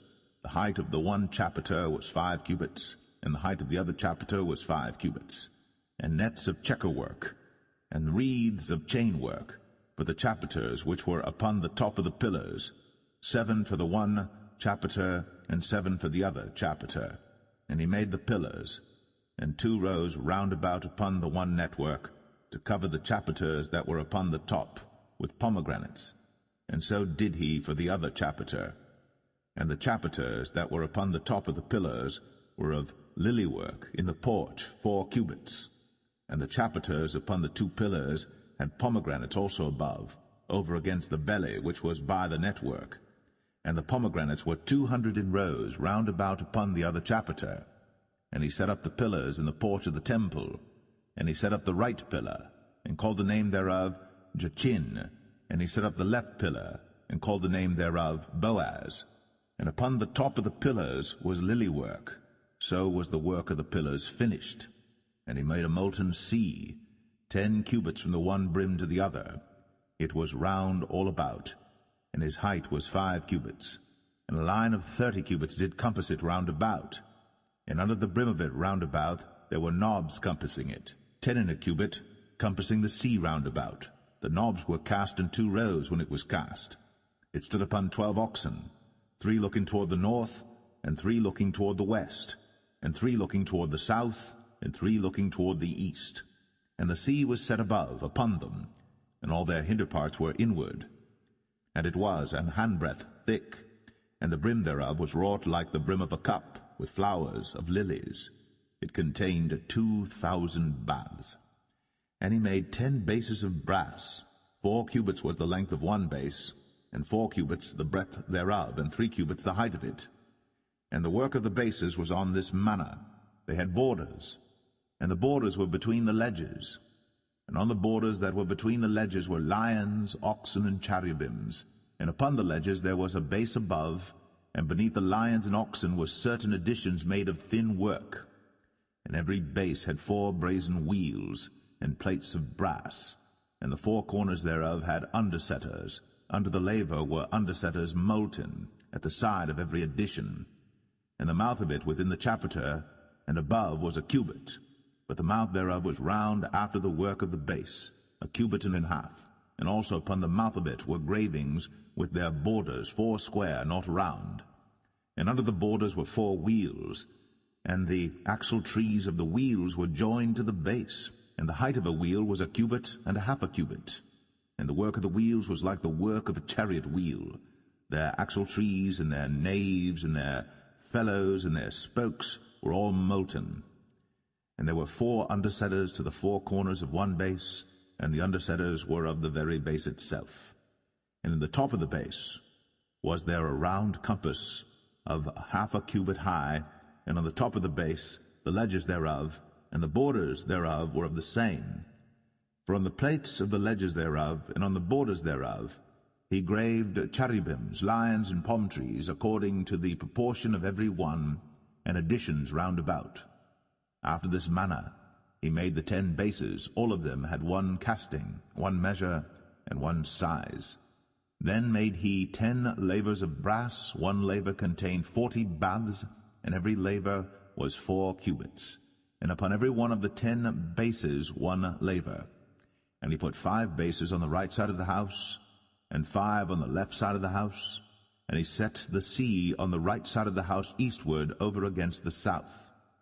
And Hiram made the lavers, and the shovels, and the basins. So Hiram made an end of doing all the work that he made, King Solomon, for the house of the Lord.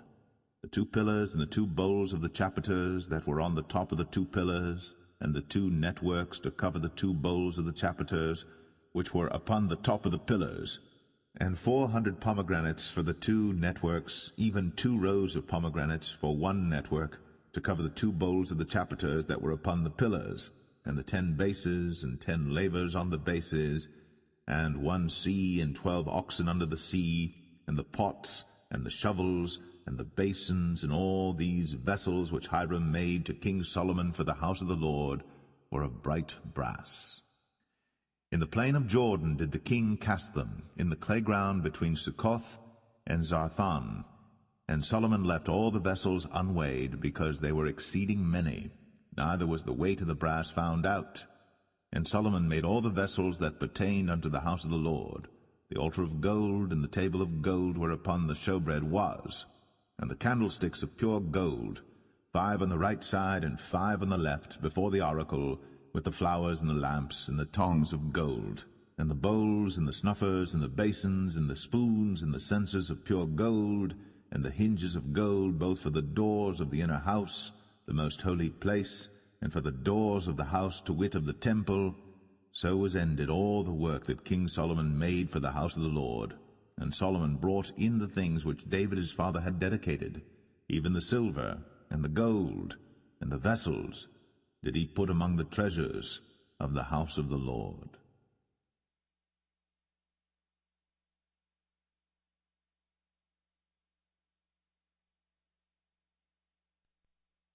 1 Kings 8.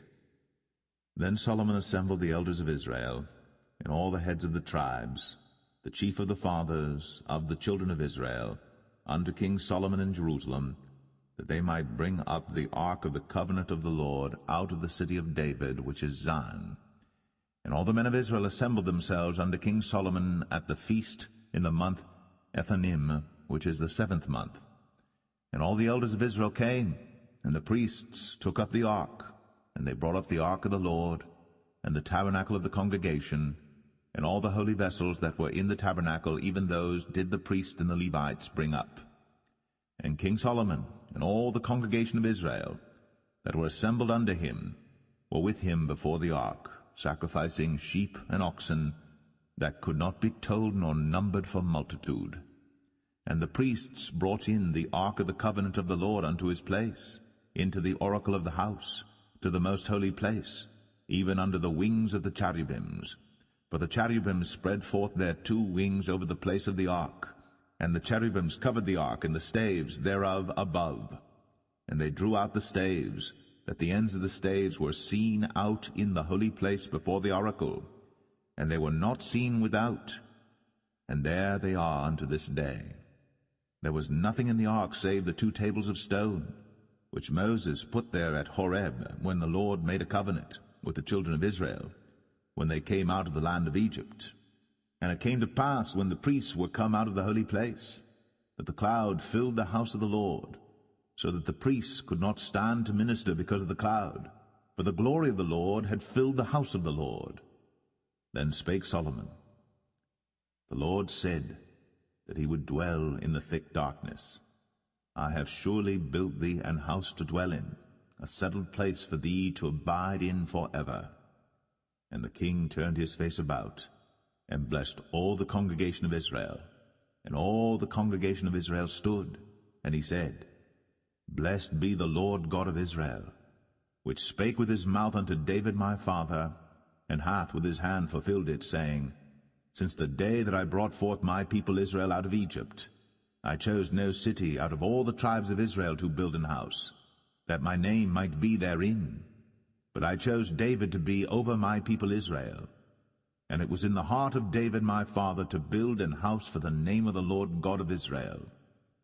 And the Lord said unto David my father, Whereas it was in thine heart to build an house unto my name, thou didst well that it was in thine heart.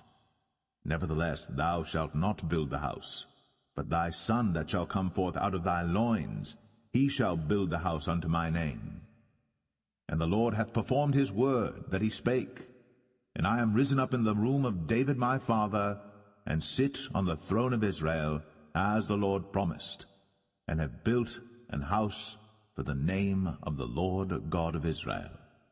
And I have set there a place for the ark, wherein is the covenant of the Lord, which he made with our fathers when he brought them out of the land of Egypt. And Solomon stood before the altar of the Lord in the presence of all the congregation of Israel, and spread forth his hands toward heaven, and he said, Lord God of Israel, there is no God like thee, in heaven above or on earth beneath, who keepest covenant and mercy with thy servants that walk before thee with all their heart, who hast kept with thy servant David my father, that thou promised him. Thou spakest also with thy mouth, and hast fulfilled it with thine hand, as it is this day. Therefore now, Lord God of Israel, keep with thy servant David my father, that thou promised him, saying, There shall not fail thee a man in my sight to sit on the throne of Israel, so that thy children take heed to their way, that they walk before me as thou hast walked before me. And now, O God of Israel, let thy word, I pray thee, be verified, which thou spakest unto thy servant David my father. But will God indeed dwell on the earth? Behold, the heaven, and heaven of heavens cannot contain thee. How much less this house that I have builded? Yet have thou respect unto the prayer of thy servant, and to his supplication, O Lord my God, to hearken unto the cry and to the prayer which thy servant prayeth before thee today, that thine eyes may be open toward this house night and day, even toward the place of which thou hast said, My name shall be there, that thou mayest hearken unto the prayer which thy servant shall make toward this place. And hearken thou to the supplication of thy servant, and of thy people Israel, when they shall pray toward this place. And hear thou in heaven thy dwelling place, and when thou hearest, forgive. If any man trespass against his neighbor, and an oath be laid upon him to cause him to swear, and the oath come before thine altar in this house, then hear thou in heaven, and do and judge thy servants, condemning the wicked, to bring his way upon his head, and justifying the righteous, to give him according to his righteousness. When thy people Israel be smitten down before the enemy, because they have sinned against thee, and shall turn again to thee, and confess thy name, and pray, and make supplication unto thee in this house, then hear thou in heaven, and forgive the sin of thy people Israel, and bring them again unto the land which thou gavest unto their fathers. When heaven is shut up, and there is no rain because they have sinned against thee, if they pray toward this place, and confess thy name, and turn from their sin, when thou afflictest them, then hear thou in heaven, and forgive the sin of thy servants, and of thy people Israel, that thou teach them the good way wherein they should walk, and give rain upon thy land, which thou hast given to thy people for an inheritance. If there be in the land famine, if there be pestilence, blasting, mildew, locust, or if there be caterpillar, if their enemy besiege them in the land of their cities, whatsoever plague, whatsoever sickness there be, what prayer and supplication soever be made by any man, or by all thy people Israel, which shall know every man the plague of his own heart, and spread forth his hands toward this house, then hear thou in heaven thy dwelling place, and forgive, and do, and give to every man according to his ways, whose heart thou knowest, for thou, even thou only, knowest the hearts of all the children of men, that they may fear thee all the days that they live in the land which thou gavest unto our fathers. Moreover, concerning a stranger that is not of thy people Israel, but cometh out of a far country for thy name's sake, for they shall hear of thy great name, and of thy strong hand, and of thy stretched out arm, when he shall come and pray toward this house, hear thou in heaven thy dwelling place, and do according to all that the stranger calleth to thee for, that all people of the earth may know thy name, to fear thee, as do thy people Israel, and that they may know that this house which I have builded is called by thy name. If thy people go out to battle against their enemy, whithersoever thou shalt send them, and shall pray unto the Lord toward the city which thou hast chosen, and toward the house that I have built for thy name, then hear thou in heaven their prayer, and their supplication, and maintain their cause. If they sin against thee, for there is no man that sinneth not, and thou be angry with them, and deliver them to the enemy, so that they carry them away captives unto the land of the enemy, far or near.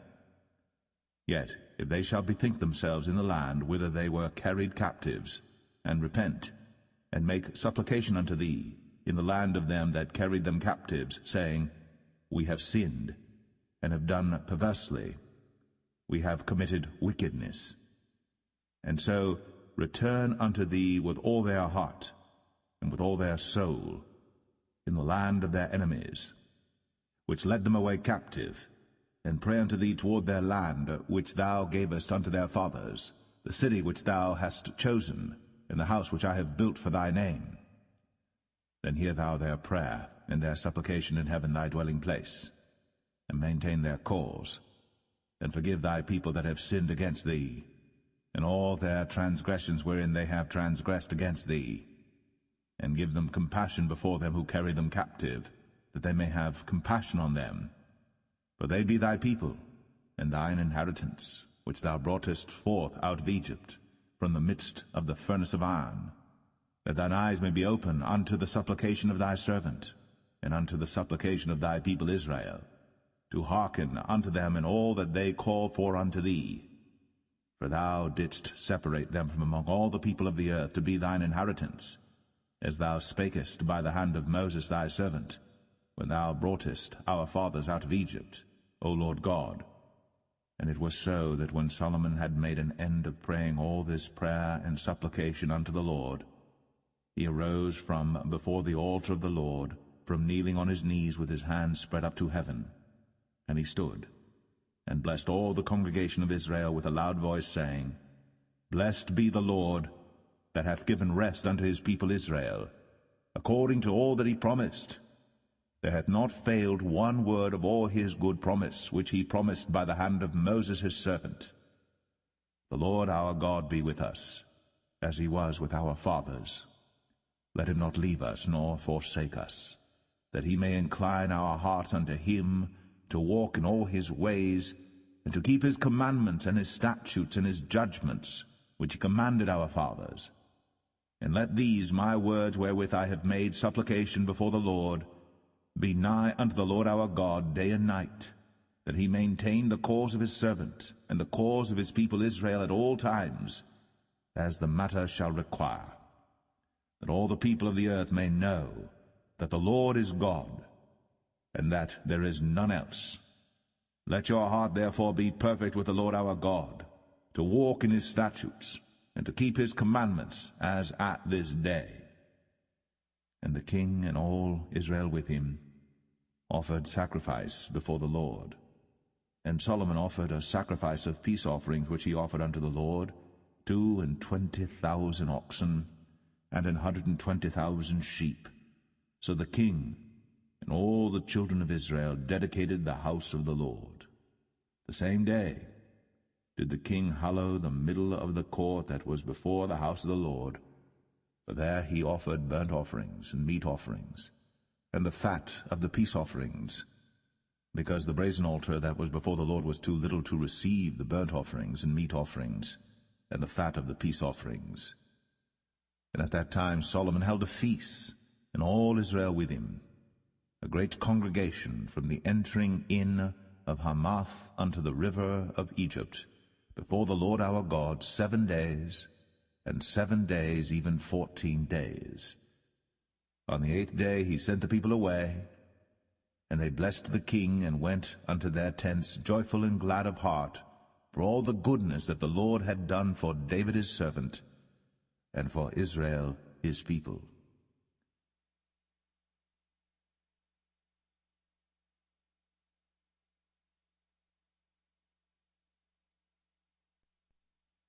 First Kings 9.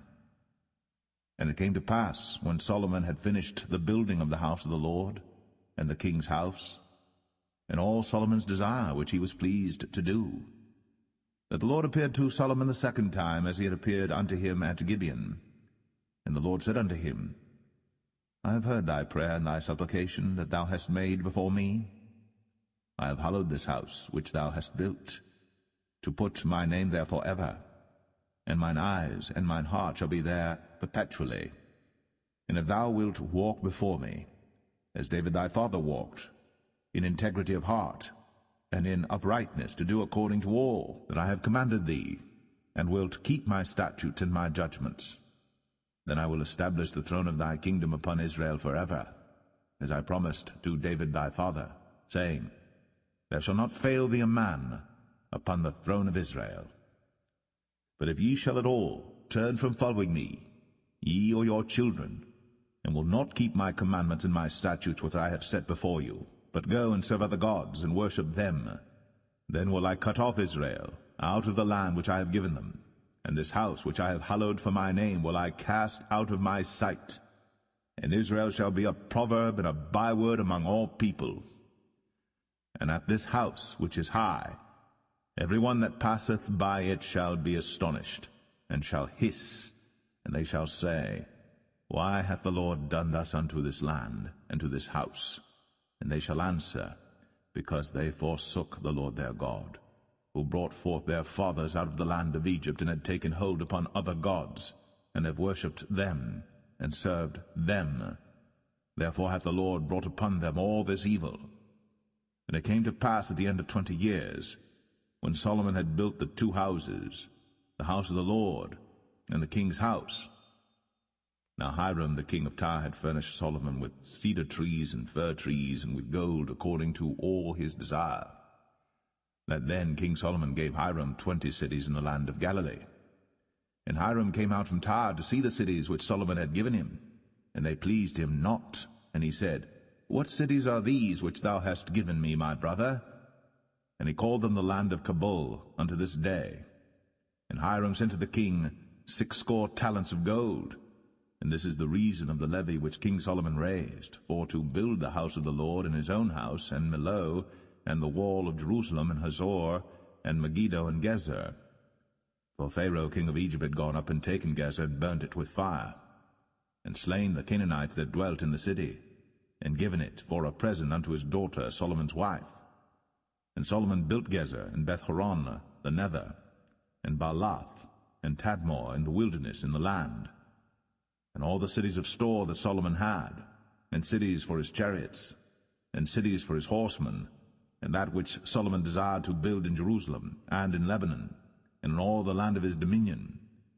And all the people that were left of the Amorites, Hittites, Perizzites, Hivites, and Jebusites, which were not of the children of Israel, their children that were left after them in the land, whom the children of Israel also were not able utterly to destroy, upon those did Solomon levy a tribute of bondservice unto this day. But of the children of Israel did Solomon make no bondmen, but they were men of war, and his servants, and his princes, and his captains, and rulers of his chariots, and his horsemen. These were the chief of the officers that were over Solomon's work, 550, which bare rule over the people that wrought in the work. But Pharaoh's daughter came up out of the city of David unto her house, which Solomon had built for her. Then did he build Millo. And 3 times in a year did Solomon offer burnt offerings and peace offerings upon the altar which he built unto the Lord. And he burnt incense upon the altar that was before the Lord. So he finished the house. And King Solomon made a navy of ships in Ezion-Geber, which is beside Eloth, on the shore of the Red Sea, in the land of Edom. And Hiram sent in the navy his servants, shipmen that had knowledge of the sea, with the servants of Solomon.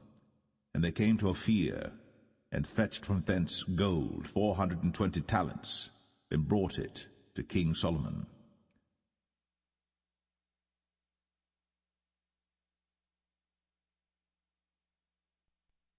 1 Kings 10. And when the queen of Sheba heard of the fame of Solomon concerning the name of the Lord, she came to prove him with hard questions. And she came to Jerusalem with a very great train, with camels that bare spices, and very much gold, and precious stones. And when she was come to Solomon, she communed with him of all that was in her heart. And Solomon told her all her questions. There was not anything hid from the king which he told her not. And when the queen of Sheba had seen all Solomon's wisdom, and the house that he had built, and the meat of his table, and the sitting of his servants, and the attendance of his ministers, and their apparel, and his cupbearers, and his ascent by which he went up unto the house of the Lord, there was no more spirit in her. And she said to the king, It was a true report that I heard in mine own land of thy acts and of thy wisdom. Howbeit, I believed not the word until I came. And mine eyes had seen it, and behold, the half was not told me. Thy wisdom and prosperity exceedeth the fame which I heard. Happy are thy men, happy are these thy servants, which stand continually before thee, and that hear thy wisdom. Blessed be the Lord thy God, which delighteth in thee, to set thee on the throne of Israel, because the Lord loved Israel forever. Therefore made he thee king, to do judgment and justice. And she gave the king 120 talents of gold and of spices, very great store, and precious stones. There came no more such abundance of spices as these which the queen of Sheba gave to King Solomon. And the navy also of Hiram that brought gold from Ophir, brought in from Ophir great plenty of almug trees and precious stones. And the king made of the almug trees pillars for the house of the Lord, and for the king's house, harps also and psalteries for singers. There came no such almug trees, nor were seen unto this day. And King Solomon gave unto the queen of Sheba all her desire, whatsoever she asked, beside that which Solomon gave her of his royal bounty. So she turned, and went to her own country, she and her servants. Now the weight of gold that came to Solomon in 1 year was 666 talents of gold. Beside that he had of the merchantmen, and of the traffic of the spice merchants, and of all the kings of Arabia, and of the governors of the country. And King Solomon made 200 targets of beaten gold. 600 shekels of gold went to one target. And he made 300 shields of beaten gold. 3 pound of gold went to one shield, and the king put them in the house of the forest of Lebanon. Moreover, the king made a great throne of ivory, and overlaid it with the best gold. The throne had 6 steps, and the top of the throne was round behind. And there were stays on either side on the place of the seat, and 2 lions stood beside the stays, and 12 lions stood there on the one side, and on the other upon the 6 steps. There was not the like made in any kingdom. And all King Solomon's drinking vessels were of gold, and all the vessels of the house of the forest of Lebanon were of pure gold. None were of silver. It was nothing accounted of in the days of Solomon. For the king had at sea a navy of Tarshish, with the navy of Hiram. Once in 3 years came the navy of Tarshish, bringing gold and silver, ivory, and apes and peacocks. So King Solomon exceeded all the kings of the earth for riches and for wisdom. And all the earth sought to Solomon, to hear his wisdom, which God had put in his heart. And they brought every man his present, vessels of silver, and vessels of gold, and garments, and armor, and spices, horses, and mules, a rate year by year. And Solomon gathered together chariots and horsemen, and he had 1,400 chariots, and 12,000 horsemen, whom he bestowed in the cities for chariots, and with the king at Jerusalem. And the king made silver to be in Jerusalem as stones, and cedars made he to be as the sycamore trees that are in the vale for abundance. And Solomon had horses brought out of Egypt, and linen yarn. The king's merchants received the linen yarn at a price. And a chariot came up and went out of Egypt for 600 shekels of silver, and an horse for 150. And so for all the kings of the Hittites, and for the kings of Syria, did they bring them out by their means.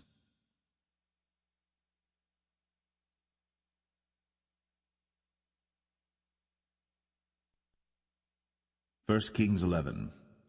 But King Solomon loved many strange women, together with the daughter of Pharaoh, women of the Moabites, Ammonites, Edomites, Zidonians, and Hittites, of the nations concerning which the Lord said unto the children of Israel, Ye shall not go in to them, neither shall they come in unto you, for surely they will turn away your heart after their gods.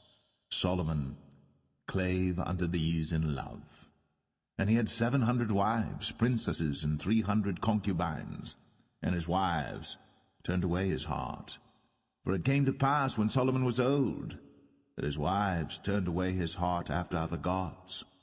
And his heart was not perfect with the Lord his God, as was the heart of David his father. For Solomon went after Ashtoreth, the goddess of the Zidonians, and after Milcom, the abomination of the Ammonites. And Solomon did evil in the sight of the Lord, and went not fully after the Lord, as did David his father.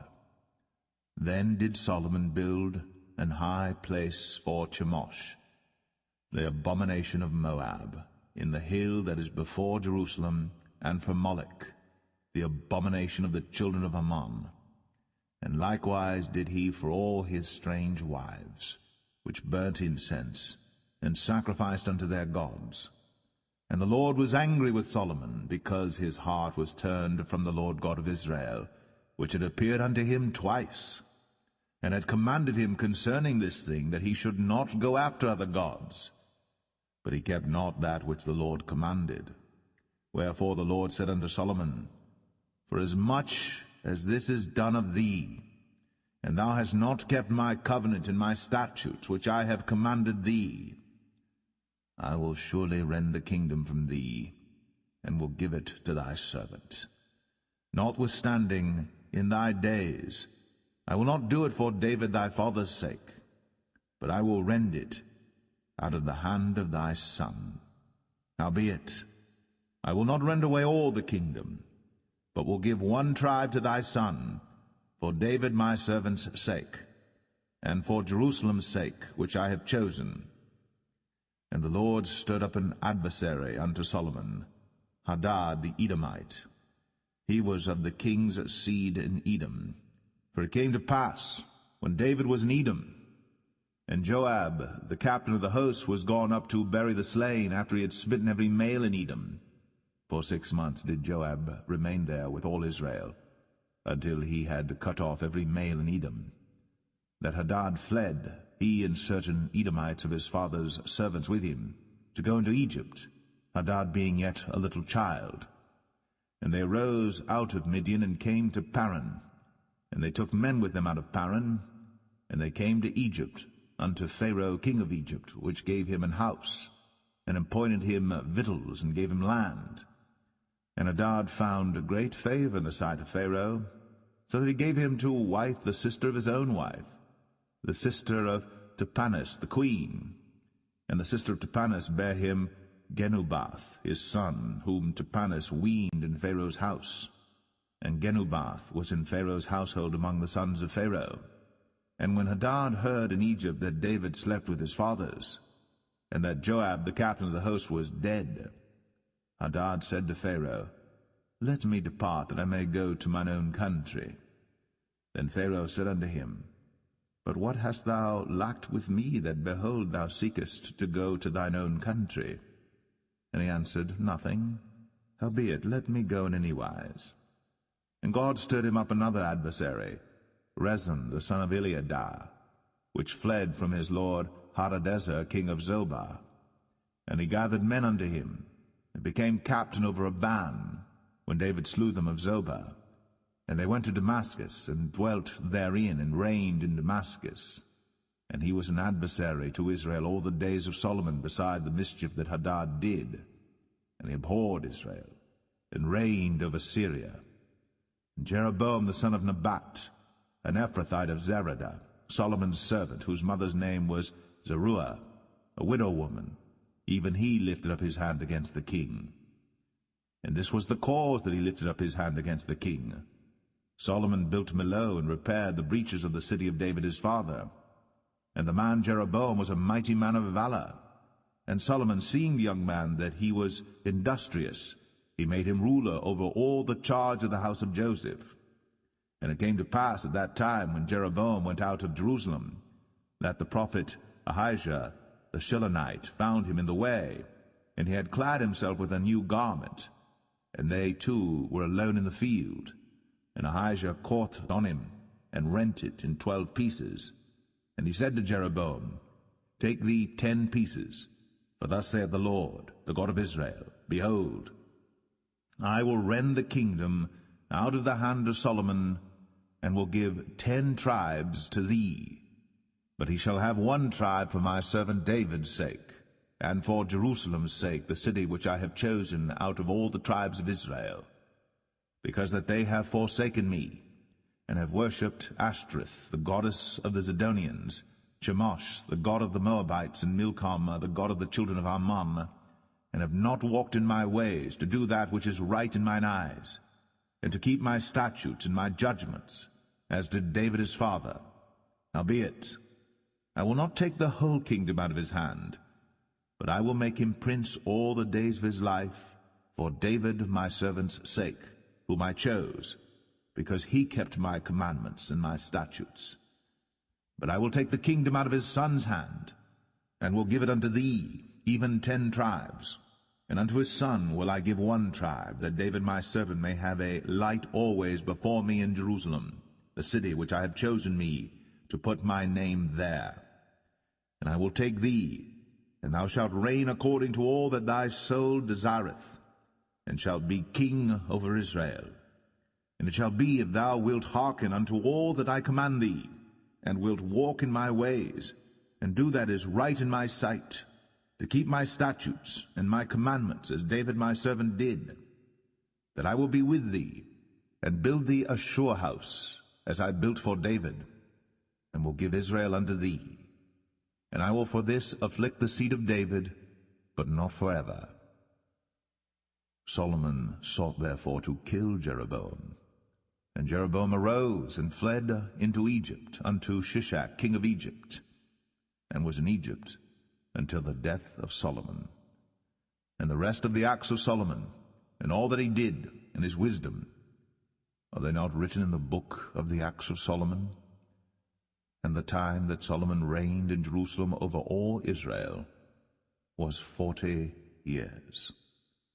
And Solomon slept with his fathers, and was buried in the city of David his father. And Rehoboam his son reigned in his stead.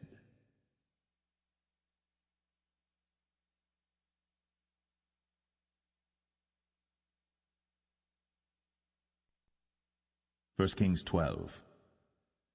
And Rehoboam went to Shechem, for all Israel were come to Shechem to make him king. And it came to pass, when Jeroboam the son of Nebat, who was yet in Egypt, heard of it, for he was fled from the presence of King Solomon, and Jeroboam dwelt in Egypt, that they sent and called him. And Jeroboam and all the congregation of Israel came and spake unto Rehoboam, saying, Thy father made our yoke grievous. Now therefore make thou the grievous service of thy father, and his heavy yoke which he put upon us lighter, and we will serve thee. And he said unto them, Depart yet for 3 days, then come again to me.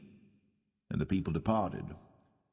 And King Rehoboam consulted with the old men that stood before Solomon his father while he yet lived, and said, How do ye advise that I may answer this people? And they spake unto him, saying, If thou wilt be a servant unto this people this day, and wilt serve them, and answer them, and speak good words to them, then they will be thy servants forever. But he forsook the counsel of the old men which they had given him, and consulted with the young men that were grown up with him, and which stood before him. And he said unto them, What counsel give ye, that we may answer this people who have spoken to me, saying, Make the yoke which thy father did put upon us lighter? And the young men that were grown up with him spake unto him, saying, Thus shalt thou speak unto this people that spake unto thee, saying, Thy father made our yoke heavy, but make thou it lighter unto us. Thus shalt thou say unto them, My little finger shall be thicker than my father's loins. And now, whereas my father did lade you with a heavy yoke, I will add to your yoke. My father hath chastised you with whips, but I will chastise you with scorpions. So Jeroboam and all the people came to Rehoboam the 3rd day, as the king had appointed, saying, Come to me again the 3rd day. And the king answered the people roughly, and forsook the old men's counsel that they gave him, and spake to them after the counsel of the young men, saying, My father made your yoke heavy, and I will add to your yoke. My father also chastised you with whips, but I will chastise you with scorpions. Wherefore the king hearkened not unto the people, for the cause was from the Lord, that he might perform his saying, which the Lord spake by Ahijah the Shilonite unto Jeroboam the son of Nebat. So when all Israel saw that the king hearkened not unto them, the people answered the king, saying, What portion have we in David? Neither have we inheritance in the son of Jesse. To your tents, O Israel. Now see to thine own house, David. So Israel departed unto their tents. But as for the children of Israel which dwelt in the cities of Judah, Rehoboam reigned over them. Then King Rehoboam sent Adoram, who was over the tribute, and all Israel stoned him with stones that he died. Therefore King Rehoboam made speed to get him up to his chariot, to flee to Jerusalem. So Israel rebelled against the house of David unto this day. And it came to pass, when all Israel heard that Jeroboam was come again, that they sent and called him unto the congregation, and made him king over all Israel. There was none that followed the house of David, but the tribe of Judah only. And when Rehoboam was come to Jerusalem, he assembled all the house of Judah with the tribe of Benjamin, 180,000 chosen men which were warriors, to fight against the house of Israel, to bring the kingdom again to Rehoboam the son of Solomon.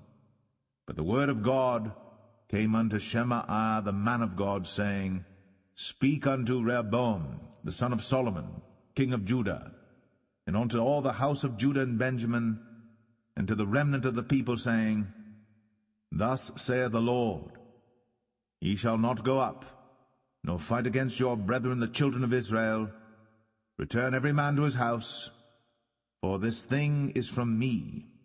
They hearkened therefore to the word of the Lord, and returned to depart according to the word of the Lord. Then Jeroboam built Shechem in Mount Ephraim, and dwelt therein, and went out from thence, and built Penuel. And Jeroboam said in his heart, Now shall the kingdom return to the house of David. If this people go up to do sacrifice in the house of the Lord at Jerusalem, then shall the heart of this people turn again unto their Lord, even unto Rehoboam king of Judah, and they shall kill me, and go again to Rehoboam king of Judah. Whereupon the king took counsel, and made 2 calves of gold, and said unto them, It is too much for you to go up to Jerusalem. Behold thy gods, O Israel, which brought thee up out of the land of Egypt. And he set the one in Bethel, and the other put he in Dan. And this thing became a sin. For the people went to worship before the one, even unto Dan. And he made an house of high places, and made priests of the lowest of the people, which were not of the sons of Levi. And Jeroboam ordained a feast in the 8th month, on the 15th day of the month, like unto the feast that is in Judah. And he offered upon the altar. So did he in Bethel, sacrificing unto the calves that he had made. And he placed in Bethel the priests of the high places which he had made. So he offered upon the altar which he had made in Bethel the 15th day of the 8th month, even in the month which he had devised of his own heart, and ordained a feast unto the children of Israel. And he offered upon the altar, and burnt incense.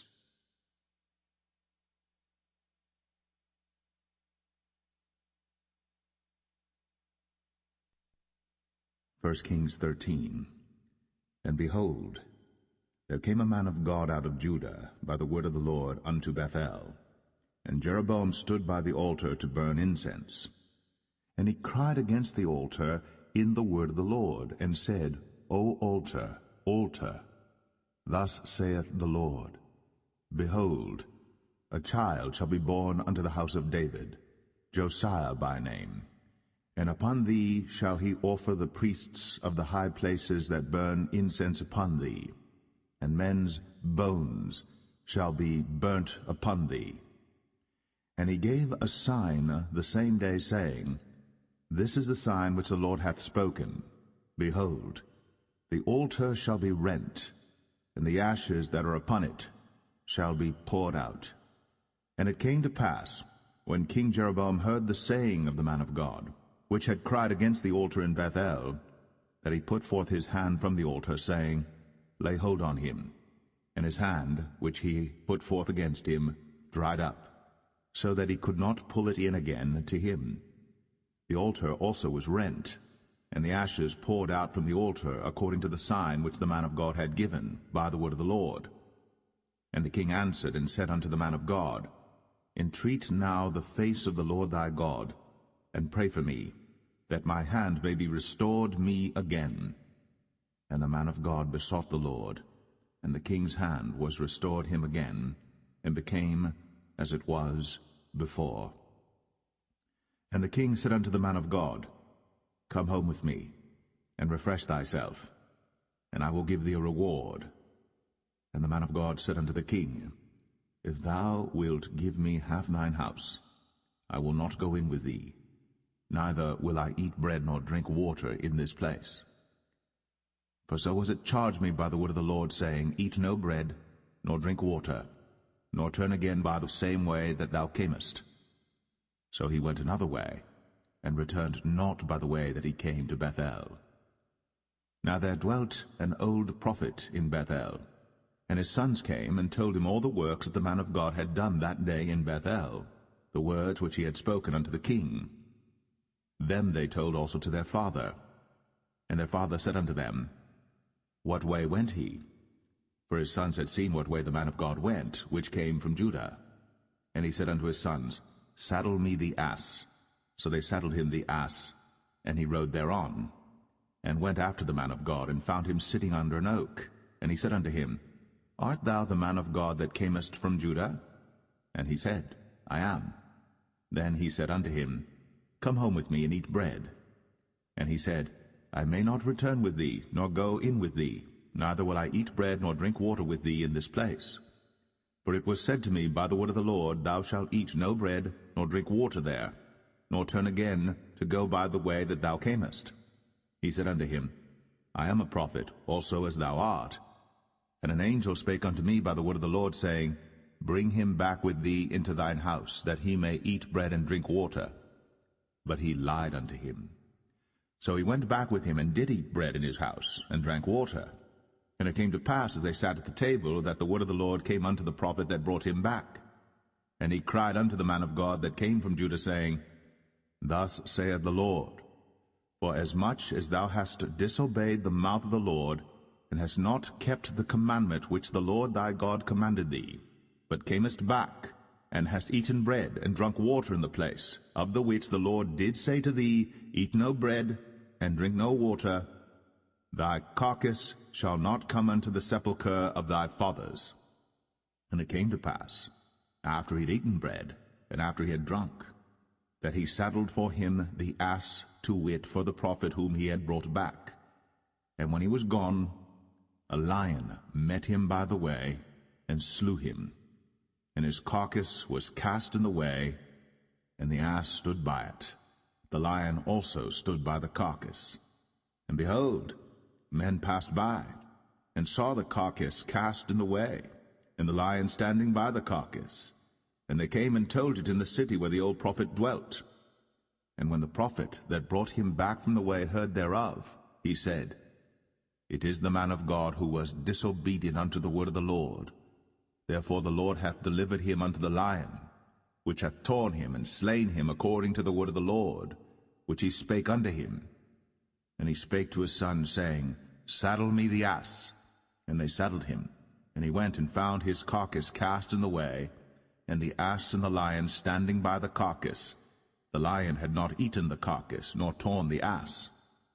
And the prophet took up the carcass of the man of God, and laid it upon the ass, and brought it back. And the old prophet came to the city to mourn and to bury him. And he laid his carcass in his own grave. And they mourned over him, saying, Alas, my brother. And it came to pass, after he had buried him, that he spake to his son, saying, When I am dead, then bury me in the sepulchre wherein the man of God is buried. Lay my bones beside his bones. For the saying which he cried by the word of the Lord against the altar in Bethel, and against all the houses of the high places which are in the cities of Samaria, shall surely come to pass. After this thing Jeroboam returned not from his evil way, but made again of the lowest of the people priests of the high places. Whosoever would, he consecrated him, and he became one of the priests of the high places.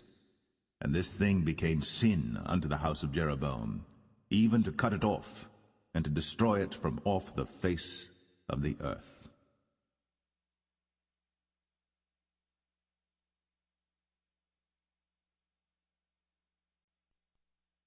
1 Kings 14. At that time Abijah, the son of Jeroboam, fell sick.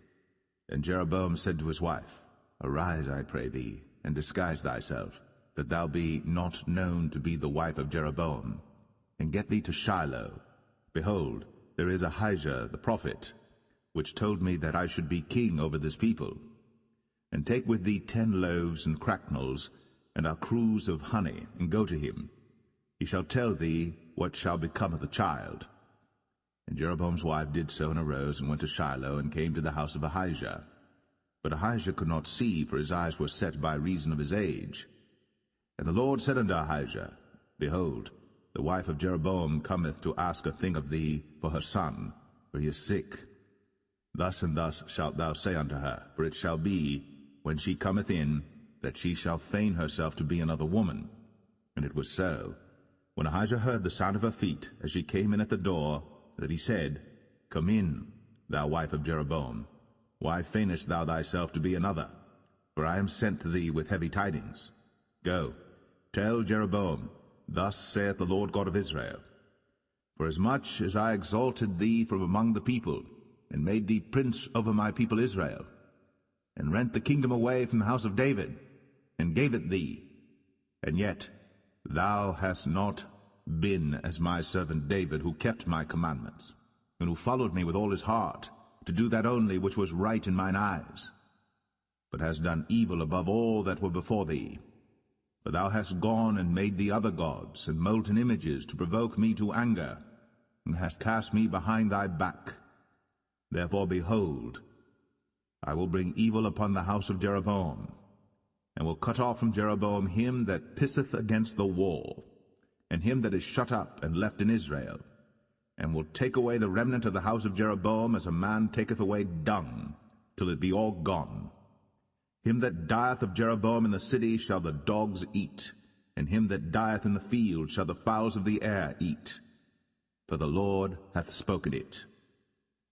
Arise thou therefore, get thee to thine own house, and when thy feet enter into the city, the child shall die. And all Israel shall mourn for him, and bury him. For he only of Jeroboam shall come to the grave, because in him there is found some good thing toward the Lord God of Israel in the house of Jeroboam. Moreover, the Lord shall raise him up a king over Israel, who shall cut off the house of Jeroboam that day. But what? Even now. For the Lord shall smite Israel, as a reed is shaken in the water, and he shall root up Israel out of this good land, which he gave to their fathers, and shall scatter them beyond the river, because they have made their groves, provoking the Lord to anger. And he shall give Israel up, because of the sins of Jeroboam, who did sin, and who made Israel to sin. And Jeroboam's wife arose and departed, and came to Tirzah. And when she came to the threshold of the door, the child died, and they buried him. And all Israel mourned for him according to the word of the Lord, which he spake by the hand of his servant Ahijah the prophet. And the rest of the acts of Jeroboam, how he warred and how he reigned, behold, they are written in the book of the Chronicles of the kings of Israel. And the days which Jeroboam reigned were 22 years, and he slept with his fathers, and Nadab his son reigned in his stead. And Rehoboam the son of Solomon reigned in Judah. Rehoboam was 41 years old when he began to reign, and he reigned 17 years in Jerusalem, the city which the Lord did choose out of all the tribes of Israel, to put his name there. And his mother's name was Naamah, an Ammonitess. And Judah did evil in the sight of the Lord, and they provoked him to jealousy with their sins which they had committed, above all that their fathers had done. But they also built them high places and images and groves on every high hill, and under every green tree. And there were also Sodomites in the land, and they did according to all the abominations of the nations which the Lord cast out before the children of Israel. And it came to pass in the 5th year of King Rehoboam, that Shishak king of Egypt came up against Jerusalem. And he took away the treasures of the house of the Lord, and the treasures of the king's house, even took away all, and he took away all the shields of gold which Solomon had made. And King Rehoboam made in their stead brazen shields, and committed them unto the hands of the chief of the guard, which kept the door of the king's house. And it was so, when the king went into the house of the Lord, that the guard bare them and brought them back into the guard chamber. Now the rest of the acts of Rehoboam, and all that he did, are they not written in the book of the Chronicles of the kings of Judah? And there was war between Rehoboam and Jeroboam all their days. And Rehoboam slept with his fathers, and was buried with his fathers in the city of David. And his mother's name was Naamah, an Ammonitess. And Abijam, his son, reigned in his stead.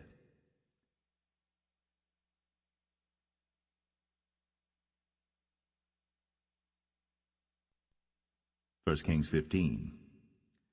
Now in the 18th year of King Jeroboam, the son of Nebat, reigned Abijam over Judah.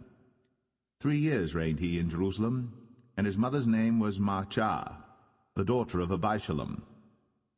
And he walked in all the sins of his father which he had done before him, and his heart was not perfect with the Lord his God, as the heart of David his father. Nevertheless, for David's sake did the Lord his God give him a lamp in Jerusalem, to set up his son after him, and to establish Jerusalem. Because David did that which was right in the eyes of the Lord, and turned not aside from anything that he commanded him all the days of his life, save only in the matter of Uriah the Hittite. And there was war between Rehoboam and Jeroboam all the days of his life. Now the rest of the acts of Abijam, and all that he did, are they not written in the book of the Chronicles of the kings of Judah? And there was war between Abijam and Jeroboam. And Abijam slept with his fathers, and they buried him in the city of David, and Asa, his son, reigned in his stead. And in the 20th year of Jeroboam, king of Israel, reigned Asa over Judah. And 41 years reigned he in Jerusalem, and his mother's name was Maachah, the daughter of Abishalom. And Asa did that which was right in the eyes of the Lord, as did David his father. And he took away the Sodomites out of the land, and removed all the idols that his fathers had made. And also Maachah his mother, even her he removed from being queen, because she had made an idol in the grove.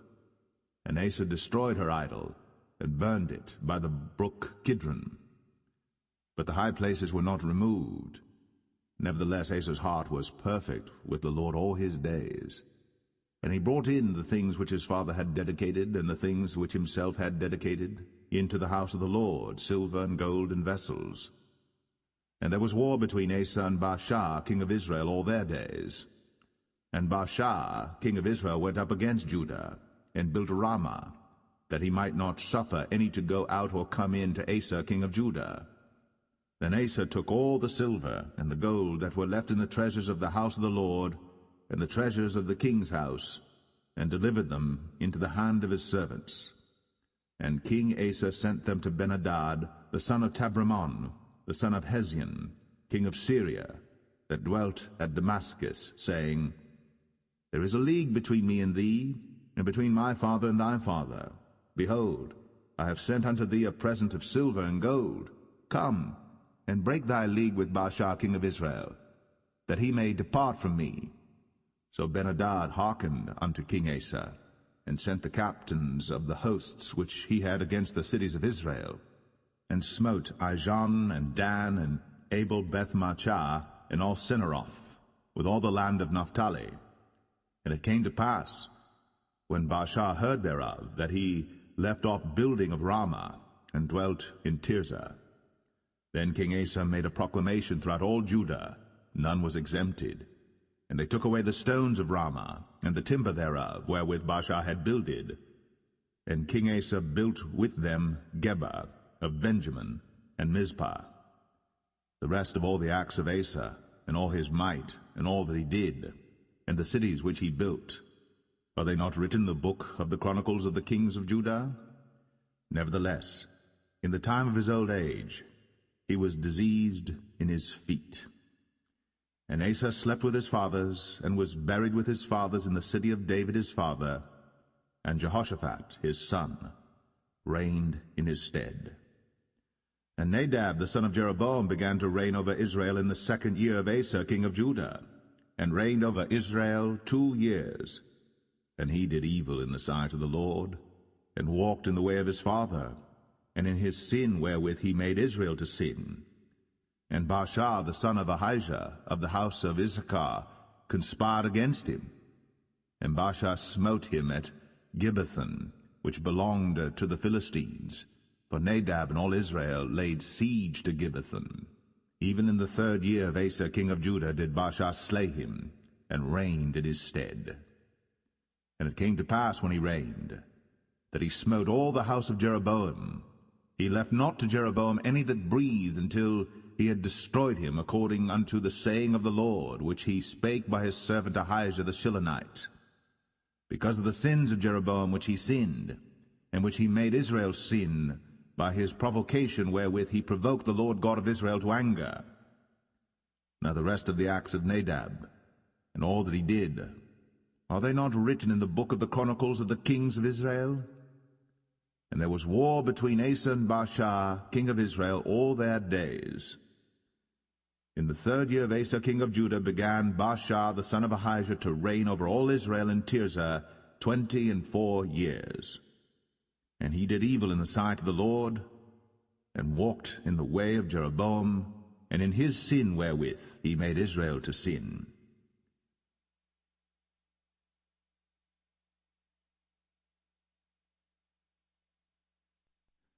First Kings 16.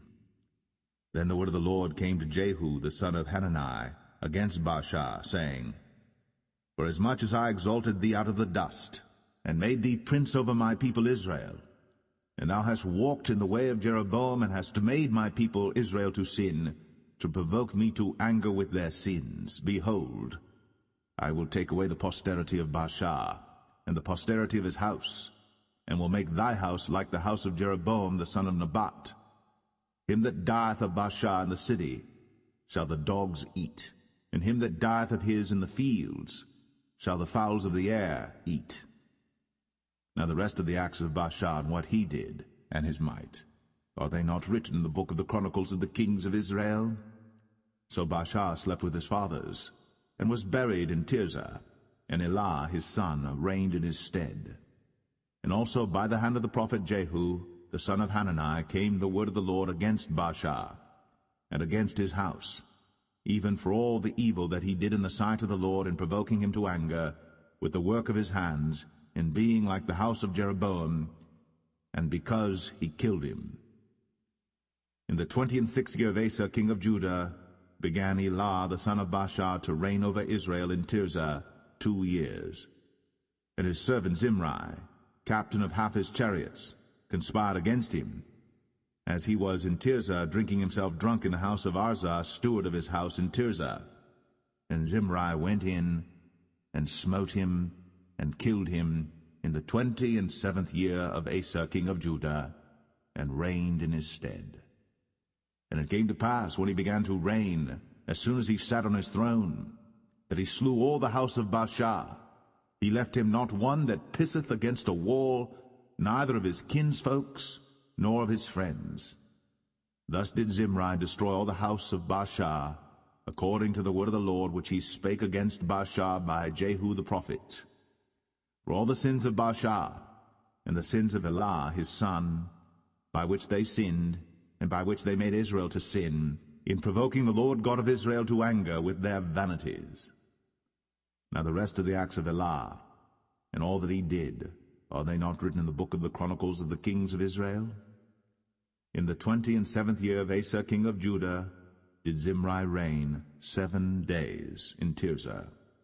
And the people were encamped against Gibbethon, which belonged to the Philistines. And the people that were encamped heard say, Zimri hath conspired, and hath also slain the king. Wherefore all Israel made Omri, the captain of the host, king over Israel that day in the camp. And Omri went up from Gibbethon, and all Israel with him, and they besieged Tirzah. And it came to pass, when Zimri saw that the city was taken, that he went into the palace of the king's house, and burnt the king's house over him with fire, and died, for his sins, which he sinned in doing evil in the sight of the Lord, in walking in the way of Jeroboam, and in his sin which he did, to make Israel to sin. Now the rest of the acts of Zimri, and his treason that he wrought, are they not written in the book of the Chronicles of the kings of Israel? Then were the people of Israel divided into two parts. Half of the people followed Tibni the son of Ginath, to make him king, and half followed Omri. But the people that followed Omri prevailed against the people that followed Tibni the son of Ginath. So Tibni died, and Omri reigned. In the 31st year of Asa king of Judah began Omri to reign over Israel 12 years. 6 years reigned he in Tirzah. And he bought the hill Samaria of Shemer for 2 talents of silver, and built on the hill, and called the name of the city which he built after the name of Shemer, owner of the hill, Samaria. But Omri wrought evil in the eyes of the Lord, and did worse than all that were before him. For he walked in all the way of Jeroboam the son of Nebat, and in his sin wherewith he made Israel to sin, to provoke the Lord God of Israel to anger with their vanities. Now the rest of the acts of Omri which he did, and his might that he showed, are they not written in the book of the Chronicles of the kings of Israel? So Omri slept with his fathers, and was buried in Samaria, and Ahab his son reigned in his stead. And in the 38th year of Asa king of Judah began Ahab the son of Omri to reign over Israel. And Ahab the son of Omri reigned over Israel in Samaria 22 years. And Ahab the son of Omri did evil in the sight of the Lord above all that were before him. And it came to pass, as if it had been a light thing for him to walk in the sins of Jeroboam the son of Nebat, that he took to wife Jezebel, the daughter of Ethbaal, king of the Zidonians, and went and served Baal, and worshipped him. And he reared up an altar for Baal in the house of Baal, which he had built in Samaria. And Ahab made a grove, and Ahab did more to provoke the Lord God of Israel to anger than all the kings of Israel that were before him. In his days did Hiel the Bethelite build Jericho. He laid the foundation thereof in Abiram his firstborn, and set up the gates thereof in his youngest son Segub, according to the word of the Lord, which he spake by Joshua the son of Nun.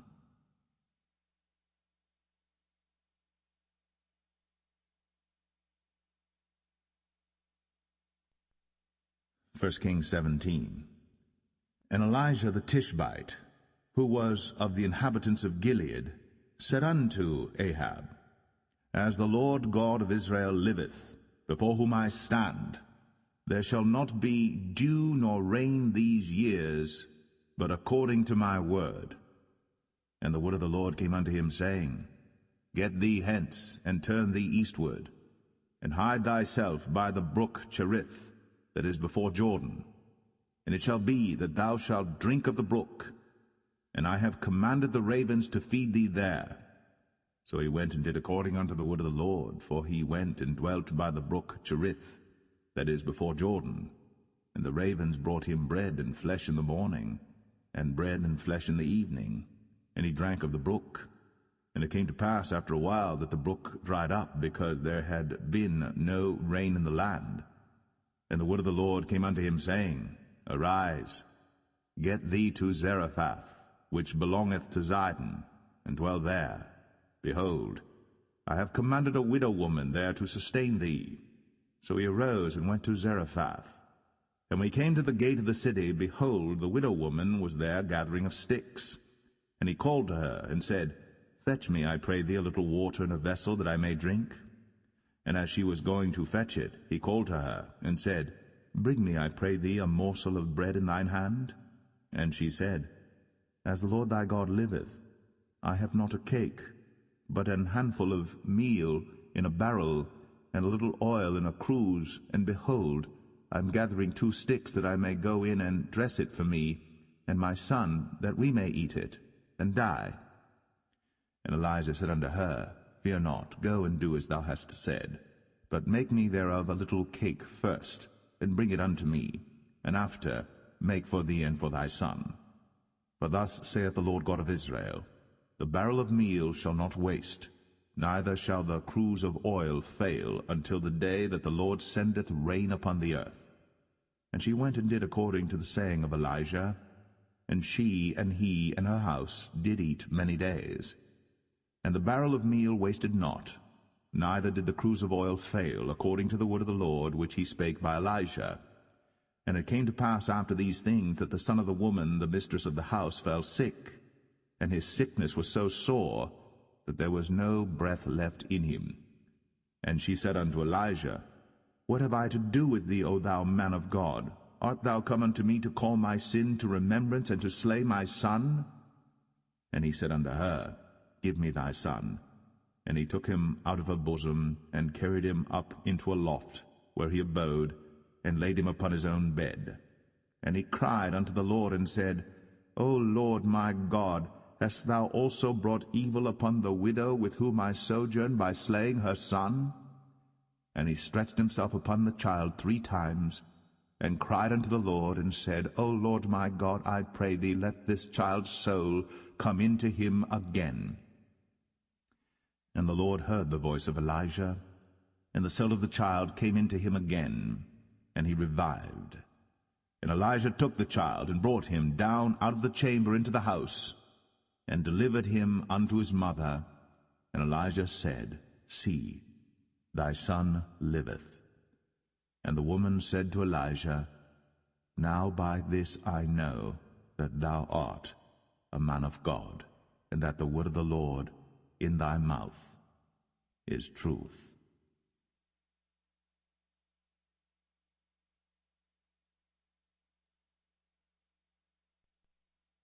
First Kings 18. And it came to pass after many days that the word of the Lord came to Elijah in the 3rd year, saying, Go, show thyself unto Ahab, and I will send rain upon the earth. And Elijah went to show himself unto Ahab. And there was a sore famine in Samaria. And Ahab called Obadiah, which was the governor of his house. Now Obadiah feared the Lord greatly. For it was so, when Jezebel cut off the prophets of the Lord, that Obadiah took 100 prophets, and hid them by 50 in a cave, and fed them with bread and water. And Ahab said unto Obadiah, Go into the land, unto all fountains of water, and unto all brooks. Peradventure we may find grass to save the horses and mules alive, that we lose not all the beasts. So they divided the land between them to pass throughout it. Ahab went one way by himself, and Obadiah went another way by himself. And as Obadiah was in the way, behold, Elijah met him, and he knew him, and fell on his face, and said, Art thou that my lord Elijah? And he answered him, I am. Go tell thy lord, Behold, Elijah is here. And he said, What have I sinned that thou wouldst deliver thy servant into the hand of Ahab, to slay me? As the Lord thy God liveth, there is no nation or kingdom whither my lord hath not sent to seek thee.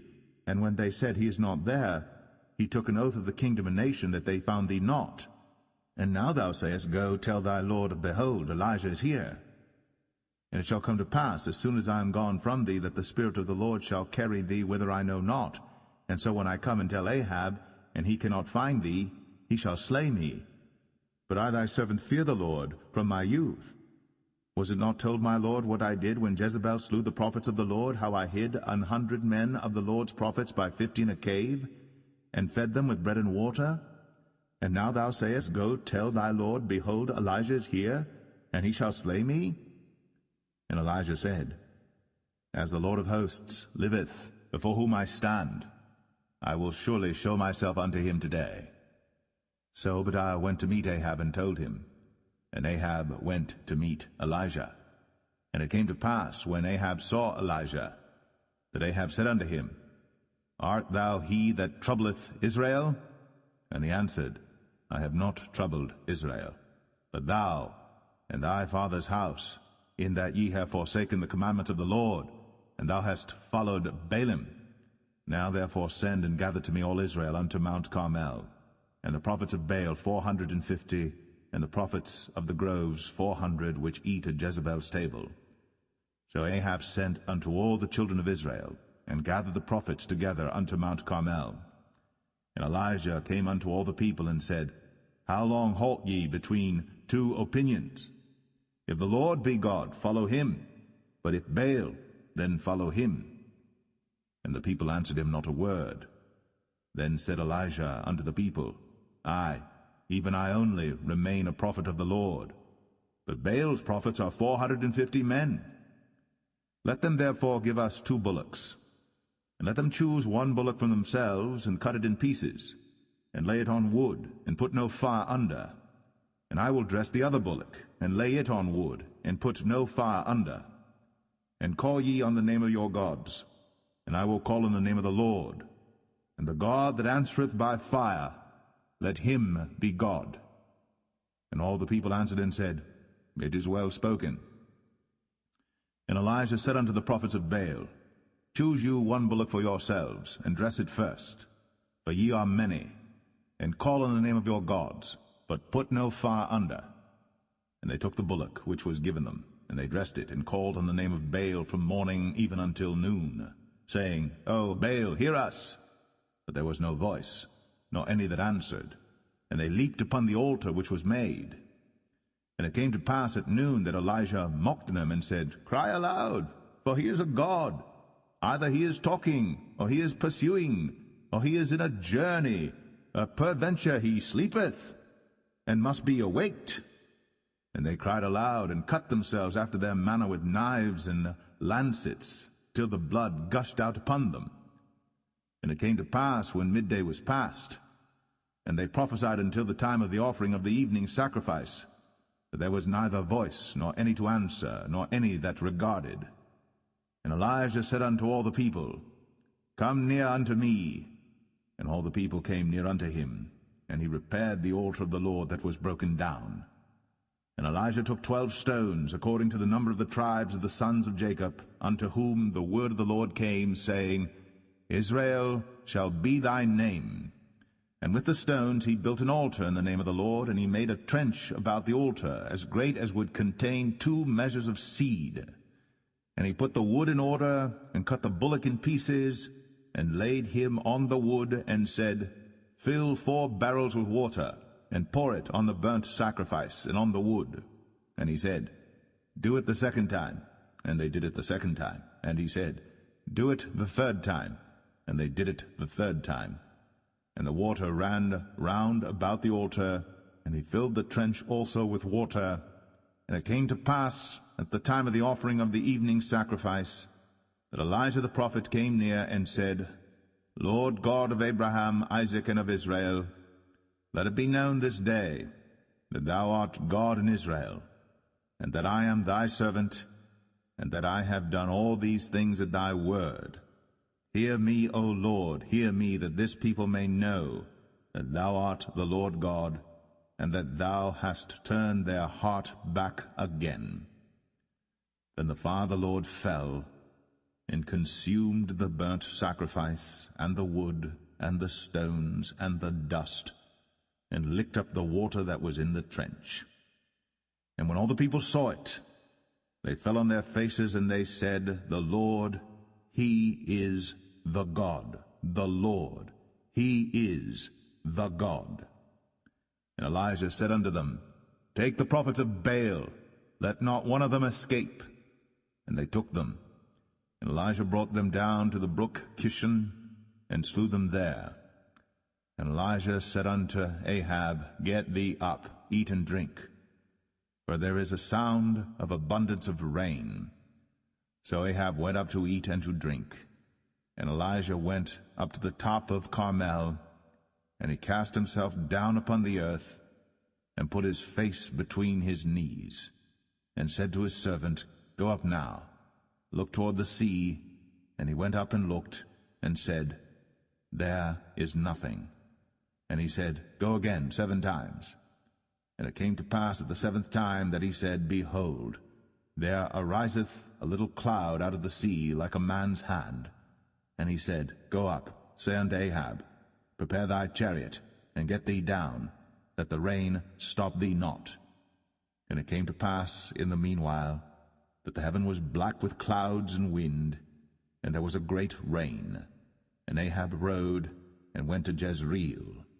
And the hand of the Lord was on Elijah, and he girded up his loins, and ran before Ahab to the entrance of Jezreel.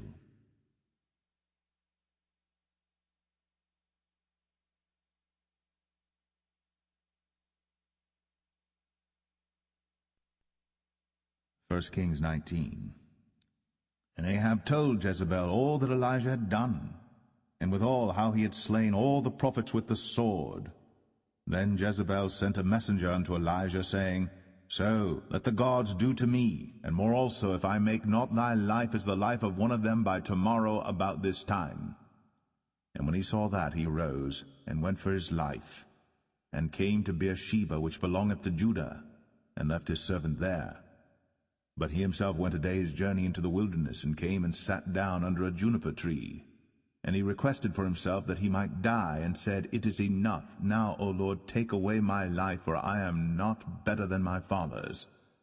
And as he lay and slept under a juniper tree, behold, then an angel touched him, and said unto him, Arise and eat. And he looked, and behold, there was a cake baked on the coals, and a cruse of water at his head. And he did eat and drink, and laid him down again. And the angel of the Lord came again the second time, and touched him, and said, Arise and eat, because the journey is too great for thee. And he arose, and did eat and drink, and went in the strength of that meat 40 days, and 40 nights, unto Horeb the mount of God. And he came thither unto a cave, and lodged there. And behold, the word of the Lord came to him, and he said unto him, What doest thou here, Elijah? And he said, I have been very jealous for the Lord God of hosts, for the children of Israel have forsaken thy covenant, thrown down thine altars, and slain thy prophets with the sword, and I, even I only am left, and they seek my life to take it away. And he said, Go forth, and stand upon the mount before the Lord. And behold, the Lord passed by, and a great and strong wind rent the mountains, and brake in pieces the rocks before the Lord. But the Lord was not in the wind. And after the wind, an earthquake.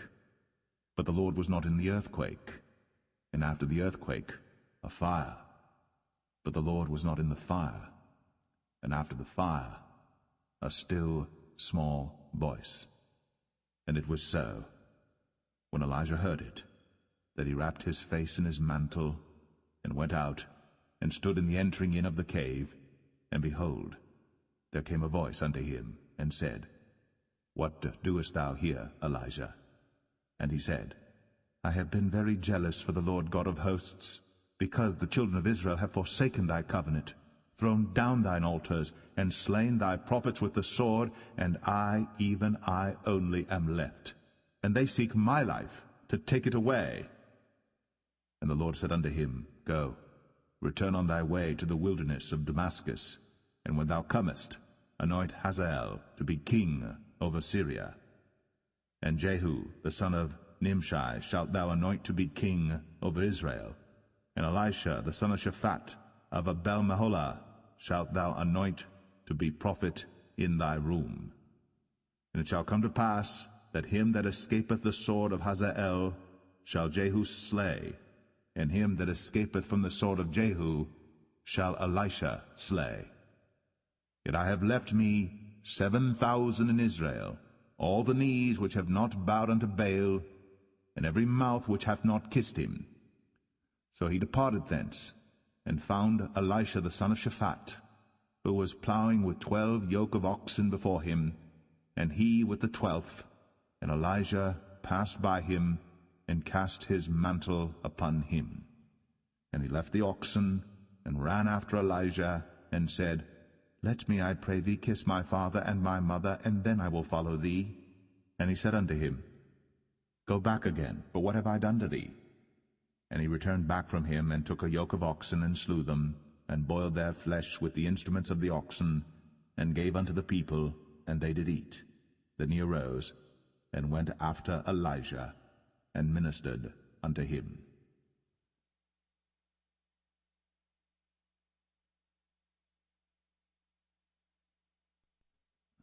1 Kings 20. And Ben-Hadad the king of Syria gathered all his host together, and there were 32 kings with him, and horses and chariots, and he went up and besieged Samaria, and warred against it.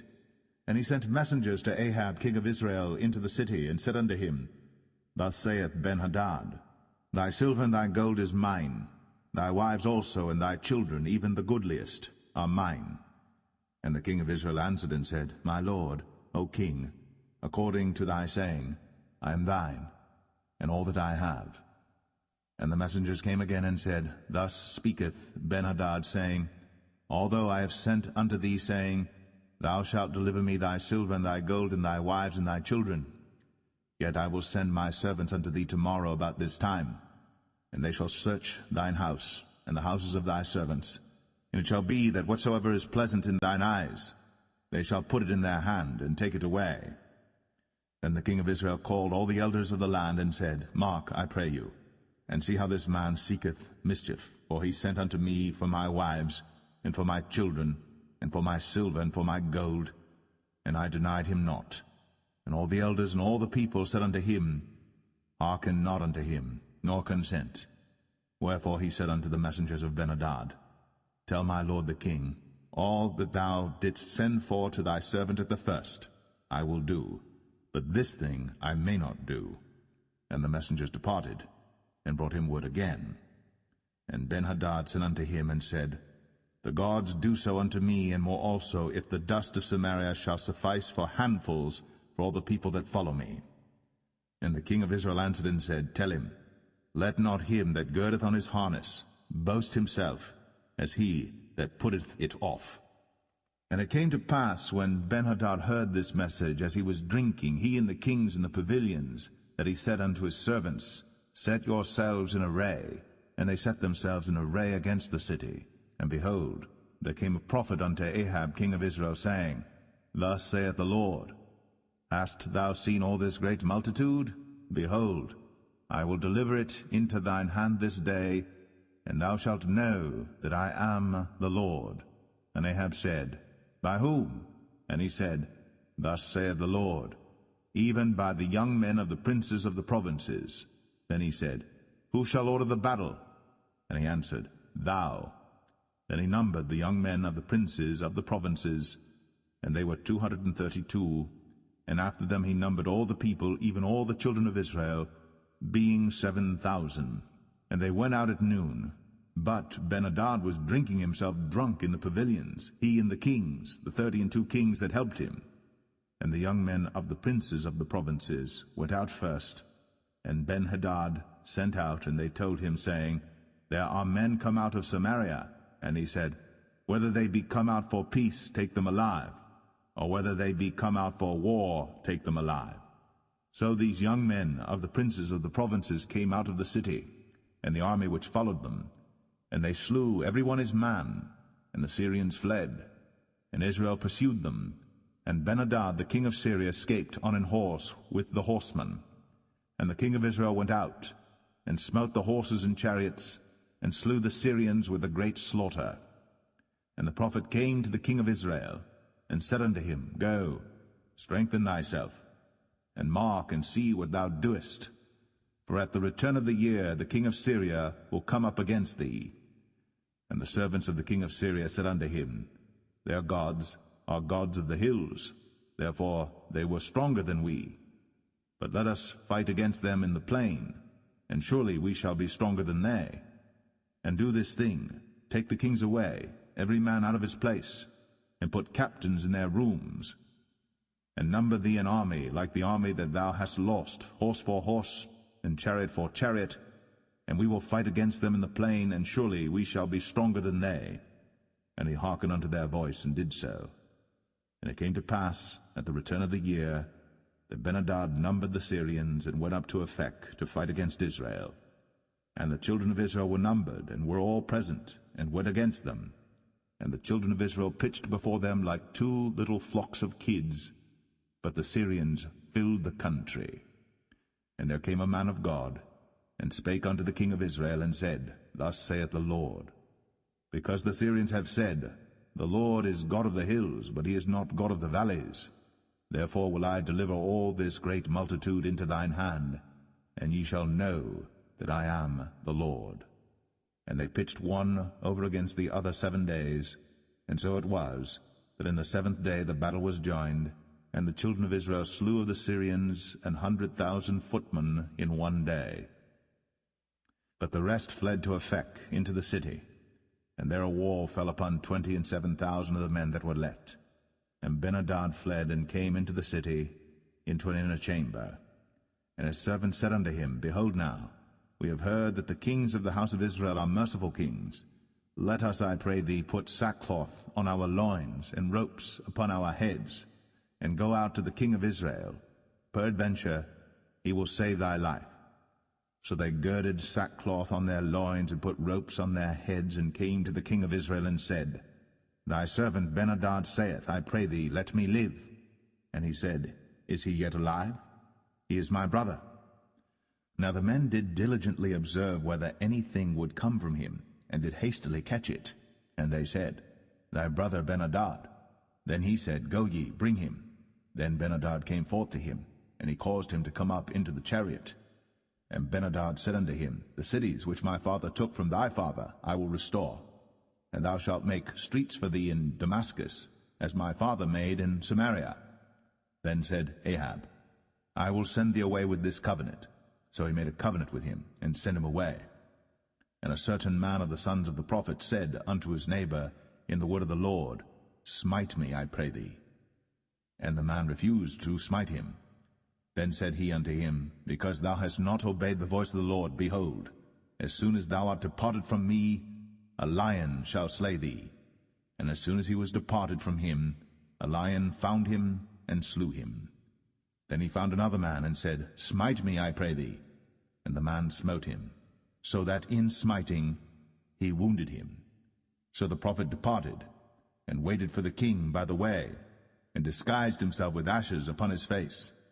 And as the king passed by, he cried unto the king, and he said, Thy servant went out into the midst of the battle, and behold, a man turned aside, and brought a man unto me, and said, Keep this man.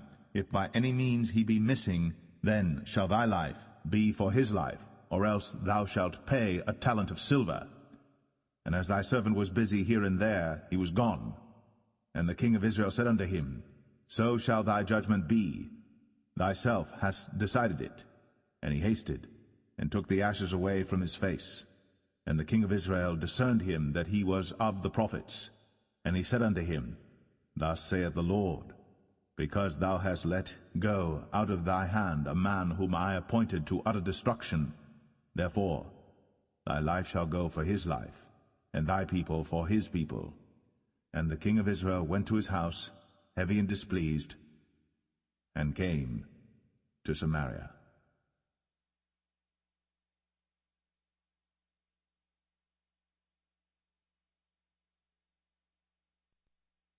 1 Kings 21. And it came to pass after these things that Naboth the Jezreelite had a vineyard which was in Jezreel, hard by the palace of Ahab king of Samaria. And Ahab spake unto Naboth, saying, Give me thy vineyard, that I may have it for a garden of herbs, because it is near unto my house. And I will give thee for it a better vineyard than it. Or, if it seem good to thee, I will give thee the worth of it in money. And Naboth said to Ahab, The Lord forbid it me, that I should give the inheritance of my fathers unto thee. And Ahab came into his house heavy and displeased, because of the word which Naboth the Jezreelite had spoken to him. For he had said, I will not give thee the inheritance of my fathers. And he laid him down upon his bed, and turned away his face, and would eat no bread. But Jezebel his wife came to him, and said unto him, Why is thy spirit so sad that thou eatest no bread?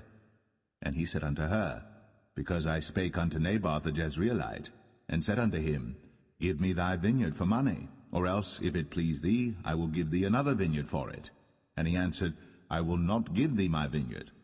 And Jezebel his wife said unto him, Dost thou now govern the kingdom of Israel? Arise, and eat bread, and let thine heart be merry. I will give thee the vineyard of Naboth the Jezreelite. So she wrote letters in Ahab's name, and sealed them with his seal. and sent the letters unto the elders and to the nobles that were in his city dwelling with Naboth. And she wrote in the letters, saying, Proclaim a fast, and set Naboth on high among the people, and set 2 men, sons of Belial, before him, to bear witness against him, saying, Thou didst blaspheme God and the king, and then carry him out, and stone him, that he may die. And the men of his city, even the elders and the nobles, who were the inhabitants in his city, did as Jezebel had sent unto them.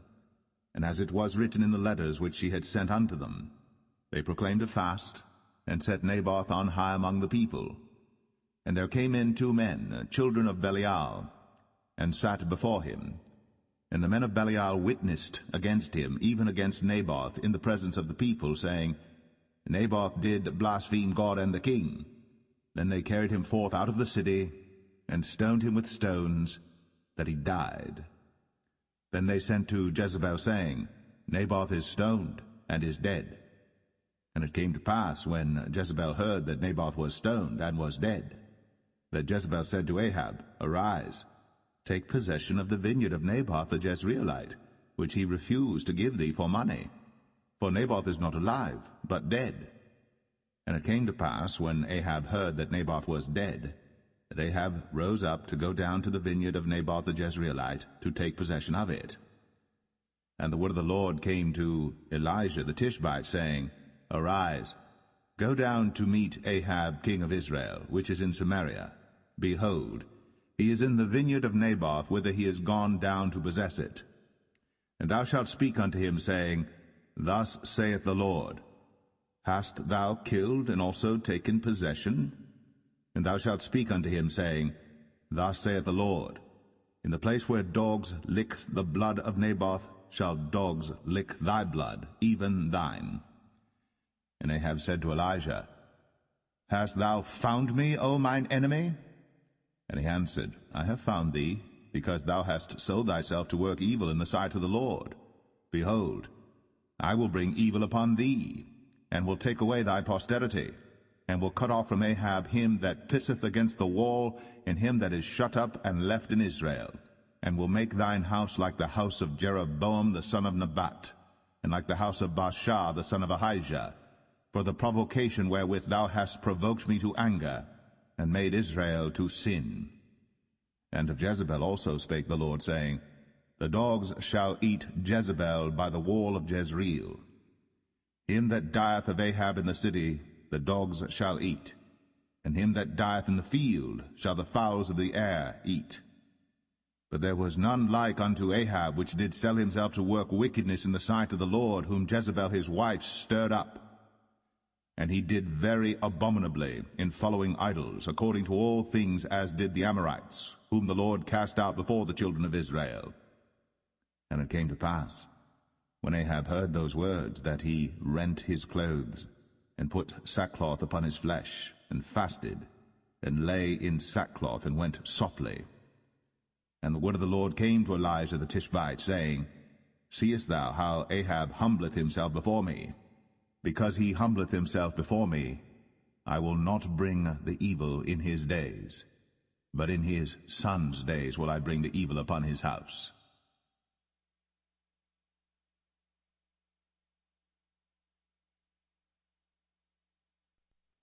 1 Kings 22. And they continued 3 years without war between Syria and Israel. And it came to pass in the 3rd year that Jehoshaphat the king of Judah came down to the king of Israel. And the king of Israel said unto his servants, Know ye that Ramoth in Gilead is ours, and we be still, and take it not out of the hand of the king of Syria? And he said unto Jehoshaphat, Wilt thou go with me to battle to Ramoth Gilead? And Jehoshaphat said to the king of Israel, I am as thou art, my people as thy people, my horses as thy horses. And Jehoshaphat said unto the king of Israel, Inquire, pray thee, at the word of the Lord today. Then the king of Israel gathered the prophets together, about 400 men, and said unto them, Shall I go against Ramoth Gilead to battle, or shall I forbear? And they said, Go up, for the Lord shall deliver it into the hand of the king. And Jehoshaphat said, Is there not here a prophet of the Lord besides, that we might inquire of him? And the king of Israel said unto Jehoshaphat, There is yet one man, Micaiah the son of Imlah, by whom we may inquire of the Lord. But I hate him, for he doth not prophesy good concerning me, but evil. And Jehoshaphat said, Let not the king say so. Then the king of Israel called an officer, and said, Hasten hither Micaiah the son of Imlah. And the king of Israel and Jehoshaphat the king of Judah sat each on his throne, having put on their robes in a void place in the entrance of the gate of Samaria. And all the prophets prophesied before them. And Zedekiah the son of Chenaanah made him horns of iron, and he said, Thus saith the Lord, With these shalt thou push the Syrians until thou have consumed them. And all the prophets prophesied so, saying, Go up to Ramoth-Gilead, and prosper, for the Lord shall deliver it into the king's hand. And the messenger that was gone to call Micaiah spake unto him, saying, Behold now, the words of the prophets declare good unto the king with one mouth. Let thy word, I pray thee, be like the word of one of them, and speak that which is good. And Micaiah said, As the Lord liveth, what the Lord saith unto me, that will I speak. So he came to the king. And the king said unto him, Micaiah, shall we go against Ramoth-Gilead to battle, or shall we forbear? And he answered him, Go and prosper, for the Lord shall deliver it into the hand of the king. And the king said unto him, How many times shall I adjure thee that thou tell me nothing but that which is true in the name of the Lord? And he said, I saw all Israel scattered upon the hills, as sheep that have not a shepherd. And the Lord said, These have no master. Let them return every man to his house in peace. And the king of Israel said unto Jehoshaphat, Did I not tell thee that he would prophesy no good concerning me, but evil? And he said, Hear thou therefore the word of the Lord. I saw the Lord sitting on his throne, and all the host of heaven standing by him on his right hand and on his left. And the Lord said, Who shall persuade Ahab that he may go up and fall at Ramoth-Gilead? And one said on this manner, and another said on that manner. And there came forth a spirit, and stood before the Lord, and said, I will persuade him. And the Lord said unto him, Wherewith? And he said, I will go forth, and I will be a lying spirit in the mouth of all his prophets. And he said, Thou shalt persuade him, and prevail also. Go forth, and do so.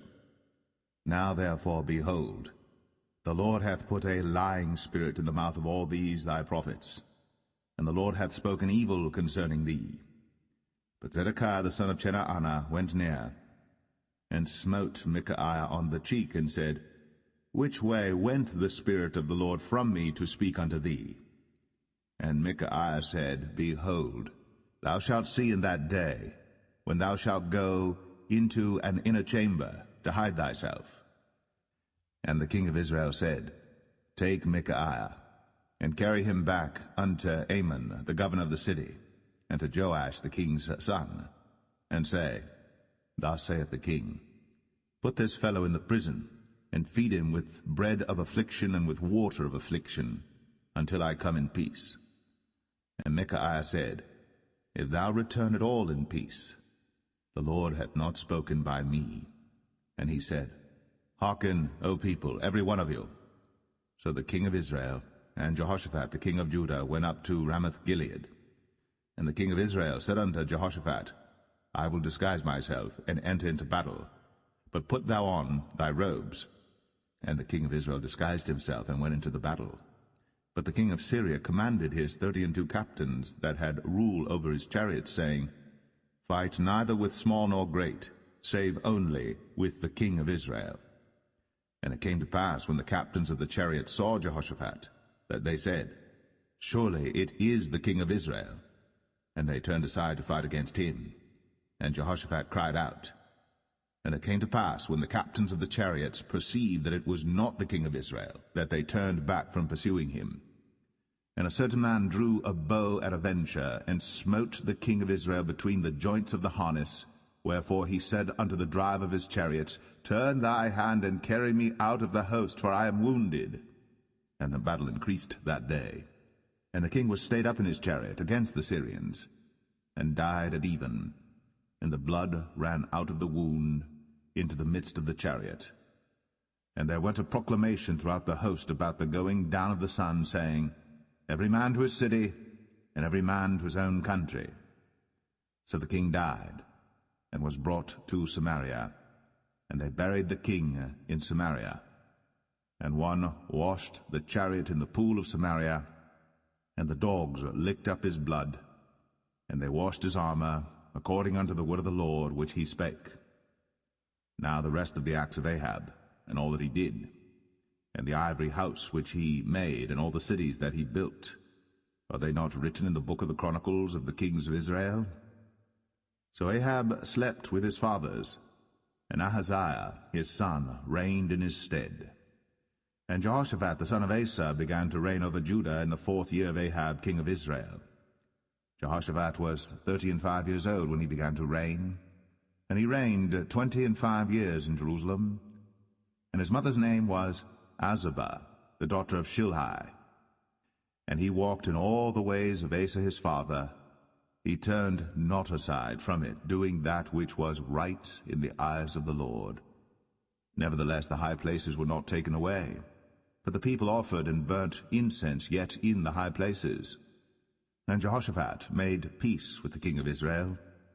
Now the rest of the acts of Jehoshaphat, and his might that he showed, and how he warred, are they not written in the book of the chronicles of the kings of Judah?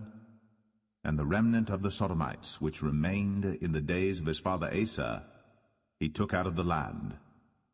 There was then no king in Edom, a deputy was king.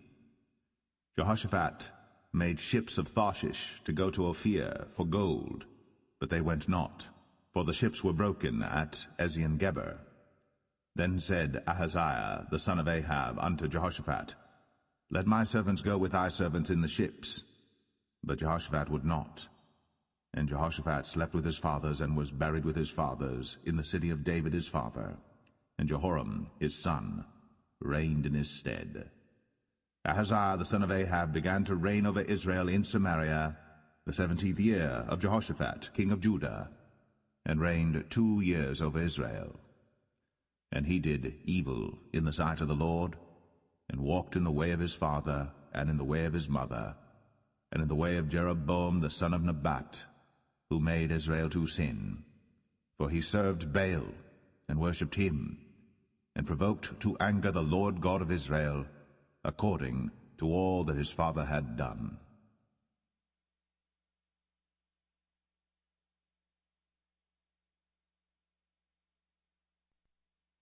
The second book of Kings, chapter 1. Then Moab rebelled against Israel after the death of Ahab. And Ahaziah fell down through a lattice in his upper chamber that was in Samaria, and was sick. And he sent messengers, and said unto them, Go, inquire of Baal-zebub, the god of Ekron, whether I shall recover of this disease. But the angel of the Lord said to Elijah the Tishbite, Arise, go up to meet the messengers of the king of Samaria, and say unto them, Is it not because there is not a God in Israel that ye go to inquire of Baal-zebub, the god of Ekron? Now therefore thus saith the Lord, Thou shalt not come down from that bed on which thou art gone up, but shalt surely die. And Elijah departed. And when the messengers turned back unto him, he said unto them, Why are ye now turned back? And they said unto him, There came a man up to meet us, and said unto us, Go, turn again unto the king that sent you, and say unto him, Thus saith the Lord, Is it not because there is not a God in Israel that thou sendest to inquire of Baal-zebub, the god of Ekron? Therefore thou shalt not come down from that bed on which thou art gone up, but shalt surely die. And he said unto them, What manner of man was he which came up to meet you, and told you these words? And they answered him, He was an hairy man, and girt with a girdle of leather about his loins. And he said, It is Elijah the Tishbite. Then the king sent unto him a captain of 50 with his 50. And he went up to him, and behold, he sat on the top of an hill. And he spake unto him, Thou man of God, the king hath said, Come down. And Elijah answered and said to the captain of 50, If I be a man of God, then let fire come down from heaven, and consume thee and thy 50. And there came down fire from heaven, and consumed him and his 50. Again also he sent unto him another captain of 50 with his 50. And he answered and said unto him, O man of God, thus hath the king said, Come down quickly. And Elijah answered and said unto them, If I be a man of God, let fire come down from heaven, and consume thee and thy 50. And the fire of God came down from heaven, and consumed him and his 50. And he sent again a captain of the third 50 with his 50. And the third captain of the 50 went up, and came and fell on his knees before Elijah, and besought him, and said unto him, O man of God, I pray thee, let my life and the life of these 50 thy servants be precious in thy sight. Behold, there came fire down from heaven, and burnt up the 2 captains of the former 50s with their 50s. Therefore let my life now be precious in thy sight. And the angel of the Lord said unto Elijah, Go down with him, be not afraid of him. And he arose, and went down with him unto the king. And he said unto him, Thus saith the Lord, Forasmuch as thou hast sent messengers to inquire of Baal-zebub the god of Ekron, is it not because there is no God in Israel to inquire of his word? Therefore thou shalt not come down off that bed on which thou art gone up, but shalt surely die. So he died according to the word of the Lord which Elijah had spoken. And Jehoram reigned in his stead in the 2nd year of Jehoram the son of Jehoshaphat king of Judah, because he had no son. Now the rest of the acts of Ahaziah which he did, are they not written in the book of the Chronicles of the kings of Israel?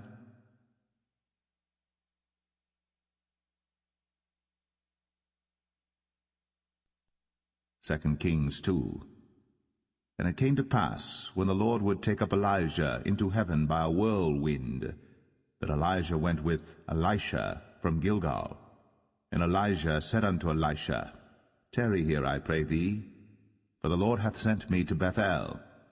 And Elisha said unto him, As the Lord liveth, and as thy soul liveth, I will not leave thee. So they went down to Bethel.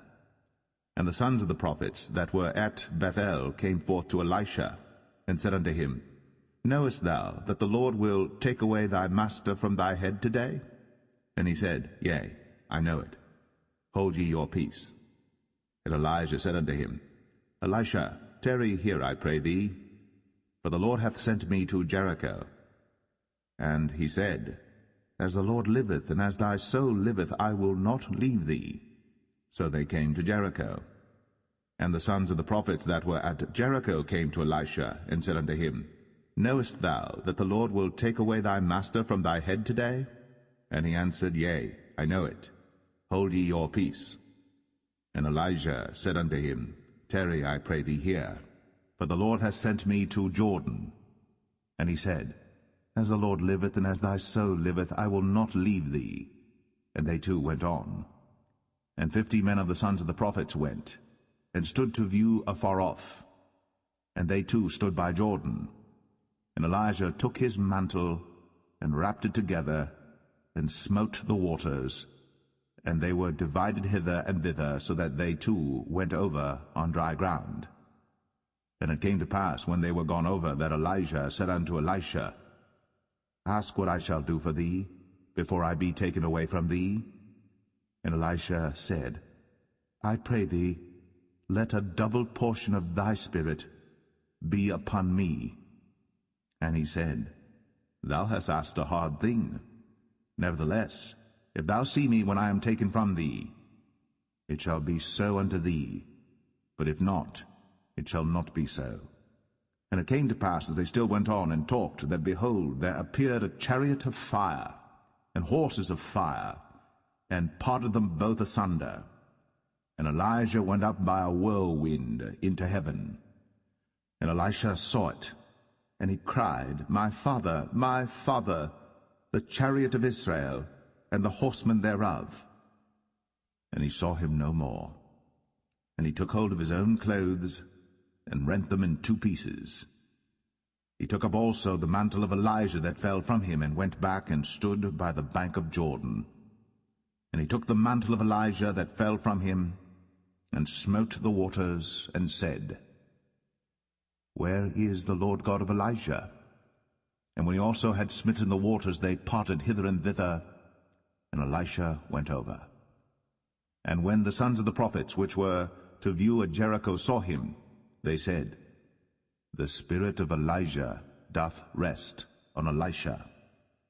And they came to meet him, and bowed themselves to the ground before him. And they said unto him, Behold now, there be with thy servants 50 strong men. Let them go, we pray thee, and seek thy master, lest peradventure the Spirit of the Lord hath taken him up, and cast him upon some mountain, or into some valley. And he said, Ye shall not send. And when they urged him till he was ashamed, he said, Send. They sent therefore 50 men, and they sought 3 days, but found him not. And when they came again to him, for he tarried at Jericho, he said unto them, Did I not say unto you, Go not? And the men of the city said unto Elisha, Behold, I pray thee, the situation of this city is pleasant, as my Lord seeth, but the water is not, and the ground barren. And he said, Bring me a new cruse, and put salt therein. And they brought it to him. And he went forth unto the spring of the waters, and cast the salt in there, and said, Thus saith the Lord, I have healed these waters. There shall not be from thence any more death or barren land. So the waters were healed unto this day, according to the saying of Elisha which he spake. And he went up from thence unto Bethel, and as he was going up by the way, there came forth little children out of the city, and mocked him, and said unto him, Go up, thou bald head, go up, thou bald head. And he turned back, and looked on them, and cursed them in the name of the Lord.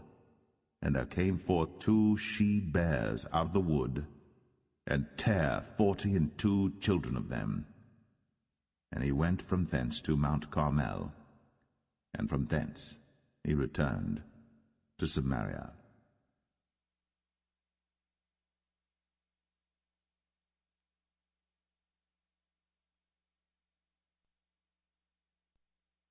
Second Kings 3. Now Jehoram the son of Ahab began to reign over Israel in Samaria the 18th year of Jehoshaphat king of Judah, and reigned 12 years. And he wrought evil in the sight of the Lord, but not like his father and like his mother, for he put away the image of Baal that his father had made. Nevertheless he cleaved unto the sins of Jeroboam the son of Nebat, which made Israel to sin. He departed not therefrom. And Mesha king of Moab was a sheepmaster, and rendered unto the king of Israel 100,000 lambs and 100,000 rams with the wool. But it came to pass, when Ahab was dead, that the king of Moab rebelled against the king of Israel. And King Jehoram went out of Samaria the same time, and numbered all Israel. And he went and sent to Jehoshaphat the king of Judah, saying, The king of Moab hath rebelled against me. Wilt thou go with me against Moab to battle? And he said, I will go up. I am as thou art, my people as thy people, and my horses as thy horses. And he said, Which way shall we go up? And he answered, The way through the wilderness of Edom. So the king of Israel went, and the king of Judah, and the king of Edom, and they fetched a compass of 7 days' journey, and there was no water for the host, and for the cattle that followed them. And the king of Israel said, Alas, that the Lord hath called these 3 kings together to deliver them into the hand of Moab. But Jehoshaphat said, Is there not here a prophet of the Lord, that we may inquire of the Lord by him? And one of the king of Israel's servants answered and said, Here is Elisha the son of Shaphat, which poured water on the hands of Elijah. And Jehoshaphat said, The word of the Lord is with him. So the king of Israel and Jehoshaphat and the king of Edom went down to him. And Elisha said unto the king of Israel, What have I to do with thee? Get thee to the prophets of thy father, and to the prophets of thy mother. And the king of Israel said unto him, Nay, for the Lord hath called these 3 kings together to deliver them into the hand of Moab. And Elisha said, As the Lord of hosts liveth, before whom I stand, surely, Were it not that I regard the presence of Jehoshaphat the king of Judah, I would not look toward thee, nor see thee. But now bring me a minstrel. And it came to pass, when the minstrel played, that the hand of the Lord came upon him, and he said, Thus saith the Lord, Make this valley full of ditches.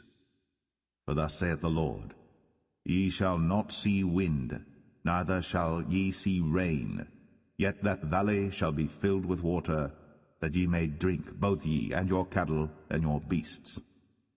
And this is but a light thing in the sight of the Lord. He will deliver the Moabites also into your hand. And ye shall smite every fenced city and every choice city, and shall fell every good tree, and stop all wells of water, and mar every good piece of land with stones. And it came to pass in the morning, when the meat offering was offered, that, behold, there came water by the way of Edom, and the country was filled with water. And when all the Moabites heard that the kings were come up to fight against them, they gathered all that were able to put on armor, and upward and stood in the border. And they rose up early in the morning, and the sun shone upon the water, and the Moabites saw the water on the other side as red as blood. And they said, This is blood. The kings are surely slain, and they have smitten one another. Now, therefore, Moab to the spoil. And when they came to the camp of Israel, the Israelites rose up and smote the Moabites, so that they fled before them. But they went forward, smiting the Moabites, even in their country. And they beat down the cities, and on every good piece of land cast every man his stone, and filled it. And they stopped all the wells of water, and felled all the good trees. Only in Kir Hareseth left they the stones thereof. Howbeit the slingers went about it, and smote it. And when the king of Moab saw that the battle was too sore for him, he took with him 700 men that drew swords, to break through even unto the kings of Edom, but they could not. Then he took his eldest son that should have reigned in his stead, and offered him for a burnt offering upon the wall. And there was great indignation against Israel, and they departed from him, and returned to their own land.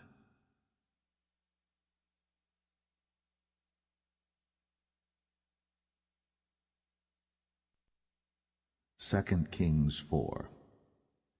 Now there cried a certain woman of the wives of the sons of the prophets unto Elisha, saying, Thy servant my husband is dead, and thou knowest that thy servant did fear the Lord, and the creditors come to take unto him my 2 sons to be bondmen. And Elisha said unto her, What shall I do for thee? Tell me, what hast thou in the house? And she said, Thine handmaid hath not anything in the house, save a pot of oil. Then he said, Go borrow thee vessels abroad of all thy neighbors, even empty vessels, borrow not a few. And when thou art come in, thou shalt shut the door upon thee and upon thy sons, and shalt pour out into all those vessels, and thou shalt set aside that which is full. So she went from him, and shut the door upon her and upon her sons, who brought the vessels to her, and she poured out. And it came to pass, when the vessels were full, that she said unto her son, Bring me yet a vessel. And he said unto her, There is not a vessel more. And the oil stayed. Then she came and told the man of God, and he said, Go sell the oil, and pay thy debt, and live thou and thy children of the rest. And it fell on a day that Elisha passed to Shunem, where was a great woman, and she constrained him to eat bread. And so it was, that as oft as he passed by, he turned in thither to eat bread. And she said unto her husband, Behold now, I perceive that this is an holy man of God, which passeth by us continually. Let us make a little chamber, I pray thee, on the wall, and let us set for him there a bed, and a table, and a stool, and a candlestick. And it shall be, when he cometh to us, that he shall turn in thither. And it fell on a day that he came thither, and he turned into the chamber, and lay there. And he said to Gehazi his servant, Call this Shunammite. And when he had called her, she stood before him. And he said unto him, Say now unto her, Behold, thou hast been careful for us with all this care. What is to be done for thee? Wouldest thou be spoken for to the king or to the captain of the host? And she answered, I dwell among mine own people. And he said, What then is to be done for her?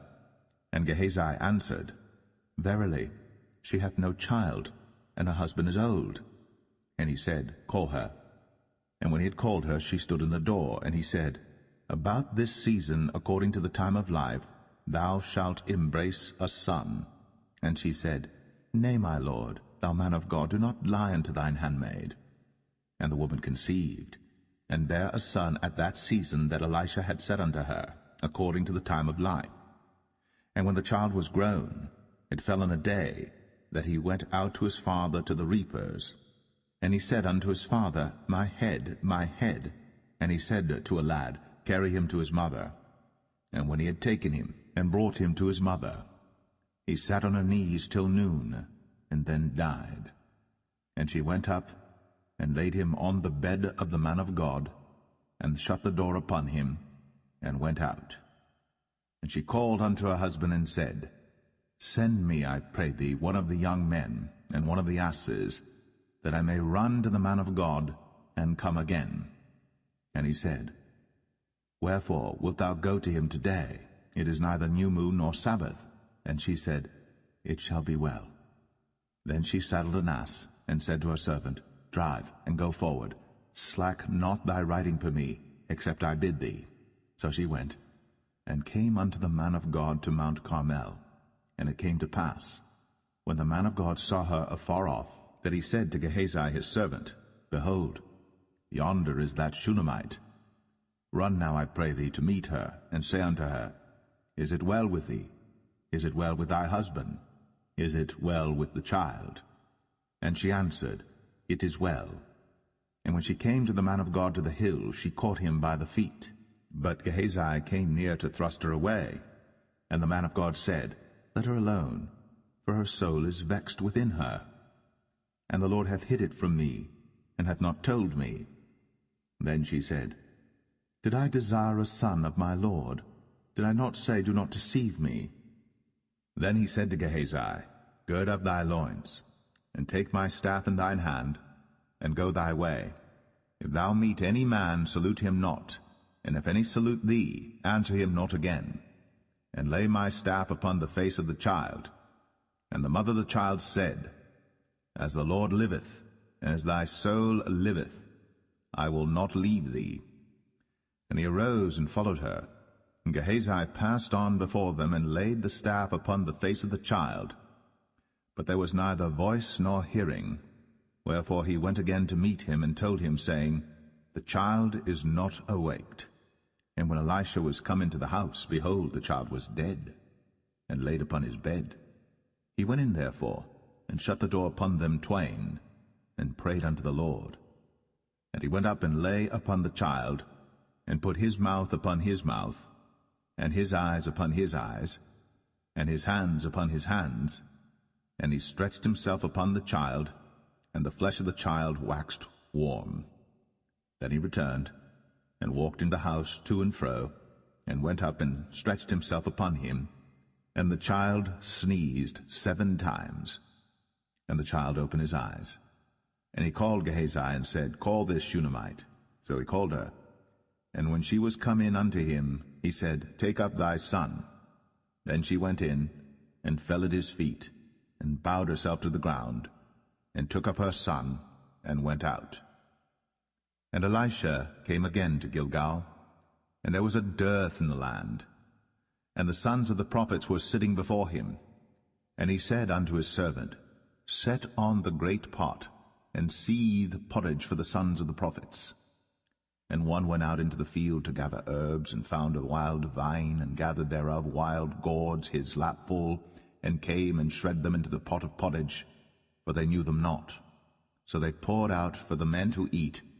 And it came to pass, as they were eating of the pottage, that they cried out and said, O thou man of God, there is death in the pot.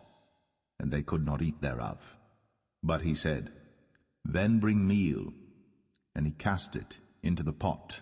And he said, Pour out for the people, that they may eat. And there was no harm in the pot. And there came a man from Baal-Shalisha, and brought the man of God bread of the first fruits, 20 loaves of barley, and full ears of corn in the husk thereof. And he said, Give unto the people, that they may eat. And his servitor said, What, should I set this before 100 men? He said again, Give the people, that they may eat. For thus saith the Lord, They shall eat, and shall leave thereof. So he set it before them, and they did eat, and left thereof, according to the word of the Lord.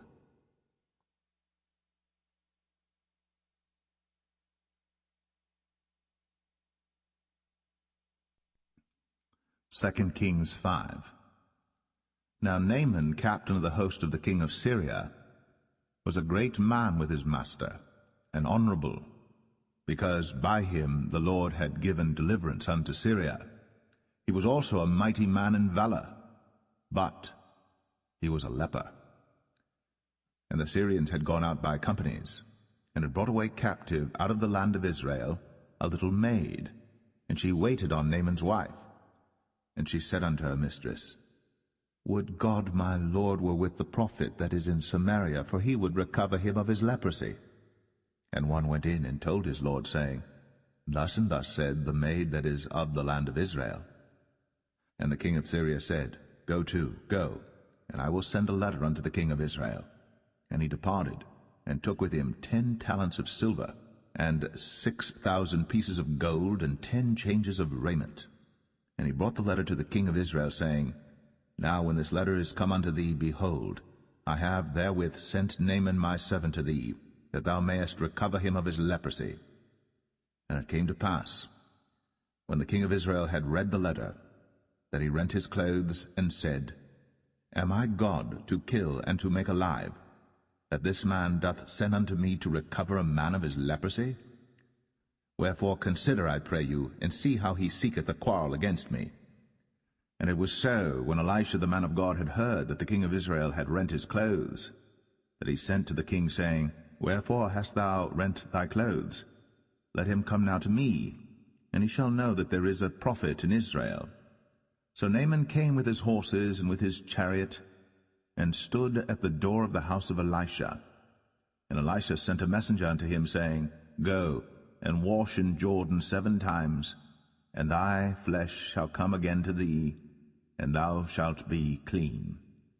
But Naaman was wroth, and went away, and said, Behold, I thought, he will surely come out to me, and stand, and call on the name of the Lord his God, and strike his hand over the place, and recover the leper. Are not Abana and Pharpar, rivers of Damascus, better than all the waters of Israel? May I not wash in them and be clean? So he turned, and went away in a rage. And his servants came near, and spake unto him, and said, My father, if the prophet had bid thee do some great thing, wouldst thou not have done it? How much rather then, when he saith to thee, Wash and be clean? Then went he down, and dipped himself 7 times in Jordan, according to the saying of the man of God, and his flesh came again like unto the flesh of a little child, and he was clean. And he returned to the man of God, he and all his company, and came and stood before him. And he said, Behold, now I know that there is no God in all the earth, but in Israel. Now therefore I pray thee, take a blessing of thy servant. But he said, As the Lord liveth, before whom I stand, I will receive none. And he urged him to take it, but he refused. And Naaman said, Shall there not then, I pray thee, be given to thy servant 2 mules, burden of earth? For thy servant will henceforth offer neither burnt offering nor sacrifice unto other gods, but unto the Lord.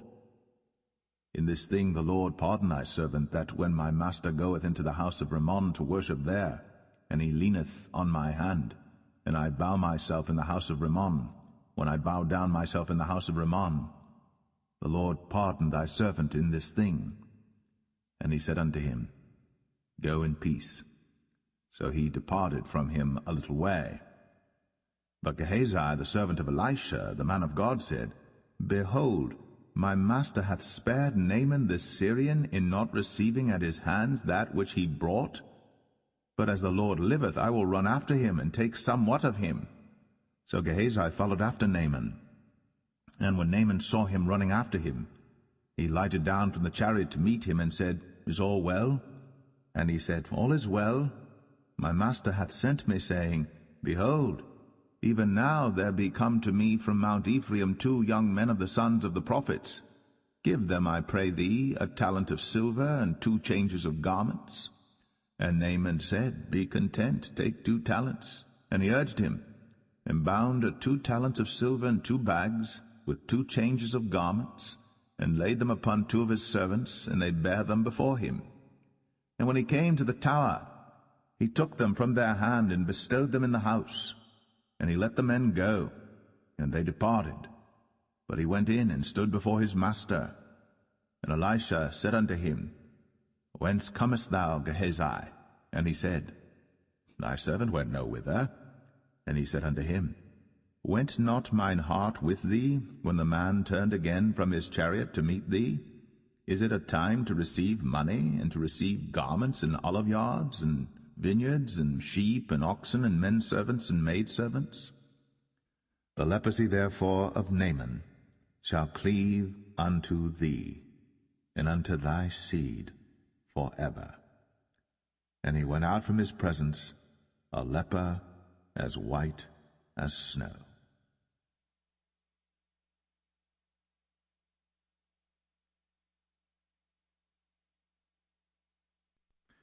2 Kings 6. And the sons of the prophets said unto Elisha, Behold now, the place where we dwell with thee is too strait for us. Let us go, we pray thee, unto Jordan, and take thence every man a beam, and let us make a place there where we may dwell. And he answered, Go ye. And one said, Be content, I pray thee, and go with thy servants. And he answered, I will go. So he went with them. And when they came to Jordan, they cut down wood. But as one was felling a beam, the axe head fell into the water. And he cried and said, Alas, master, for it was borrowed. And the man of God said, Where fell it? And he showed him the place. And he cut down a stick, and cast it in thither. And the iron did swim. Therefore said he, Take it up to thee. And he put out his hand, and took it. Then the king of Syria warred against Israel, and took counsel with his servants, saying, In such and such a place shall be my camp. And the man of God sent unto the king of Israel, saying, Beware that thou pass not such a place, for thither the Syrians are come down. And the king of Israel sent to the place which the man of God told him, and warned him of, and saved himself there, not once nor twice. Therefore the heart of the king of Syria was sore troubled for this thing. And he called his servants, and said unto them, Will ye not show me which of us is for the king of Israel? And one of his servants said, None, my lord, O king. But Elisha, the prophet that is in Israel, telleth the king of Israel the words that thou speakest in thy bedchamber. And he said, Go and spy where he is, that I may send and fetch him. And it was told him, saying, Behold, he is in Dothan. Therefore sent he thither horses and chariots and a great host. And they came by night and compassed the city about. And when the servant of the man of God was risen early and gone forth, behold, an host compassed the city both with horses and chariots. And his servant said unto him, Alas, my master, how shall we do? And he answered, Fear not, for they that be with us are more than they that be with them. And Elisha prayed and said, Lord, I pray thee, open his eyes, that he may see. And the Lord opened the eyes of the young man, and he saw, and behold, the mountain was full of horses and chariots of fire round about Elisha. And when they came down to him, Elisha prayed unto the Lord, and said, Smite this people, I pray thee, with blindness. And he smote them with blindness according to the word of Elisha. And Elisha said unto them, This is not the way, neither is this the city. Follow me, and I will bring you to the man whom ye seek. But he led them to Samaria. And it came to pass, when they were come into Samaria, that Elisha said, Lord, open the eyes of these men, that they may see. And the Lord opened their eyes, and they saw, and behold, they were in the midst of Samaria. And the king of Israel said unto Elisha, when he saw them, My father, shall I smite them? Shall I smite them? And he answered, Thou shalt not smite them. Wouldst thou smite those whom thou hast taken captive with thy sword and with thy bow? Set bread and water before them, that they may eat and drink, and go to their master. And he prepared great provision for them. And when they had eaten and drunk, he sent them away, and they went to their master. So the bands of Syria came no more into the land of Israel. And it came to pass after this, that Ben-Hadad, king of Syria, gathered all his host, and went up, and besieged Samaria. And there was a great famine in Samaria, and behold, they besieged it, until an ass's head was sold for 80 pieces of silver, and the 4th part of a cab of dove's dung for 5 pieces of silver. And as the king of Israel was passing by upon the wall, they cried a woman unto him, saying, Help my lord, O king. And he said, If the Lord do not help thee, whence shall I help thee?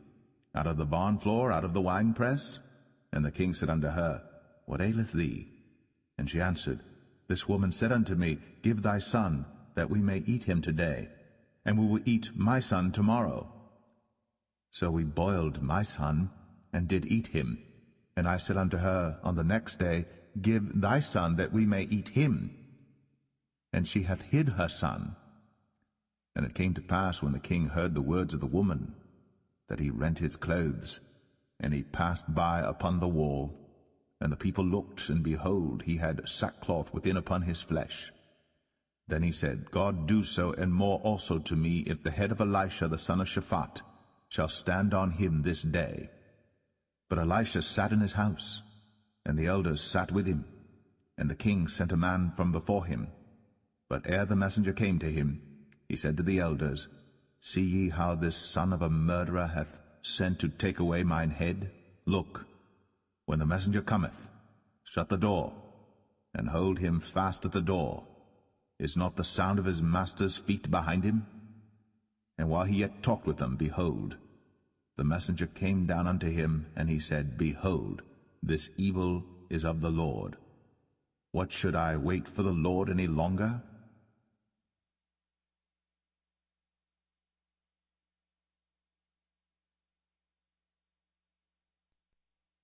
Second Kings 7.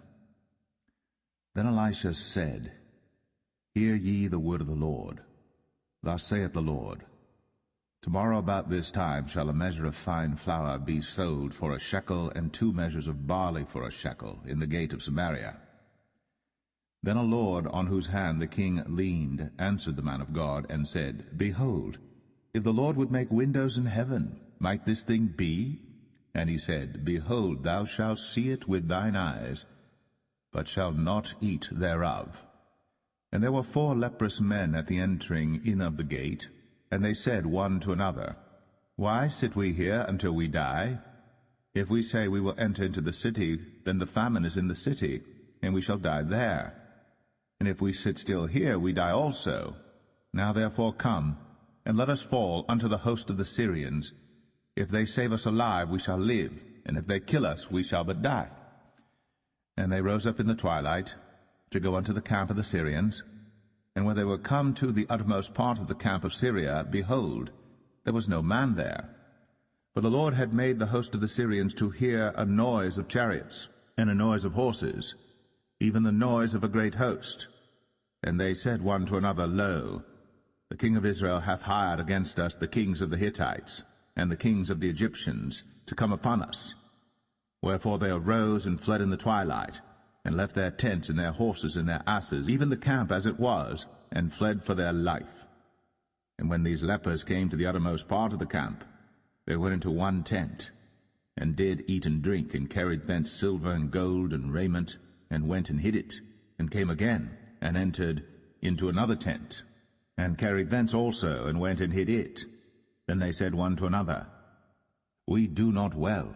This day is a day of good tidings, and we hold our peace. If we tarry till the morning light, some mischief will come upon us. Now therefore come, that we may go and tell the king's household. So they came and called unto the port of the city, and they told them, saying, We came to the camp of the Syrians, and behold, there was no man there, neither voice of man, but horses tied and asses tied, and the tents as they were. And he called the porters, and they told it to the king's house within. And the king arose in the night, and said unto his servants, I will now show you what the Syrians have done to us. They know that we be hungry, therefore are they gone out of the camp to hide themselves in the field, saying, When they come out of the city we shall catch them alive, and get into the city.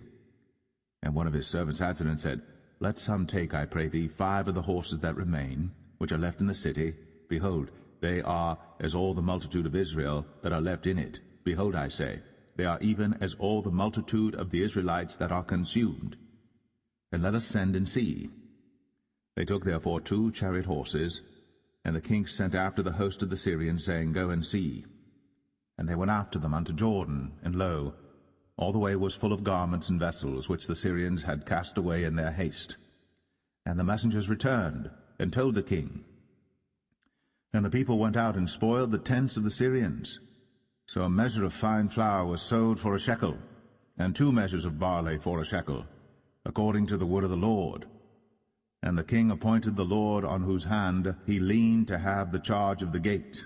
And the people trod upon him in the gate, and he died, as the man of God had said, who spake when the king came down to him. And it came to pass, as the man of God had spoken to the king, saying, 2 measures of barley for a shekel, and a measure of fine flour for a shekel, shall be tomorrow about this time in the gate of Samaria. And that Lord answered the man of God, and said, Now behold, if the Lord should make windows in heaven, might such a thing be? And he said, Behold, thou shalt see it with thine eyes, but shalt not eat thereof. And so it fell out unto him, for the people trod upon him in the gate, and he died.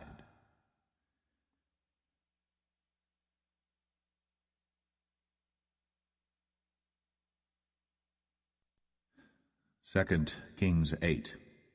Then spake Elisha unto the woman, whose son he had restored to life, saying, Arise, and go thou in thine household, and sojourn wheresoever thou canst sojourn. For the Lord hath called for a famine, and it shall also come upon the land 7 years. And the woman arose, and did after the saying of the man of God. And she went with her household, and sojourned in the land of the Philistines 7 years. And it came to pass at the 7 years' end, that the woman returned out of the land of the Philistines. And she went forth to cry unto the king for her house and for her land.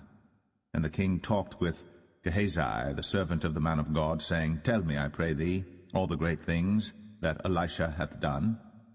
And it came to pass, as he was telling the king how he had restored a dead body to life, that, behold, the woman, whose son he had restored to life, cried to the king for her house and for her land. And Gehazi said, My lord, O king, this is the woman, and this is her son, whom Elisha restored to life. And when the king asked the woman, she told him. So the king appointed unto her a certain officer, saying, Restore all that was hers, and all the fruits of the field, since the day that she left the land, even until now. And Elisha came to Damascus, and Benhadad the king of Syria was sick. And it was told him, saying, The man of God is come hither.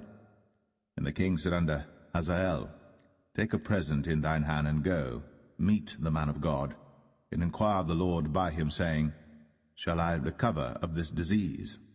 So Hazael went to meet him, and took a present with him, even of every good thing of Damascus, 40 camels' burden, and came and stood before him, and said, Thy son Ben-Hadad, king of Syria, hath sent me to thee, saying, Shall I recover of this disease? And Elisha said unto him, Go, say unto him, Thou mayest certainly recover. Howbeit, the Lord hath shown me that he shall surely die. And he settled his countenance steadfastly, until he was ashamed. And the man of God wept. And Hazael said, Why weepeth my lord? And he answered, Because I know the evil that thou wilt do unto the children of Israel. Their strongholds wilt thou set on fire, and their young men wilt thou slay with the sword, and wilt dash their children, and rip up their women with child. And Hazael said, But what, is thy servant a dog, that he should do this great thing? And Elisha answered, The Lord hath shown me that thou shalt be king over Syria. So he departed from Elisha, and came to his master, who said to him, What said Elisha to thee? And he answered, He told me that thou shouldst surely recover. And it came to pass on the morrow that he took a thick cloth, and dipped it in water, and spread it on his face, so that he died. And Hazael reigned in his stead. And in the 5th year of Joram, the son of Ahab, king of Israel, Jehoshaphat being then king of Judah, Jehoram, the son of Jehoshaphat, king of Judah, began to reign. 32 years old was he when he began to reign, and he reigned 8 years in Jerusalem. And he walked in the way of the kings of Israel, as did the house of Ahab, for the daughter of Ahab was his wife, and he did evil in the sight of the Lord. Yet the Lord would not destroy Judah for David his servant's sake, as he promised him to give him always a light unto his children. In his days Edom revolted from under the hand of Judah, and made a king over themselves. So Joram went over to Zair, and all the chariots with him. And he rose by night, and smote the Edomites which compassed him about, and the captains of the chariots and the people fled into their tents. Yet Edom revolted from under the hand of Judah unto this day. Then Libnah revolted at the same time. And the rest of the acts of Joram, and all that he did, are they not written in the book of the chronicles of the kings of Judah? And Joram slept with his fathers, and was buried with his fathers in the city of David. And Ahaziah his son reigned in his stead. In the 12th year of Joram, the son of Ahab king of Israel, did Ahaziah the son of Jehoram king of Judah begin to reign. 22 years old was Ahaziah when he began to reign. And he reigned 1 year in Jerusalem, and his mother's name was Athaliah, the daughter of Omri, king of Israel. And he walked in the way of the house of Ahab, and did evil in the sight of the Lord, as did the house of Ahab. For he was the son-in-law of the house of Ahab. And he went with Joram, the son of Ahab, to the war against Hazael, king of Syria, in Ramoth-Gilead. And the Syrians wounded Joram. And King Joram went back to be healed in Jezreel of the wounds which the Syrians had given him at Ramah, when he fought against Hazael, king of Syria. And Ahaziah the son of Jehoram, king of Judah, went down to see Joram the son of Ahab in Jezreel, because he was sick.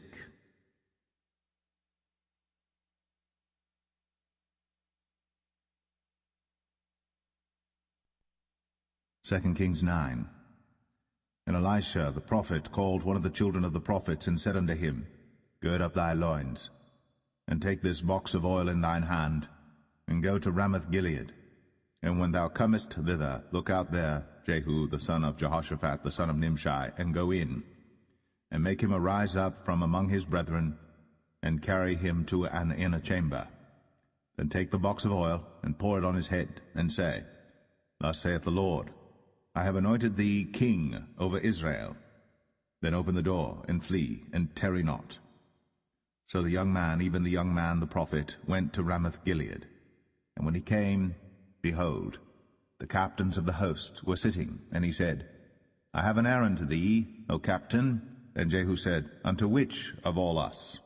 And he said, To thee, O captain. And he arose and went into the house. And he poured the oil on his head, and said unto him, Thus saith the Lord God of Israel, I have anointed thee king over the people of the Lord, even over Israel. And thou shalt smite the house of Ahab thy master, that I may avenge the blood of my servants the prophets, and the blood of all the servants of the Lord, at the hand of Jezebel. For the whole house of Ahab shall perish, and I will cut off from Ahab him that pisseth against the wall, and him that is shut up and left in Israel. And I will make the house of Ahab like the house of Jeroboam the son of Nebat, and like the house of Baasha the son of Ahijah. And the dogs shall eat Jezebel in the portion of Jezreel, and there shall be none to bury her. And he opened the door and fled. Then Jehu came forth to the servants of his lord, and one said unto him, is all well? Wherefore came this mad fellow to thee? And he said unto them, Ye know the man, and his communication. And they said, It is false, tell us now. And he said, Thus and thus spake he to me, saying, Thus saith the Lord, I have anointed thee king over Israel. Then they hasted, and took every man his garment, and put it under him on the top of the stairs, and blew with trumpets, saying, Jehu is king.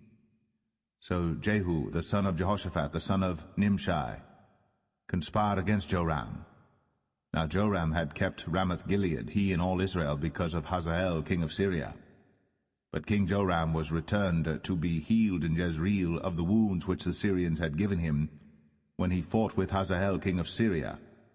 And Jehu said, If it be your minds, then let none go forth nor escape out of the city to go to tell it in Jezreel. So Jehu rode in a chariot, and went to Jezreel. For Joram lay there, and Ahaziah king of Judah was come down to see Joram. And there stood a watchman on the tower in Jezreel. And he spied the company of Jehu as he came, and said, I see a company. And Joram said, Take an horseman, and send to meet them, and let him say, Is it peace? So there went one on horseback to meet him, and said, Thus saith the king, Is it peace? And Jehu said, What hast thou to do with peace? Turn thee behind me. And the watchman told, saying, The messenger came to them, but he cometh not again. Then he sent out a second on horseback, which came to them, and said, Thus saith the king, Is it peace? And Jehu answered, What hast thou to do with peace? Turn thee behind me. And the watchman told, saying, He came even unto them, and cometh not again.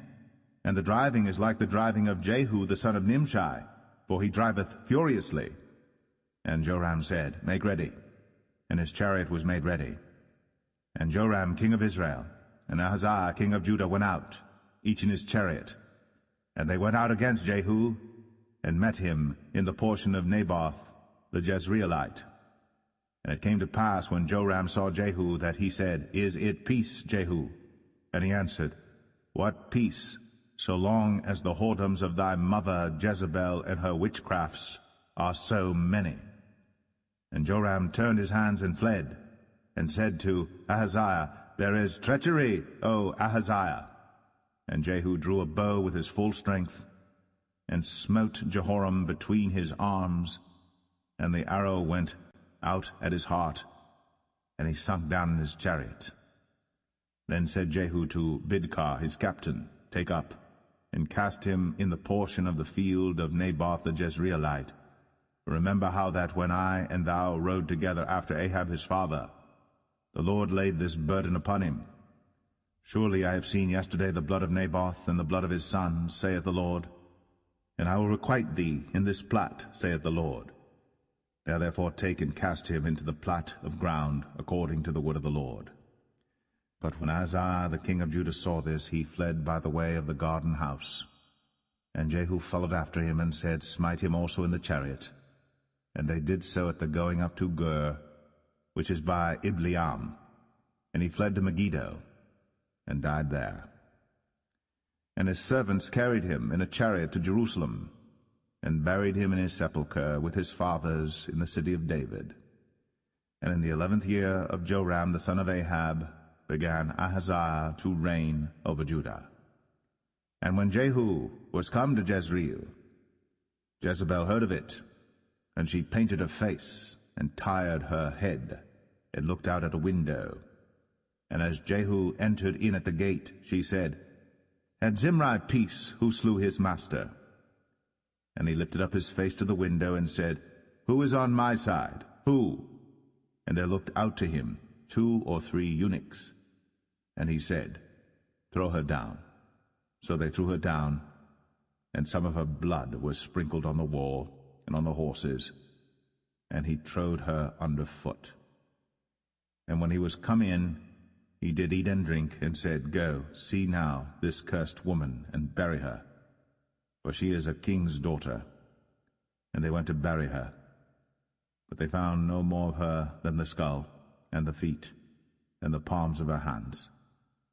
Wherefore they came again and told him, and he said, This is the word of the Lord, which he spake by his servant Elijah the Tishbite, saying, In the portion of Jezreel shall dogs eat the flesh of Jezebel, and the carcass of Jezebel shall be as dung upon the face of the field in the portion of Jezreel, so that they shall not say, This is Jezebel.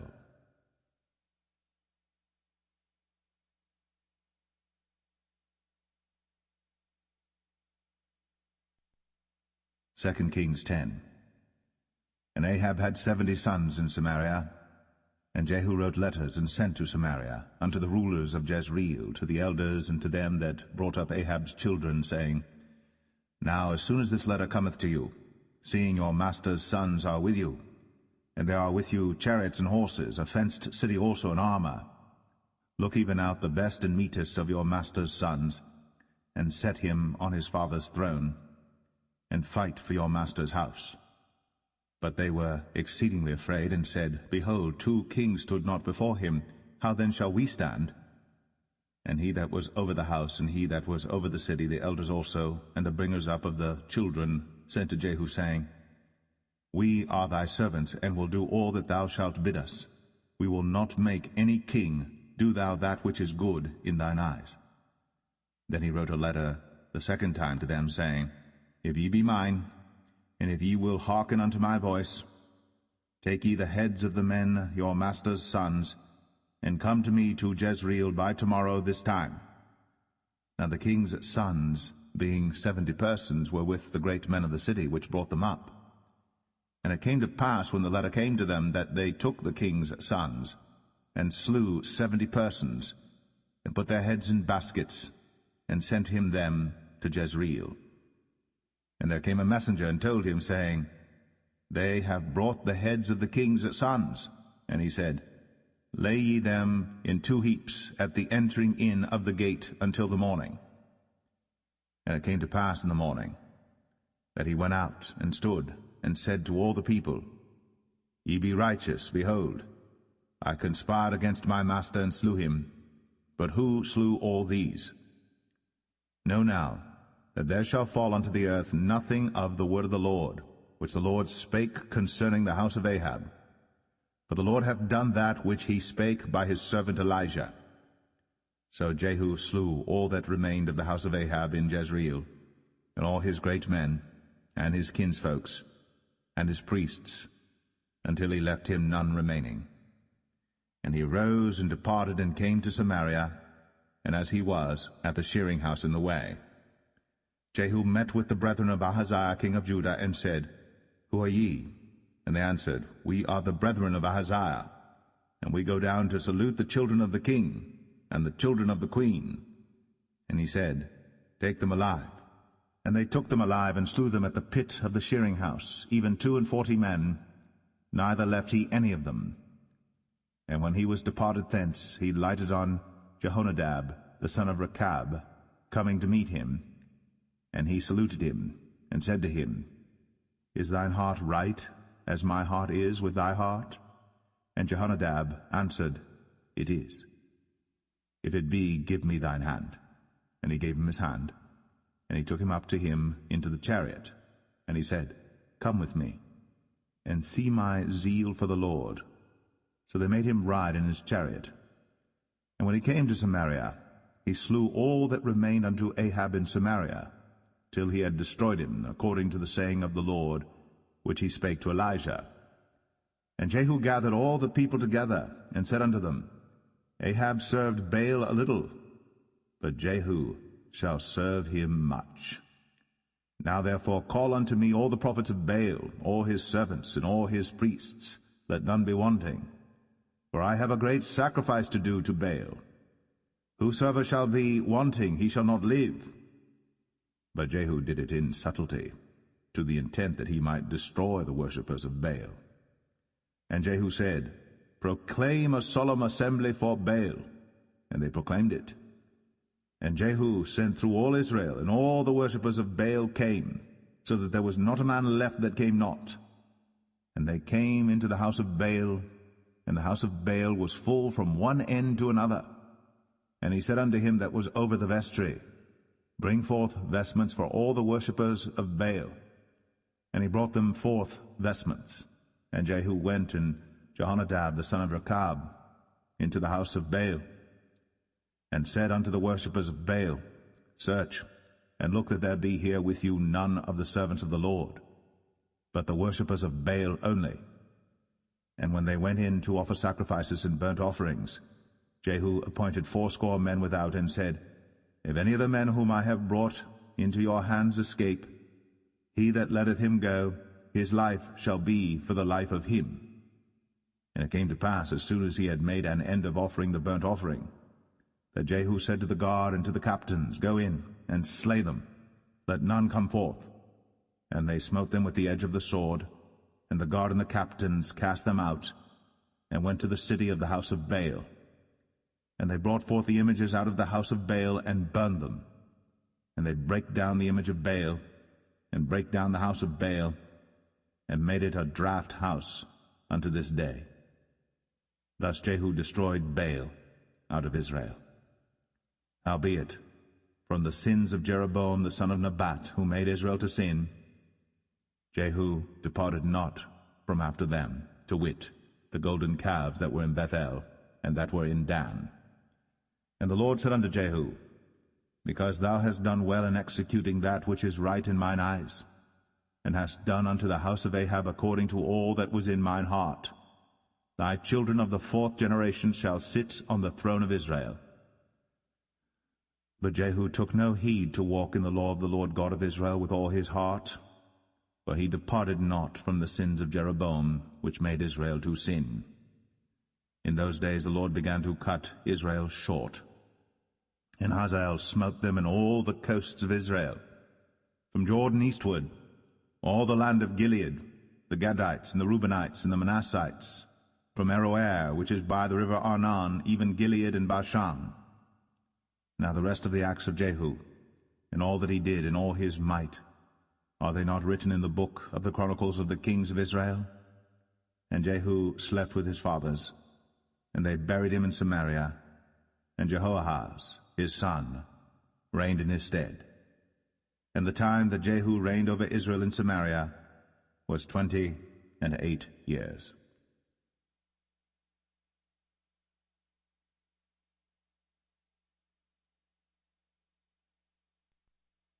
Second Kings 11.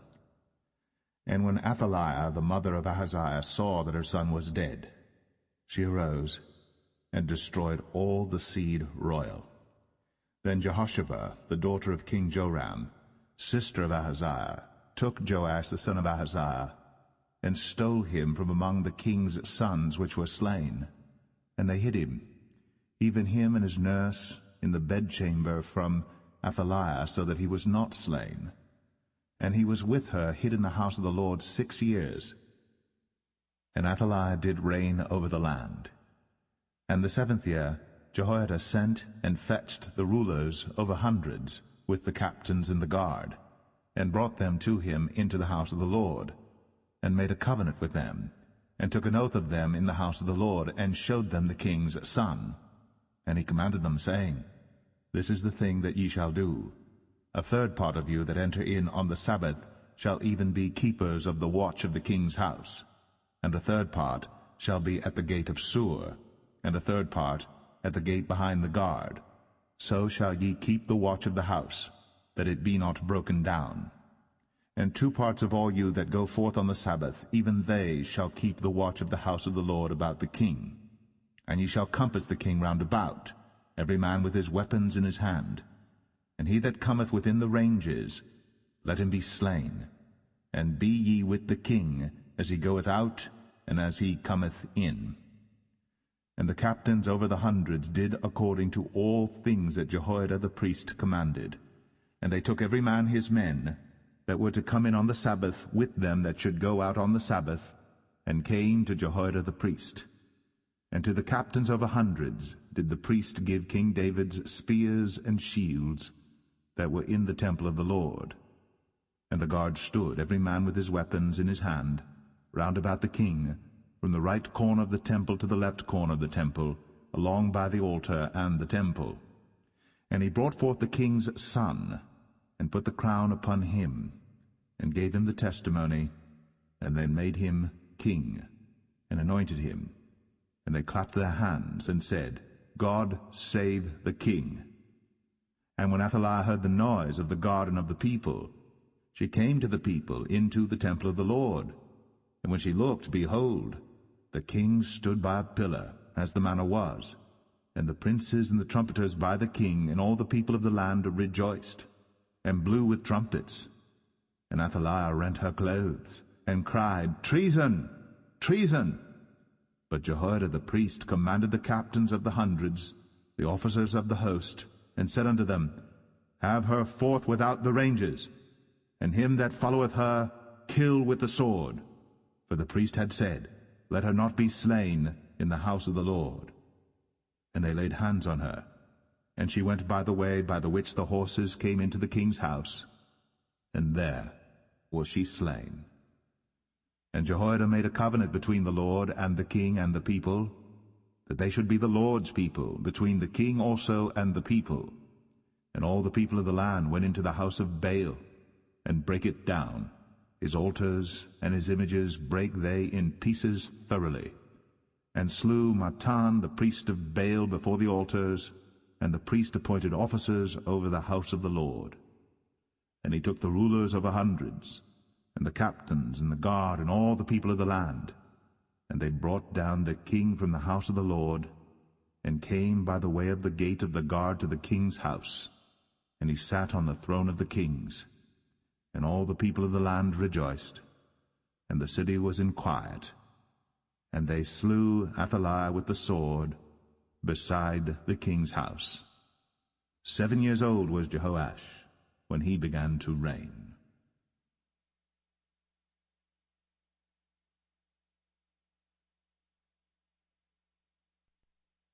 2 Kings 12.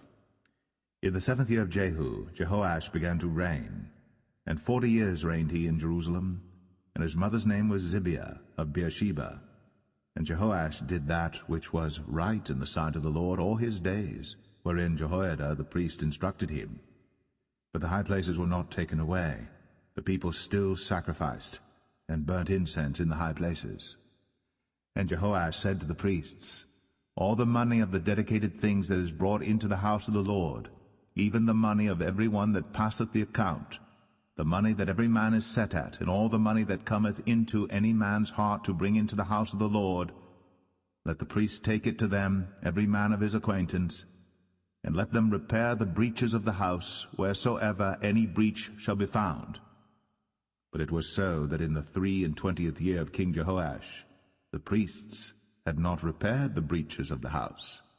Then King Jehoash called for Jehoiada the priest and the other priests, and said unto them, Why repair ye not the breaches of the house? Now therefore receive no more money of your acquaintance, but deliver it for the breaches of the house. And the priests consented to receive no more money of the people, neither to repair the breaches of the house. But Jehoiada the priest took a chest, and bored a hole in the lid of it, and set it beside the altar, on the right side as one cometh into the house of the Lord. And the priest that kept the door put therein all the money that was brought into the house of the Lord.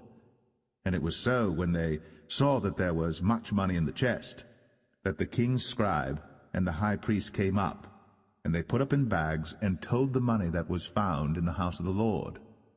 And they gave the money, being told, into the hands of them that did the work, that had the oversight of the house of the Lord. And they laid it out to the carpenters and builders that wrought upon the house of the Lord, and to masons and hewers of stone, and to buy timber and hewed stone to repair the breaches of the house of the Lord, and for all that was laid out for the house to repair it. Howbeit, there were not made for the house of the Lord bowls of silver, snuffers, basins, trumpets, any vessels of gold, or vessels of silver, of the money that was brought into the house of the Lord. But they gave that to the workmen, and repaired therewith the house of the Lord. Moreover, they reckoned not with the men, into whose hand they delivered the money to be bestowed on workmen, for they dealt faithfully. The trespass money and the sin money was not brought into the house of the Lord, it was the priests. Then Hazael king of Syria went up, and fought against Gath, and took it. And Hazael set his face to go up to Jerusalem. And Jehoash king of Judah took all the hallowed things that Jehoshaphat and Jehoram and Ahaziah his fathers, kings of Judah, had dedicated, and his own hallowed things, and all the gold that was found in the treasures of the house of the Lord and in the king's house, and sent it to Hazael king of Syria. And he went away from Jerusalem. And the rest of the acts of Joash, and all that he did, are they not written in the book of the chronicles of the kings of Judah? And his servants arose and made a conspiracy, and slew Joash in the house of Millo, which goeth down to Silla. For Josachar the son of Shemaeth, and Jehozabad the son of Shomer, his servants, smote him, and he died. And they buried him with his fathers in the city of David. And Amaziah his son reigned in his stead.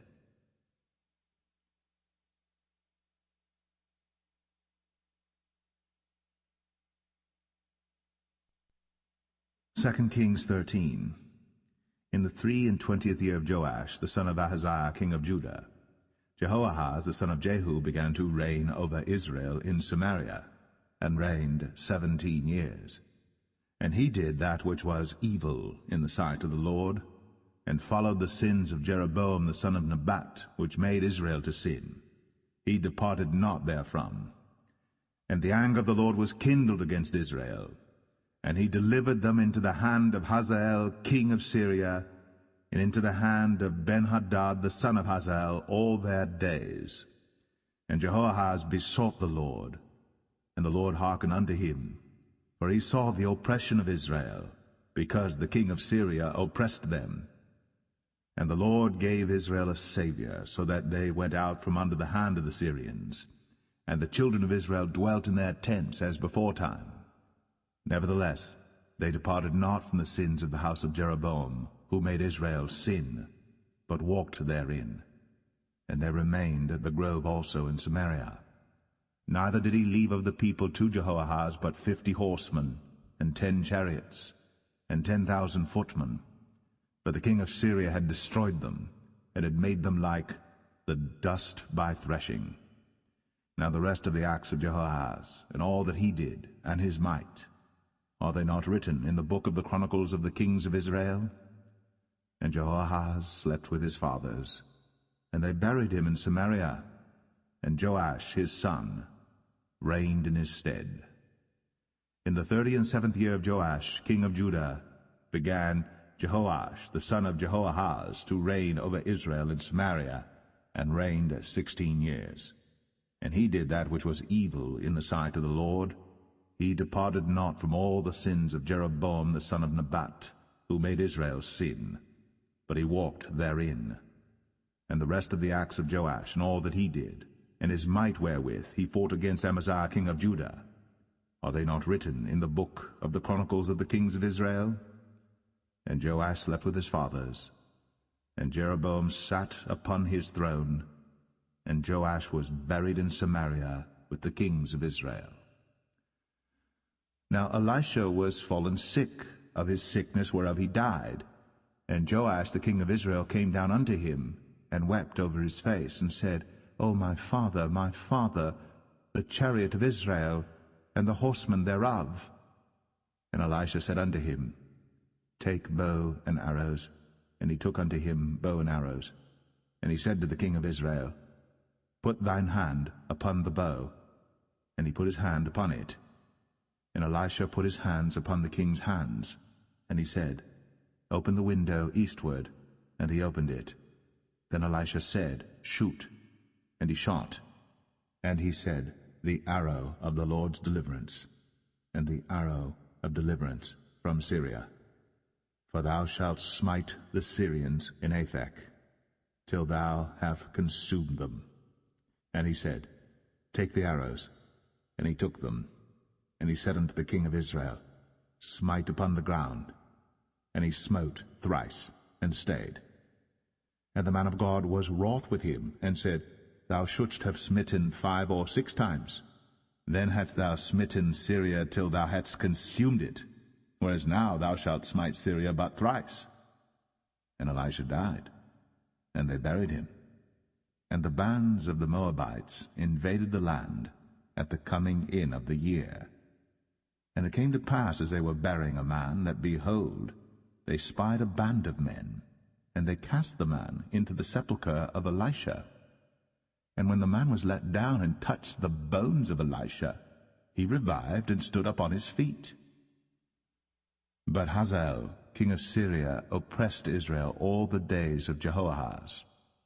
And the Lord was gracious unto them, and had compassion on them, and had respect unto them, because of his covenant with Abraham, Isaac, and Jacob, and would not destroy them, neither cast he them from his presence as yet. So Hazael, king of Syria, died, and Ben-Hadad his son reigned in his stead. And Jehoash, the son of Jehoahaz, took again out of the hand of Ben-Hadad the son of Hazael the cities which he had taken out of the hand of Jehoahaz his father by war. 3 times did Joash beat him, and recovered the cities of Israel.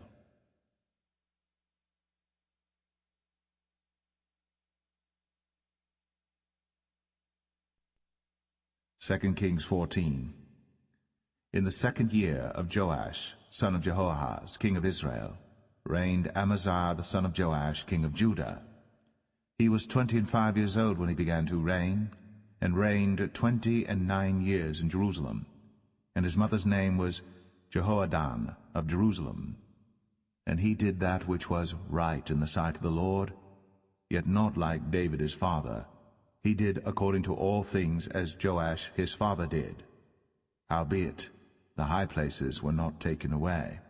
As yet the people did sacrifice, and burnt incense on the high places. And it came to pass, as soon as the kingdom was confirmed in his hand, that he slew his servants which had slain the king his father. But the children of the murderers he slew not, according unto that which is written in the book of the law of Moses, wherein the Lord commanded, saying, The fathers shall not be put to death for the children, nor the children be put to death for the fathers, but every man shall be put to death for his own sin. He slew of Edom in the valley of Salt 10,000, and took Selah by war, and called the name of it Joktheel unto this day.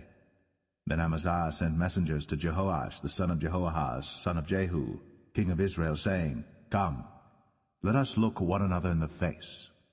And Jehoash the king of Israel sent to Amaziah king of Judah, saying, The thistle that was in Lebanon sent to the cedar that was in Lebanon, saying, Give thy daughter to my son to wife. And there passed by a wild beast that was in Lebanon, and trod down the thistle. Thou hast indeed smitten Edom, and thine heart hath lifted thee up.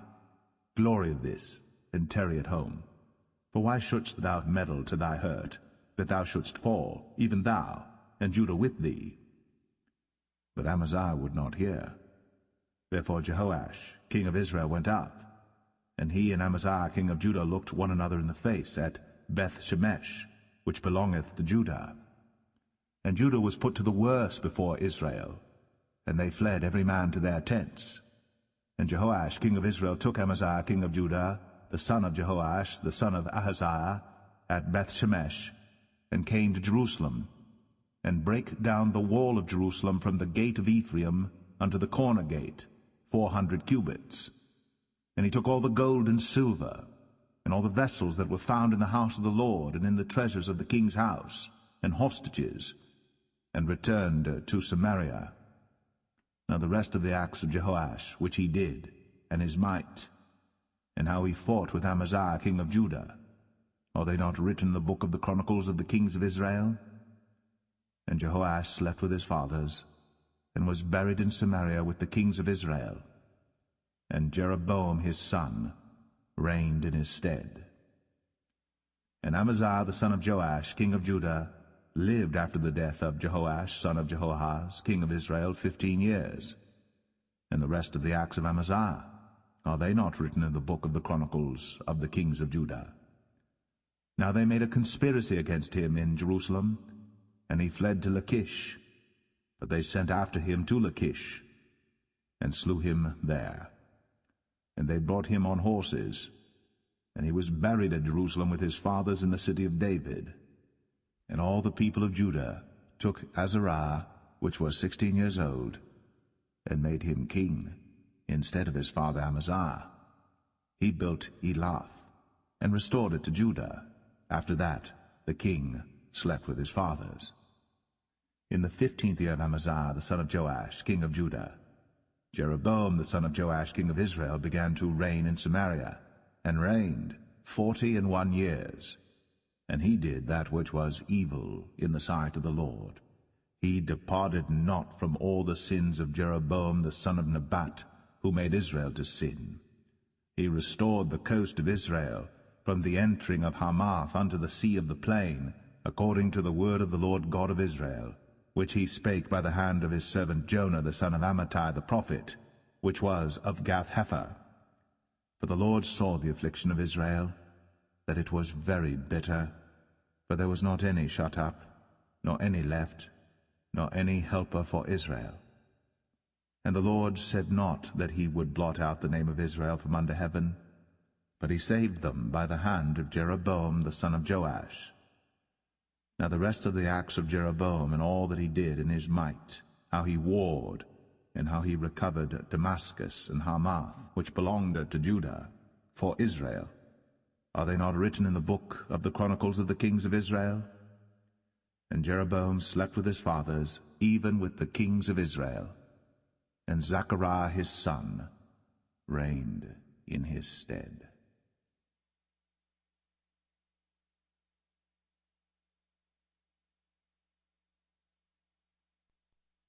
Second Kings 15. In the 27th year of Jeroboam king of Israel began Azariah son of Amaziah king of Judah to reign. 16 years old was he when he began to reign, and he reigned 52 years in Jerusalem, and his mother's name was Jechaliah of Jerusalem. And he did that which was right in the sight of the Lord, according to all that his father Amaziah had done, save that the high places were not removed. The people sacrificed and burnt incense still on the high places. And the Lord smote the king, so that he was a leper unto the day of his death, and dwelt in a several house. And Jotham the king's son was over the house, judging the people of the land. And the rest of the acts of Azariah, and all that he did, are they not written in the book of the chronicles of the kings of Judah? So Azariah slept with his fathers, and they buried him with his fathers in the city of David, and Jotham his son reigned in his stead. In the 38th year of Azariah king of Judah did Zechariah the son of Jeroboam reign over Israel in Samaria 6 months. And he did that which was evil in the sight of the Lord, as his fathers had done. He departed not from the sins of Jeroboam the son of Nebat, who made Israel to sin. And Shallum the son of Jabesh conspired against him, and smote him before the people, and slew him, and reigned in his stead. And the rest of the acts of Zechariah, behold, they are written in the book of the chronicles of the kings of Israel. This was the word of the Lord, which he spake unto Jehu, saying, Thy sons shall sit on the throne of Israel unto the 4th generation. And so it came to pass. Shallum the son of Jabesh began to reign in the 39th year of Uzziah king of Judah. And he reigned a full month in Samaria. For Menahem the son of Gadai went up from Tirzah, and came to Samaria, and smote Shallum the son of Jabesh in Samaria, and slew him, and reigned in his stead. And the rest of the acts of Shallum, and his conspiracy which he made, behold, they are written in the book of the chronicles of the kings of Israel.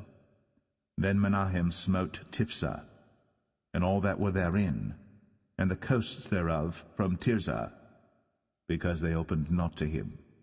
Therefore he smote it, and all the women therein that were with child he ripped up. In the 39th year of Azariah king of Judah began Menahem the son of Gadai to reign over Israel. and reigned 10 years in Samaria.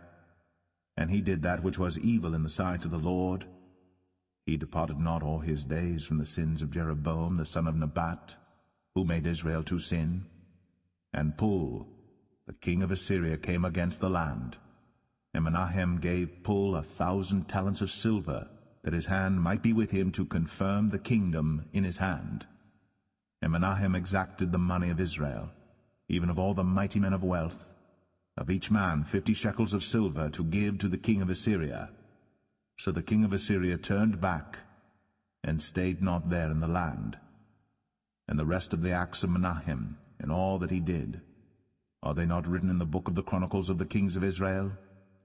And Menahem slept with his fathers, and Pekahiah his son reigned in his stead.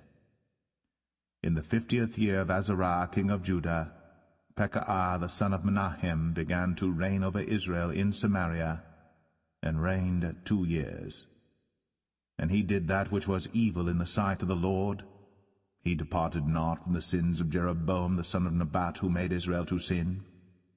But Pekah the son of Remaliah, a captain of his, conspired against him, and smote him in Samaria in the palace of the king's house, with Argob and Arieh, and with him 50 men of the Gileadites. And he killed him, and reigned in his room. And the rest of the acts of Pekahiah, and all that he did, behold, they are written in the book of the chronicles of the kings of Israel. In the 52nd year of Azariah king of Judah, Pekah the son of Remaliah began to reign over Israel in Samaria, and reigned 20 years. And he did that which was evil in the sight of the Lord. He departed not from the sins of Jeroboam the son of Nebat, who made Israel to sin. In the days of Pekah king of Israel came Tiglath-Pileser king of Assyria, and took Ion, and Abel-Beth-Maachah, and Genoa, and Kadesh, and Hazor, and Gilead, and Galilee, all the land of Naphtali, and carried them captive to Assyria. And Hoshea the son of Elah made a conspiracy against Pekah the son of Remaliah, and smote him, and slew him, and reigned in his stead, in the 20th year of Jotham the son of Uzziah. And the rest of the acts of Pekah, and all that he did, behold, they are written in the book of the chronicles of the kings of Israel. In the 2nd year of Pekah the son of Remaliah king of Israel began Jotham the son of Uzziah king of Judah to reign. 25 years old was he when he began to reign, and he reigned 16 years in Jerusalem. And his mother's name was Jerusha, the daughter of Zadok. And he did that which was right in the sight of the Lord. He did according to all that his father Uzziah had done. Howbeit the high places were not removed. The people sacrificed, and burned incense still in the high places. He built the higher gate of the house of the Lord. Now the rest of the acts of Jotham, and all that he did, are they not written in the book of the chronicles of the kings of Judah?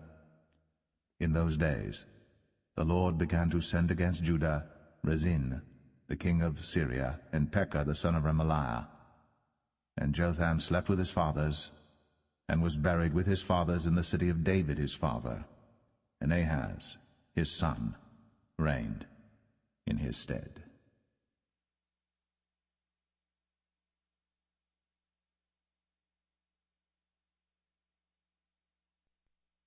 Second Kings 16. In the 17th year of Pekah the son of Remaliah, Ahaz the son of Jotham, king of Judah, began to reign. 20 years old was Ahaz when he began to reign, and reigned 16 years in Jerusalem, and did not that which was right in the sight of the Lord his God, like David his father. But he walked in the way of the kings of Israel, yea, and made his son to pass through the fire according to the abominations of the heathen, whom the Lord cast out from before the children of Israel. And he sacrificed and burnt incense in the high places, and on the hills, and under every green tree. Then Rezin, king of Syria, and Pekah, son of Remaliah, king of Israel, came up to Jerusalem to war. And they besieged Ahaz, but could not overcome him. At that time Rezin, king of Syria, recovered Elath to Syria, and drave the Jews from Elath. And the Syrians came to Elath, and dwelt there unto this day. So Ahaz sent messengers to Tiglath-Pileser, king of Assyria, saying, I am thy servant and thy son. Come up and save me out of the hand of the king of Syria, and out of the hand of the king of Israel, which rise up against me. And Ahaz took the silver and gold that was found in the house of the Lord, and in the treasures of the king's house, and sent it for a present to the king of Assyria. And the king of Assyria hearkened unto him, for the king of Assyria went up against Damascus, and took it, and carried the people of it captive to Kir, and slew Rezin. And King Ahaz went to Damascus to meet Tiglath-Pileser, king of Assyria, and saw an altar that was at Damascus. And King Ahaz sent to Urijah the priest the fashion of the altar, and the pattern of it, according to all the workmanship thereof. And Urijah the priest built an altar according to all that King Ahaz had sent from Damascus. So Urijah the priest made it, against King Ahaz came from Damascus. And when the king was come from Damascus, the king saw the altar, and the king approached to the altar and offered thereon. And he burnt his burnt offering and his meat offering, and poured his drink offering, and sprinkled the blood of his peace offerings upon the altar. And he brought also the brazen altar, which was before the Lord, from the forefront of the house, from between the altar and the house of the Lord, and put it on the north side of the altar. And King Ahaz commanded Urijah the priest, saying, Upon the great altar burn the morning burnt offering, and the evening meat offering, and the king's burnt sacrifice, and his meat offering, with the burnt offering of all the people of the land, and their meat offering, and their drink offerings, and sprinkle upon it all the blood of the burnt offering, and all the blood of the sacrifice, and the brazen altar shall be for me to inquire by.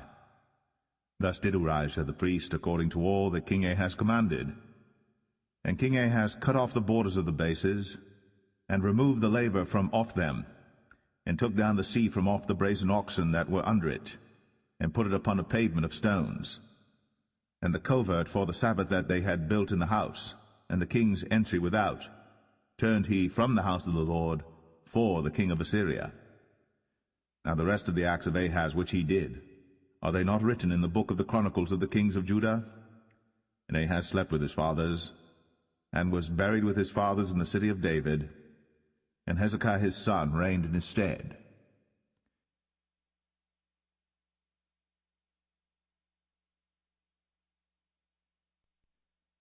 Second Kings 17. In the 12th year of Ahaz king of Judah began Hoshea the son of Elah to reign in Samaria over Israel 9 years. And he did that which was evil in the sight of the Lord, but not as the kings of Israel that were before him. Against him came up Shalmaneser king of Assyria, and Hoshea became his servant, and gave him presents.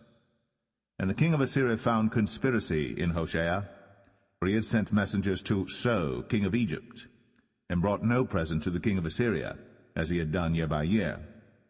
Therefore the king of Assyria shut him up, and bound him in prison. Then the king of Assyria came up throughout all the land, and went up to Samaria, and besieged it 3 years. In the 9th year of Hoshea the king of Assyria took Samaria, and carried Israel away into Assyria, and placed them in Halah and in Habor by the river of Gozan, and in the cities of the Medes. For so it was that the children of Israel had sinned against the Lord their God, which had brought them up out of the land of Egypt, from under the hand of Pharaoh king of Egypt, and had feared other gods, and walked in the statutes of the heathen, whom the Lord cast out from before the children of Israel, and of the kings of Israel which they had made. And the children of Israel did secretly those things that were not right against the Lord their God, and they built them high places in all their cities, from the tower of the watchman to the fenced city. And they set them up images and groves in every high hill, and under every green tree. And there they burnt incense in all the high places, as did the heathen whom the Lord carried away before them, and wrought wicked things to provoke the Lord to anger. For they served idols, whereof the Lord had said unto them, Ye shall not do this thing. Yet the Lord testified against Israel and against Judah by all the prophets, and by all the seers, saying, Turn ye from your evil ways, and keep my commandments and my statutes, according to all the law which I commanded your fathers, and which I sent to you by my servants the prophets. Notwithstanding they would not hear, but hardened their necks, like to the neck of their fathers, that did not believe in the Lord their God. And they rejected his statutes and his covenant that he made with their fathers, and his testimonies which he testified against them. And they followed vanity, and became vain, and went after the heathen that were round about them, concerning whom the Lord had charged them that they should not do like them. And they left all the commandments of the Lord their God, and made them molten images, even 2 calves, and made a grove, and worshipped all the host of heaven, and served Baal. And they caused their sons and their daughters to pass through the fire, and used divination and enchantments, and sold themselves to do evil in the sight of the Lord, to provoke him to anger. Therefore the Lord was very angry with Israel, and removed them out of his sight. There was none left but the tribe of Judah only. Also Judah kept not the commandments of the Lord their God, but walked in the statutes of Israel which they made. And the Lord rejected all the seed of Israel, and afflicted them, and delivered them into the hand of spoilers, until he had cast them out of his sight. For he rent Israel from the house of David, and they made Jeroboam the son of Nebat king. And Jeroboam drave Israel from following the Lord, and made them sin a great sin. For the children of Israel walked in all the sins of Jeroboam which he did. They departed not from them, until the Lord removed Israel out of his sight, as he had said by all his servants the prophets. So was Israel carried away out of their own land to Assyria unto this day. And the king of Assyria brought men from Babylon, and from Cuthah, and from Avah, and from Hamath, and from Sepharvaim, and placed them in the cities of Samaria instead of the children of Israel. And they possessed Samaria, and dwelt in the cities thereof. And so it was at the beginning of their dwelling there, that they feared not the Lord. Therefore the Lord sent lions among them, which slew some of them. Wherefore they spake to the king of Assyria, saying, The nations which thou hast removed and placed in the cities of Samaria know not the manner of the God of the land. Therefore he hath sent lions among them, and behold, they slay them, because they know not the manner of the God of the land. Then the king of Assyria commanded, saying, Carry thither one of the priests whom ye brought from thence, and let them go and dwell there, and let him teach them the manner of the God of the land. Then one of the priests whom they had carried away from Samaria came and dwelt in Bethel, and taught them how they should fear the Lord. Howbeit every nation made gods of their own, and put them in the houses of the high places which the Samaritans had made, every nation in their cities wherein they dwelt. And the men of Babylon made Succoth-Benoth, and the men of Cuth made Nergal, and the men of Hamath made Ashima, and the Avites made Nibhaz and Tartak, and the Sepharvites burnt their children in fire to Adramelech and Anamelech, the gods of Sepharvaim.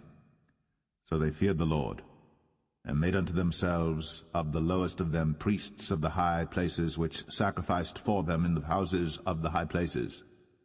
They feared the Lord, and served their own gods, after the manner of the nations whom they carried away from thence.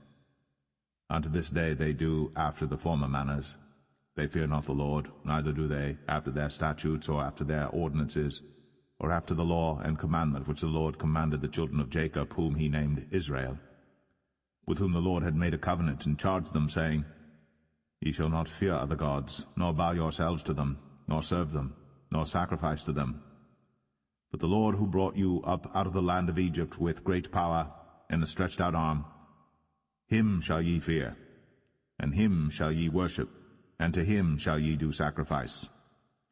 And the statutes and the ordinances and the law and the commandment, which he wrote for you, ye shall observe to do for evermore, and ye shall not fear other gods. And the covenant that I have made with you ye shall not forget, neither shall ye fear other gods. But the Lord your God ye shall fear, and he shall deliver you out of the hand of all your enemies. Howbeit they did not hearken, but they did after their former manner. So these nations feared the Lord, and served their graven images, both their children and their children's children, as did their fathers, so do they unto this day.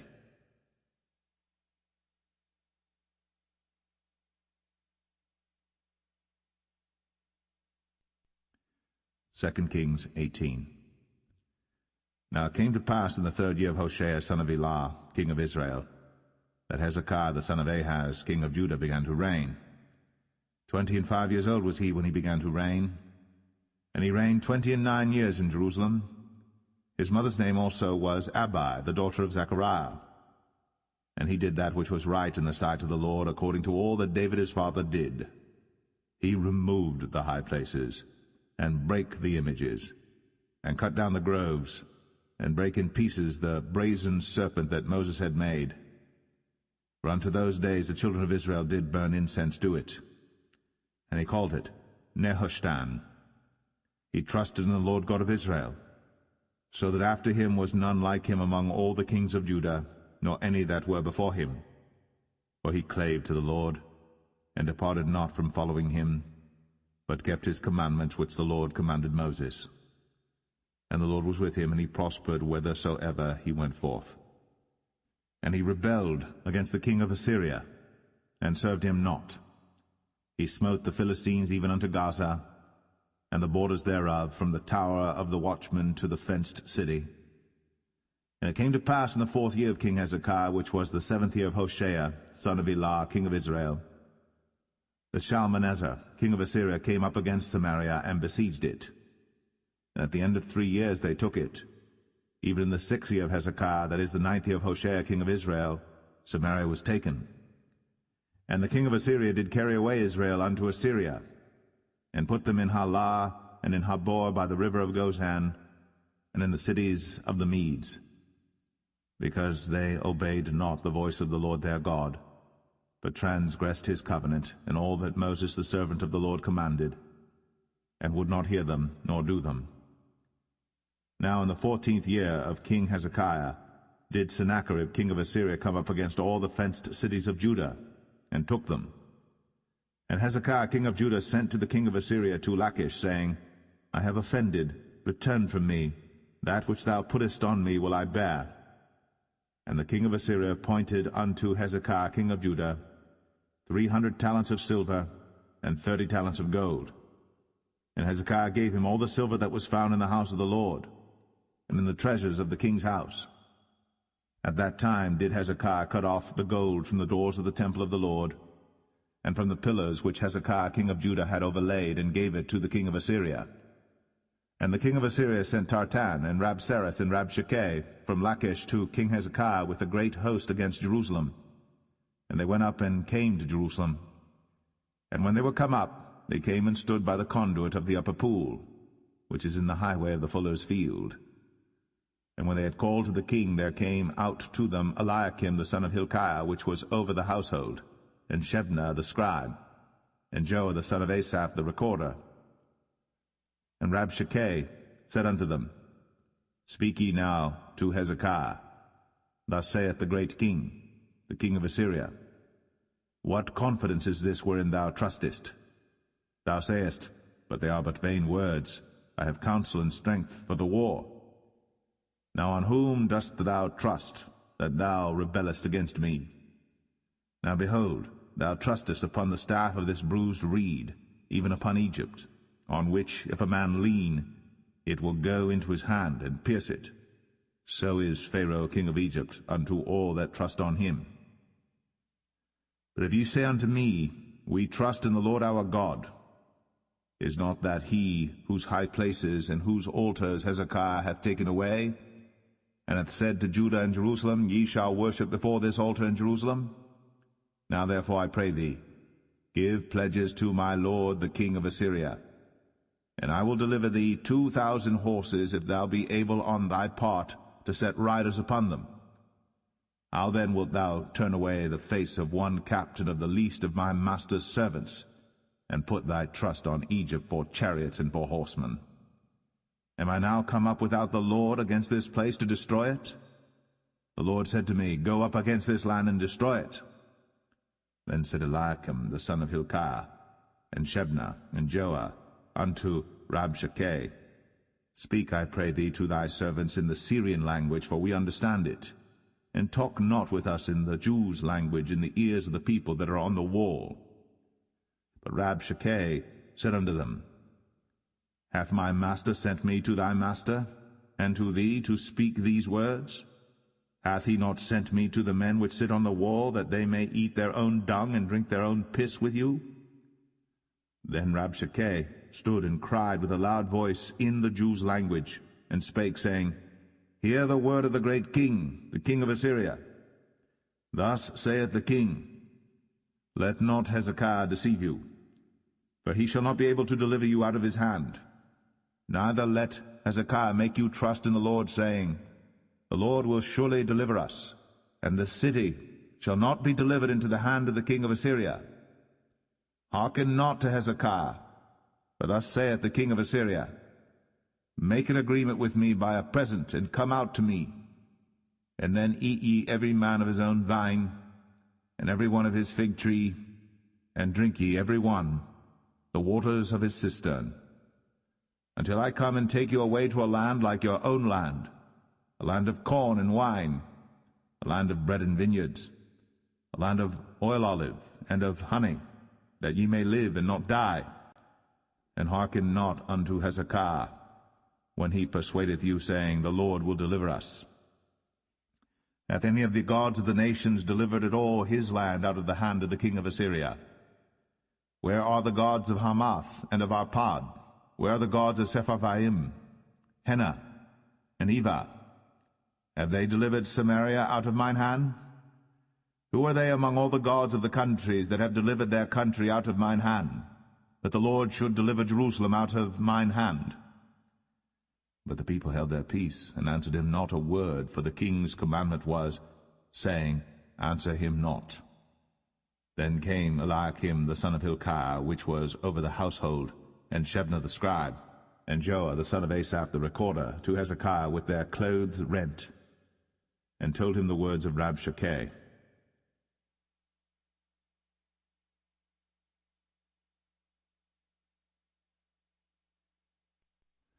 2 Kings 19. And it came to pass, when King Hezekiah heard it, that he rent his clothes, and covered himself with sackcloth, and went into the house of the Lord.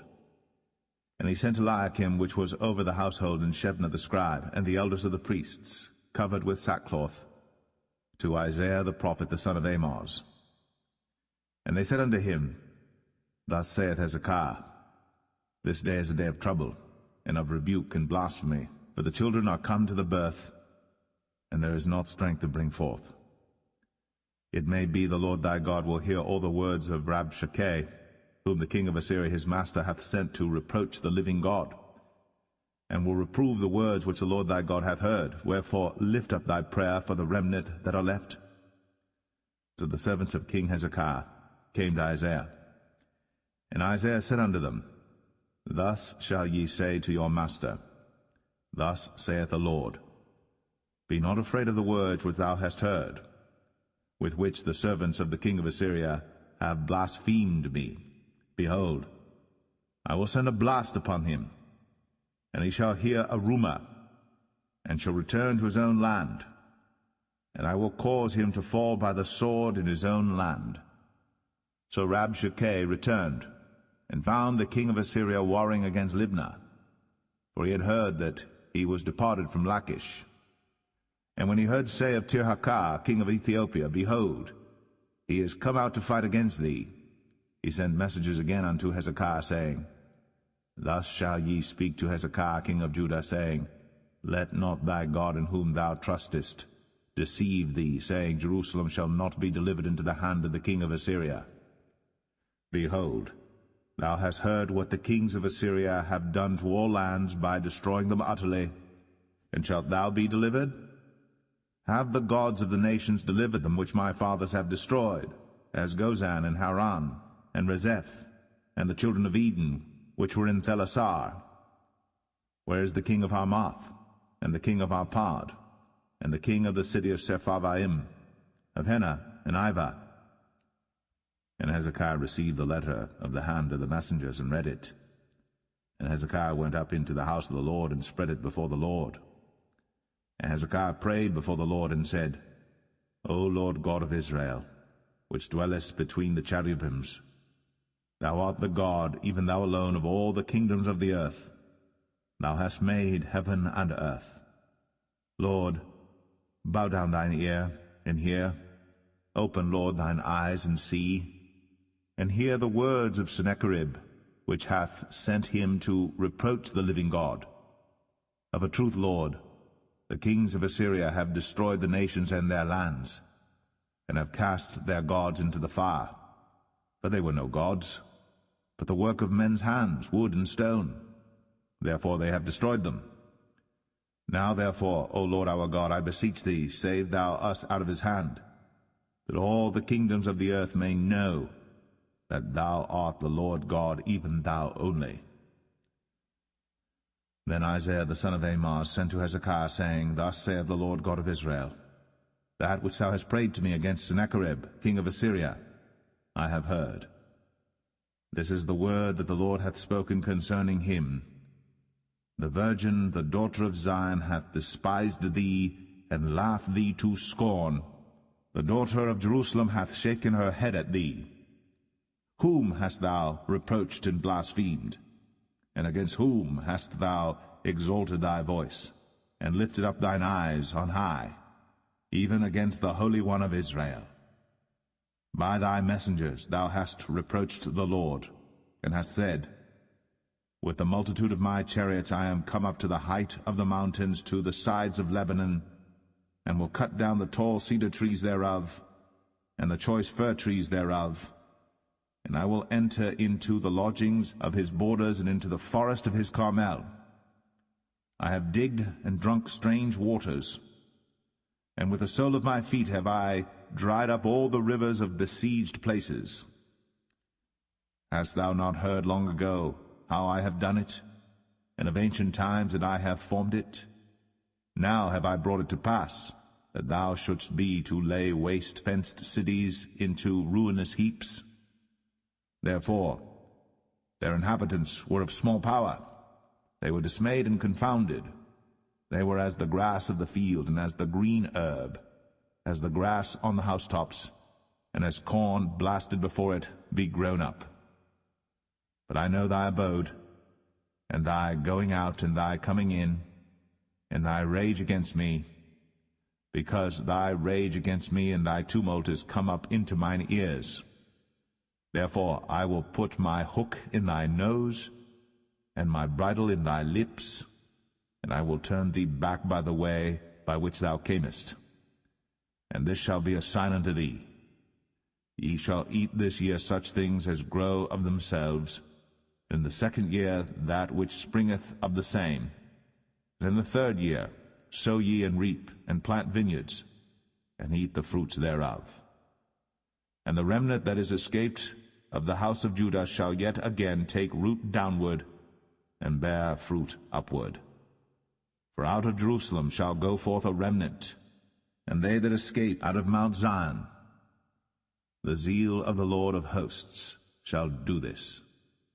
Therefore thus saith the Lord concerning the king of Assyria, He shall not come into this city, nor shoot an arrow there, nor come before it with shield, nor cast a bank against it.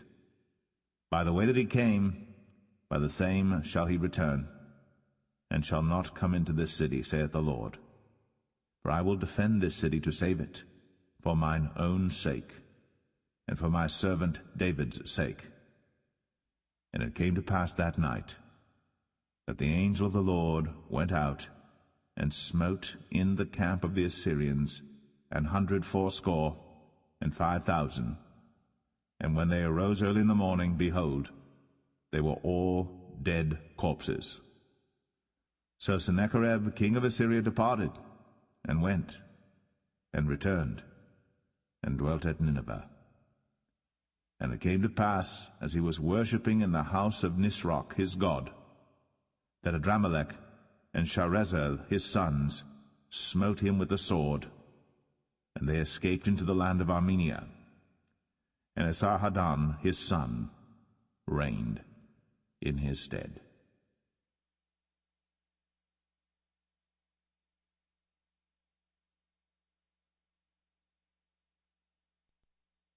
Second Kings 20. In those days was Hezekiah sick unto death. And the prophet Isaiah the son of Amoz came to him, and said unto him, Thus saith the Lord, Set thine house in order, for thou shalt die, and not live. Then he turned his face to the wall, and prayed unto the Lord, saying, I beseech thee, O Lord, remember now how I have walked before thee in truth, and with a perfect heart, and have done that which is good in thy sight. And Hezekiah wept sore. And it came to pass, afore Isaiah was gone out into the middle court, that the word of the Lord came to him, saying, Turn again, and tell Hezekiah, the captain of my people, Thus saith the Lord, the God of David thy father, I have heard thy prayer, I have seen thy tears. Behold, I will heal thee. On the 3rd day thou shalt go up into the house of the Lord. And I will add unto thy days 15 years, and I will deliver thee and this city out of the hand of the king of Assyria, and I will defend this city for mine own sake, and for my servant David's sake. Then Isaiah said, Take a lump of figs. And they took and laid it on the boil, and he recovered. And Hezekiah said unto Isaiah, What shall be the sign that the Lord will heal me, and that I shall go up into the house of the Lord the 3rd day? And Isaiah said, This sign shalt thou have of the Lord, that the Lord will do the thing that he hath spoken. Shall the shadow go forward 10 degrees, or go back 10 degrees? And Hezekiah answered, It is a light thing for the shadow to go down 10 degrees, nay, but let the shadow return backward 10 degrees. And Isaiah the prophet cried unto the Lord, and he brought the shadow 10 degrees backward, by which it had gone down in the dial of Ahaz. At that time Baruch-Baladan, the son of Baladan, king of Babylon, sent letters and a present unto Hezekiah, for he had heard that Hezekiah had been sick. And Hezekiah hearkened unto them, and showed them all the house of his precious things, the silver, and the gold, and the spices, and the precious ointment, and all the house of his armor, and all that was found in his treasures. There was nothing in his house, nor in all his dominion, that Hezekiah showed them not. Then came Isaiah the prophet unto King Hezekiah, and said unto him, What said these men, and from whence came they unto thee? And Hezekiah said, They are come from a far country, even from Babylon. And he said, What have they seen in thine house? And Hezekiah answered, All the things that are in mine house have they seen. There is nothing among my treasures that I have not showed them. And Isaiah said unto Hezekiah, Hear the word of the Lord. Behold, the days come, that all that is in thine house, and that which thy fathers have laid up in store unto this day, shall be carried into Babylon. Nothing shall be left, saith the Lord. And of thy sons that shall issue from thee, which thou shalt beget, shall they take away, and they shall be eunuchs in the palace of the king of Babylon. Then said Hezekiah unto Isaiah, Good is the word of the Lord which thou hast spoken. And he said, Is it not good if peace and truth be in my days? And the rest of the acts of Hezekiah, and all his might, and how he made a pool and a conduit, and brought water into the city, are they not written in the book of the chronicles of the kings of Judah? And Hezekiah slept with his fathers, and Manasseh his son reigned in his stead.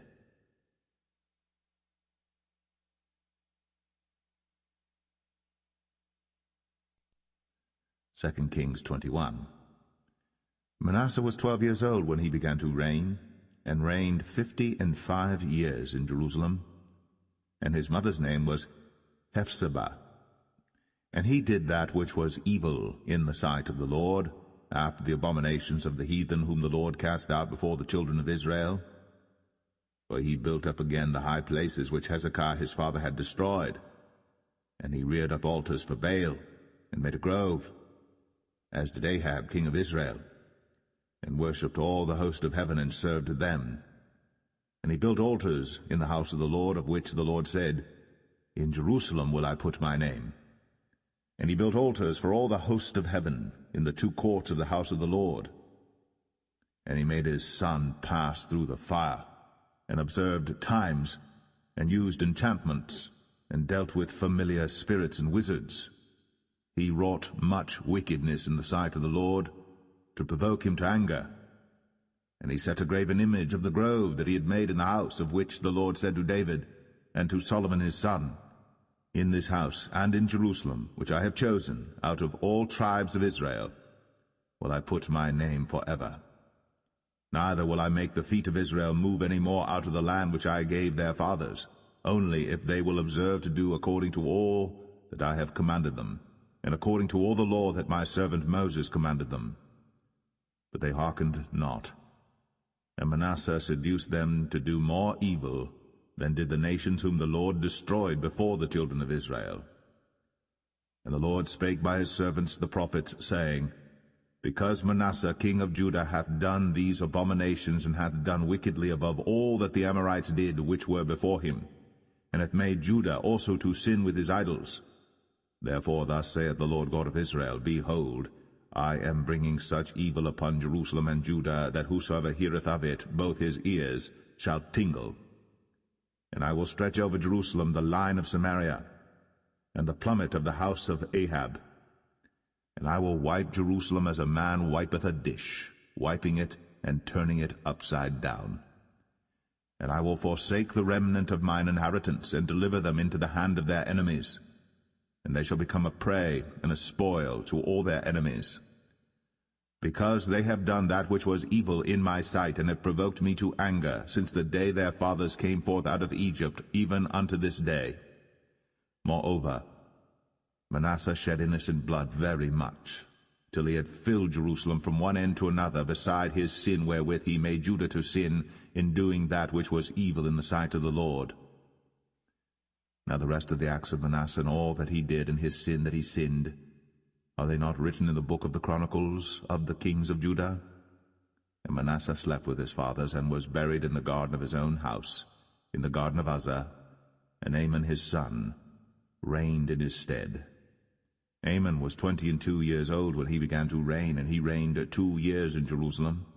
And his mother's name was Meshullemeth, the daughter of Haruz of Jotbah. And he did that which was evil in the sight of the Lord, as his father Manasseh did. And he walked in all the way that his father walked in, and served the idols that his father served, and worshipped them. And he forsook the Lord God of his fathers, and walked not in the way of the Lord. And the servants of Amon conspired against him, and slew the king in his own house. And the people of the land slew all them that had conspired against King Amon. And the people of the land made Josiah his son king in his stead. Now the rest of the acts of Amon which he did, are they not written in the book of the Chronicles of the kings of Judah? And he was buried in his sepulchre in the garden of Uzzah, and Josiah his son reigned in his stead.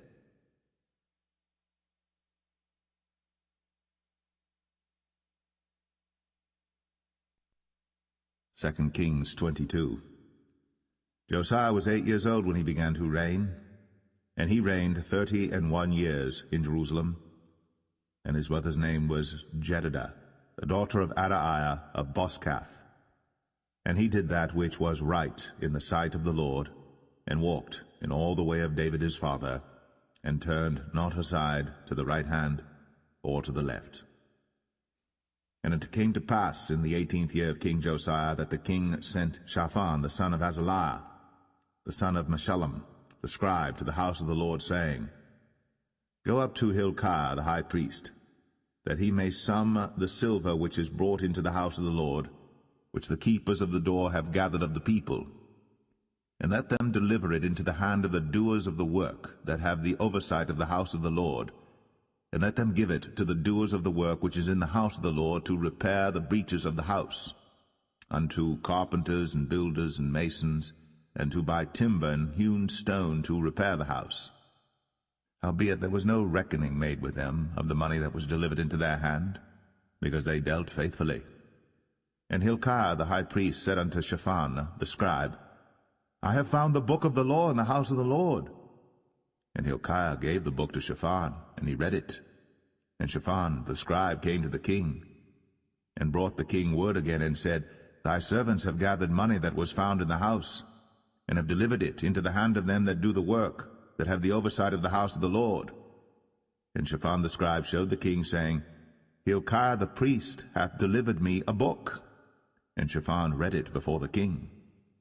And it came to pass, when the king had heard the words of the book of the law, that he rent his clothes.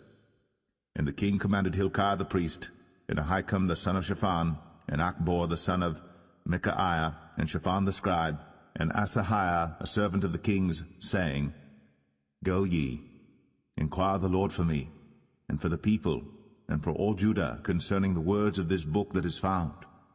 For great is the wrath of the Lord that is kindled against us, because our fathers have not hearkened unto the words of this book, to do according unto all that which is written concerning us.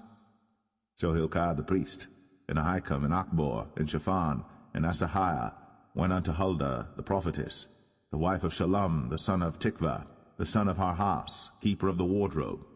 Now she dwelt in Jerusalem in the college, and they communed with her. And she said unto them, Thus saith the Lord God of Israel, Tell the man that sent you to me, Thus saith the Lord, Behold, I will bring evil upon this place, and upon the inhabitants thereof, even all the words of the book which the king of Judah hath read, because they have forsaken me, and have burned incense unto other gods, that they might provoke me to anger with all the works of their hands. Therefore my wrath shall be kindled against this place, and shall not be quenched. But to the king of Judah, which sent you to inquire of the Lord, thus shall ye say to him, Thus saith the Lord God of Israel, as touching the words which thou hast heard.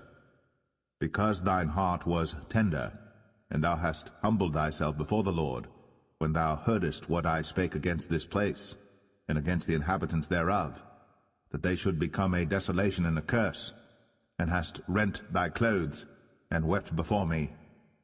I also have heard thee, saith the Lord. Behold, therefore, I will gather thee unto thy fathers, and thou shalt be gathered into thy grave in peace. And thine eyes shall not see all the evil which I will bring upon this place. And they brought the king word again.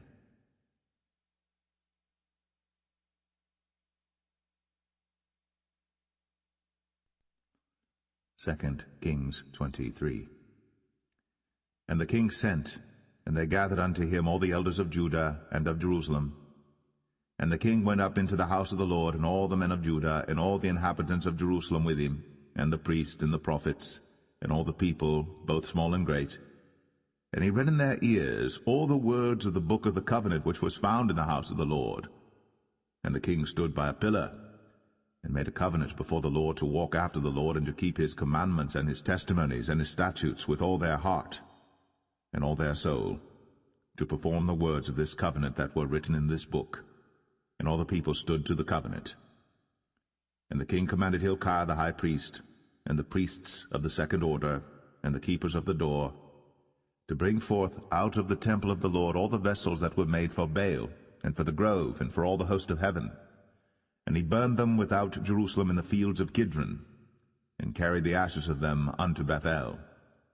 And he put down the idolatrous priests, whom the kings of Judah had ordained to burn incense in the high places, in the cities of Judah, and in the places round about Jerusalem, them also that burned incense unto Baal, to the sun, and to the moon, and to the planets, and to all the hosts of heaven.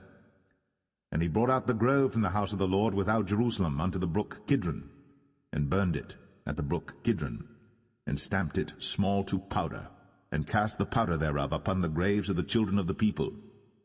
And he brake down the houses of the Sodomites, that were by the house of the Lord, where the women wove hangings for the grove. And he brought all the priests out of the cities of Judah, and defiled the high places where the priests had burned incense, from Geba to Beersheba, and brake down the high places of the gates that were in the entering in of the gate of Joshua, the governor of the city, which were on a man's left hand at the gate of the city. Nevertheless the priests of the high places came not up to the altar of the Lord in Jerusalem, but they did eat of the unleavened bread among their brethren. And he defiled Topheth, which is in the valley of the children of Hinnom, that no man might make his son or his daughter to pass through the fire to Molech. And he took away the horses that the kings of Judah had given to the sun, at the entering in of the house of the Lord, by the chamber of Nathan-Melech, the chamberlain, which was in the suburbs, and burned the chariots of the sun with fire, and the altars that were on the top of the upper chamber of Ahaz, which the kings of Judah had made, and the altars which Manasseh had made in the two courts of the house of the Lord, did the king beat down, and break them down from thence, and cast the dust of them into the brook Kidron.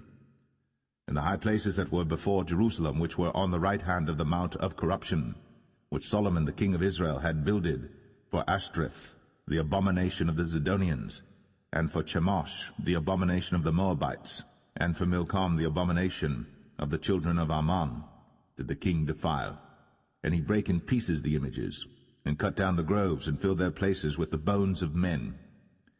Moreover, the altar that was at Bethel, and the high place which Jeroboam the son of Nebat, who made Israel to sin, had made, both that altar and the high place he brake down, and burned the high place, and stamped it small to powder, and burned the grove. And as Josiah turned himself, he spied the sepulchres that were there in the mount, and sent, and took the bones out of the sepulchres, and burned them upon the altar, and polluted it, according to the word of the Lord which the man of God proclaimed, who proclaimed these words. Then he said, What title is that I see? And the men of the city told him, It is the sepulchre of the man of God which came from Judah, and proclaimed these things that thou hast done against the altar of Bethel. And he said, Let him alone. Let no man move his bones. So they let his bones alone, with the bones of the prophet that came out of Samaria. And all the houses also of the high places that were in the cities of Samaria, which the kings of Israel had made to provoke the Lord to anger, Josiah took away, and did to them according to all the acts that he had done in Bethel. And he slew all the priests of the high places that were there upon the altars, and burned men's bones upon them, and returned to Jerusalem.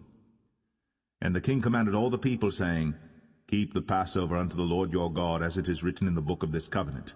Surely there was not holden such a Passover from the days of the judges that judged Israel, nor in all the days of the kings of Israel, nor of the kings of Judah, but in the 18th year of King Josiah, wherein this Passover was holden to the Lord in Jerusalem.